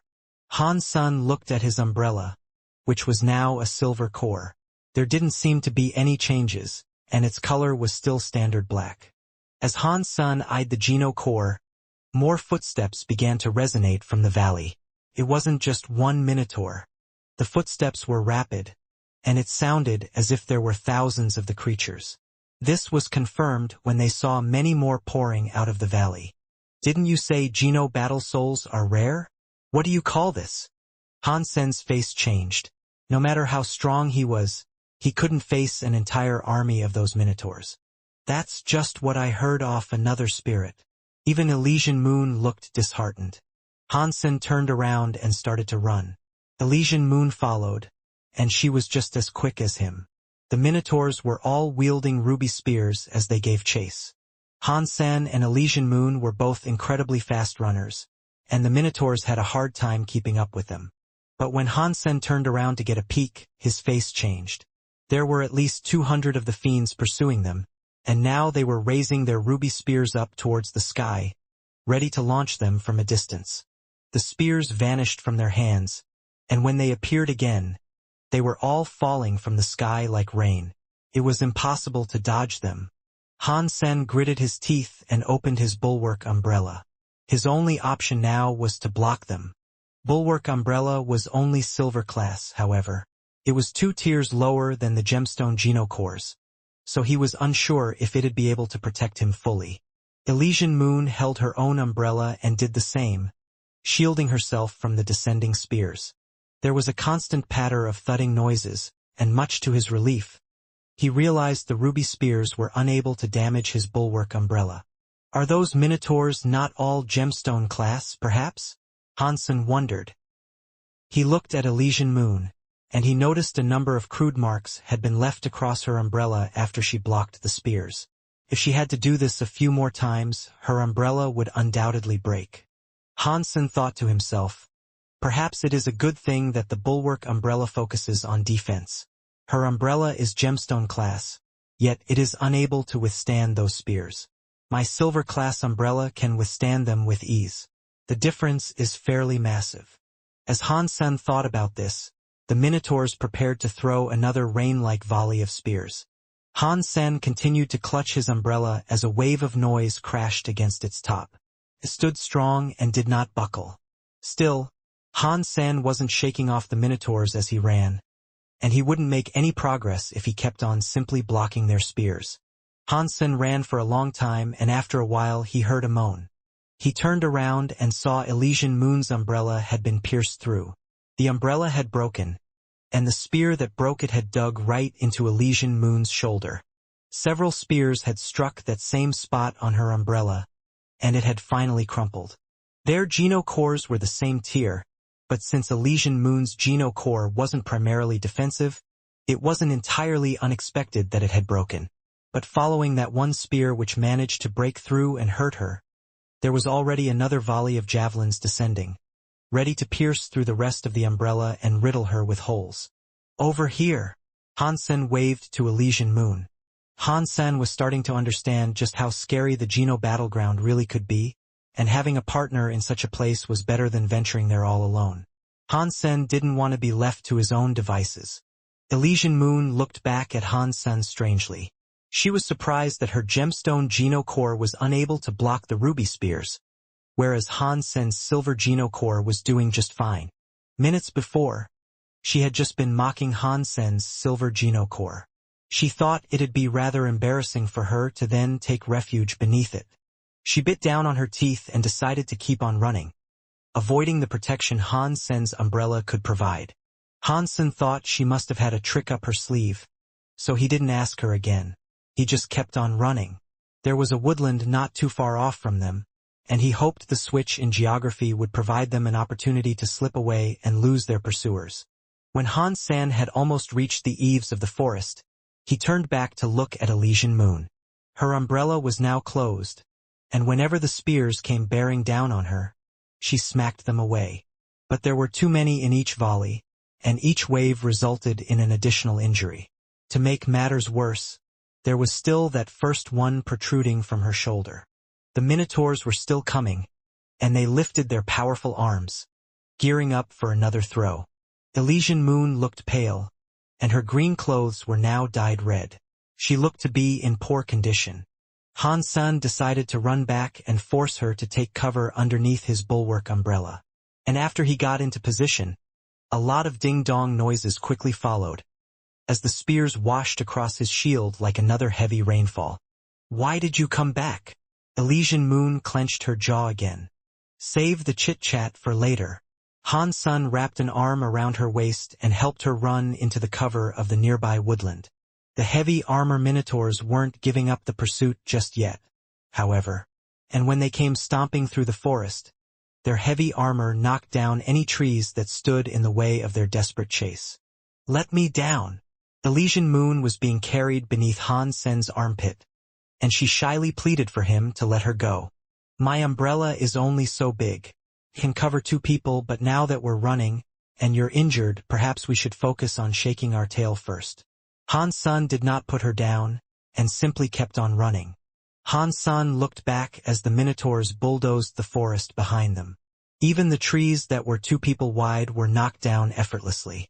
Fortunately, savaging the forest had slowed down their advance somewhat. Han-san, as swift of foot as he was, gained some distance on them. After running for another 100 miles, the minotaurs were out of sight. Han-san slowed to a stop by the banks of a river. Han-san looked back and made sure he could no longer hear the sounds of footsteps. Then he said, "It looks like they're gone. Put me down." Elysian Moon was still beneath Han-sen's armpit, and her second request was just as shy. "Oh, sorry." Han-san put her down, then saw that she was bleeding. "Are you okay?" "I'm okay." Elysian Moon's body glowed, signifying she was trying to repair her own wounds. It didn't look to be very effective. Her wounds were still oozing blood, and her face was becoming paler and paler. The powers of those minotaurs are strange. It's like they are forbidding me from healing my own injuries. Elysian Moon confessed after a while. She was in dire shape. "Really? It's lucky you are a spirit then, since you can respawn," Han-san said. Elysian Moon shook her head. With a wry smile, she said, "I lied to you. My spirit stone wasn't in the spirit statue. It's inside me. If I die, I can't respawn." Han-san frowned and gave her a look, but did not say anything. Elysian Moon went on to say, "The reason I asked you to break the spirit stone in the statue was simply because it belongs to my enemy. I didn't plan to escape. I just wanted him dead." Han-san was not surprised, as he never fully trusted Elysian Moon. "Telling me that now is pointless. Let's just figure out how we're going to live through the next couple hours. Let me examine your wounds." Han-san checked out her pierced shoulder. Her white skin had been gouged, and there was a lot of blood. It looked horrible, and as the blood continued to cascade, nothing seemed to close the wound. Elysian Moon tried to use her powers to stop the bleeding, but it didn't work, and exhausting her powers had only made her weaker. Han-san groaned. He simulated the powers of Holy Rhino and tried to imbue her injury with the healing properties and light. Unfortunately, that too was ineffective. Something was prohibiting her wound from being healed. "It won't work. If my Elysium powers don't work, then yours most certainly won't." Elysian Moon shook her head. "I'm afraid I won't be leaving this place alive. I hope you can help me with one last thing before I go." "What is it?" Han-san asked, looking at her wound. "The chances are slim, but if you do make it out and return to the human world, I'll need you to deliver a message to someone." Elysian Moon seemed hesitant to tell him this, but she did anyway. "Who and what?" Han-san looked at Elysian Moon. Han-san thought to himself, "It cannot be Han Jinji, can it? Did he trick the spirits too?" She opened her mouth but choked on her words. It seemed a struggle to tell him. Han-san didn't rush her to spit it out, though. He continued to examine her wounds, and it seemed as if a strange power was stopping it from healing. If she had Han-sen's Super King Spirit mode, this wouldn't happen. But she did not have powers such as that. After a while, Elysian Moon mustered the courage to say it. She nibbled her lips and said, "I don't know what her identity in the Alliance is, but her name is Tangyu. She is a beautiful woman." Han-sen was surprised. He didn't expect she'd want a message delivered to a woman, and not Han Jinji. "What's your relationship with her? And what would you like me to say?" Han-sen asked. "Our relationship is none of your business. But if you do see her, tell her I never hated her." Elysian Moon spoke softly and quietly. "If I see her, I'll tell her." When Han-san said that, he gathered his power and zapped lightning into her shoulder. This time Han-san was simulating the Silver Fox's healing power to strike the wound on her shoulder. Arg! She wasn't prepared for this, and she screamed in pain. "What are you doing?" Elysian Moon wished to whack Han-sen's hand away, but the wound that was now wrapped in lightning was actually beginning to heal. The broken skin began to seal and scab. "How is that possible?" Elysian Moon looked at Han Sen in literal shock. Han Sen had learned Ghost Sword, and now he was showing her this. She was very surprised. His performances were continuing to surprise her more and more. They both possessed an umbrella Geno core. Han Sen's Silver One was able to block the attacks of a gemstone Geno Battle Soul, and had proven itself to be sturdier than her own gemstone Geno core. Now Han Sen could heal her wounds where her own powers failed. Elysian Moon withstood the pain of the lightning and looked at Han Sen as if she had just met him. With the lightning, her wounds were all healing. Unfortunately, she had bled a lot before she was able to recover, and it left her weak. And because the Silver Fox had just become a demigod, the powers Han Sen was simulating were rather weak. The entire healing process was a little slow as a result. 1 hour later, Han Sen managed to heal her 2 most grievous injuries. Then he moved on to aid her smaller wounds. There was a wound on her belly, and her green clothes had been shredded around it. The white skin of her torso looked lovely, though. Han Sen put his hand on the wound. Perhaps it was the lightning hurting her too much, but her entire body shivered and she blushed. It took Han Sen more than 2 hours to heal her, but when he was done and dusted, she looked perfect. You couldn't even tell she had been wounded. Plenty of internal damage had been dealt, though, and she hadn't fully recovered.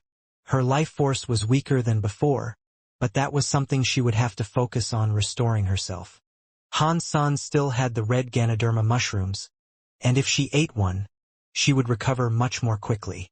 But Han Sen was not a good person, and adding to that, she had lied to him. Healing her with his powers was the best he was willing to do for her. He wasn't going to waste one of his precious mushrooms on her.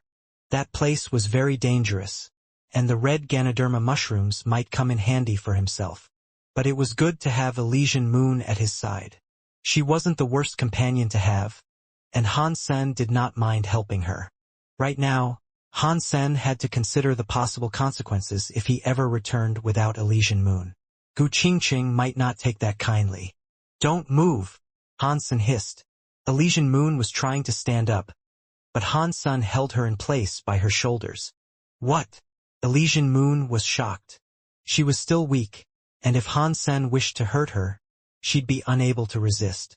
Han Sen shook his head and pointed at the river. Then, he held a finger up to his lips to gesture for silence. Elysian Moon looked in the direction of the river and then noticed it. There was a shadow under the surface of the water, suggesting there was something in the river. Elysian Moon realized she had gotten the wrong idea, and she promptly blushed. Han Sen was scanning the river intently, though, and hadn't seen her face. The river was coated in a lot of leaves and flotsam, and the water itself was dirty. Under the red moon it was almost like a blur, but the shadow was very clear to see. It was 3 to 4 meters long, shaped like a very big fish. Han Sen ran his Dongxian aura, and he was able to sense something in the water that was much stronger than the Minotaur's. "Let's walk away slowly," Han Sen whispered into her ear, pulling her carefully back away from the river. But after they took a single step, a big splash sounded from the river.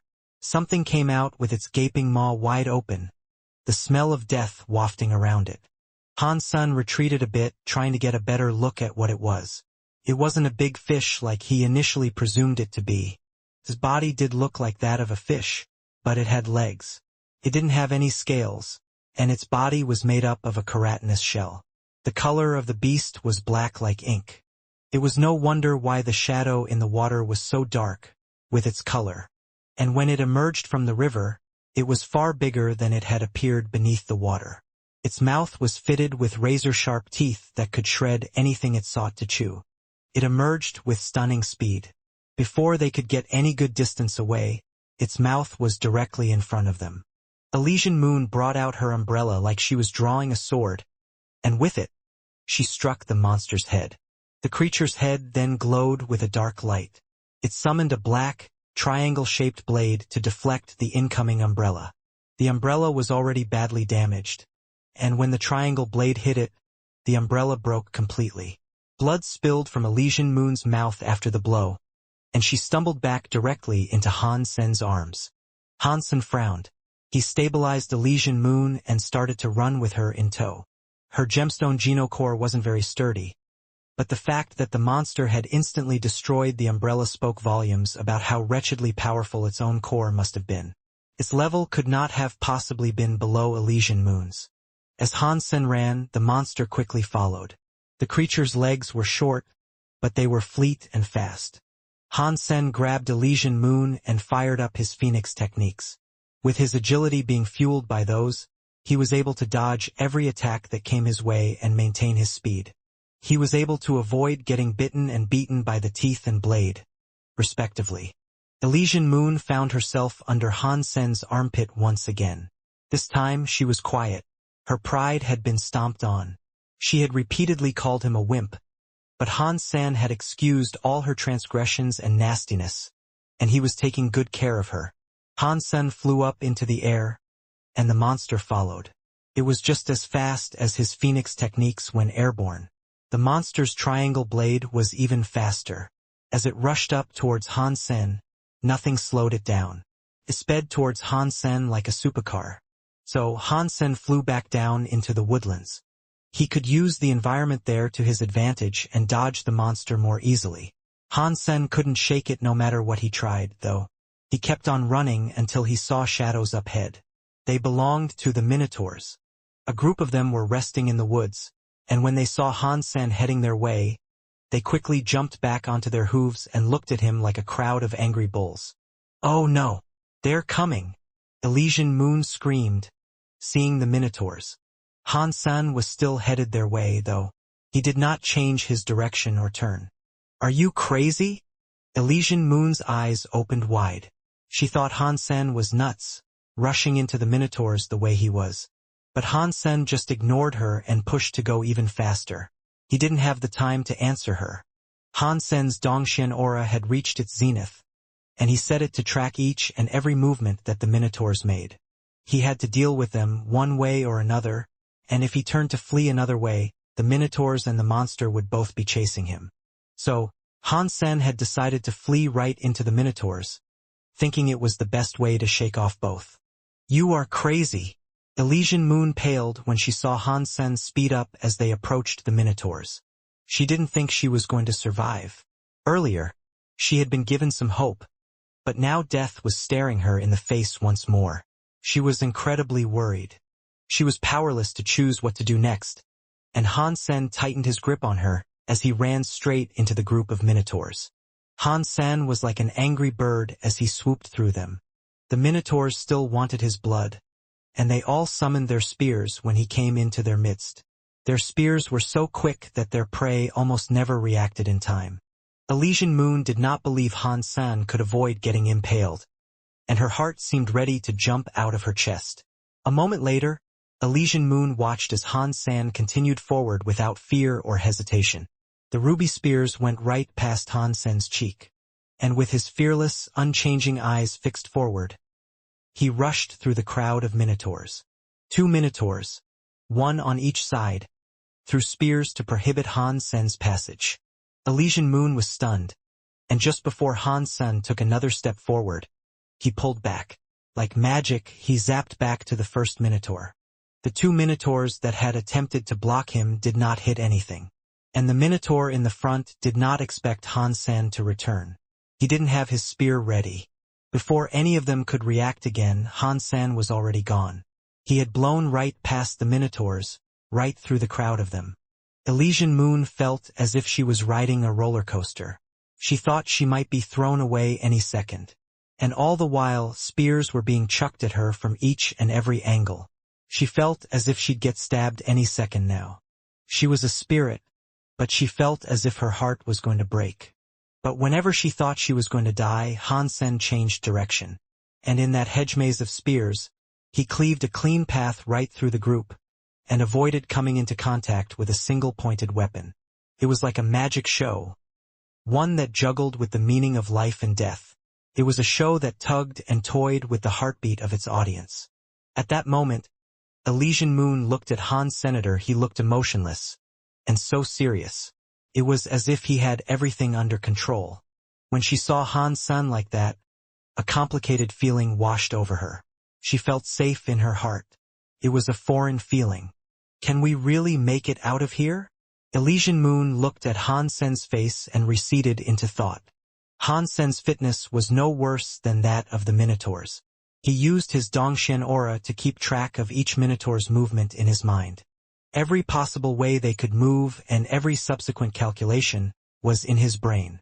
And after his mind worked its way through the hundreds of tracks and ways he could follow, he found one that would get him through safely. Behind Han Sen, the monster ended up running into the crowd of Minotaurs. It wasn't gentle like he had been, though, and it rushed and stomped its way through. A few of the Minotaurs were sent flying.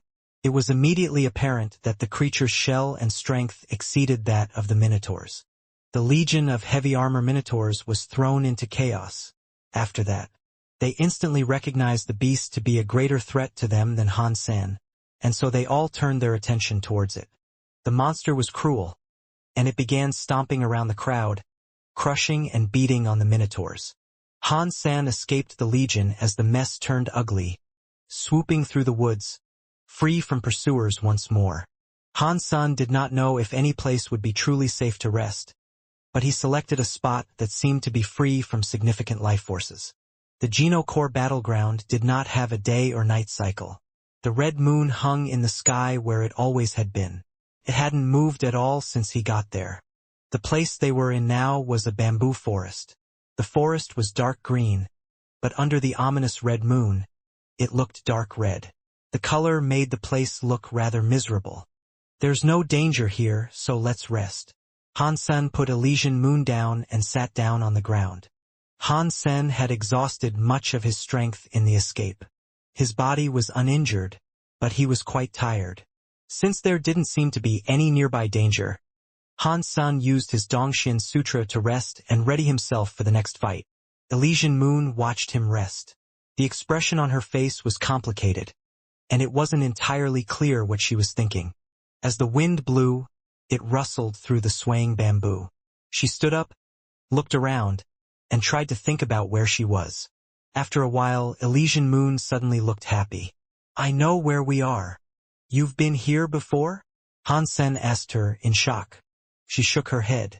No, this is the first time I've been in the Geno battleground, too. I've never been here before, but I've heard others from Elysium talk about this place. If I am not mistaken, this is the Firetail Bamboo Forest. Firetail Bamboo Forest? Is this place dangerous? Han Sen had no clue what this place was, but he was mostly concerned with learning whether or not it was safe. It's hard to tell. Scary creatures can enter the Geno battleground from anywhere, but there aren't any powerful Geno battle souls around. I do know this bamboo forest has a Geno tablet somewhere. If it hasn't been taken, we might use it to return. Elysian Moon sounded quite excited. You want to go back? Han Sen asked, looking at her strangely. Han Sen thought she wouldn't leave before getting her Geno Core up to superclass. Elysian Moon sighed. You think I wanted to come here? Someone forced me here, not wanting me to live. I'd much prefer to level up slowly by myself. You were inside the rock. No one was able to force you out. Han Sen wondered. Elysian Moon shook her head. The Avoid World Stone is probably impossible to destroy, but it is just an object. They would have found a way to deal with me eventually. They'd keep on going until I got out of it. Who is your enemy? Is it Gu Qingqing? Han Sen asked. Elysian Moon shook her head, but she seemed keen to change the subject. She looked around and said, From what I can tell, we need to head through the bamboo forest to find the Geno Core tablet. Your body is weak. Why don't you take a load off and rest up here for a few days? Han Sen said. It's fine. Firetail Bamboo Forest is a big place, and it'll probably take us 10 days to get out of here. Anyway, my wounds will be more than fine by then. If we are lucky, we can find Firetail Bamboo Forest's Firetail Geno Battle Souls.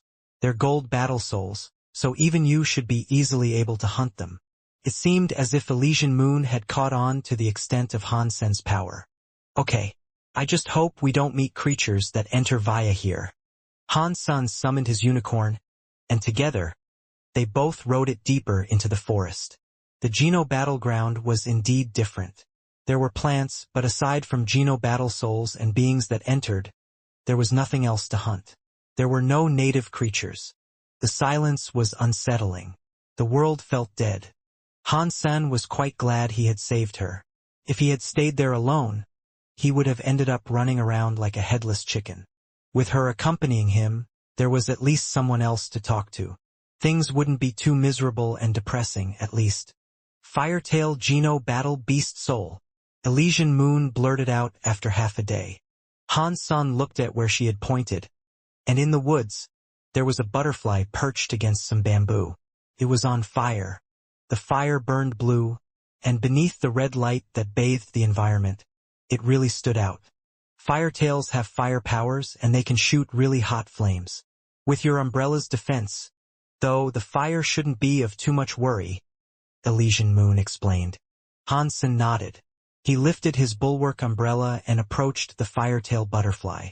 When it saw Han-san coming, it blew a flurry of flames towards him. Han-san opened the umbrella and blocked the blue flames headed his way. Then, he closed the umbrella and swung it down against the creature like a sword. The blue flames were extinguished and the firetail butterfly was killed. A gold light flew out, and with his cruel bottle, Han-san captured it inside. Elysian Moon told Han-san it was called a core light. That light was gold, which meant it was a gold-class creature. If you absorbed 100 of them, you could make a silver Geno core become gold. If it was a gold Geno core, the gold core lights would be useless. In that circumstance, you would require gemstone core lights to level up. Han-san hadn't decided if he wanted to level up his bulwark umbrella just yet. So he held onto the core light so he could make the decision later. Perhaps Han-san got lucky, but after entering Firetail Bamboo Forest, there wasn't any real danger.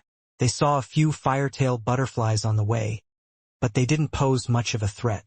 Over the course of the next 2 days, Han-san had managed to collect 19 gold core lights. Elysian Moon had a gemstone Geno core, so those gold core lights were useless for her. Because of this, Han-san was able to collect them all. One thing Han-san did not understand, though, was that Elysian Moon had a gemstone Geno core. That meant she had to collect supercore lights to level it up. But with her power being what it was, how could she ever hope to take down a super Geno battle soul, a king spirit, or any super creature for that matter? If she couldn't kill them, it really was pointless for her to enter the Geno battleground. While this confused Han-san, he didn't ask about it. It was a personal matter of hers, and he decided he didn't want to be nosy. If they were lucky, they could get out of the bamboo forest and leave via a Geno core tablet. It wouldn't matter at that point. They both traveled through the bamboo forest, until all of a sudden, they heard footsteps. Something was fast approaching. The bamboo forest wasn't very dense, so there was nowhere for them to hide. It also meant Han-san was able to see what was coming. It was a human, one that Han-san recognized. And he called out, "Old Zhua, why are you here?" It was Zhua Donglai, one of the original members of the Demigod Association. Han-sen hadn't expected the man to be able to enter the Geno battleground. "Han-sen, why are you here?" Zhua Donglai, seeing Han-sen, looked surprised. He came towards them with greater speed. They both had a chat, and through it Han-sen was able to learn a bit. Zhua Donglai was unlucky. He was a demigod with a gemstone Geno core, and he was widely considered to be the best out of all humans. He found an abandoned shelter with no one there. He explored it and eventually noticed there was an access point to the Geno core storage. As a result, he decided to stay there. But when Zhua Donglai used the Geno core storage, he didn't end up in front of the Rockman. Instead, he ended up here. Zhua Donglai was quite strong. He had managed to kill a few Geno battle souls already, but the low-tier Geno core lights were useless for him. He was eventually attacked by a greater creature, which prompted him to flee. After escaping, he wandered into Han-sen's path. "So that's me. Han-sen, why are you here?" Zhua Donglai asked. Han-sen didn't know how to explain succinctly, so he said, "Someone forced me. A crueler fate, I imagine." Zhua Donglai gave a wry smile.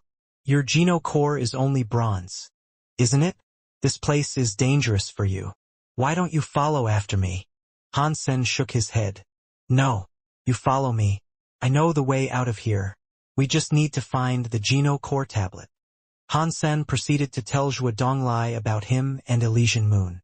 Zhuo Donglai looked very happy hearing this, and he said, "This is great. I guess I'll follow you then." Han Sen allowed Elysian Moon to lead the way. Zhuo Donglai and Han Sen followed behind, talking a lot.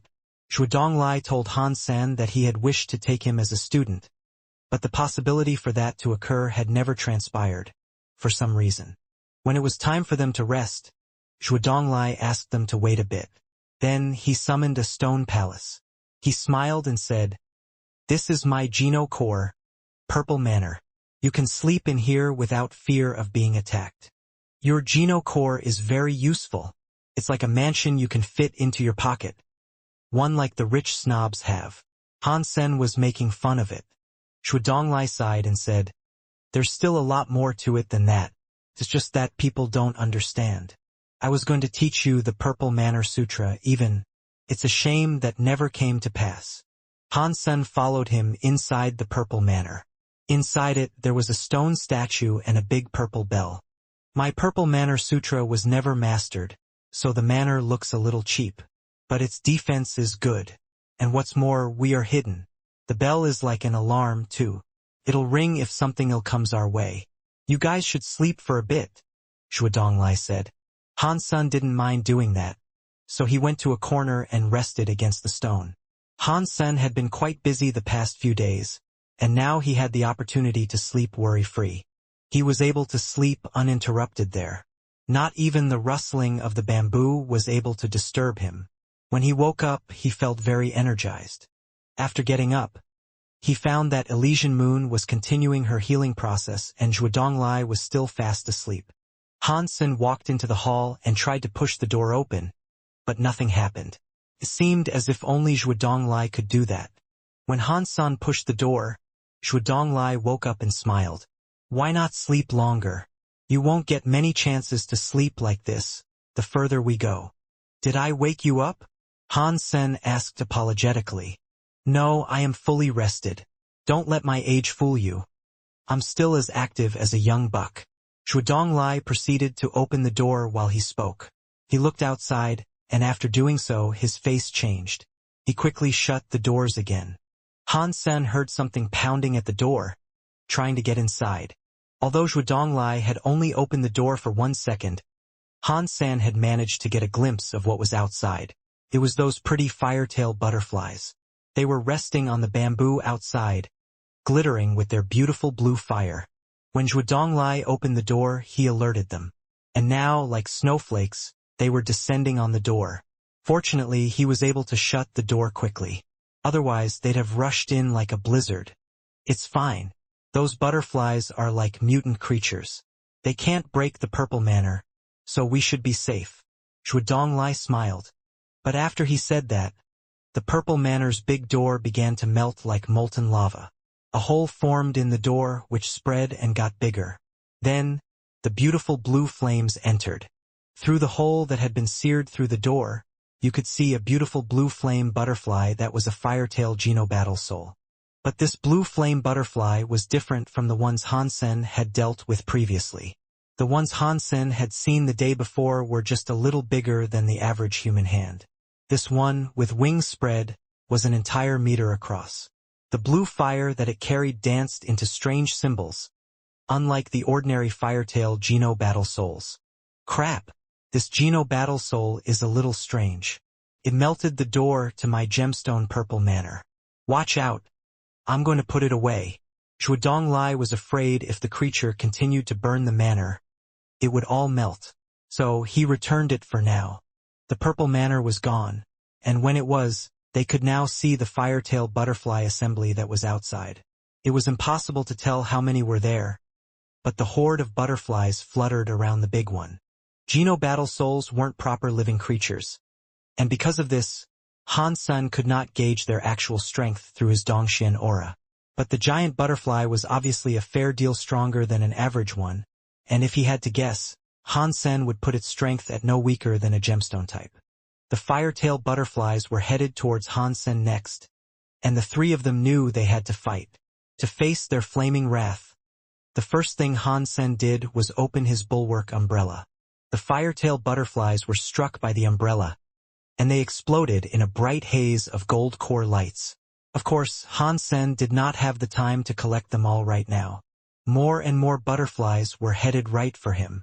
And that was especially true with the firetail butterfly king. It was like a living blue flame, and it had picked Han Sen as its target. The butterfly king was too fast, though. Han Sen hadn't recovered his strength after striking the 3 butterflies. He was unable to pull away and dodge, so he brought the bulwark umbrella up to defend against the butterfly king's hit. Pang! There was a big explosion, and Han Sen felt impressive power impact his umbrella. He and the umbrella were sent arcing through the air, and atop the umbrella was a nasty scorch mark. It was already breaking. Oh no! I'm not sure this guy is a gemstone battle soul. It might actually be a super battle soul. Han Sen was shocked. To make matters worse, the butterfly king was fixated on him. Zhuo Donglai and Elysian Moon were fighting in the midst of the butterfly storm. But they were dealing with gold battle souls, the sort that couldn't even deal damage to them. After they struck down a bastion of the fluttering foes, gold core lights were dropping everywhere.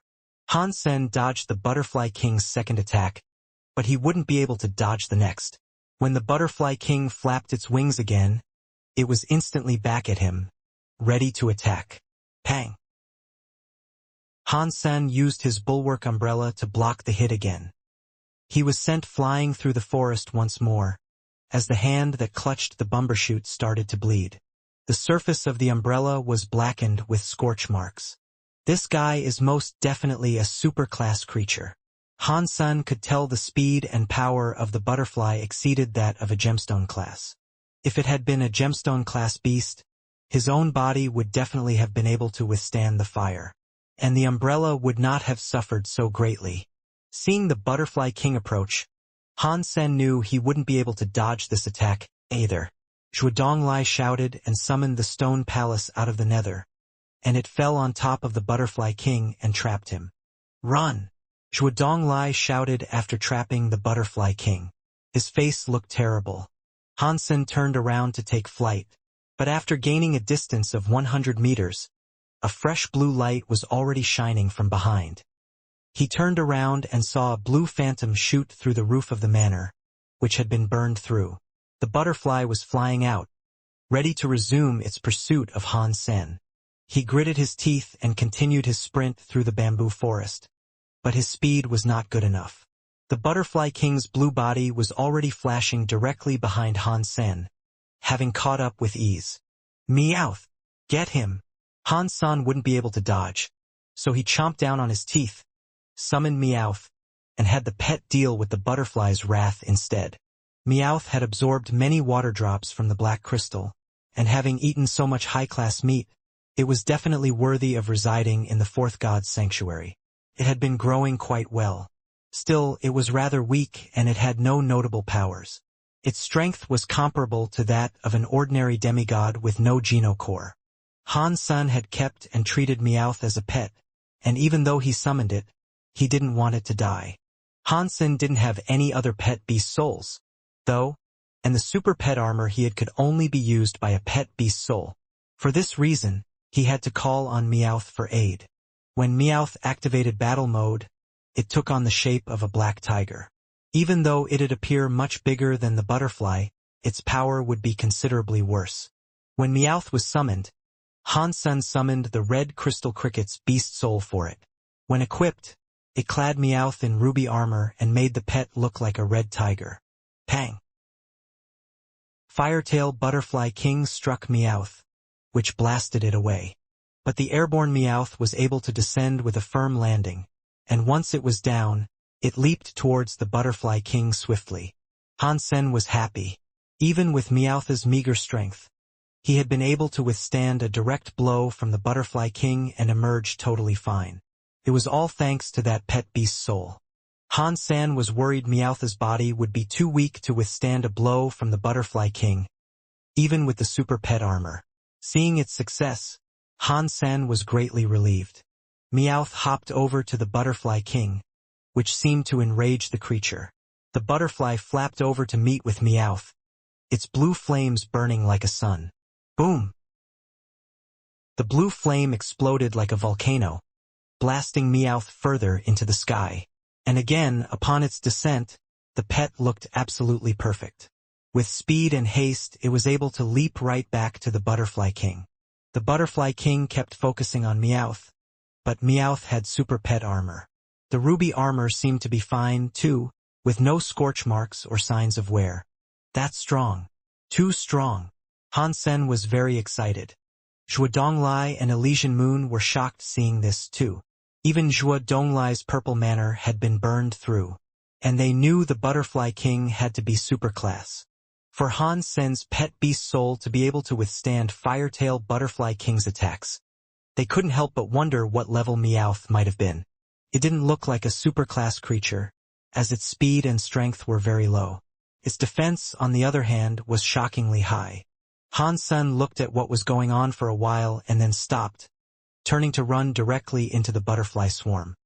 He collected all the core lights from the fallen butterflies and killed a number more on his way through. They were good stuff, and Han Sen needed them to fast-track his 4 self-genocores to gold class. The Butterfly King squealed, abandoning Meowth to return its focus to Han Sen. But Meowth was too slow to catch up with it and snare its attention again. Han Sen called back Meowth with a desummon, then resummoned it, throwing it right back at the Butterfly King that was drawing near. An explosion sounded right after, as Meowth was blown away by the Butterfly King's attack. The Butterfly King relocked onto Han Sen, wanting to attack him. With the Meowth trick, he was able to keep himself alive, but constantly summoning the pet prevented him from being able to collect all the core lights he wished to. The Butterfly King realized its inability to strike Han Sen now, and cleverly it changed targets. It went straight for Elysian Moon, who was the weakest of the trio. Elysian Moon would have been stronger than Zhuo Donglai on any other day, but her body had yet to fully recover from the injuries she had sustained. She was able to dodge the Butterfly King's first attack, but not the second. Pang! Han Sen threw Meowth forward again, letting it hit the Butterfly King to absorb the explosive damage. The shockwave was still enough to blow Elysian Moon 10 meters away, however. "You guys go on ahead. I'll deal with him," Han Sen said to Zhuo Donglai and Elysian Moon. Zhuo Donglai and Elysian Moon, who was just getting up, knew they were useless being there. They realized they were more of a burden than an aid for Han Sen, and so they ran. "We'll wait for you near the Geno core tablet. When you come after us, remember not to get too close," Elysian Moon shouted. "Don't worry. I'll be there later," Han Sen answered. He picked up Meowth and lobbed him at the Butterfly King that was going after Elysian Moon again. After the Butterfly King was blocked this time, Elysian Moon and Zhuo Donglai were able to disappear from sight. A few butterflies followed after them, but they were ordinary ones and of little concern.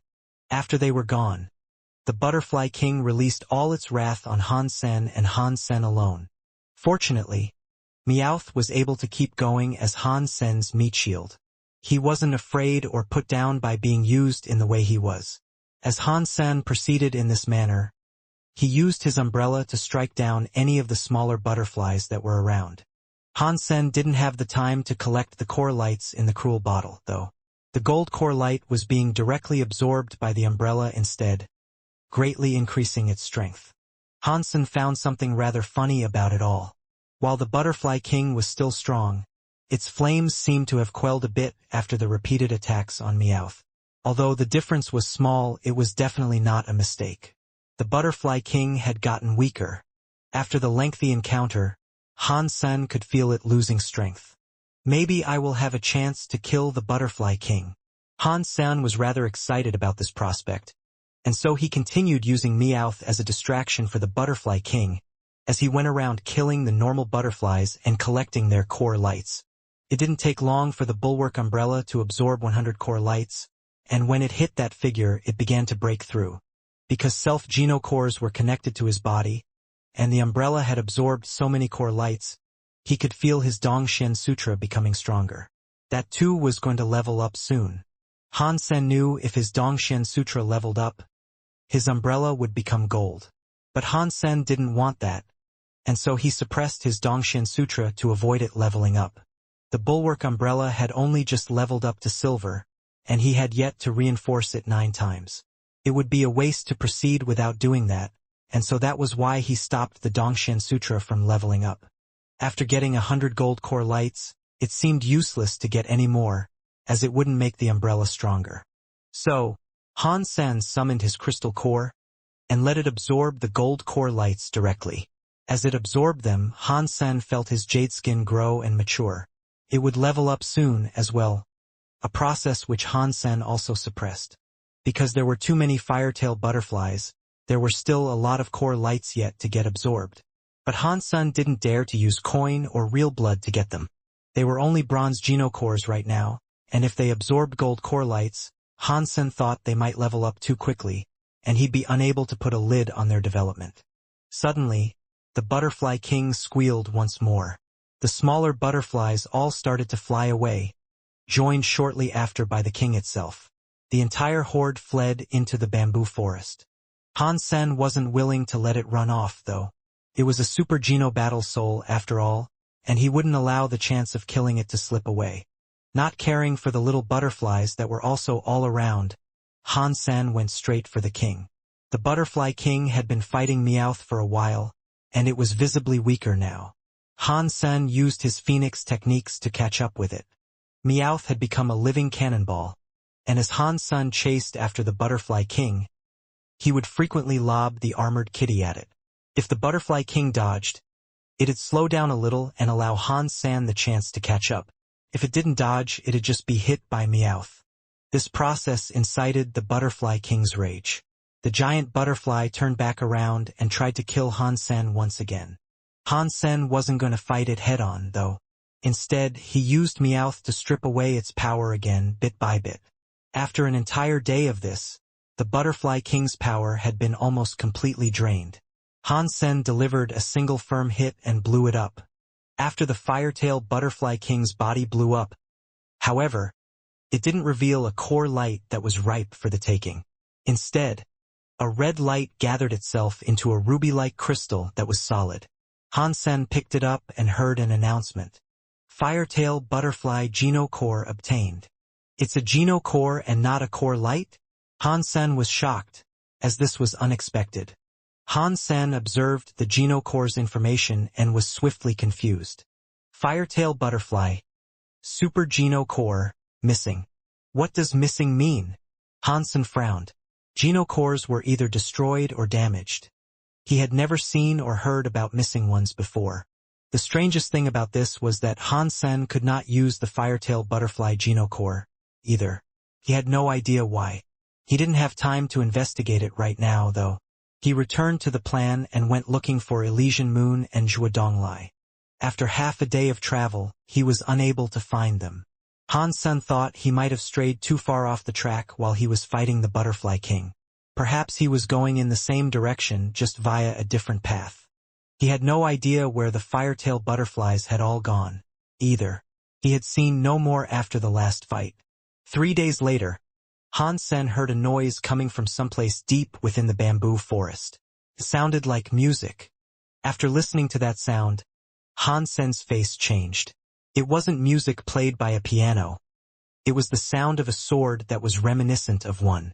Han Sen looked in the direction that the sound was coming from, and he felt a powerful force. Someone seemed to be fighting there. After a while, Han Sen decided to mask his presence and sneak over there to see who was in combat.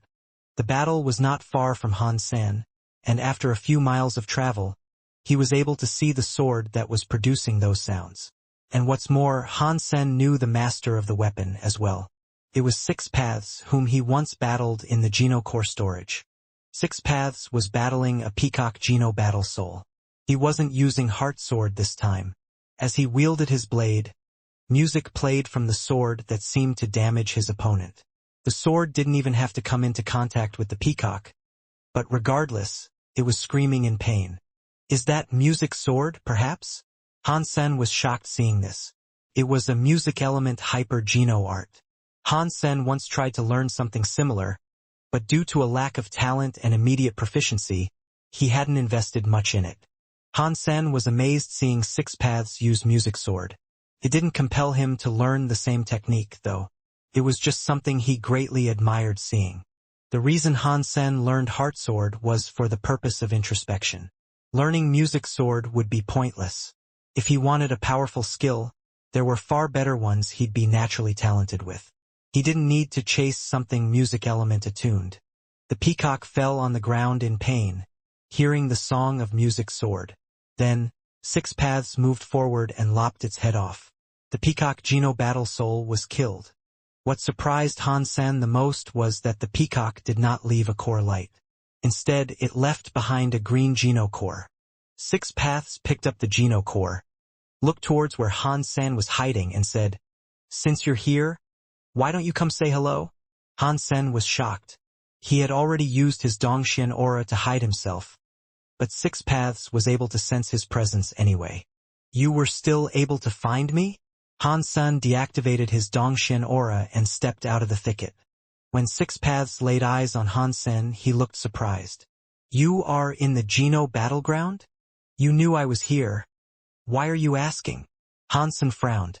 Six Paths smiled and said, "I felt that a small portion of this place had vanished. As a result, I suspected a creature was hiding out of sight. I didn't expect it to be you." Now Hansen knew why he was exposed. Six Paths didn't see his Dongxian aura. It was just a flaw of his usage of Dongxian aura. "Ah, that's why." Hansen looked at Six Paths then, and asked, "Are you here to level up your Geno core?"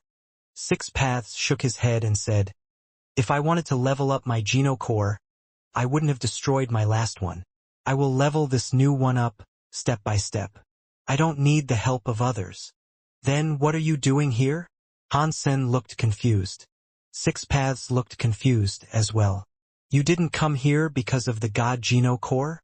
You are here to level up your Geno core." Elysian Moon hid something from me. Her power was not enough to kill a super Geno battle soul, so how could she expect to level up? I didn't even know a god Geno core existed, but I suspect this is what she is really here for. Hansen heard what Six Paths said and sort of understood. "What is the god Geno core?" Hansen frowned. "It looks like you don't know," Six Paths said and then explained. The Geno battleground did not have super core lights. If you killed a super Geno battle soul, you received a missing Geno core like Hansen had just received.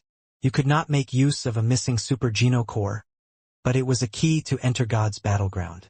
No one without a missing Geno core could enter. In the main battleground, it was possible to obtain a God Geno core. When you entered God's battleground, you did so by visiting one of the Geno core tablets which were scattered around different areas. This was completely different from what Elysian Moon had told him. She told Hansen the Geno core tablet would take him out of this place, but it would in fact lead them to her desired destination, the main battleground. Beautiful women are liars. She wanted to go to the tablet to enter the battleground. But that should mean she has a missing Geno core, Hansen thought to himself. What is this God Geno core used for? Hansen asked Six Paths. A God Geno core is used for you to receive a second self Geno core. I've never had a second one before, so I am here to try to receive another, Six Paths said. You were Emperor class. Wouldn't it have been easier for you to get a God Geno core then? Hansen asked due to his confusion. Six Paths shook his head. Self-Geno cores that exceed gemstone-class Geno cores can't enter the Geno battleground. I was born an emperor, and as a result, I could not come here. Now the main battleground is open to me, and I want to get a God Geno core. I want to have 2 self-Geno cores. Hansen was not interested in getting another. All creatures had their own special abilities and created a single Geno core, but Hansen wasn't like this. He already had 4 self-Geno cores. It would be pointless for him, so chasing a God Geno core would be a useless venture. Since you are here, you should come to the main battleground with me. You don't need to worry about anything, and you should just try to grab the God Geno core. Six Paths invited Hansen to come along. I'm not interested in obtaining a God Geno core, but do you know how to get out of this place? Hansen asked. When the main battleground shuts down, you can use the teleporter that you entered from to go back. Didn't you know that? You should have known before entering. Six Paths looked at Han Sen with surprise. Han Sen told him his story, prompting Six Paths to frown. You were tricked by Elysian Moon? She is here for the god Genocore because she already has a missing Genocore. That's what I'm thinking, yes. Han Sen licked his lips. Don't let me see her. If I do, there's no telling what I might do to her. Six Paths smiled. It'll be difficult to find her now, but you should follow me to the main battleground. Assuming she isn't dead yet, that's where she'll be. There are many super creatures and the heirs of emperors on the way, so this'll be the best chance for you to get better. Han Sen followed Six Paths, searching for the Genocore tablet that would allow them to enter the main battleground. If he couldn't finish the trial of the main battleground, he wouldn't be able to leave. Staying in that realm, with the constant risk of encountering super Geno battle souls, would be dangerous. So he followed after Six Paths, who was an emperor. He didn't even need Genocores to kill the foes they encountered. Along their way, Han Sen inquired about Heartsword. Six Paths watched Han Sen give a performance, then advised him on many tips and tricks he might not have caught on to. Han Sen was able to learn a lot. Six Paths was not very secretive about this either. He was even willing to divulge hidden information to Han Sen. I'm looking forward to another battle with you. You still need to get stronger, though. Six Paths spoke with sincerity. I want to get stronger, too, but I don't know how to absorb the life Geno essences of super creatures. Han Sen felt bad about this inability. Six Paths said to him, It's not difficult to absorb life Geno essences. You just need to prove yourself to them. You still need to become powerful enough to absorb them.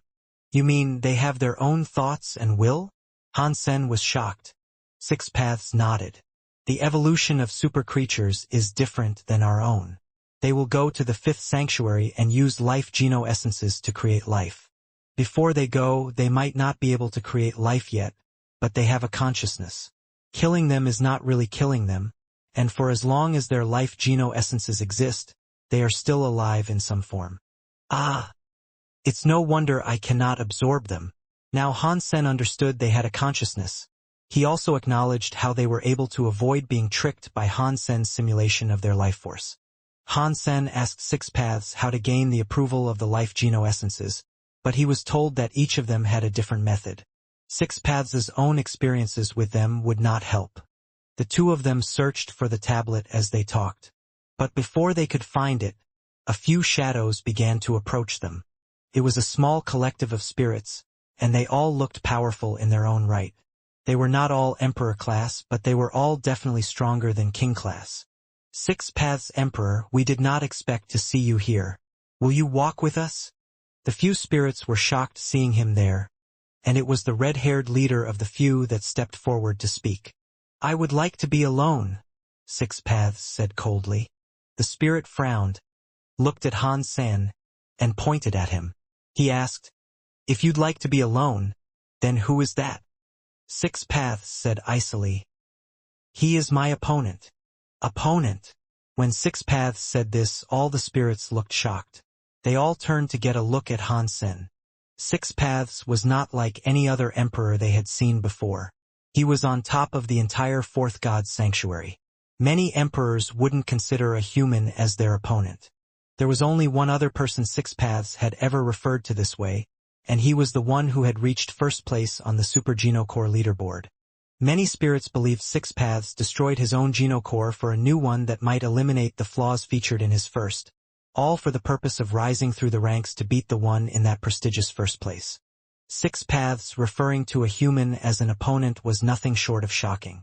I would like to see how this human can be regarded as an opponent. The red-haired spirit stepped forward, summoned a spear, and turned it to face directly at Han Sr. Tell me your name. This is the Red Dragon Spear. Han Sr. Han Sen did not like meaningless fights. He thought them to be a waste of time, as they were devoid of any particular gain. Han Sen told him his name, but when he fought against Six Paths in the Genocore storage, he displayed his true self while clad in armor. Before Six Paths, there was no need to hide his identity. The red-haired spirit did not say another word. With the spear propped, he immediately charged towards Han Senator. The spear was like a toxic dragon, cleaving through the air.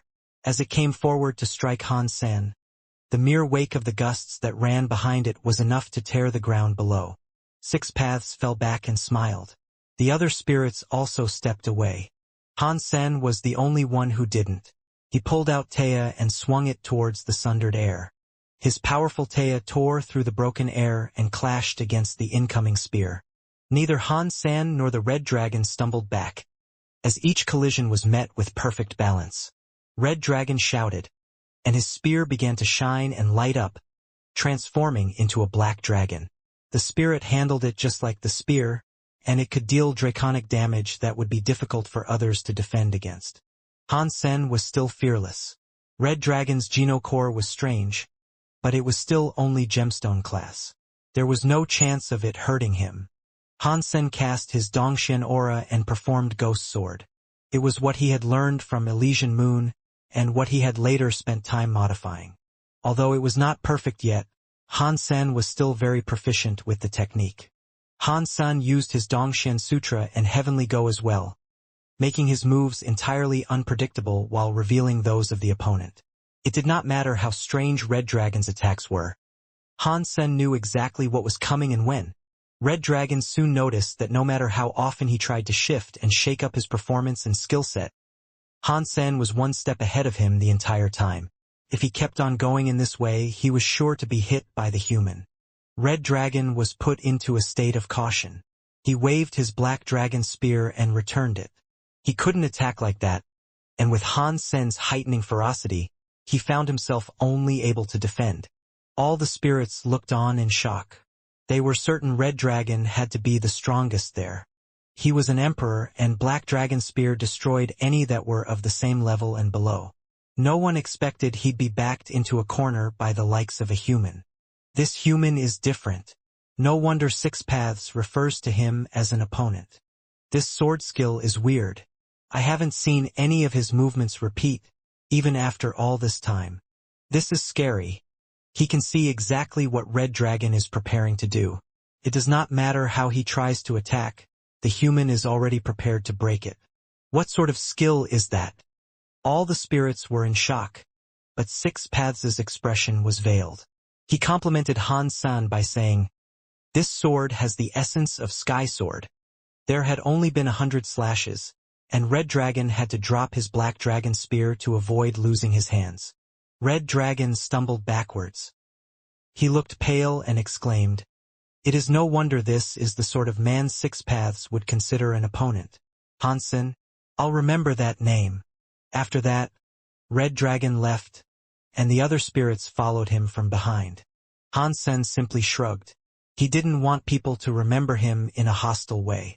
Your sword skill was powerful, but it was not perfect, and it lacked Heart Sword.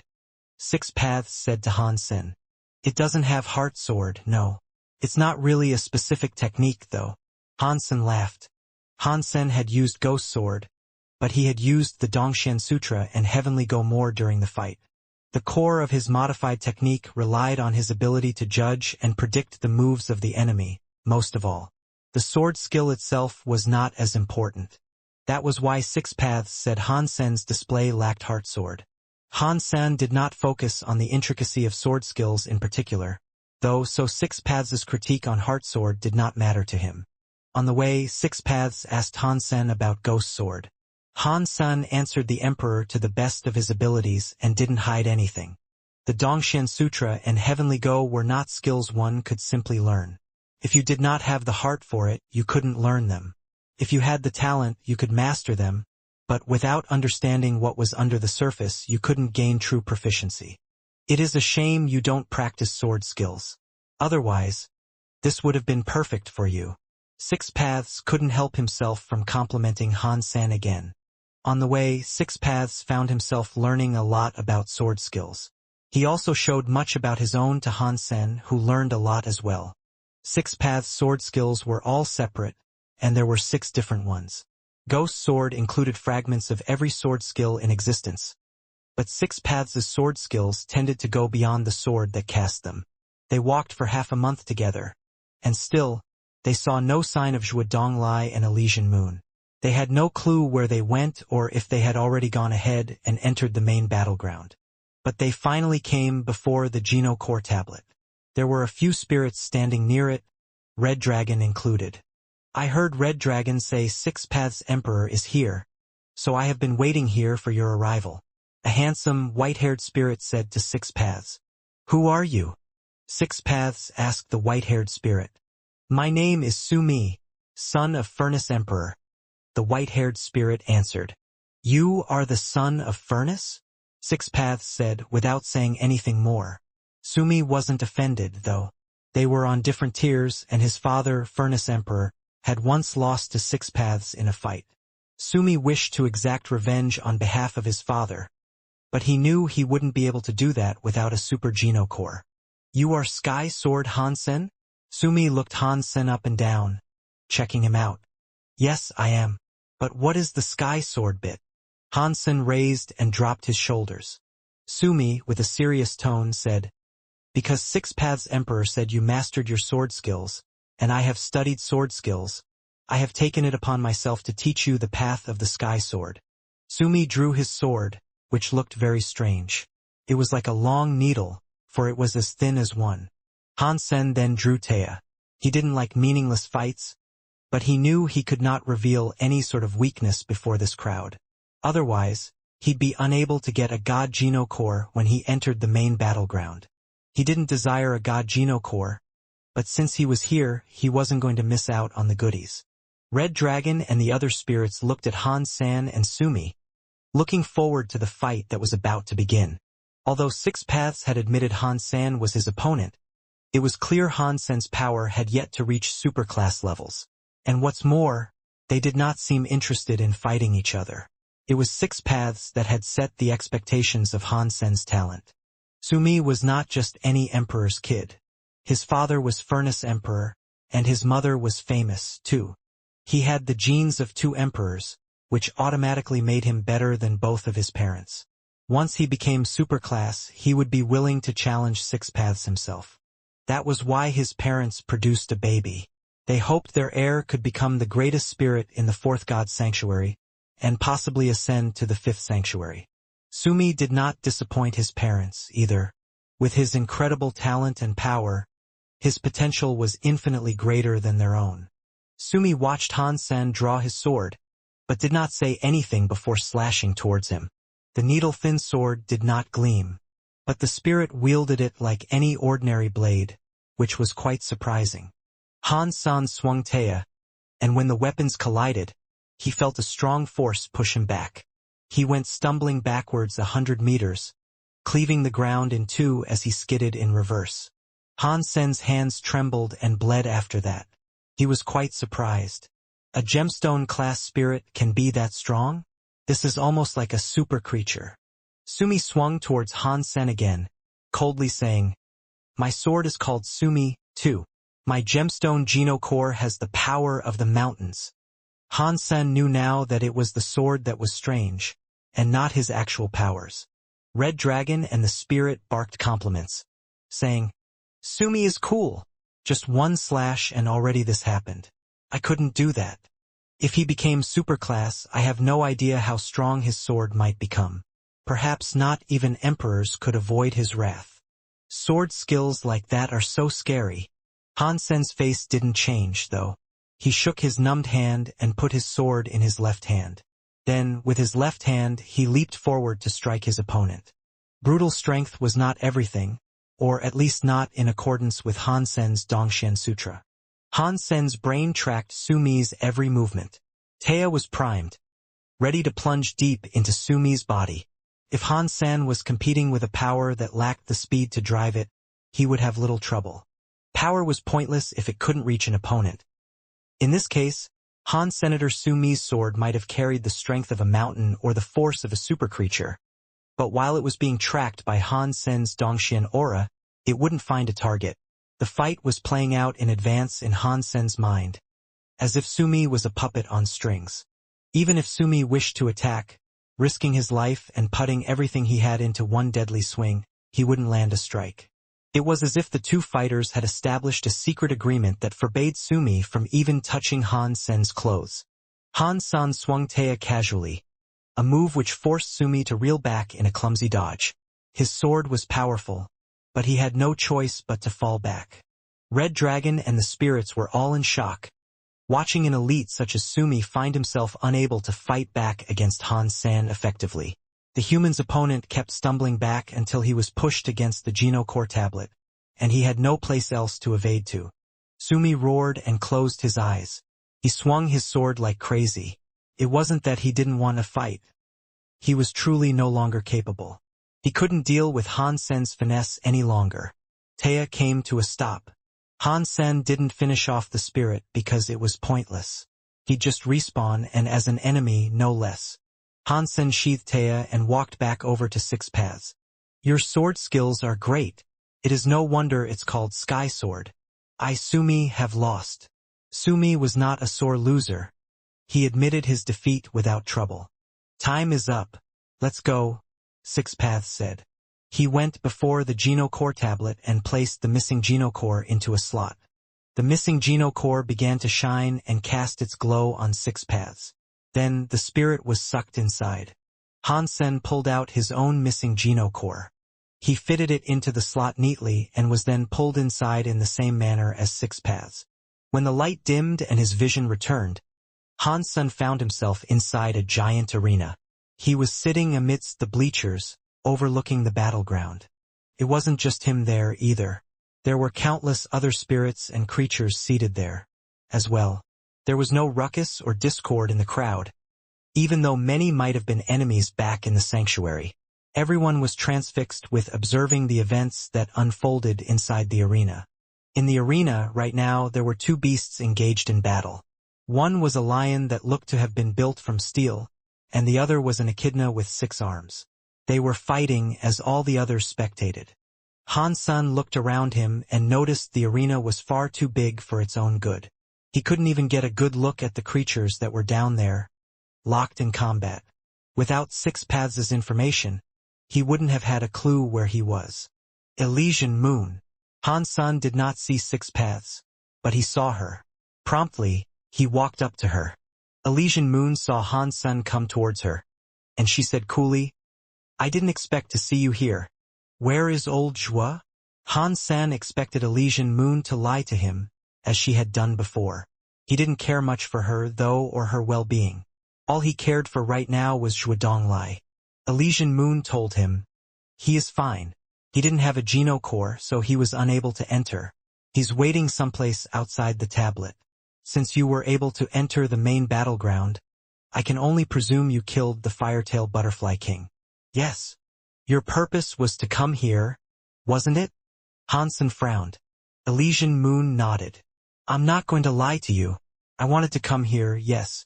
Thanks to your help, Elysium is sure to reward you handsomely. Han Sen said coldly. You weren't even able to get here by your own strength. Do you honestly believe you'll manage to earn a God Geno core? It looks like you know many things, Elysian Moon smiled. But don't worry about me. You helped me get here, and that means your task has finished. I don't think you're going to get what you came for. Han Sen smiled without much warmth. No one can stop me from getting my God Geno core. Elysian Moon looked very confident in herself. Han Sen did not say anything in return to that. He just sat down to ponder why she was so confident in her ability to earn a God Geno core, when there were so many other elites competing. She was powerful, but she was nothing outstanding. Where she obtained such confidence, Han Sen hadn't a clue. Since you have protected me for so long, I will give you some advice. Watch and do not participate in the fight. There are so many elites here, you wouldn't stand a chance. I wouldn't have come here if I wasn't prepared, you know, Elysian Moon said to Han Sen. That's all to my discretion, Han Sen said flatly. Han Sen was going to join, and he was going to snatch the God Geno core from her. More than anything, he just wanted to disappoint and ruin Elysian Moon's day. The only thing Han Sen didn't know, however, was what she meant by the preparations she had made. It was an enigma. Elysian Moon looked like she wanted to say something else, but the super creatures in the arena finished their fight. The lion's legs had been torn to shreds by the echidna, and it had to limp away from the battleground in tears. Fortunately, it had been able to leave without suffering further injuries. It would have surely been killed if it hadn't been allowed to escape. Elysian Moon's Geno-core then shone in her hand. A door of light beamed open before her. I have given you solid advice. You really shouldn't go any further. After Elysian Moon said that, she entered the door of light. Then, she appeared down below in the arena. On the other side of the arena was another spirit. That spirit was wielding a large hammer. It didn't say anything, and simply leaped forward to attack Elysian Moon. The power of that weapon was fierce, and it looked as if it could sunder mountains. Elysian Moon summoned her Elysian umbrella. The umbrella seemed a bit different this time. Weird. Why does her umbrella feel so much stronger? Han-san looked at the umbrella and frowned. It looked far stronger than before. It looked as if it was a super Geno-core now. Her spirit opponent swung his hammer, but she didn't dodge. She spun her umbrella and cast Elysian Vortex. The hammer landed on it and got sucked inside. The spirit used both hands to hold onto his hammer and pull it out, but the suction force of her skill sucked the entire spirit inside. When the Elysian umbrella stopped spinning, the image of a spirit with a hammer then appeared on top of it. The faces of the spirits and creatures in the audience all changed. That was a king spirit's heir that had been sucked into an umbrella. Whether he was alive or not in there, they had no clue. No, something is wrong. The umbrella wasn't this strong before. Did she level up? But I thought the Geno battleground only allowed Geno-cores that were gemstone or below. Hansen frowned. Now you understand? It does not matter who the opponent is. I will be the one obtaining the God Geno-core. Elysian Moon returned from the door, sitting down next to Han-san with unnerving confidence.